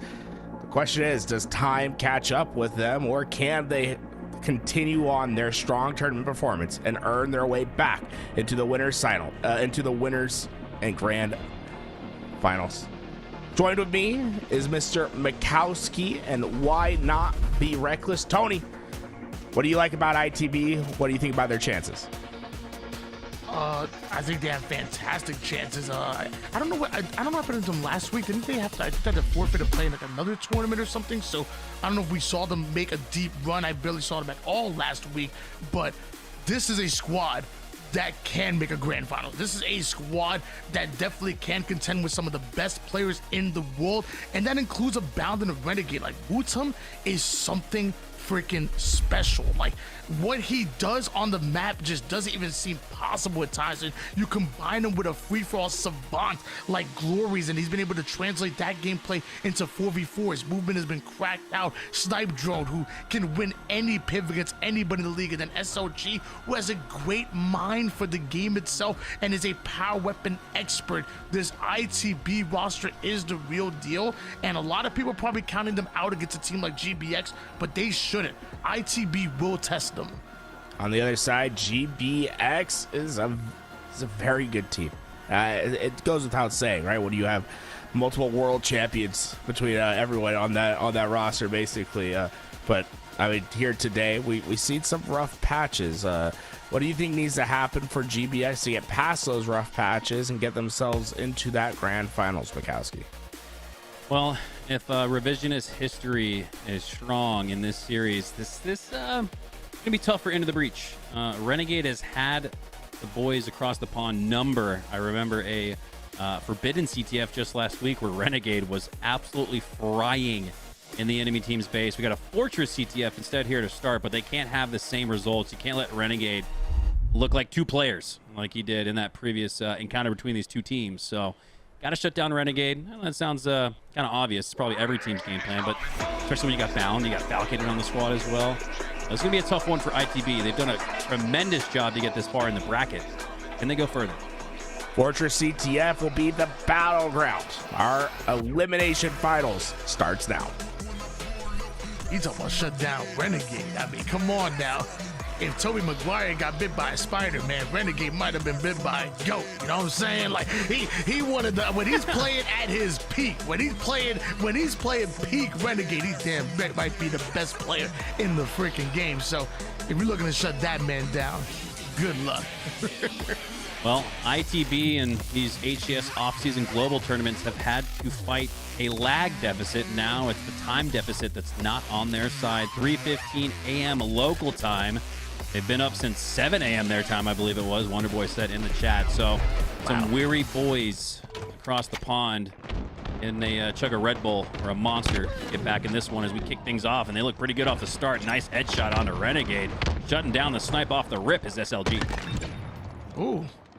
And SLG puts GBX immediately 3 down. That was the entire ITB roster. Snipe Drone getting his as well. And just like Little Caesars right now, ITB looking hot and ready. Well, you need an adrenaline rush if you're this tired and deep into the day. That's one way to do it. Seeing that 1-0 quickly go up on the board. SLG looks like he just woke up, had his Wheaties, his OJ, and his coffee into the breach. With a flawless start and a flawless 4 down, they might just double cap. Snipe in the hands of SLG, and I told you he's a power weapons expert, and that includes the sniper, one of the most exciting sniper players that we have in our league. A double kill with Tusk. You better watch out. You're being put on a highlight reel. 2-0 ITB are speed blitzing GBX. 60 seconds is all they needed to go up 2-0, and it might just be 90 to finish game 1. What is this into the breach roster doing to GBX? This is a team of 4 that slays out with the best of them, but right now they're the ones getting slayed out. Oh my god, this would be one of the fastest CTF games we've ever seen. 90 seconds might be all that's needed, and Sniper has it in his hand. Oh, he gets just stopped at the goal line, and you don't want to rush this if you're Glory. You want to play your spawn point, let Tusk pull the flag out, and live to fight another day. Glory was able to take down Falgated, and it was like Tusk was able to get the return, so GBX at least stop the bleeding, if you will, but you're still down 0-2. ITB still have all the momentum in the world. GBX needs to be dominant in the slays department because ITB have been dominant in the objective efficiency. And they earned the reset there, so great defense, great offense. ITB affording themselves to take a deep breath at the 50-yard line and compose themselves and say, lads, we're off to a great start. Renegade trying to stay alive, and now Tusk has the overshield, so the biggest advantage we've seen yet. Hasn't been much for GBX, but this is something to work with. Can they turn this into a pull? Find out soon. I tried to tell you at home, you know, a lot of y'all are going to count ITB out, but they are going to go blow for blow with GBX. They're going to test them. I'm not guaranteeing a win, but being up 2-0 within the first 60 seconds is crazy. And so is Tusk with the counter pull on the opposite side of things. And I don't know if anybody from ITB is in position to stop this flag. Falcon goes after Glories. SLG right back at bound, and Renegade making the commando look like it was never nerfed. Yeah, 2 great plays there. We saw Tusk set up the flag toss down in the bottom middle portion of the map to hit a G-slide to inch that a little bit further on the map. And now Renegade here at the tower has been playing phenomenal defense, really having his teammates back and now his own as he starts to put some shots into Glory. 2 frags. Stickies go out in totality, but he'll go down shortly after. We have an overextension there from Renegade, and the dominoes will fall, but not before GBX get back in the game and make it a 1-score opportunity for them to tie things up. I don't know if that's what we were expecting after this start from ITB. Nice shot from GBX, as it looks like Woodham has another flag out. With that 1 cap from GBX somewhere out there, Verbmaker breathed a huge sigh of relief, I promise you that. But SLG once again has the sniper in hands, and last time he did, he started off the game 8-2. Right now, 10-4, and GBX need to be careful. 1 or 2 snipes from this young man could be a flag cap, and the final one going the direction of ITB. SLG opens things up, and immediately turns it into a double kill. This is what I was worried for GBX. Luckily, Renegade, the demon, shuts him down. Huge takedown there. It looked like SLG was deja vuing his way to what we saw in the opening 60 seconds of the match, but after taking him down and Falcated earning another overshield, think back to the previous overshield, Tony, and it was GBX with that OS that got them back on the board and making this a 1-kill game. Falcated with no more overshield left to work with, but the overshield does allow him to advance into the spawn, and it looks like he might just be behind enemy lines. And with SLG not aware of it, a snipe shot goes into the body of his teammate. Falcated is on the run. Oh, and Bound is on the hunt. Snipe Drone taking max damage. Luckily, they are able to shut him down, but that flag is out in the middle of courtyard. ITB need to be careful, or they need to just hop on the return. I guess that works as well. 7:15 left on the clock, so an efficient, fast head start for ITB did still leave plenty of time left for GBX to figure it out. And what better way to figure it out than having a literal coach on the battlefield with you as Tusk, coach of OpTic Gaming. He's got 2 of his Season 4 teammates there, and Bound and Renegade. Tusk will ultimately go down, and that resets things in favor for ITB momentarily. Tusk was able to clear out the tower side, but eventually gives up his life over towards that back base, and Snipe Drone with that height advantage on the top wing is going to be in the way of GBX if they want to create any kind of offense whatsoever. Snipe Drone might just be the baddest man in the EU. You better watch out if you're GBX. ITB are already starting to slay. And ITB, speaking of slays, Tony, have been able to get and achieve this 2-1 lead. Wow, shaky shots there, but really more of a shaky strafe there from Bound. Really disrupted the pacing and flow of that gunfight. But ITB been able to take a 1-score advantage despite Woodham and Glory. Those are the 2 guys you mentioned at the start of this game as the 2 main slayers. They're the guys who should be frying in the kitchen. They haven't yet really come online just yet. So I think their win condition, the way to get this final flag in and make it a 3-1 or a 3-2 win, is to get either Woodham or Glory back to what we're used to seeing from them. But it's another overshield grab from GBX. It's one of the things you afford yourself when you got a coach in your headset and on the field with you. Renegade with just a little bit of that overshield, gonna run it right up the middle. And while this happens, ITB members are starting to the black screen. Luckily, SLG does have the sniper, but he's not able to clutch out that one. GBX punch in their second cap, courtesy of Renegade. Uh-oh. ITB were 3 yards away from 3-0ing GBX in 90 seconds. And the longer this game passes on, the more they might start to wonder what if, as Woodham does get the frag toss kill. Another flag is out for GBX though, so the pressure has been all in the base of Into the Breach. It's going to take these slays defensively from them to clear the base and start to push back out and win that 50-yard line. But look at the pressure. Tusk is in the base. You got Falcated in the base. Oh, but Woodham handles it with a quick flick. Wrist. Body shot with that snipe. God, this feels like a free-for-all at this rate. Only 1 player alive on each team, and they're going to descend into a 1v1. Who's going to win it? It's Snipe Drone with a reversal. Perfect shots onto Bound. What a win. You better watch out. I told you, man. Snipe Drone, he wins those pivotal fights. It don't matter who is on the opposite side. He is willing to challenge, and he will not lose. Tusk, now with the sniper in hands and a very important piece of the puzzle, finds a one-shot, tries to turn at 180. Snipe Drone, but the information's being gathered. They know where Snipe Drone's attacking from. They know what they have to accomplish off his spawn. And Renegade, as he gets his shields back, well, he doesn't have to be on the attack. His teammate comes out with the kill, and now Renegade right back on the side of Into the Breach. Tools in the chat with some valuable insight for once says this is the most online Halo match of all time, and I tend to agree with them here. Massive swings, massive lead changes, or I guess ties now, as Into the Breach scores 2 quickly. GBX take a little bit to get their 2 on the board, but Renegade with an overshield left to work with. He's still got half of that yellow brimming in his Molder armor. Into the Breach might just collapse and crumble and be left scratching their head at the end of this, and it looks more and more likely that it will be the case. 3 go down for ITB, but Sniper on the last one alive. Did he stay alive long enough and do enough in the base of GBX to allow them to get a goal line stand? No! GBX somehow reverse sweep their way to a Game 1 win. You know what else is massive? That comeback, that reverse sweep in that game.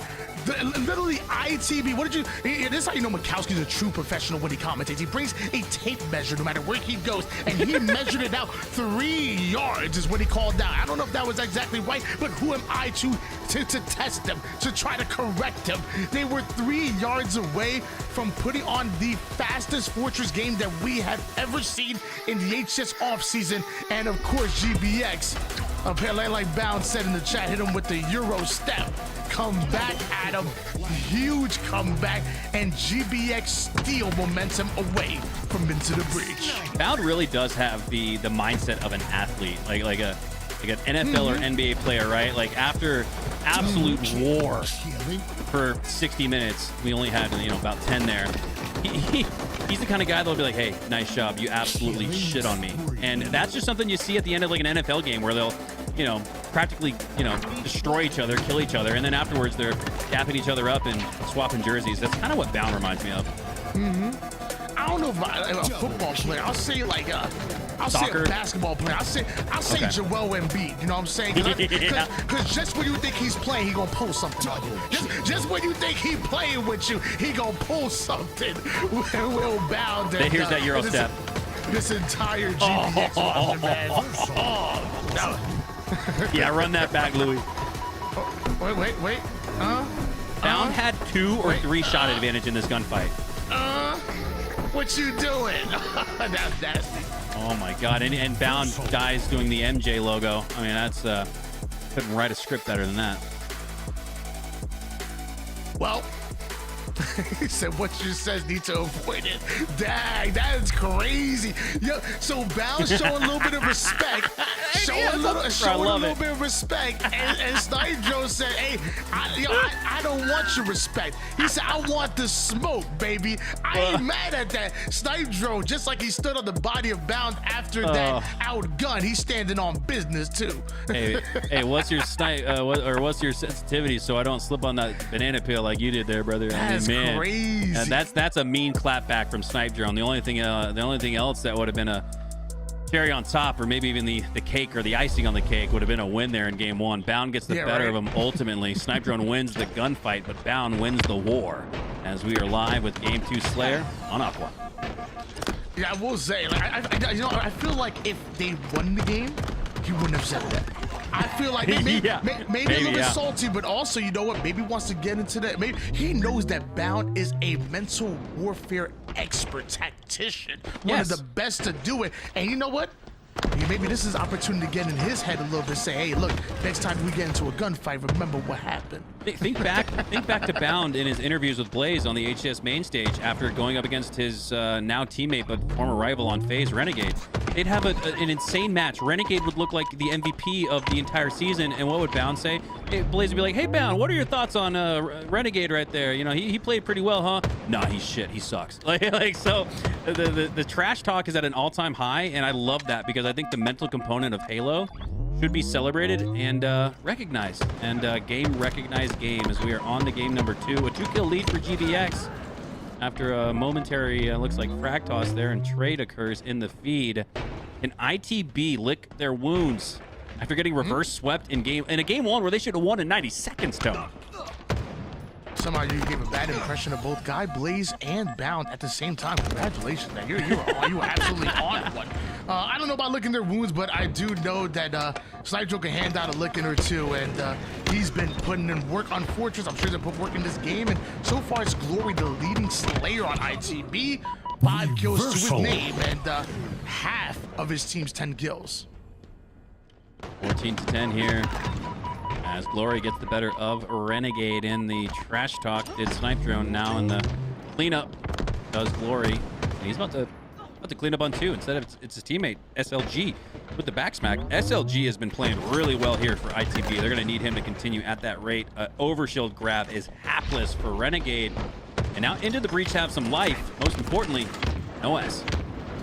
I'm not going to say that the mental warfare has worked on Bound, but I am going to say that 1 and 6 with 3 assists, not the stats that you expect to see when you're talking about a player like Bound, but as I say that, ITB are the ones that end up going down, and they find the 4th as well. So GBX have what's most important, and that's the lead. Well, and this is why you picked up Falcated in these off-season HCS opens, Tony, is you pick up a guy like Falcated to pick up the slack. If Bound or Renegade are ever caught lacking, you know Falcated's going to be picking up where they left off at 7-3-4. He's one of the top performers. It's actually Tusk, the player coach, with the most slays in the lobby right now. It's got to feel pretty good for OpTic Gaming, huh, Tony? Knowing that your coach on the headset could pick up the sticks and you might still win a tournament. Yeah, it's actually crazy. I feel like if you're looking at this roster like a Bound, Renegade, and Falcated, and then you say Tusk, it's like, well, like Tusk being the leading man in that roster, like being that the MVP performance is almost surprising. As my boy Fenton in the chat going positive, it's been a matchmaking game. It's stick to bodybuilding, but good shooting ain't the thing. But 27-24 lead. GBX still have control. Tusk drops from the heavens with a beautiful double kill. 10-4 right now. GBX looking very good in this game too. And chat is catching strays. There's strays in the actual game chat. This game in this series, God, it's reminding me of the days of yesteryear in Halo 2 and Halo 3. I'm loving the trash talk. Renegade down the generator. Another potential slippery situation, but he does get the better of SLG. He goes down, and golly, I look down at the scoreboard. It was what was once an 18-19 game with Into the Breach up 1 is spiraling out of control for them. Falcated and Tusk, unsung heroes in this lobby, both with 11 slays. When Bound and Renegade are down, Tusk and Falcated are up. Great denial grenade coming from Falcated there, but with Overshield coming up, GBX don't have the bodies, or didn't have the bodies to fight for it. Look at the slays coming so quick. I don't believe that Overshield was gathered up. In fact, Renegade gonna use that AI scan to find out exactly where it is. He's gonna steal it away, and then that was ITB's hope. GBX didn't have the numbers, but man, did they have some heart and passion to slay out, snatch up Overshield, and Double I don't know, they might be calling game. I can hear them from here. Yeah, this series is looking over about as fast as that game 1 was looking over for ITB. And Renegade says, I'm not going to be on the bench for too long. Just give me a couple more minutes. Give me a couple more gunfights. I'll match the slaying proficiency of Tusk and Falcated as he's found his way up to about the top of the leaderboard with 11. 41-32 now as GBX taking a little victory lap, it looks like, to the grand finals. Shots coming out.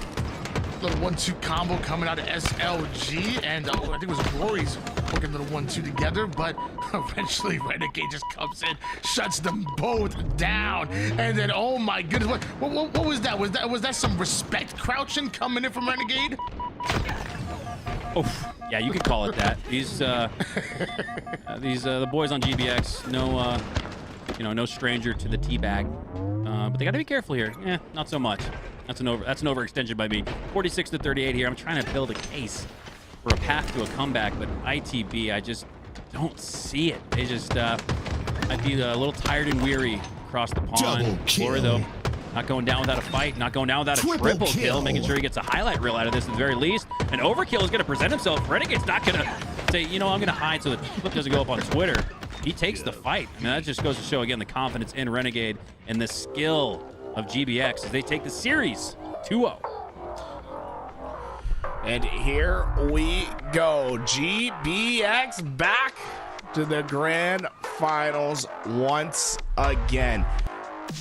It's a story that we're more than familiar. Rebellion, GBX, grand finals of these off-season tournaments.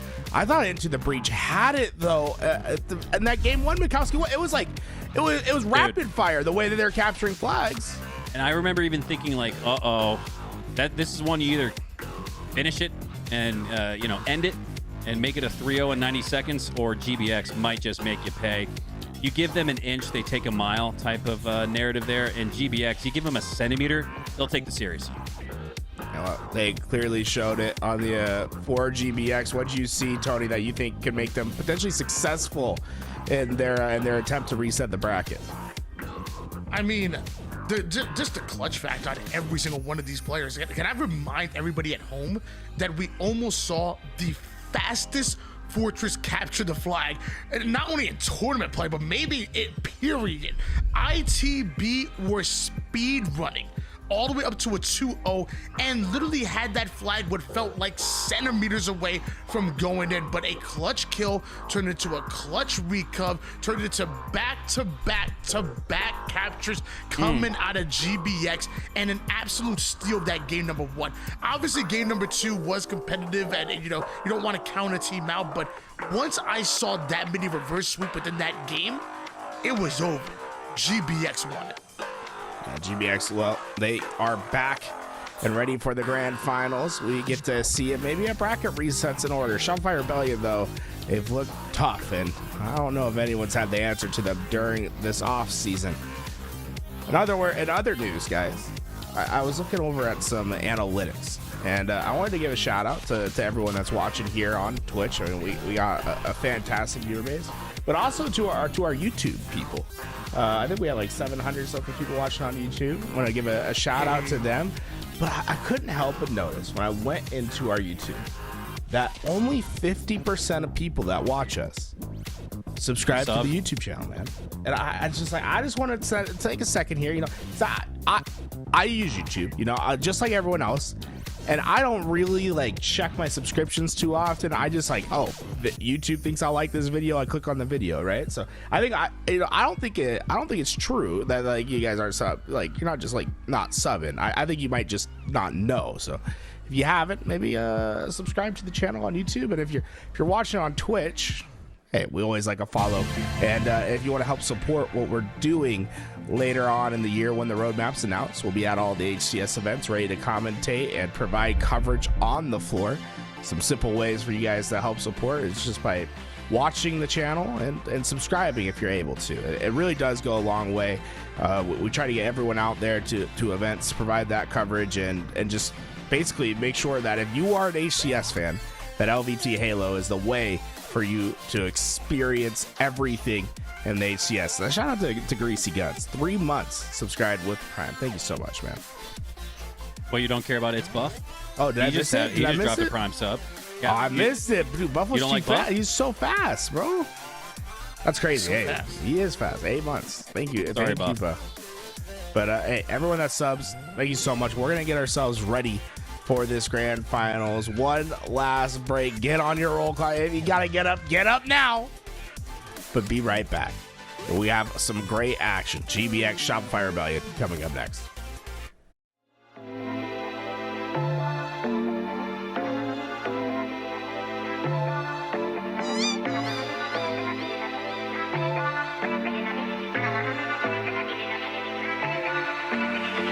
In the hills, I ain't got no service. In a white hood, I don't fuck with the Ku Klux. Old girl got mad and she switched up. So I went ahead, got me a new one. Down bad, so I had to move up. 01 like, hey, what you doing? CA plates in different states.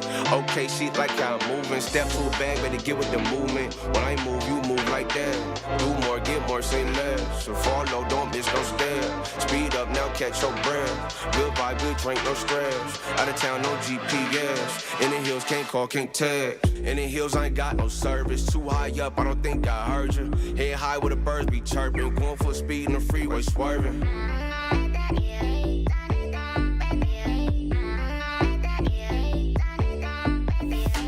In the hills, I ain't got no service. Too high up, I don't think I heard you. Head high where the birds be chirping. Going full speed in the freeway, swerving.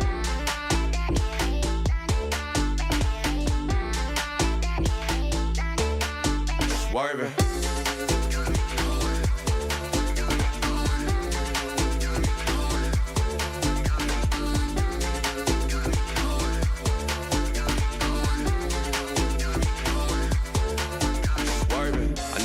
But I can't pick up. Locked in, my mind's encrypted.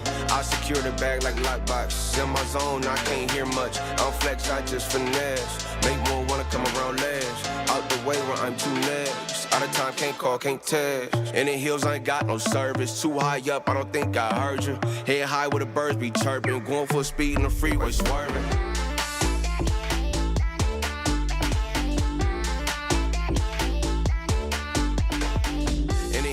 Got no service, too high up, I don't think I heard you. Head high where the birds be chirping, going full speed in the freeway, swerving.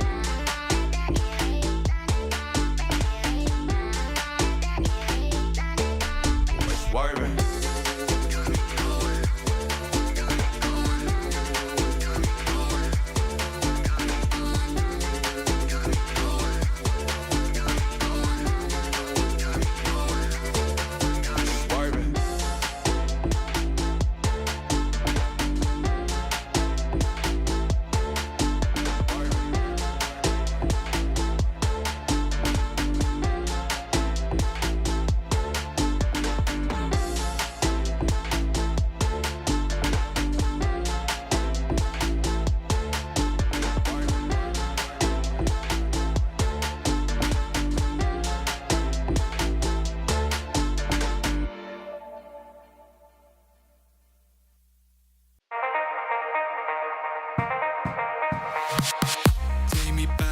Leave me buried beneath wandering stars.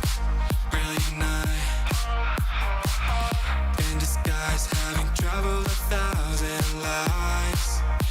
Just to satisfy. We'll never know what we're supposed to do.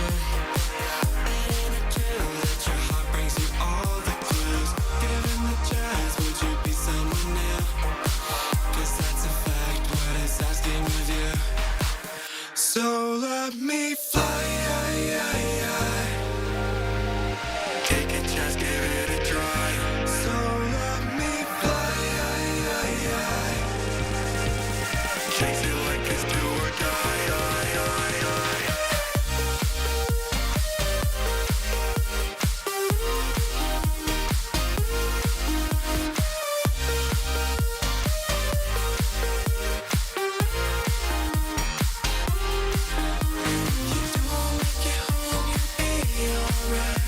You know you can't chase the fire inside. Unknown doors, but we won't hide behind.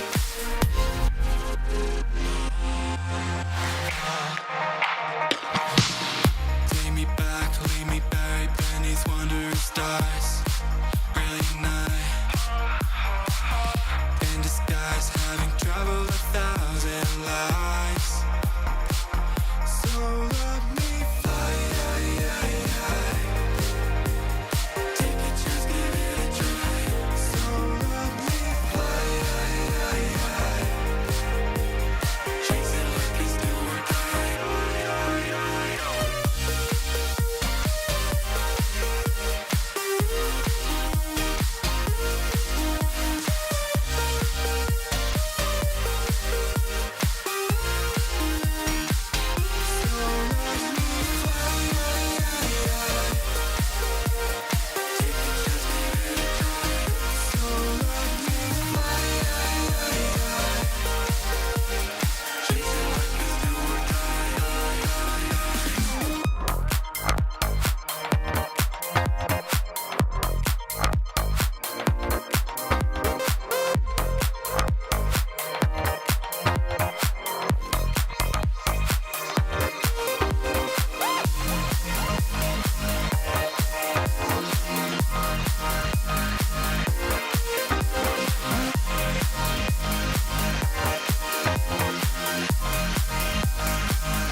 welcome to Grand Finals. Things gonna be a little bit different than what you've seen in the tournament thus far. First things first, best of 5s. No more best of 3s, and potentially 2 best of 5s if GBX can find the win in the first series. GBX, 3/5 of that new OpTic Gaming roster. The coach Tuss joined with the Bound and Renegade duo playing alongside Falcated. Will have to try to win 2 best of 5s against a red-hot Shopify Rebellion. They've won just about every tournament they've signed up for during the off-season, HCS or not, and they look damn good. This time, the roster's just a little bit different. Last shot, having a little bit of a leave of absence. It's going to be Collect filling in for his position, but the rest of the team, they know what they are, and they're likely to win. And let's not sugarcoat it whatsoever. Joined with me, going to be Why Not Be Reckless and Mr. Old Man Mikowski.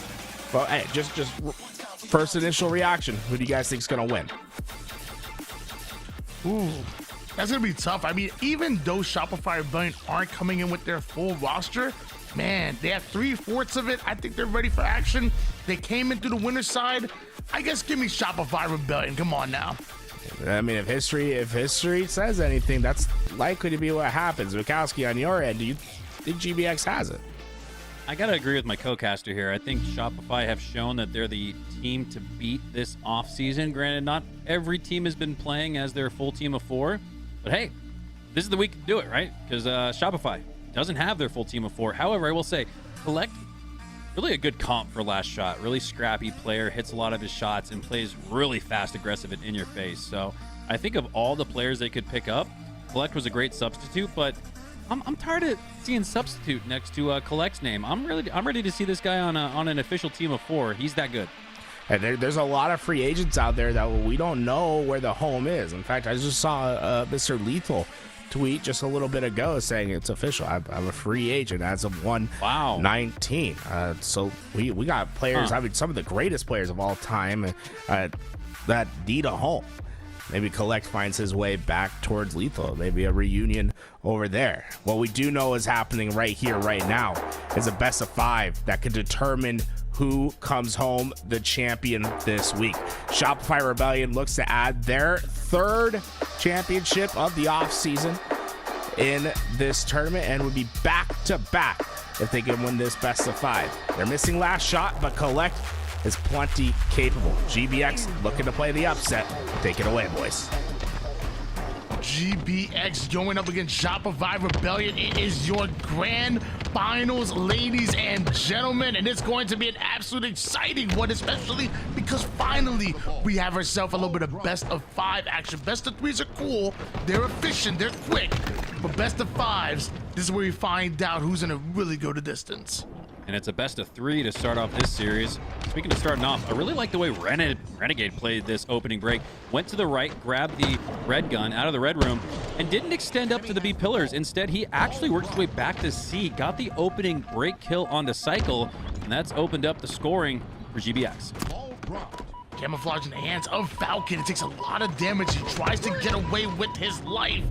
Both defensive and offensive. He stays alive, gets himself a little bit of extra damage here, and is just tagging up everybody left and right. GBX is Falcated, just being a nuisance, a thorn in the side of Shopify Rebellion. Falcated takes on an unsuspecting Frosty there. Not often you see Frosty look a little unaware of the opposition's position, and I guess Frosty didn't alert his teammates to where Falcated is, because these are 2, now 3, maybe. Fairly easy kills. All right, that third was a little bit more difficult. Thought maybe he might have choked that, but no. Falcated gets 3. As easy as it would look in a gold 3 tools lobby there. I was a little surprised at the lack of awareness from Rebellion. Again, a tournament-winning player. He can't be coming out, boy, tools like this, man. He's not even here to defend the tools. Let him know in the chat how you feel real quick. Come on now. Let him know. I heard that he was he hard carried his team in that tournament. That's what he told me. Yeah, gunplexion, no less. That's we'll have to check the VOD on that. That's what he said. See how accurate it is. But Rebellion do a good job. After GBX, we talked about the opening break. Renegade having that red gun in his hand. Now it's Cycle and Rebellion with the oddball in the power weapon in their hand. But oof, Osk makes himself a tough slay there on the bench, still staying on the starting line. Now Renegade with the camo. So interesting back and forth with the sandbox dynamics in this one. Nobody's really had that advantage. Renegade does get the red rifle of that stalker back in his hand, but he goes down shortly after, losing both the camo and the power weapon. Not sure if Renegade really wanted that trade there, but he's going to settle for that one. Meanwhile, Tusk, he's okay with the trade to try to clear out that subway side, but a 2v2 scenario, his next kill becomes so important. Renegade puts damage onto multiple different players, leading to a 3 down for Rebellion. Back-to-back 3 downs. GBX have the advantage. Tusk now, who wants to play with a little bit of sense of urgency, get into the C base, knowing that all of Rebellion are back at the cafe and the PD. You're going to see GBX get at least 10 seconds here, and it's on the rest of the boys. Renegade bound and Falcon to play some defense, but those 3 go down, so that's going to send the oddball back out to center field, and Tusk is going to have to play for Slays instead of more time. Oh. He's pretty darn good at getting the kills here. Not just a coach is Tusk as he tries to use that repulse, bumps his head just a bit there. Renegade goes in for the challenge, and Frosty uses the repulse, throws off his timing completely. 27-10 lead for GBX, but I'm loving that play from Frosty. And that was huge. Really disrupted the timing there with that repulsor.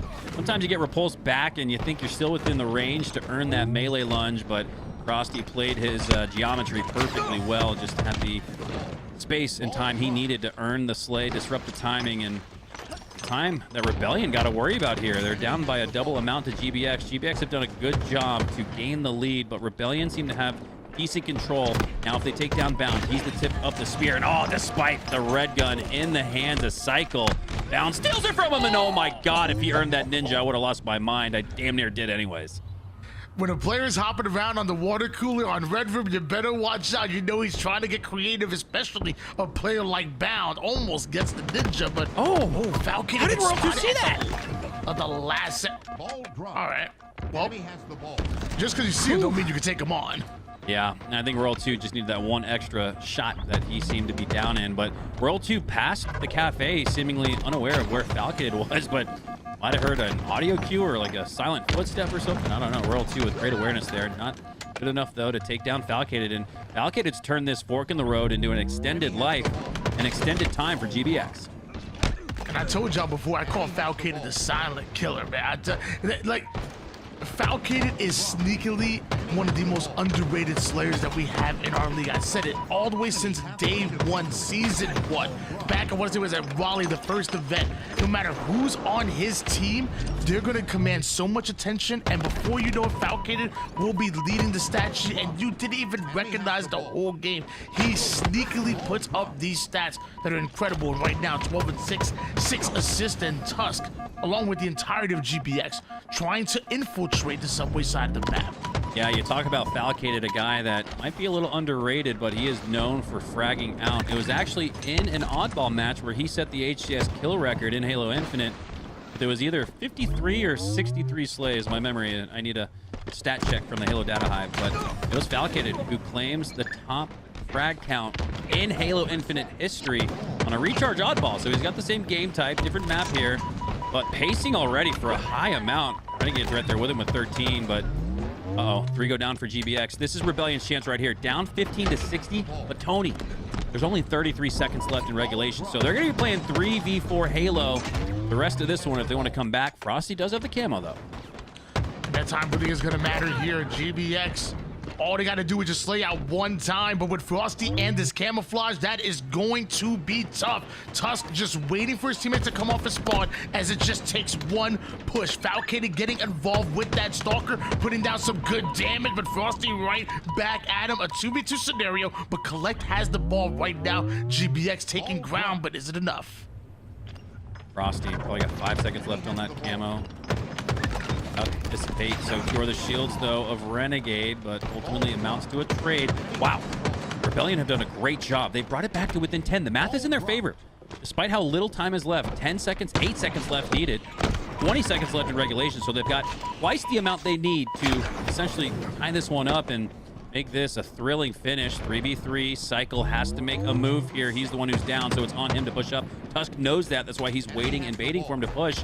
The numbers advantage is in Rebellion's favor, but with the oddball in their hands, it's essentially a 2v2 bait and switch.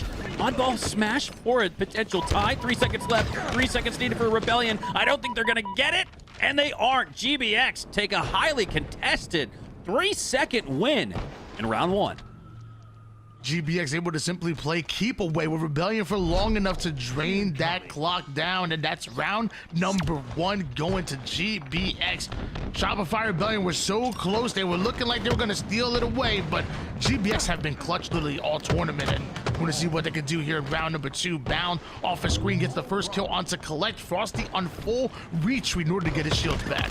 Well, it's Rebellion's turn to spawn on the seaside and grab that Stalker rifle off the rip, but you can see there, Frosty goes down very, very soon after, and not before even depleting a single bit of energy ammo. It's all in the hands of Tusk now. He had 100% to work with, and 100% camoed up at this point, so watch out. Tusk, with 3 perfect shots and perfect positioning, could extend a 20 to 30 second advantage for Rebellion in the early goings of round 2.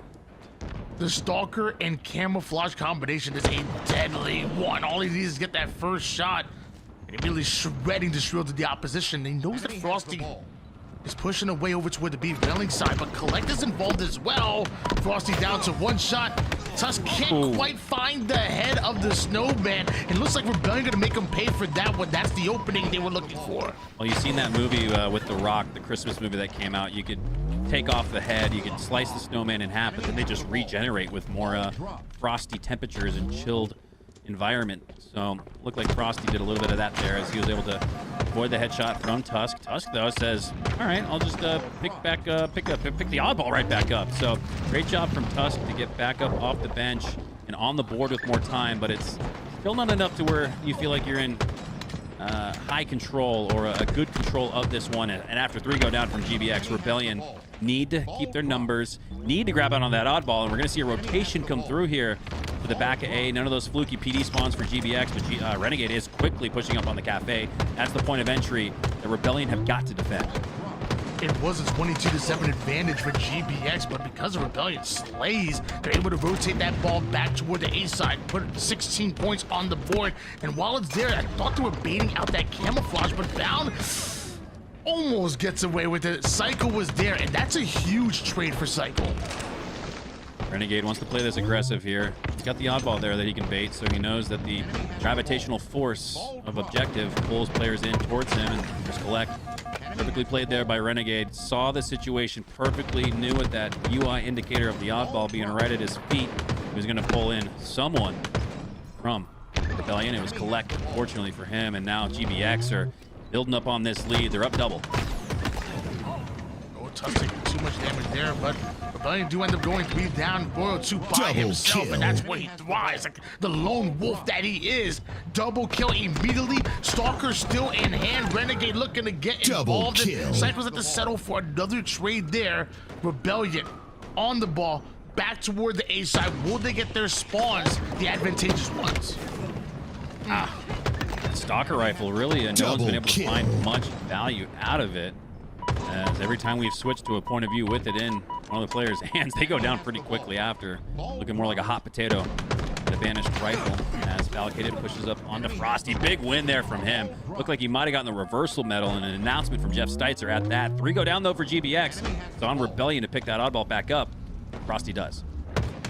This defensive setup is going to be tough to beat. Psycho opens up with a double kill. It challenges Tusk. Tusk willing to take that challenge. Now GBX pushing up over toward the strong side of the map, the B side. Expect Rebellion to immediately adapt to that, rotated towards purple. That's exactly what happens here. It's a bit of ring around the rosy action as that ball is still being moved. Reminding me of the Spurs back in their prime. You know, that ball movement is tough to beat. Little maybe Sacramento Kings, Peja Stojakovic, Vlade Divac at center, kicking it out to the wing. I know, I just showed my age. But speaking of old, Halo's old, and we love Halo. It's been a lot of 20+ years of epic Halo moments, building more here in Season 4, the off-season.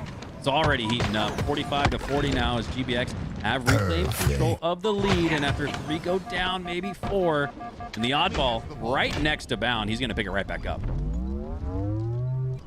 Ball back in the hands of Bound. GBX and Rebellion, both teams up 4 players, so Slayers are going to lead to either a break in the setup or a hold that could be devastating for Shopify Rebellion. Both Bound and Falcon to go down, and Tusk is forced out of the subway side. Royal 2 right back on that ball. And Royal 2, he showed us a couple weeks ago, he ain't bad when it comes to the objective. And there was an opportunity there for GBX to toss that oddball out to the palm trees, get a little bit of a reset here on streets. Nowhere off the map to fully reset it back to the cuts, but we'd like to have seen them make it a little bit more difficult for Rebellion to get the oddball back in their hands because of that non-play ball or non-reset situation. Rebellion have it, and they're now building on the lead. So the leads have changed hands, and Rebellion feel like they're back in firm control, and they've got the Stalker in their hands. Can Frosty finally do something with this power weapon? We haven't really seen anybody do much with it just yet. 3 down go GBX, Shopify Rebellion. They have some good control here. It looks like GBX did have some spawners over toward the red side of the map, which is great for them, but they want some clean kills here. A trade, not exactly what they're looking for, but somehow GBX are able to breach Subway out, and now 3 members of GBX surrounding. Another grenade kill comes in for Tuscan. GBX were looking at a little bit of a bad situation. They turn lemons into lemonade, I guess. Wow. Yeah, that was looking like a situation where Rebellion could take stark advantage into the final 90 seconds, but we're approaching 90 seconds on the scoreboard for each of these two teams, and only 3 seconds separating them. Now tied at 73 all. Falcated now gains the lead by 1, but Cycle has the camo. Can he disrupt the hold? Does GBX know where he is? No, Bound does not. Cycle gets the win. Renegade and crew combined to take him down shortly after. That was the greatest chance it felt like Rebellion had to stop GBX from winning this game 1, and this might just be over. Yeah, I mean, I think it was fantastic target prioritization by GBX. The moment the call out came in, that Cycle was there with camo, they all locked on him, and with that, GBX gonna put the final seconds on the board. That's a 2-0 for GBX on their way to taking the first game of this best of 5. Big win there for GBX. I always say, Tony, if you're the team that's coming from the lower bracket into the grand finals and you want to earn that series reset, game 1 feels like a gotta have moment, right? You don't want to be down 1-0 theoretically, let's say in the grand finals series where you need 1 to tie it at 1 and bring it to a best of 3, if you will. So getting that first win gets GBX into a state of mind where they're feeling like not only do we believe we can do it, but now we've seen what it looks like. Watch out, GBX looking prime to reset. Wow. 160 to 130 is your final score line, and Bound just doing the damn thing. 30 kills, only dying 22 times, 18 assists. That's good enough for a 14.0 KDA. I want to give some love over to Tusk as well, because he's doing the kills and assist department. 10.0 KDA for him, but man, Bound was just all, dude, that was close, bro. Dude, that was close. Man, really thought somebody was going to do work with that Stalker rifle. I mean, we saw it in the feed, but it's not like anybody went on much of a spree with it. Nice double kill there, switching to the DMR from Royal 2. But like we said going into this series, when Tools asked, who do we got? Who do we think wins this? We both said Shopify Rebellion. I think if we had to pick a money line, I think Vegas would agree with us. But this is the week. This is the week for GBX to right the wrongs and take down Shopify, playing with the substitute Collect. Granted, he's pretty on par with last shot, but Tony, we know from watching competitive Halo for all these years, it is a big difference playing with a substitute fourth. You just don't have that same camaraderie, chemistry, and communication. You don't have that sixth sense like you normally do. So this is GBX's opportunity for the taking. They're taking it. Yeah, I mean, it feels like in the offseason, Shopify Rebellion have done a lot of work to try to build chemistry. Obviously, there's a new roster we put together, but Psycho and Last Shot have been grinding matchmaking together, grinding money twos together. And obviously, Royal 2 and Frosty are well aware of each other, but signing up for every single one of these off-season 4v4 tournaments, it's been I guess this is the 4th week, I should say, excuse me, of this tournament, and they've put in the work to gain that chemistry. Well, you know, one piece, and although I will say I think Collect's actually a really good choice, because when I think of Last Shot, I think of a great damage dealer. I think I love his movement on the map, and I feel like Collect is a damage dealer in himself. He has the movement. I like what Collect brings to the table similarly to Last Shot, but they are not. They're just not the same. They're just, Right. They're not the same person. So it's tough. But, you know, I don't think Rebellion are making excuses. I think they're coming into game number 2 like, hey, look, we dropped that game 1. Oddball isn't our best game type. We know what we can do in Slayers. This is their bounce back opportunity. No excuses. Yeah, I see legacy game from Collect incoming. And you know what? That could be the case, especially with that shock rifle we just saw in the B-roll. Collect, I think one of the most aggressive and nasty players when it comes to having the shock and hitting shots despite having all that contention in his face. But off the start, it's GBX instead with a 3-1 advantage. Frosty, though, for Rebellion has the shock, and that'll quickly change hands into GBX's favor. They've already got the camo. They've already got the lead. Snowball's starting to roll down the hill a little bit, Tony. I think the proper phrasing, the vernacular, I guess, would be had the shock. Quickly changing hands and Past tense.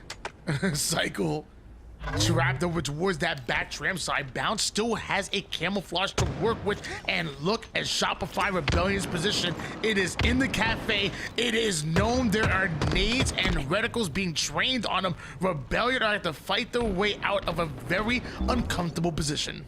6-1 now. This is a phenomenal start for GBX, and man, just not the start you want for Rebellion. Only Royal 2 with a Slay, and it's already a minute plus into the game. So Rebellion, they got to get going here.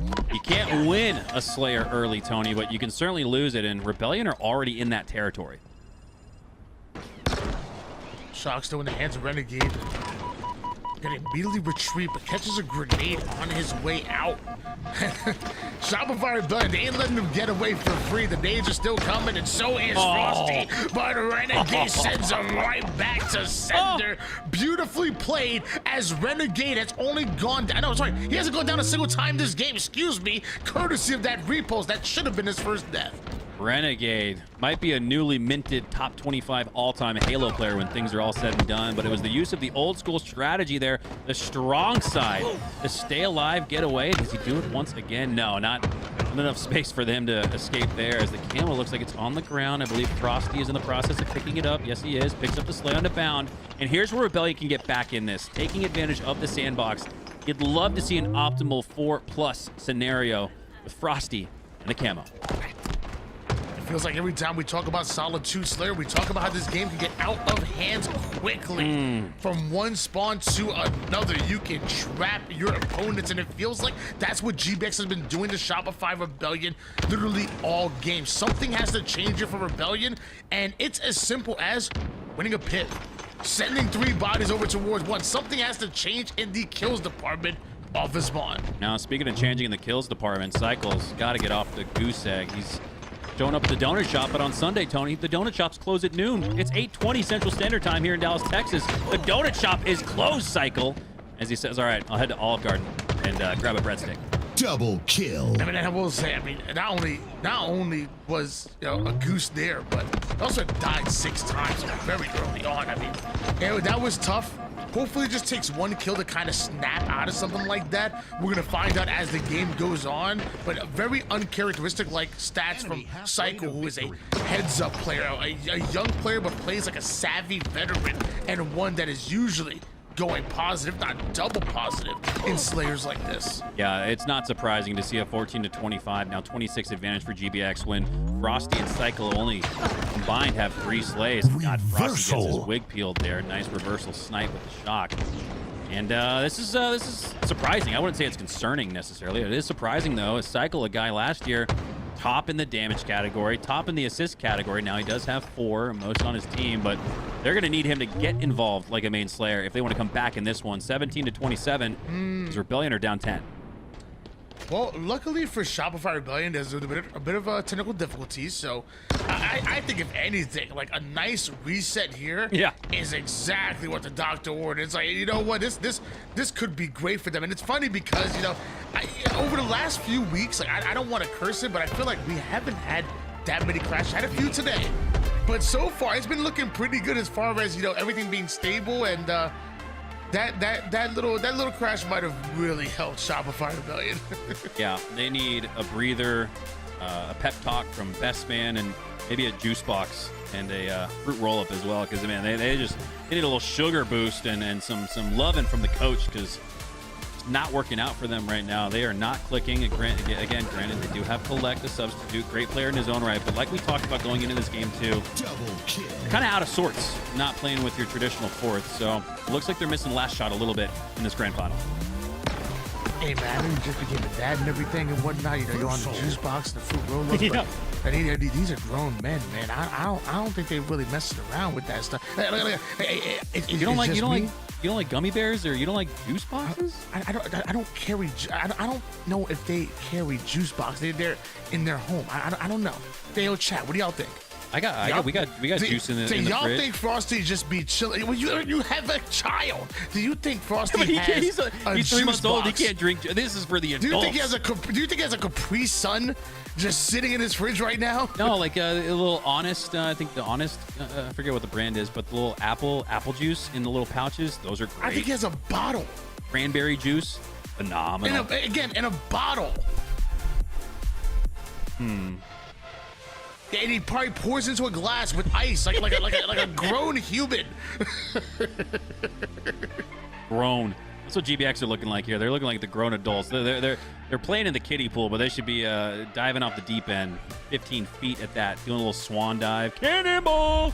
Because GBX have been disrupting the day for Rebellion. Rebellion, you know, sometimes, Tony, coming from the winner side of the bracket can be a deficit in the sense that you've been sitting on your hands for a little too long, and it's looked like that for Rebellion. They look like they haven't played in a couple hours, and might be the case.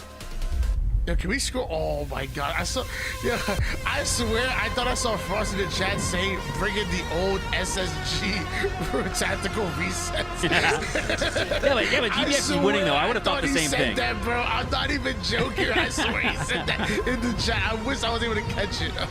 He's like, hey, Bound, nudge, nudge, up to your old ways, huh? New team, old ways, noob. All right, ladies and gentlemen, we're coming back into, I guess, version 2 of this game number 2 on Solitude Slayer. And, you know, it was GBX that were looking extremely good.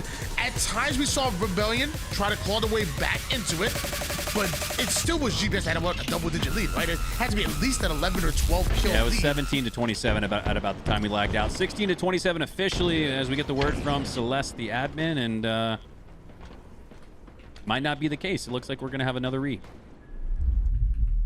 Shout out Bittersweet. Legend. I don't even know. She. Oh, my fault. Didn't mean to cut you off, but I got to get this information out there. Go watch me and Eli's Tied the Leader podcast with the Woman of Halo.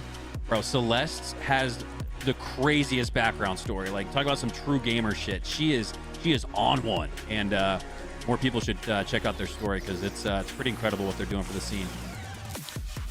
Yeah, I mean, shout out to all the Women of Halo, but dude, Celeste literally volunteered for one of my random tournaments, random, and you know she's big time. She get paid for this and whatnot, and she volunteered for one of my random 2v2 tournaments.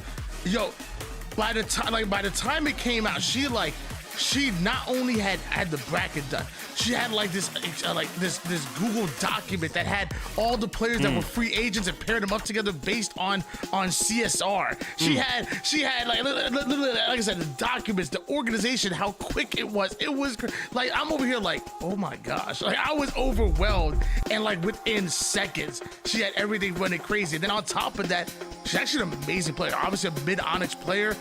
If she put in more grind, she'd probably be a high Onyx player, tournament winning player. I want to say the game show she had won. Was it King of the Nerds or? Yeah. It was King of that was on TV. What she was on Conan, bro. It's crazy that we have someone like that in the community. Yeah, it really is, man. And yeah, her showing up to admin your 2v2 tournament, it was like when KD showed up to Rucker Park and drained a 3 from half court to win, and all of New York swarmed him. I imagine that kind of was the similarity there, as it looks like we are getting back online, back into Solitude. All right, guys. You know, we had to milk a little bit, you know. Give y'all a little Halo lore for all the unsung heroes. You know, us as commentators, you know, you see our big ugly faces on the screen all the time. Maybe more Mac is cute as hell, but Hey, you see yo. us here, we get a lot of the shine is what I'm trying to say. But you know, there's a lot of people that are doing the stuff in the background that are making these things run that definitely deserve some love. So we want to make sure we should spread the love around a little bit. Speaking of love, I see Eli the Ninja in the chat, and my heart just fluttered. It's not because I'm excited that we finally got back into the action. I'm just excited to see Eli. Just imagining just his presence, his aura, his riz. Double kill. Tops in the game. Right now, GBX on top in this series and in this game. Putting Rebellion in a situation where they got to look at maybe a reverse sweep if they don't want to get reset. And that's about what we're looking at right now. 19-30 here as GBX in firm control. Psycho was able to get away with the shock, but he shut down almost immediately. And although Collect has the camouflage, all three of his teammates have hit the black screen. This is a tough situation to be in, but finds a one-shot Tusk, immediately takes height right off of that. His teammates now have time to spawn up. And is this man playing SWAT right now? Did you say that? You had a call one time. You're like, go back to SWAT, nerd. Oh, that was at the LVT Halo Land. God, that was you on the sticks. I said that to Man. Savage. Why not be savage? You got to watch out for that guy. That dude seems all nice on the broadcast, but once he's in a tournament, my God, watch out. He'll come for your throat. Collect now. Pushing up into the Hornet's nest, it looks like, because I do imagine a bait and switch will occur there with Renegade. It does. As Renegade gets the cleanups and finishing shots. Renegade could take you down with 5 perfect. When he only needs 2, rather easy for that dude. Yeah, the lore behind that is like, the first time I actually even cast that were falcated and bound was actually during the SWAT Nation days back in Halo 5, and Spar was like big in Halo 5 SWAT. So was, dude, Bound and Falcons win almost every tournament. So yeah, well, I outgunned them one time and had to let them know and go back to SWAT. Double kill. 42-26. Jeez. GBX having control. They ended up winning that series, so you know, don't worry, don't feel too bad for them. I imagine Bound and Renegade won the series against you, Tony. Great caster. Good Halo player, but I don't know if like a phenomenal at the levels of these guys. Let's keep it real here. As talking about going back to SWAT, man, Rebellion, they might have to go back to the drawing board. Well, Best Man might just become the X factor in this series, the most important human in the lobby, because he's got like a coach in an NBA game, frustratingly scribbling and scrabbling on the whiteboard and then erasing it with his suit. That's where Best Man's at, I imagine, in this series. He's got to just crumple up that paper, toss it out, come up with a new strat, because GBX have been all over Rebellion, and this match is over 2. GBX finishing it out 50-33. Not quite the steak tackler, but close enough. Maybe some nice, maybe a nice pot roast or something. Not quite. Ooh, the steak. I had that for lunch. Well, you know what? Apparently so did GBX. Wow. Like our souls are intertwined. Are we developing a little chemistry here? I can see why Eli hit up HR. Oh my goodness! Like, I understand it, man. I'm gonna just stop. I have a hitting lot on of me. empathy. I'm a very passionate person, so Empathy is fine. You're literally flirting with me. I think you're a great guy. I think you're great, bro. You're like a brother. You know what I'm saying? Like, Hey, so we'll dap each other up, not hug. I see it. I see. I'm cool with that. Hey, I'll take a dap. Take a dap from the man. Why not? We check out some replays here. Renegade with that reversal on to Frosty. I know we haven't really seen the team of 4 for Rebellion show up, but it's kind of bizarre. No season 1. How little we've seen from guys like Frosty, Cycle, and Royal 2. You can't put it all on Collect. He's just, I don't know. It's only my first day here, dude. He's just a substitute. He's not, you can't rely on him to be the guy to get the spark lit up in this game 3. I'm going to look at the other 3 to get this game going. I'm looking for like Frosty 360 repulsor type clip like we've seen from him routinely. One of these 3 got to step up. We're going to a grand finals too. Yeah, just remind you guys at home, this is the grand final, but it's one that GBX came out through the lower bracket. So one more win for them, and we will get into a second best of 5 series. Ladies and gentlemen, hope you have some place to be, because we got a whole lot more Halo to be played here. Either a reverse sweep for Shopify Rebellion, or maybe, just maybe, a bracket reset. Renegade with the sniper, name a better combination. Renegade with Bound. I mean, there's one for you. Cycle. You grab that QT. I'm surprised he didn't QT back. Interesting to note, especially at 1 HP and dead to rights. As Renegade, though, could tilt the match in GBX's favor. A great opening start for Rebellion. We were looking to see a little bit of life, and look who stepped up. I said it was going to be on an individual, Tony. Swirl 2, sitting at 3-0-0. He's been that guy. He's the one who's trying to pull his team forward a little bit and get them back in this fight. Aldo's a great start coming in for Shopify Rebellion. It is even better bounce back coming out of GBX. Renegade on screen. 2 shots in his sniper, and more importantly, GBX are scoring with this Bravo Charlie setup. And as of right now, Cycle, you just lost your head. No scope, says Jeff Steitzer. As Renegade, looking like Renegade, only has 1 shot left to work with, though, in that snipe. Lines up the... I was about to say lines up the no-scope, quickly reacting, but no, instead, he's going to go down, but not before GBX turn a 25-0 head start, where we're kind of thinking, all right, here we go, GBX or excuse me, Rebellion are back in the mix. I don't know, man. GBX might just put up the same performance you saw him put up against Triggers down, huh? He's looking pretty crazy, looking pretty dominant for GBX, but until they just got 3 down, leaving Renegade by himself. Frosty with the early damage and right back in the hill, trusting Cycle to get the finishing kill, and Bound may have gotten involved a little too late, and World 2 makes him pay. Yeah, World 2 stepping up here, sitting at 6-1-2. He seems to be locked in, almost as if he's Walshy-esque, leaning on his knees on the main stage, getting a little bit closer to that monitor to just soak it all up. As GBX, though, do grab control back of A and C, but that won't last for long. Royal 2 is on the prowl. Rebellion have control of the map once again, and they're looking much better than they have in games 1 and 2.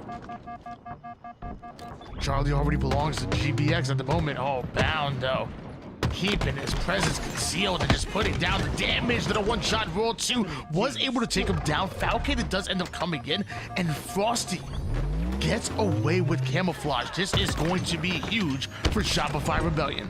And this is why it's important. This is why I brought this up, Tony. Why it's important for one player. All you need is one player to step up, because these guys are all peers. They're all champion-minded players. They're going to see, all it takes is one player. They're going to see one of their teammates lead from the front and say, all right, if he's going to get there, I need to catch up. I need to be that guy as well. I need to support my teammate and ultimately my friend. Frosty, perfect example of that here, as I think he's going to be the next one to come back online after Royal 2. 8-5-3. Cycle with the ninja. Frosty with the no-scope. It's exactly what I was talking about. Forget making it rain. Frosty looking to make it hail on the enemy team. 78, make it 82 to 51 points, as they are double scoring with that triple cap. Finally, GBX able to stop the bleeding with at least taking Charlie, but it takes 2 to tango right now. Rebellion continue to score, and Frosty continues to rain down the pain. I thought Frosty could have probably cleaned up with the DMR onto Tusk, but I think he was feeling himself too much after that great movement play and the no-scope to get back up on top, and get back up on top, most importantly, in this game and maybe even this series, as they've doubled up on GBX. Rebellion show the most life we've seen in this grand finals. Well, Frosty's route does end up getting blocked by Bound. Some excellent long-range shots at GBX, scoring because of both Alpha and Bravo. Renegade finding the exit route. His teammates find the kills. Tusk with the triple. He said, I'll do it myself. Throws the clipboard to the side and almost drops an overkill. God, I love that visual. Just not only throwing the clipboard to the side, but angling it with his wrist like it's a weapon, right? Like he hits the throat of the fourth and just kills him with a trachea shot or something. That's kind of what I think Tusk had in mind there. Wasn't meant to be, though, as he just simply earns the triple kill. And I guess he needed an overkill, Tony, to have control of A and B, because it's Rebellion after the triple from Tusk who have control of this map continuously. So Rebellion are starting to figure it out. That That shows me in that moment where you go 3 down from a triple from Tusk and you're still scoring, still in possession of the map. That's OBJ efficiency at its finest. I'm getting tongue twisted. Psycho was able to get away with camouflage, but luckily Clutch was there for the bait and switch. That is another assist coming for Psycho. 10 to his name.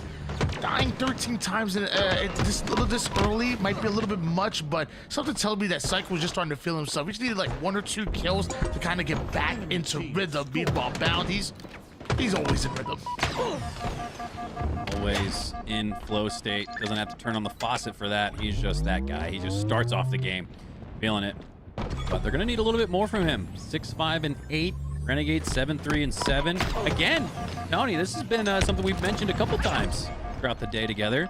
It's Tusk and Falcated really leading the way for GBX. I don't think that's the other half of the coin that you would have expected to be leading the charge for GBX when you got 2 MVP candidates on the squad instead. But just to say that 3 ABC in possession at GBX, this is where they could mount their comeback. I would say Falcated, yes, maybe not as much as Tusk. I feel like Tusk definitely wants to be more of that in-game coach player, where Falcated, like I've said time and time again, while Bound and Renegade are commanding attention with them flying at you, well, Falcated is just coming in for the cleanups and making it look easy. So, again, I got to give a shout out to Tusk. I think he has had an incredible tournament so far, from the lower bracket to make it to the grand finals, and hasn't slowed down whatsoever. In fact, he and Renegade are speeding up. And Renegade commanding control of the tower with the S7. Call this man out and he will answer the phone as Renegade earns that nice headshot with the snipe. Gonna drop down for an easy slay on the cycle. In the blink of an eye, GBX are up by about 40 seconds.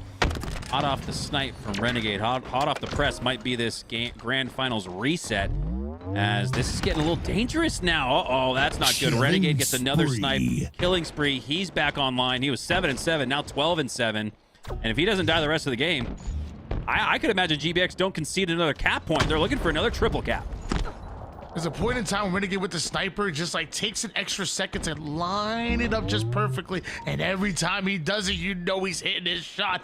Renegade might just be one of the scariest snipers that we have in the HCS, using that sniper to make sure to guarantee that Bound is able to get away with the camo and GBX hold on to this double cap. Optimal damage done there by Bound, enough so that he's able to push up with that repulsor, hold forward on the left stick, and finish off the initial damage he earned on the Frosty. You can only do that when you're hitting your shots with 100% accuracy. Me and Mikowski tried to tell you guys at home, you know, Tools asked us both. He said, who do we have winning this first series? And we said GBX in a 3-0 on the backs of a Falcated and Tusk crazy performance. You remember that, right, Mac? Yeah. We this is the script just being leaked at this point because we called it with perfect predictions from the two of us. Nice job, Perfect. Dude. Yeah. What a stick, oh my gosh. Tusk just lays one right on his former teammate and collect. Beautifully played, and I will say they are trading out Alpha for both Bravo and Charlie, so Rebellion are scoring, but Bound has just taken out Cycle. And they might just take down Rebellion in this Grand Finals 1. Emphasis on the 1. Because we might just be going to a Grand Finals 2. I think we are, Tony. Rossi's down, all 4 up for GBX. 2:44 on the clock, and it's continuing. Tick, tick, tick, tick, tick. 2:48, 2:49, 2. Uh-oh, hold on. Rebellion have a chance. They have to play perfect Halo. They can't go down once. Not even going down once, just simply dropping down to the back of P will be their undoing as GBX reset the bracket. Unbelievable.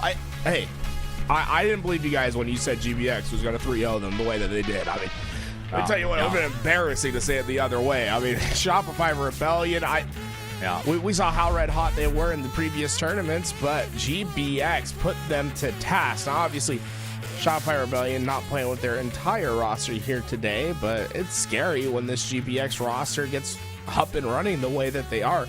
Tony, what do you see in this series that really struck out to you and that you think is important for GBX and why the reason why they were so successful? Well, I mean, GBX did what they've done to countless teams throughout this tournament, and just speed, aggression, confidence, and being comfortable. And you would think it's a team like Shopify Rebellion, something like that would change, but no, it's the same formula, the same thing. It was damn good, and it was exciting, and it was fun to watch. And GBS giving us a little bit of a appetizer on what might happen when you watch OpTic Gaming in 2025. Because Renegade and Bound, dude, they're fun to watch, and whoever you put on their team is going to eat. But this is a grand finals. Teams get second chances, and that's what Rebellion has in front of them. Mac, what do you think Rebellion needs to do to start bouncing back? And I mean, to win a game in this series thus far.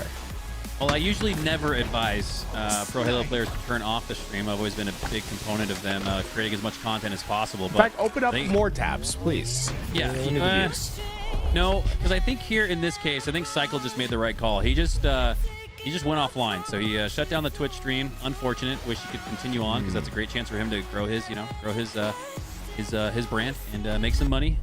But I think he's getting a little bit of performance issues, man. There is no way, right, Tony? There's no way we're seeing this type of an anomaly of a performance from Cycle. Like, he's going double negative, not getting the same damage and the assists we're used to seeing from Cycle. I think you might just see Cycle turn into the Cycle we know and love after getting all of his PC efficiency back. I'm gonna have to agree with you on that one. I think something definitely seems different with Cycle right now, and I don't know what it is, but even if it's not the connection-wise, I feel like just like the mental, like, you know what? I like, even if it's a placebo effect, I'm turning off the stream, I'm locking the frick in, and we may just see a different Cycle and ultimately a different Shopify Rebellion. Yeah, I'd love to maybe even switch to his point of view right here, Callus. Let's really keep an eye on Cycle, because this is the guy that needs to step up. Not everybody's playing their best form of Halo in this one, but Cycle especially seems like he's still got a lot left to give. Long range shots attempted here onto Bound. This would really be a great example if he's able to hit a tough contested shot, but he drops down and goes down to the shot in the back from Renegade, and then Royal 2. Okay, I thought he was shooting a dead body. No, he's just trying to shoot Tusk.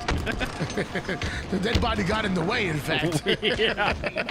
Imagine like a Dragon Ball Z type hole through his chest, goes through and takes down Piccolo right there. That would have been nasty, but wasn't meant to be. What a Piccolo like that, bro? That's the Aura King right there, bro. Didn't Piccolo take the chest shot? Bro. Isn't that how he died? Was through a hole in his heart? I don't know. All I know is that my man Piccolo has swag, okay? He does. I like his voice, too. He sounds like such a badass. Like, he just always talks like he's the king.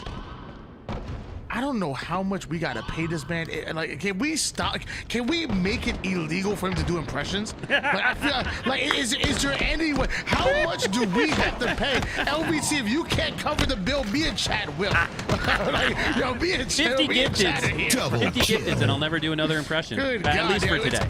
If it's either get TikTok back or stop Mac, I'm going stop Mac. Oh man. Well.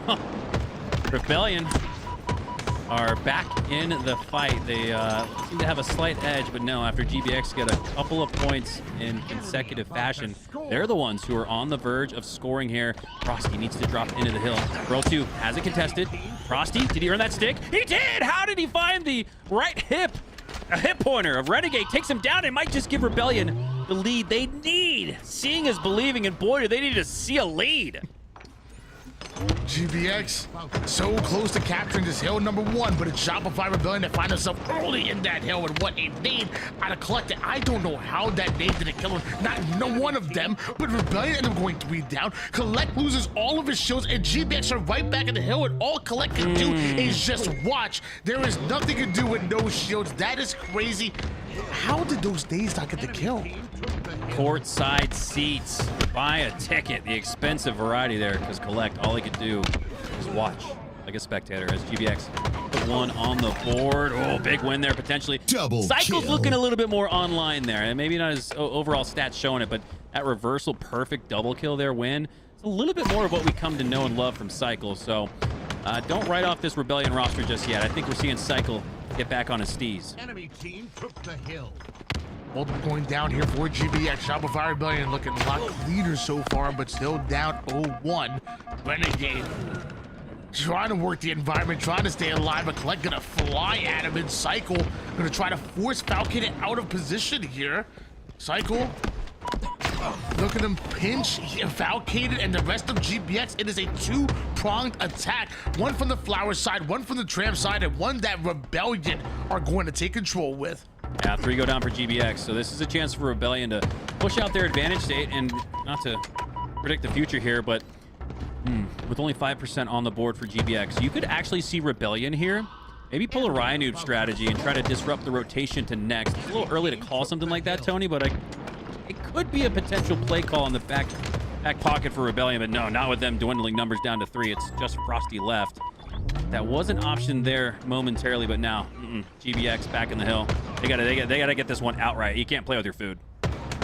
Yeah, I feel like Season 1, Season 2, it would definitely would have seen teams maybe sacrifice that last bit of hill time, but I don't know, man. In Season 3, Season 4, with the way that the spawns work, you can push it and take control, and then even if you die, you end up spawning the opposite side of the map anyway, so it's like, it's almost worth it for GBX to continue to not funnel, for lack of a better word, funnel into that hill and try to steal it away. And Tony! Down drops a triple, and GBX, they steal it away. You used the word funnel, and I don't know if you're exactly referencing the funnel that was happening through the LR, but right as you said the word, again, it's like you're a man of destiny and aura, because you called it. They were quite literally funneling through the LR, 3 in succession, sprinting, and that was just like a firing squad at that point. I mean, that was easy to pick up that triple kill and pick up the double hill as GBX take a commanding lead in game 1. The momentum starting to roll out of control.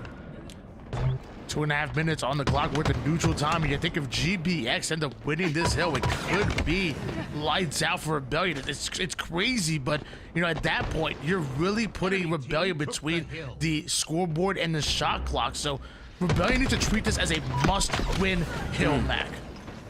Absolutely is. Even I would almost argue, Tony, even down 0-1, it was a must-hill win, because again, we talk all the time about seeing the situation, seeing is believing.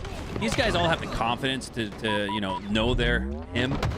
But when you start going down and losing pivs, losing hills, it clouds your mind a little bit. It kind of ruins your mental health. And I think Rebellion are kind of in that state of mind right now where they're kind of wondering, can we do this, guys? Well, you just put GBX 4 down. You just find the spawning players if you're Psycho, and you're almost done putting your first hill on the board. Can they do this? Apparently, yes, they can. Shopify Rebellion. Wait, so get in the hill. Wait, what just happened? Royal 2! Nasty, no aim assist for the pad kill. Now gets the double kill. Filthy with the shock rifle. One of the most heads-up play you'll see with the banished snipe all off-season.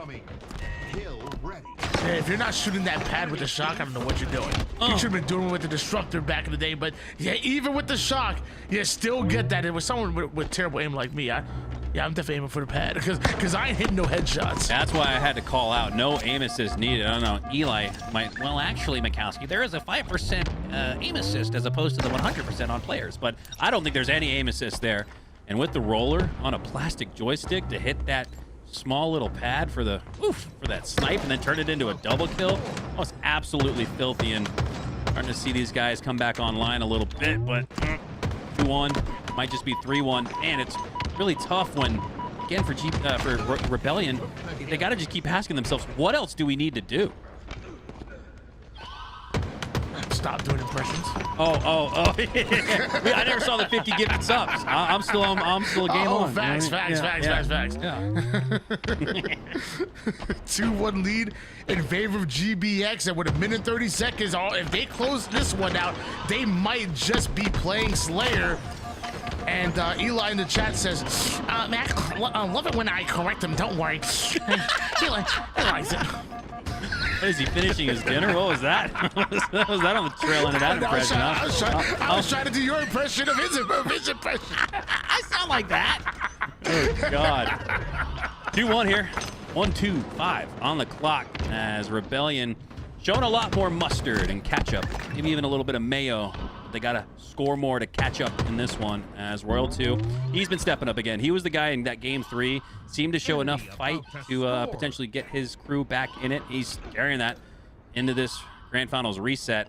And it looks like hold on. 2 down for Rebellion. World 2 overextending, needing to do so because GBX are just seconds away from scoring in this hill. Royal 2 slides in. He has to. Oh, and that is a backbreaker, a gut wrencher.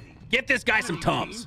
I'm gonna be honest with you. I thought GBX would have won that a while ago, and Shopify Rebellion was starting to make me look like, made me a believer there. But once again, GBX clutch it out. They've been doing it all tournament long since they dropped down to the lower bracket.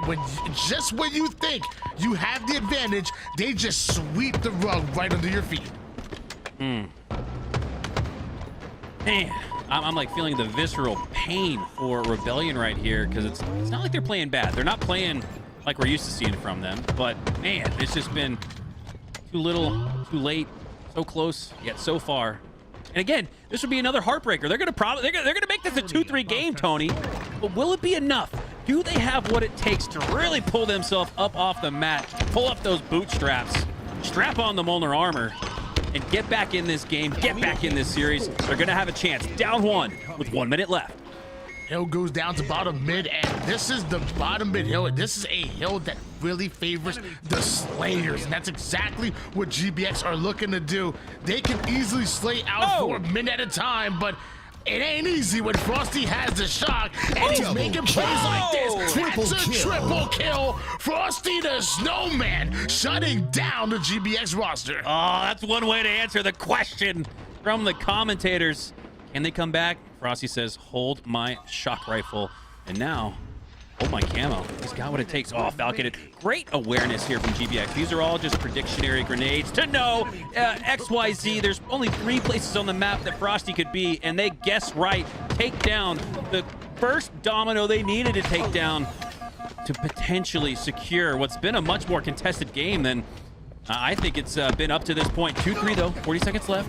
50% on the hill for this one. It's not over yet. I mean, GBX were able to put the Rebellion 3 down, but Psycho comes right off a spawn, makes his presence known, and now GBX are the ones hitting the black screen, and Rebellion just need about half a life. So they need a full round of slays, just 1 or 2 kills, and they should be able to secure this bottom hill. Psycho putting down some damage over toward the top snipe players. Tusk off the screen goes right at the collect. Frosty at Renegade. It is an absolute slobber knocker here towards the bottom mid side, and that repulse almost gets max value. But Tusk and GBX might have done it. Frosty's in there, but he's by himself. He gets a triple, but I don't know if it's enough. Oh man, this is a roller coaster of emotions. I feel like I'm riding the Velocicoaster at Universal Studios. The way this game has been so back and forth, throwing me for loop-de-loops and backflips and all that. This has been an unbelievable game. Now tied 3-all. Tony, we're heading to sudden death. Next hill wins. I didn't know if he did enough, but apparently that triple kill was just enough to give Rebellion the opening that they needed to not only take that hill, but look at where we're at right now. We're already about 40%, now 50% done with this final hill. Shopify Rebellion might have just stolen their way. They might out-clutch the clutchest squad that we've seen in this tournament. Uh-oh, but 3 go down. Hold the phone. Royal 2. Oh, hero moment. Last Spartan standing marches his way through the battlefield. Dead bodies and Spartans of his friends and family strewn all around him, but he's still confidently making his way, stepping towards the hill. And other players to kill and send back to the grave his friends once called home as he works his way towards the hill. And that'll do it. Rebellion with the comeback finally show us what we've been expecting to see from them all of this grand finals. Shopify Rebellion may have gotten swept into a bracket reset, but coming off of that game number 1, they sneak away a win, and I will say, a close one. I mean, let me tell you, they were flirting around with danger for a bit, but Shopify Rebellion are able to steal that game number 1 away, and going into game 2, they have momentum, and I promise you at home, momentum is real. Yeah, there's a saying that I remember Tool saying quite often in Season 1 of Halo Infinite, by the hair of their chinny chin chin. That was a by the hair of your chinny chin chin type of win there from Rebellion. Talk about walk at the plank, like Assassin's Creed, the Pirate Edition. That was unbelievable how close they got to defeat. But we're still able to muster up the comeback and a win in game one. Can't overstate how massive that was for their mentals, and just feeling like, you know what? We got this. Yeah, we got this. You know what else is massive? This grand finals, baby. GBX going up against Shopify Rebellion. Started off in a 3-0 sweep in favor of GBX, and Shopify Rebellion opened up that game number one, and it was exciting to watch. Yeah, tweet about it. Tell your friends to get in it. They're not going to want to miss this matchup, because if that was just game number one of this best of 5 series, we are in for an entertaining one. Game 2 is going to be a Slayer. And usually in the Slayers, I would say Shopify Rebellion have the advantage, but dude, GBX have been looking different in the grand finals.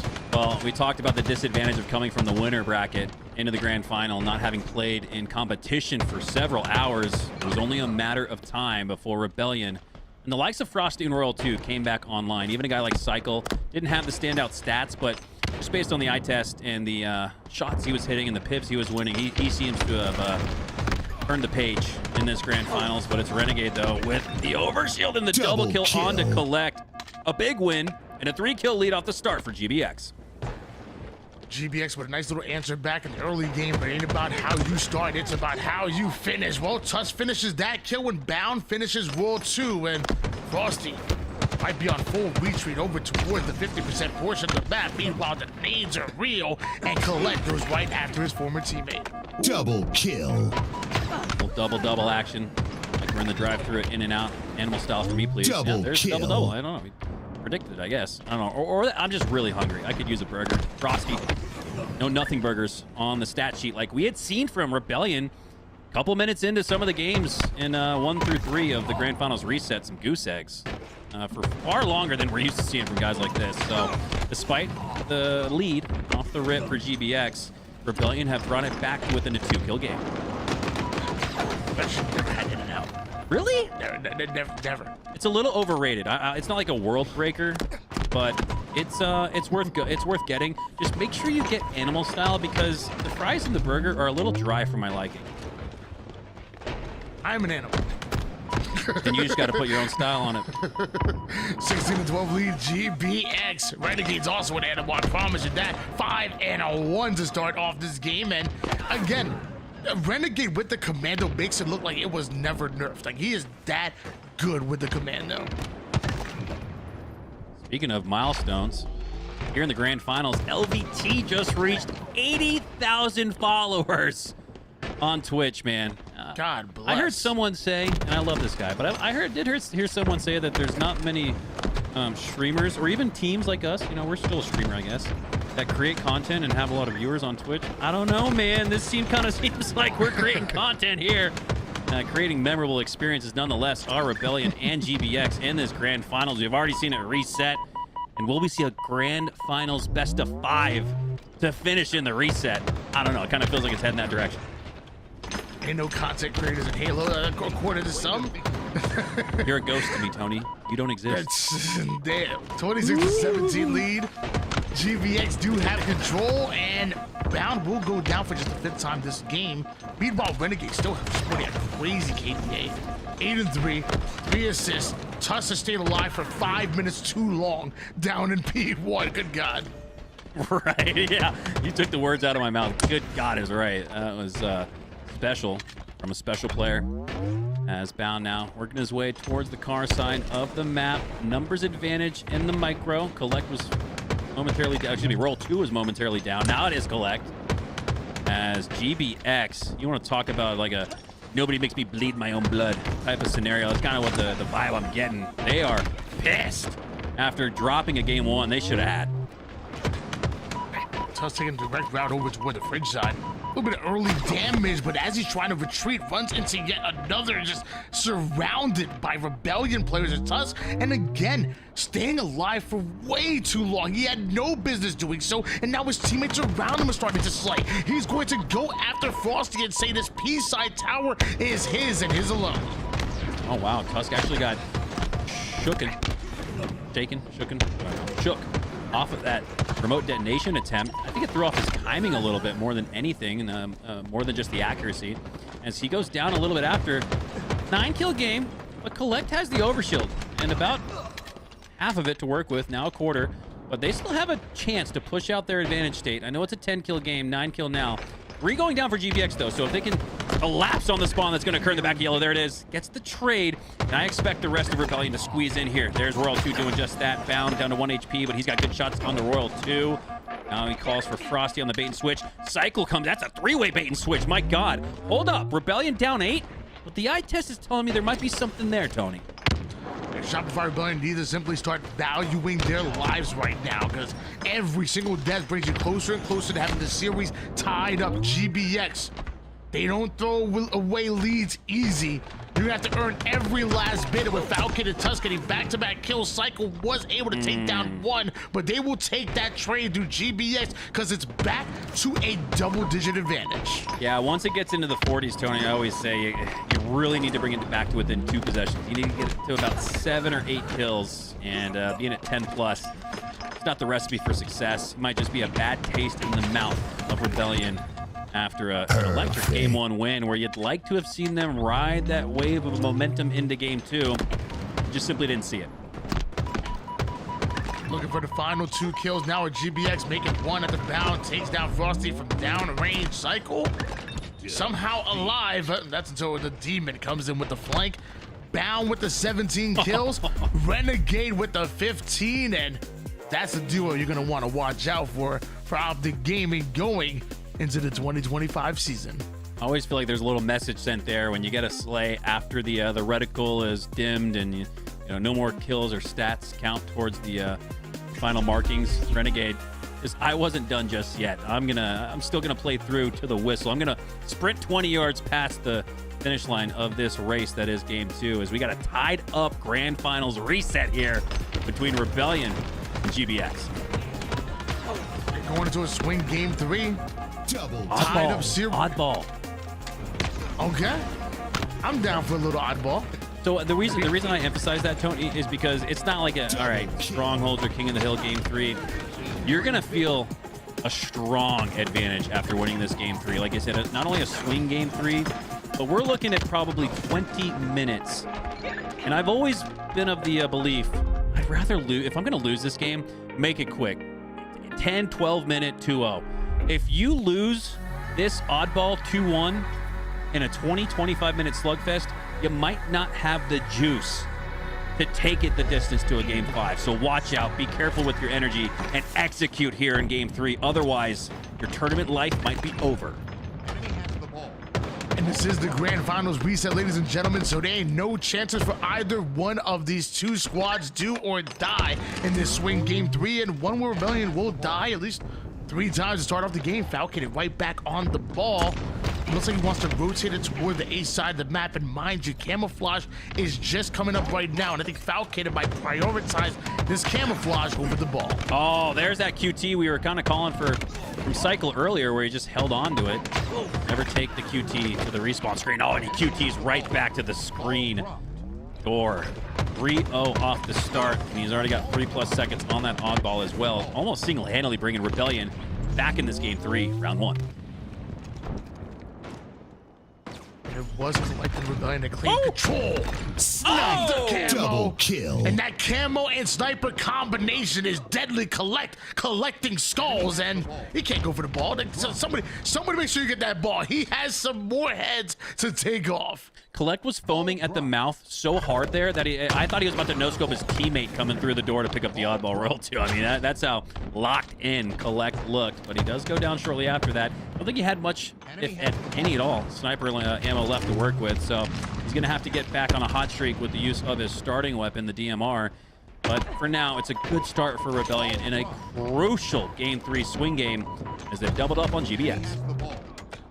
Renegade is forced away from the top side of the map, takes that low route, and should have Tusk and Bound with him, so it should turn into a 3-man push, but he's the first one to go down. Frosty and Shopify Rebellion draw the line in the sand, and that ball was not played off the map.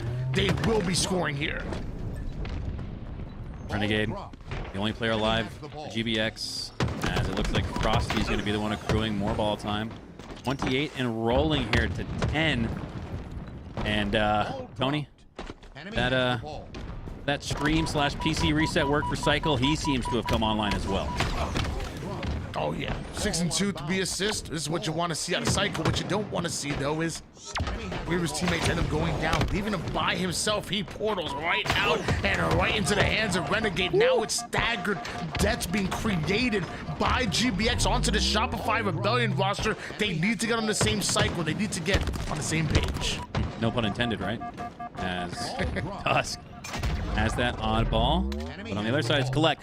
What happened last time Collect had camo? Granted, I know he had the snipe as well. Okay, so he's going to have about 18 seconds left if you were to wait top mid for the snipe. So how do you turn waiting into being proactive, right? Like, you can wait for this snipe and grab it here, but you don't want to take yourself out of the game so long that Collect affords more time for GBX and more positioning around this reset of the oddball. There he is. Perfectly played there. Collect didn't take himself out of the fight, allowed himself to grab the snipe, and now look what he's doing with it. Teammates going down though. Just barely missing out on that no scope, and he will pay for that. Bound turns it into a double kill. Rebellion end up going 3 down momentarily. GBX ball right back to the strong side, the tower side of the map, and Renegade is watching the cross. A little sneaky here in the vents, but oh man, Collect spots it out. Oh, that's a great use of what I used to call the Renegade. That sticky repulsor combination does trade out though, so not gonna get the +1 advantage he wanted. My God, slippery and sliding his way through the pillars, but that does not foil Frosty. It's almost as if he's trained himself against Bound with that, almost unbothered by the great strafe from Falcated.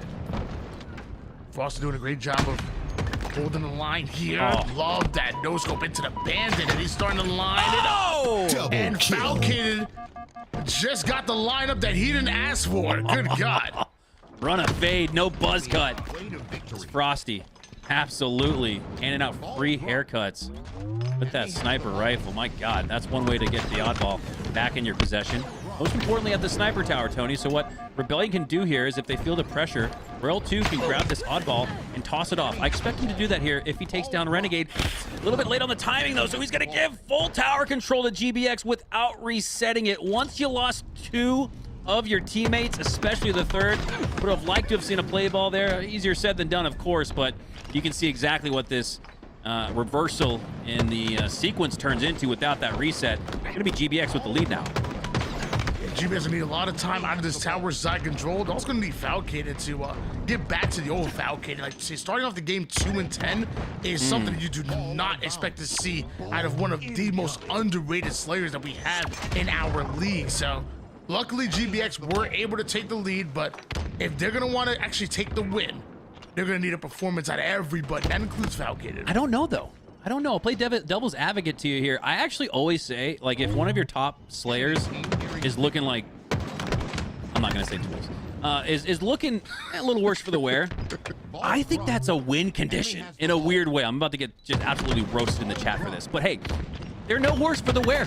They're up by 30 seconds, and Falcated has a 4 and 12 stat line.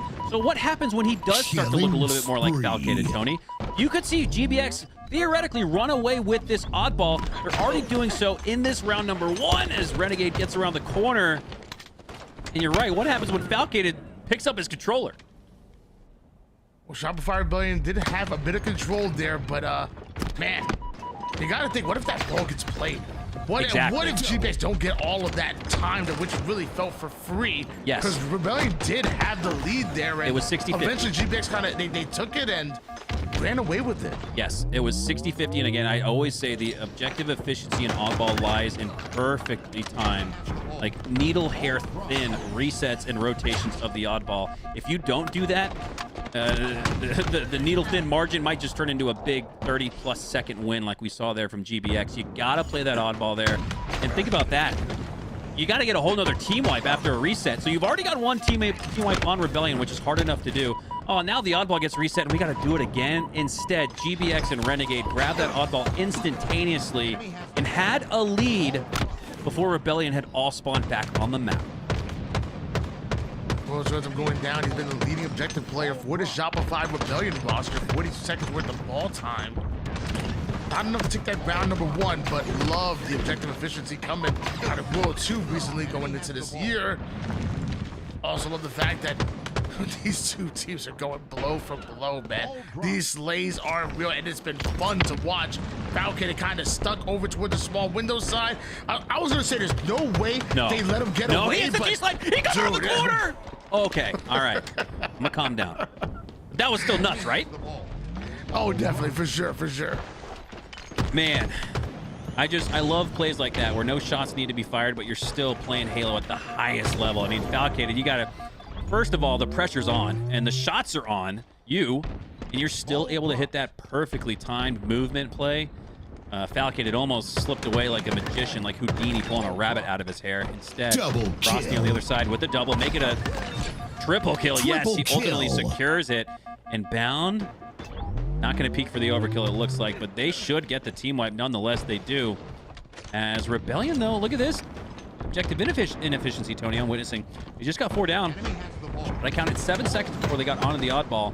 I'd like to see them do that about 3 seconds afterwards instead. And it's kind of what I talked about, like after that first tournament in the off-season 4v4s, is that maybe some of the objective inefficiencies that kind of played phase with World 2 and Frosty might have carried over the Shopify Rebellion roster. Although I've seen a willingness to play a lot of objective time, especially ball time for Royal 2, it hasn't been the most efficient. And mind you, they were winning these tournaments. We still get to be a little hypercritical of them, you know. I think everybody has them at least top 3 in the entire world, I would imagine. So Shopify Rebellion definitely wanted the drawing board, but with the slays like this, we're now back on the ball and now leading. They gonna be all right. Yeah, you guys talk crap. We're gonna do the same to the opponents. It looks like there as they take down all 4. Roll 2 now with his chance to do his best collect impersonation. We saw him hit a nasty double kill with the night camo combination earlier. He lines up the no scope through the cuts. Great use of the repulsor there to keep the opponents at bay. 4 go down once again for GBX. They're on a respawn screen simulator as we speak. Ball dropped. Snipe in the hands of World 2. Anticipating the back A spawn, but just barely missing out on that shot. Luckily, the follow-up is perfect as he takes down Renegade. Bound does end up going down as well. So now with the sniper, just waiting for the push. There with the push. Now it goes for the turn on, working that pole. Tusk with the kill, but man, World 2 making plays. Biggest lead yet we've seen in this oddball.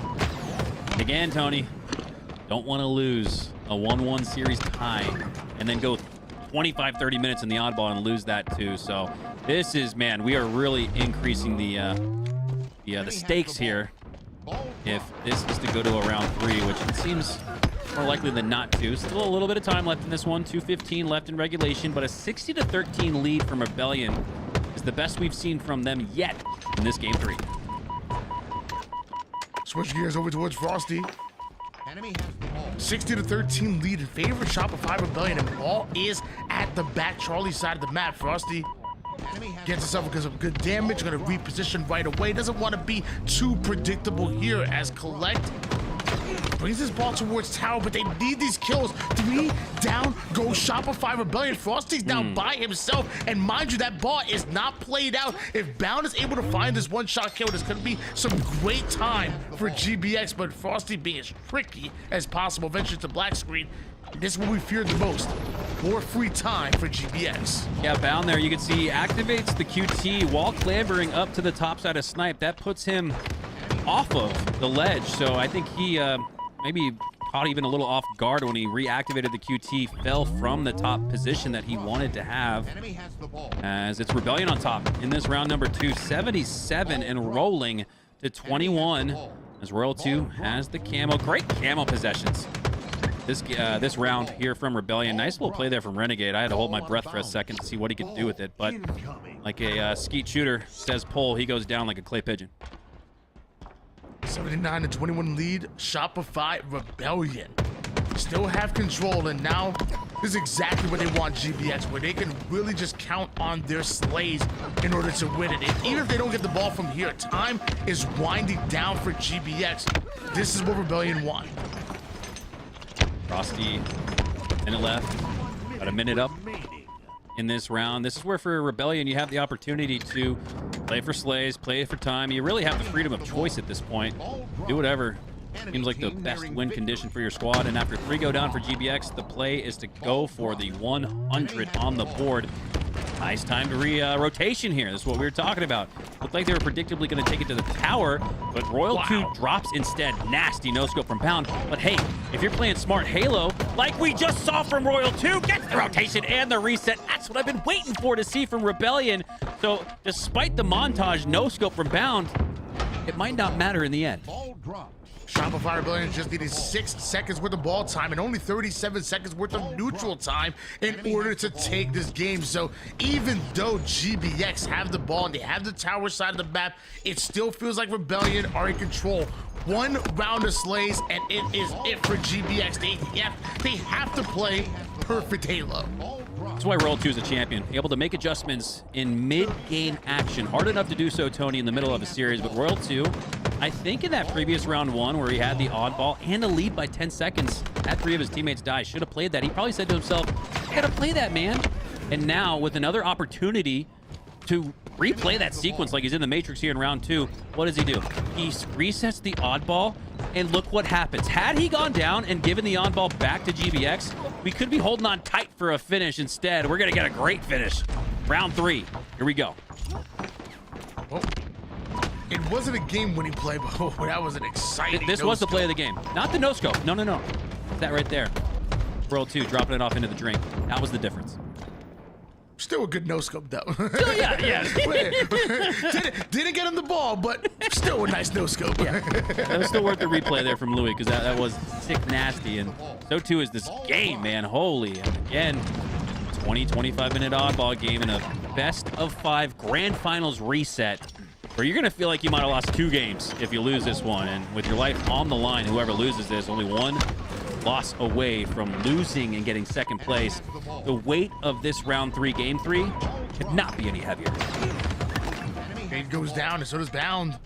3 hitting the black screen for GBX. Shopify Rebellion loving this. They want big starts when it comes to the objective.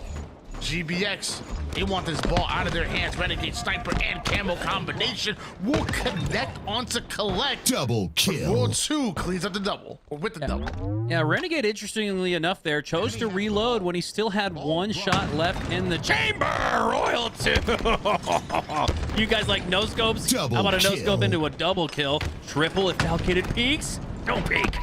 He does. He's going to give him a chance. Clean up a late triple, does ultimately get the 3rd, but interesting to note there, Renegade, after no-scope meleeing his opponent, had to have known, because he took a melee to go down to 1 HP, that the other team was probably going to communicate Renegade's 1 shot with the snipe on the screen door. Choosing to reload there gave essentially a free kill and the snipe back to Collect. And look what he's doing with it! Rebellion making GBX pay for the decisions they've made. And then repulses him right back for Cycle to maybe get the finish, and looks like Collect gonna double back and eventually get the headshot that's necessary. Cycle without skipping a beat on the attack onto 3 different members of GBX. Not quite the equation he wanted to get into, but I love this flank that's about to happen here for Collect. Not sure GBX is gonna be ready for this one. I don't think anyone was ready for what we're seeing. Killing 50 spree. to nothing. Rebellion have found their form. And you know what, Tony? I think Best Man did run to the cooler, grab him a juice box, a couple of fruit roll-ups, because Rebellion are revitalized. So obviously the juice box. Obviously. Something like, or, you know, like an energy drink, or, I don't know, focus. 59-0 run. Shopify Rebellion are looking damn good right now. Cycle ball in hands over toward the green side. Looks like Tusk gonna do everything he can to force this ball out. But mind you, Colette was able to take down Falcon, and Cycle not playing the ball again. He thought he might be able to slay out and hop right back on it, but some more time now, this time for GBX. Yeah, that would have been and that was pretty bang as it relates to, do I reset this? Do I not? But I think up 70-0. Why not throw it into the drink? Kill. Milk a little bit more regulation clock off the board and be content. Don't get greedy with your 70-second lead. You're going to allow GBX a chance to get back in this one here. 70-6, so it's not like we're saying, watch out, here comes GBX, but it's the little micro moments in the game that make a big difference. Well, Two and Frosty going up against their former teammate and Renegade, and right now it's Shopify Rebellion. We have a nice little lead. GBX back on the ball, back under setup. It's going to be a tough one to break, but I never doubt Shopify Rebellions when it comes to breaking these defensive stances, but I also don't doubt Falcated with the sniper. Yeah, big ups to Collect here. That's a pretty impressive performance from a guy who's filling in as the 4th to top frag in a massively monumental Game 3 with 36 slays, make it 37 after trading out. Only got 12 seconds of ball time, which I think was a little bit of their undoing in round 1. I think he had none. No play. Again, no play. No play ball. Might just keep this game in play. As Falcated, frag toss off the board, trying to prevent a push up to the top side of tower. Two pushing on the nest. But man, Falcated has been called out. You could sense the attention that Rebellion wanted to put on his forehead, and they did. It was a great delay for Falcated, and an even crazier snipe coming out of Frosty turns that into a double, and now Falcated once again the only player alive for GBX, but Shopify Rebellion have the ball, and Falcated is nowhere to be found over towards the green side of the map. They better chuck some nades or something, because there's just 5 more seconds needed for Shopify Rebellion. Falcated and Tusk trying to punch their way through. They are able to force that play ball. It is reset, but GBX are 3 down. What are they gonna do? Overextend and die and give Game 3. I shouldn't say give, but lose Game 3 to Rebellion after losing 3 in a row, having the grand finals reset. They're looking back indeed, with a 2-1 lead in this series. Boy, oh boy. Man, this is getting me more and more excited for the majors this year on land. Woo. Shopify Rebellion suffered a crushing 0-3 in that first grand finals best of 5 series, but they're looking different.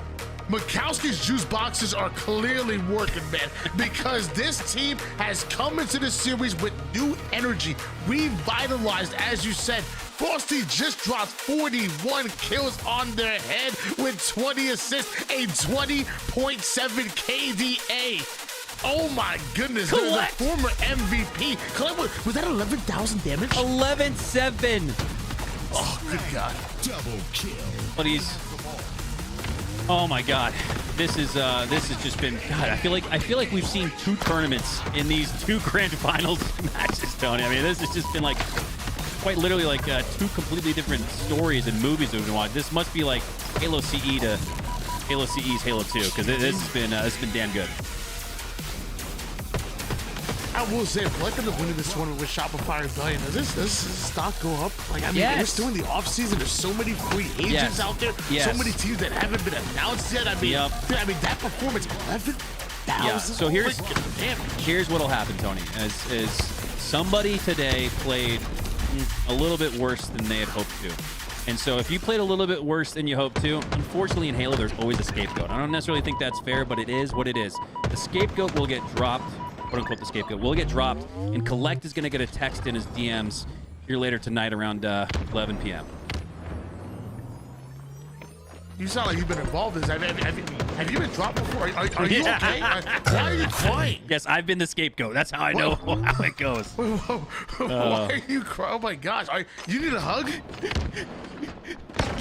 Look, let me tell you, I'm here for you, and I have Eli's number. I will make sure I call him.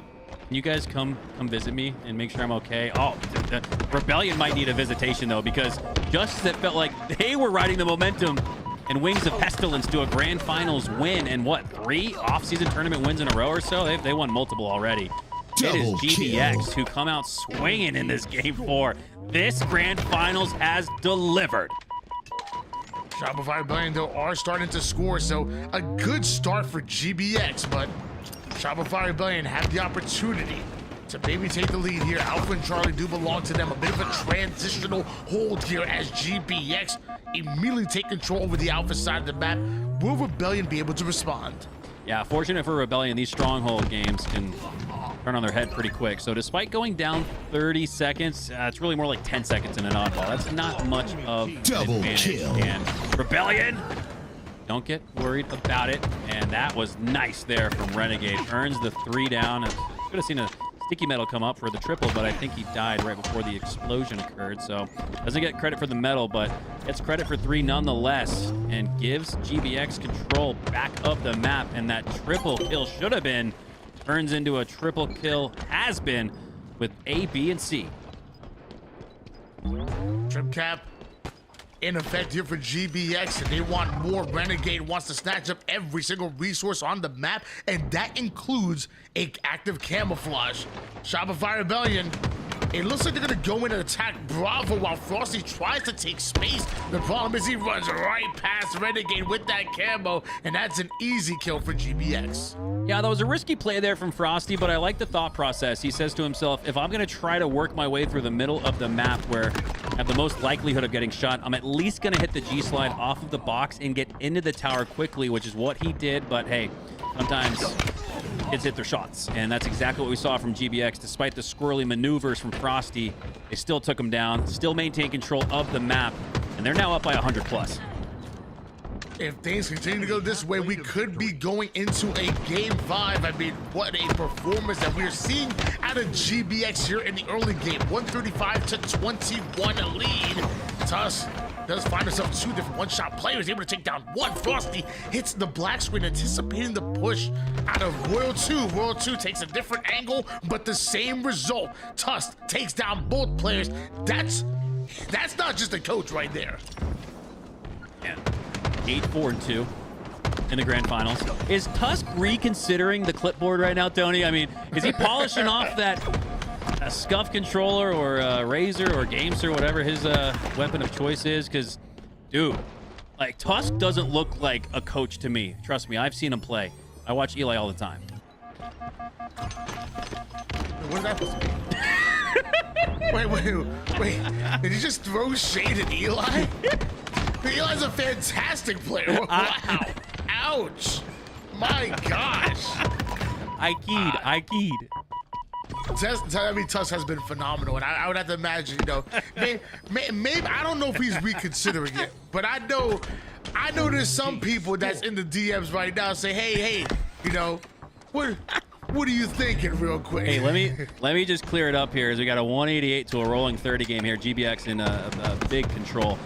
I retract that, Eli. I retract that because I am fearful that if we never play Halo again, I might not ever reach Onyx again. So I'm going to take that statement back. It was just for the lulz.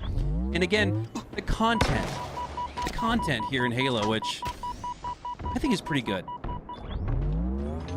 As right now, Falcated has the content maker. Double kill. This man hasn't missed a shock rifle shot all tournament long. It feels like 8-4, 10 assists, and putting bullets to the dome of the opposition. Well, as I make up and kiss with Eli. Oh, what the Falcated? What kind of hoodie frag toss was that? That was nasty. He's got the sniper in his hand, but it's the grenade that acts as the long-range weaponry instead. Falcated. 2-14-47 lead. GBX have control, but for Shopify Rebellion, we're able to take away both Alpha and Charlie. Pound with the challenge, and just barely missing out on that melee, and Royal 2 will end up making a bet. I think we heard Kill Catastrophe in our ear. I mean, it was that kind of a phenomenal play there. But man, speaking of Kill Catastrophe, Rebellion might need that type of a clip from one of their members to get back in this one. 214 to a rolling 75 as GBX have us on the verge of a game 5. And what did you say you were gonna do with Eli earlier? Like makeup and kiss and makeup. Yep. Oh, okay. Kiss, I admire y'all two's relationship. Oh, we go way back. Way back. Killing spree. No. 105 to 214 here as Rebellion do have control of B and C, so they do have a chance. But at the 214 mark, Tony, they need 30 plus seconds of hold here. They need to cycle a couple spawns, if you know what I'm saying. And Frosty might just be the guy to do that with the use of the camo. In Strongholds, I feel like you could never really count a team out. And Shopify Rebellion, although down by almost 100 points. I mean, look at how much ground they've been able to make up so far.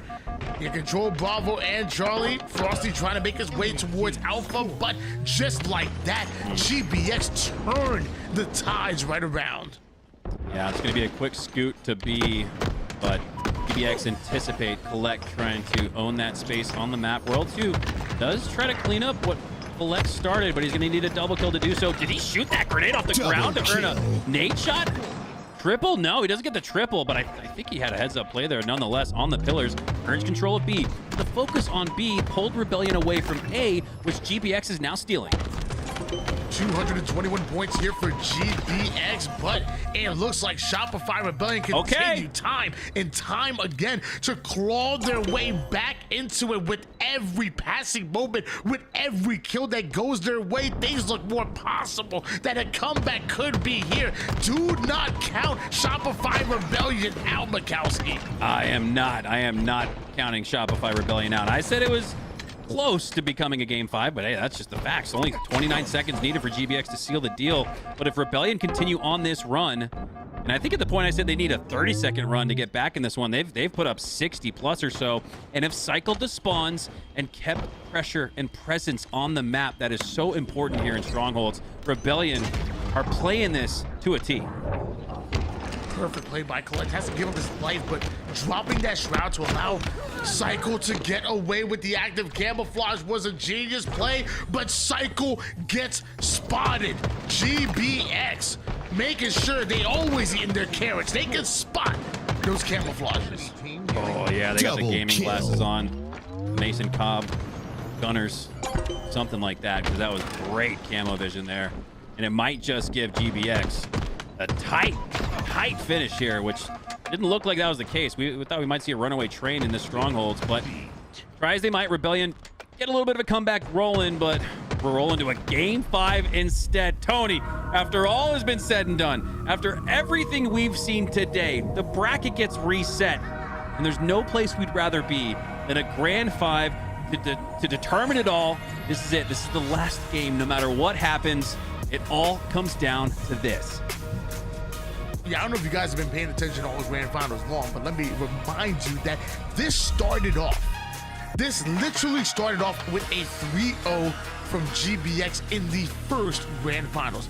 After that, in the grand finals reset, we saw Shopify Rebellion win a nail biter in a game number 1. Game number 2 was fantastic. Game 3 was exciting. Every game so far has been absolutely incredible. On our way into a game 5 here in your grand finals reset. Are you not entertained? It's been good content.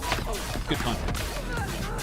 I've thoroughly enjoyed myself here today as a spectator, as a member of the broadcast booth. And man, what else? What else do you need? I mean, I'm satisfied. This has been a great day. But we're about to get it. It's about to get even better.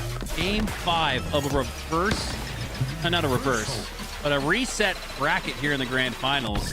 Kind of feels like Rebellion's been reversing things a little bit because, again, they just did not come to play in that grand finals 1, Tony.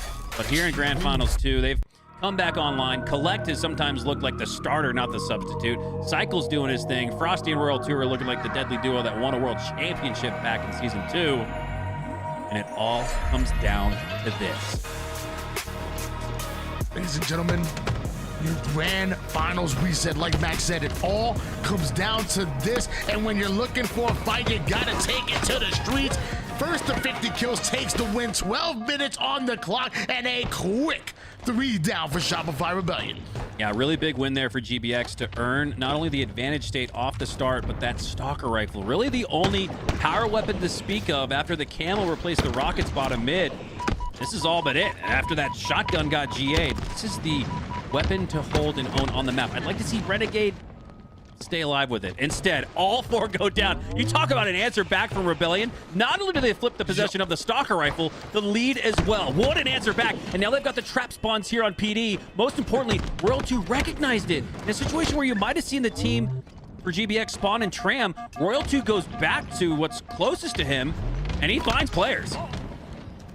Yo, I swear that Stalker was like right next to the Bulldog. I thought Royalty picked up the shotgun. It was right. I don't know if you saw it. It was like right next to it. I was like, there's no way. I was like, this is about to get really exciting. Imagine there's got to be a moment where somebody accidentally hits the X button. I mean, that's all it would take, right? I mean, Bound used to pick up the Disruptor, but like, and even the AR, but like, just like to why? I don't think you never used it. Right. You just why with it? Yeah. 11 to 8 lead. Killing spree out of Frosty. A 6-1 start. Great start out of Frosty for Shopify Rebellion. GBX have 9 kills as a unit. Frosty is a unit. That's right. That Stalker rifle. Got one chance left to use it and get a kill. He does just that. Wow. Takes down Bound. Oh my God. All 4 go down for GBX once again. We were just lauding the start that they had here in this game 5, and now they're starting to falter. A coordinated push coming out of Shopify Rebellion to send GBX to the black screen and respawning on the opposite side of the map. GBX do end up pushing the strong side almost immediately, right towards the B Street. That's going to change Cycle's direction. Responding to the call-outs now, double back and kills the player over toward the bottom C side. And with that, it's the first domino to fall, maybe the first of many. A 17-9 lead has erupted here for Shopify Rebellion. There's only 2 more players to deal with over toward the arcade side. Oh boy, oh boy, oh boy. This is getting out of control for GBX. This is a Rebellion that looks pissed after what GBX did to them in that first sweep of the grand finals to reset the bracket. I mean, this is domination. Frosty, pick your poison, choose whichever option in the sandbox you want, and it might just come. It is going to work out for you. And look at Frosty, so heads up. He knows the spikers are there, and then they're about to get shot for the remote detonation. He's not giving you anything, and he's hardly dying at all as well. 9-1 here in the grand finals reset game 5. I mean, that is a monster performance. Bradley freaking Bergstrom making a statement here in the grand finals reset. You have doubled the scoreline of the opposition and almost outslayed the enemy team by himself. Cycle with the push over to the cafe. He's like, I want to have some fun too. He's 7-3, not too shabby either. Tony, if it was 10-15 right now, we'd be saying, hey, Rebellion's got him right where they want him. They're right there in it. That's how many kills Frosty has himself. Everybody else for Rebellion doing their part as well, which is amounted to a 28-15 lead. What the hell happened to GBX? And I guess on the other side, what did that pep talk or what did that strategy discussion sound like between the grand finals reset? I got to give a lot of credit to Best Man. That's why he's one of the best coaches in the game. There is no doubt the difference in performance is in large part due to him. Well, Bound and Falcated with back-to-back kills for GBX, and the third will end up falling. So GBX take momentum, but it's crazy after that round of slays, you're still just about down double digits. They need Tusk to have an impactful camouflage and stalker combination. They need another round of slays here. Now they do have an opportunity for a spawn trap here where all 4 members of Rebellion are in the tram. You got to be flawless with this. You need to get the 3 or 4 down without losing a life. Tusk staying inside a C here means the spawns might occur on the opposite side, split in PD, and that's exactly what we see there with Bound spawning. But now he gets right back into the action on the B rail. Great job by Bound, spawning out from his teammates but getting right back in the fight. That's got them right back in this game. Tusk doing everything he can to stay alive. Does have a teammate in Falcon, or had a teammate. Falcon is forced out of the play, down to low ground. Tusk is checking every corner, but the one Frosty is coming out of. Frosty puts his 12th kill onto the board right now. It's crazy the performance that he's had. 12-4. They gotta slow down Frosty, otherwise this game is going to get out of hand quickly. Gotta slow down Frosty, and you gotta get. Overkill? Was that? It was Royal 2! Matt! Overkill Fiorte. I mean, the Italian stallion with an unbelievable play. He says, hey, Frosty, I see you up there with 12. Let me catch up a little bit. Back on board with Collect. Notice how Psycho's getting attacked over toward the B side, but it doesn't matter. Psycho turns that into a crazy double kill. He survives, doesn't even trade out his life there, and it's back to a double-digit scoreline. 38-27. Shopify Rebellion have been running these streets. Unbelievable. Just as it looks like GBX are going to make this a little bit closer towards the finish. Royal 2 says, nah. I'll take you all down by my lonesome. The overkill in a Game 5 Grand Finals reset. All but send Rebellion to the champion circle. 40-29. The 41st kill. Just 9 away from taking the game here, and GBX end up going 3 down, courtesy of perfect shots out of Collected, almost handed, Falcated another one. And at this point, I don't know if there's a chance that GBX come back at this one, especially with Frosty showing us what he can do with the Commando. A double kill and even enough damage to make the player one shot. Tusk, they ain't nowhere to go but the black screen of GBX. You may just be out of time. Nah, Tony, put a fork in them. Might as well be a steak-tacular dinner for Rebellion, the way they fought back to win another off-season tournament. I know we haven't seen OpTic yet. Are these guys the favorite going into season 4? I wouldn't look at anybody funny if they said so. I think Shopify Rebellion I think everybody can agree that they're going to be, top 3 in the entire world. I think, but we still got the OpTic roster. We still got the rumored SSG roster. But Shopify Rebellion have been putting in the work. Been loving every moment of them just taking over the offseason. And I promise you, the work that you put in will pay dividends. Shopify Rebellion have it in them to upset the quote-unquote the big 2, the OpTic, the SSG. I could definitely see them winning tournaments. So far, they won this one. Congratulations to Shopify Rebellion. I think we could all say BB12, aka Frosty, the MVP in that last game. An unbelievable performance from him. Remember, he started that game 10-1. At that point, the score was 24-12. Those 10 kills, obviously the big difference maker in the early game. That's all we have for you today, folks. Shopify Rebellion will go back to back in the off season. I'm sure they're looking for the 3-peat come next week. If you want to be more involved in the HCS, there's a few ways you can do it. We have a 1v1 tournament that's going to happen next Saturday. If you're interested in the 1v1 showdown playlist, January 25th, January 25th right there. And then you can see another 4v4 on January 26th. The off season's close to over. Get yourself involved, try to see what you can do and how far you can get in these tournaments. There's not a better time to practice your skills against the best players. I think it's always fun when you sign up for a tournament and you happen to get to play against a couple demons from OpTic Gaming or a Shopify Rebellion within the bracket. Tony and an old man Mikowski, thank you guys so much for coming in and just killing it in this grand finals. I think that was one of the most entertaining grand finals I've ever listened to. And as we see the back-to-back repeat from Shopify Rebellion, Mikowski, what do you think about this roster? Your final thoughts before we wrap up. Well, I think my overarching thought after today, knowing Bound and Renegade and how competitive they are, how long do they have to get the butt whooping in these grand finals to Rebellion before they reach out to their other 2 teammates for OpTic? It's like, come on, man, we need the team of 4, bro. Tusk is out here sweating for us, bro. We need him on the headset. We need to start putting in some work, because I don't know how much longer Bound and Renegade can take of this. Just taking L after L after L. I mean, granted, again, it's the off season, it's online, not that big of a deal, but it's still real to me, damn it, right? Like a little wrestling phrase there. But yeah, I gotta imagine we are just a couple weeks away from seeing OpTic in full form. It's like Renegade and Bound need some backup. Yeah, we'd love it sooner than later, right? Like, get that whole OpTic Gaming squad roster out competing in these tournaments. I don't know if Legends, is he back in North America? Does anyone know yet in the chat? I don't know if anyone's stalking Legend in the chat. If you are, let us know. I'd love to see the OpTic Gaming roster competing soon. Tony, Shopify Rebellion, they looked like they got dismantled in the first best of 5. What'd you see in the second one that allowed them to come back, and what do you think about this roster going into the back end of the offseason?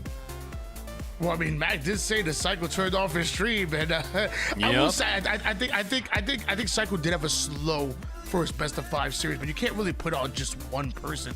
I definitely think GBX were aggressive, and they were setting the pace. And eventually, Shopify Rebellion had to just stop it. They literally had to make sure they won at least one piv or at least 2v1 the player. And once that happened, GBX didn't have the advantage, didn't have the opportunity to up the tempo like they wanted to. It starts with just one kill, just one player staying alive longer than they have to, just long enough for you to get the advantage, and that almost every single time will slow down your opponent. Shopify Rebellion were able to do that. Mind you, GBX kept it very close. Again, that game number 1 was tight, and so was the rest of the series. So, yeah, it was a fun one. I want to run it back. One thing's for certain, that GBX roster is still scary, and we haven't seen what OpTic Gaming looks like quite yet. I'm ready, right? Like, folks, if you ever see Formal, you know, and Legend on the streets, just be like, hey, yo, we want to see you guys in the next offseason, please. I'm sure they'll listen to you guys. You guys are reasonable, right, chat? Right, chat? Thank you for watching. That does it for us here today. Tony Mikowski, starting with you, Tony. Any last words? Anything you want to get off the chest before we end the stream today? Oh, yeah. I mean, again, thank you so much for having me. LVT, you guys do amazing things for the community. Garrett, fantastic at hosting. Matt, we don't get the chance to cast as much as I would like to, but we did today, and it was so much fun. It was so hype. Obviously, thank you to every single competitor that was involved. You guys put on one hell of a show. And chat, you already know I got love for you. Mikowski, how about you? Yeah, man, kind of echoing the thoughts and sentiments from Tony. I live for these moments. I love being here with you guys. Like, these are, this is what I live for in a lot of ways. So, at least as far as hobbies are concerned, right? I got a family, so that's first and foremost. But to be here with you guys on a lovely, lovely Sunday afternoon, casting the best Halo gameplay in the world after being involved in this scene for 20 plus years alongside guys like Eli the Ninja, Why Not Be Reckless, and of course you two tools. It's man, I don't think I can even put into words how much I love you guys. I love you too, Matt. Guys, let's go back to your cam real fast. I want to. You got like a slab of Pokemon cards sitting next to you to the left. Is that what that is? Is that a Charizard sitting down there? Yeah, might be a. Hey, I might have some packs on me, bro. Hey, come back over here, Louis. We'll go band for band, baby. Band for band. No, just kidding. I was about to reach for it. Yeah, I just thought it was funny. He's in a big old slide. Tony, where's your cards, Tony? I'm not a nerd. Fucking nerd. Hey, oh wait, my bad. I thought we were gone. I thought we were live. Fine, guys. Next week, see you on Saturday. 1v1 and 4v4 on this Sunday. Be there and come watch some Halo. If you're watching on the YouTube, subscribe. We need it. Only 50% of you guys subscribe. What's up with that? Come on. It's one last step. Thank you guys for watching. We're out.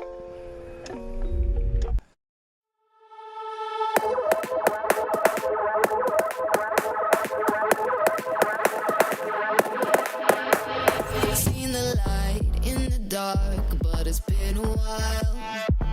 And just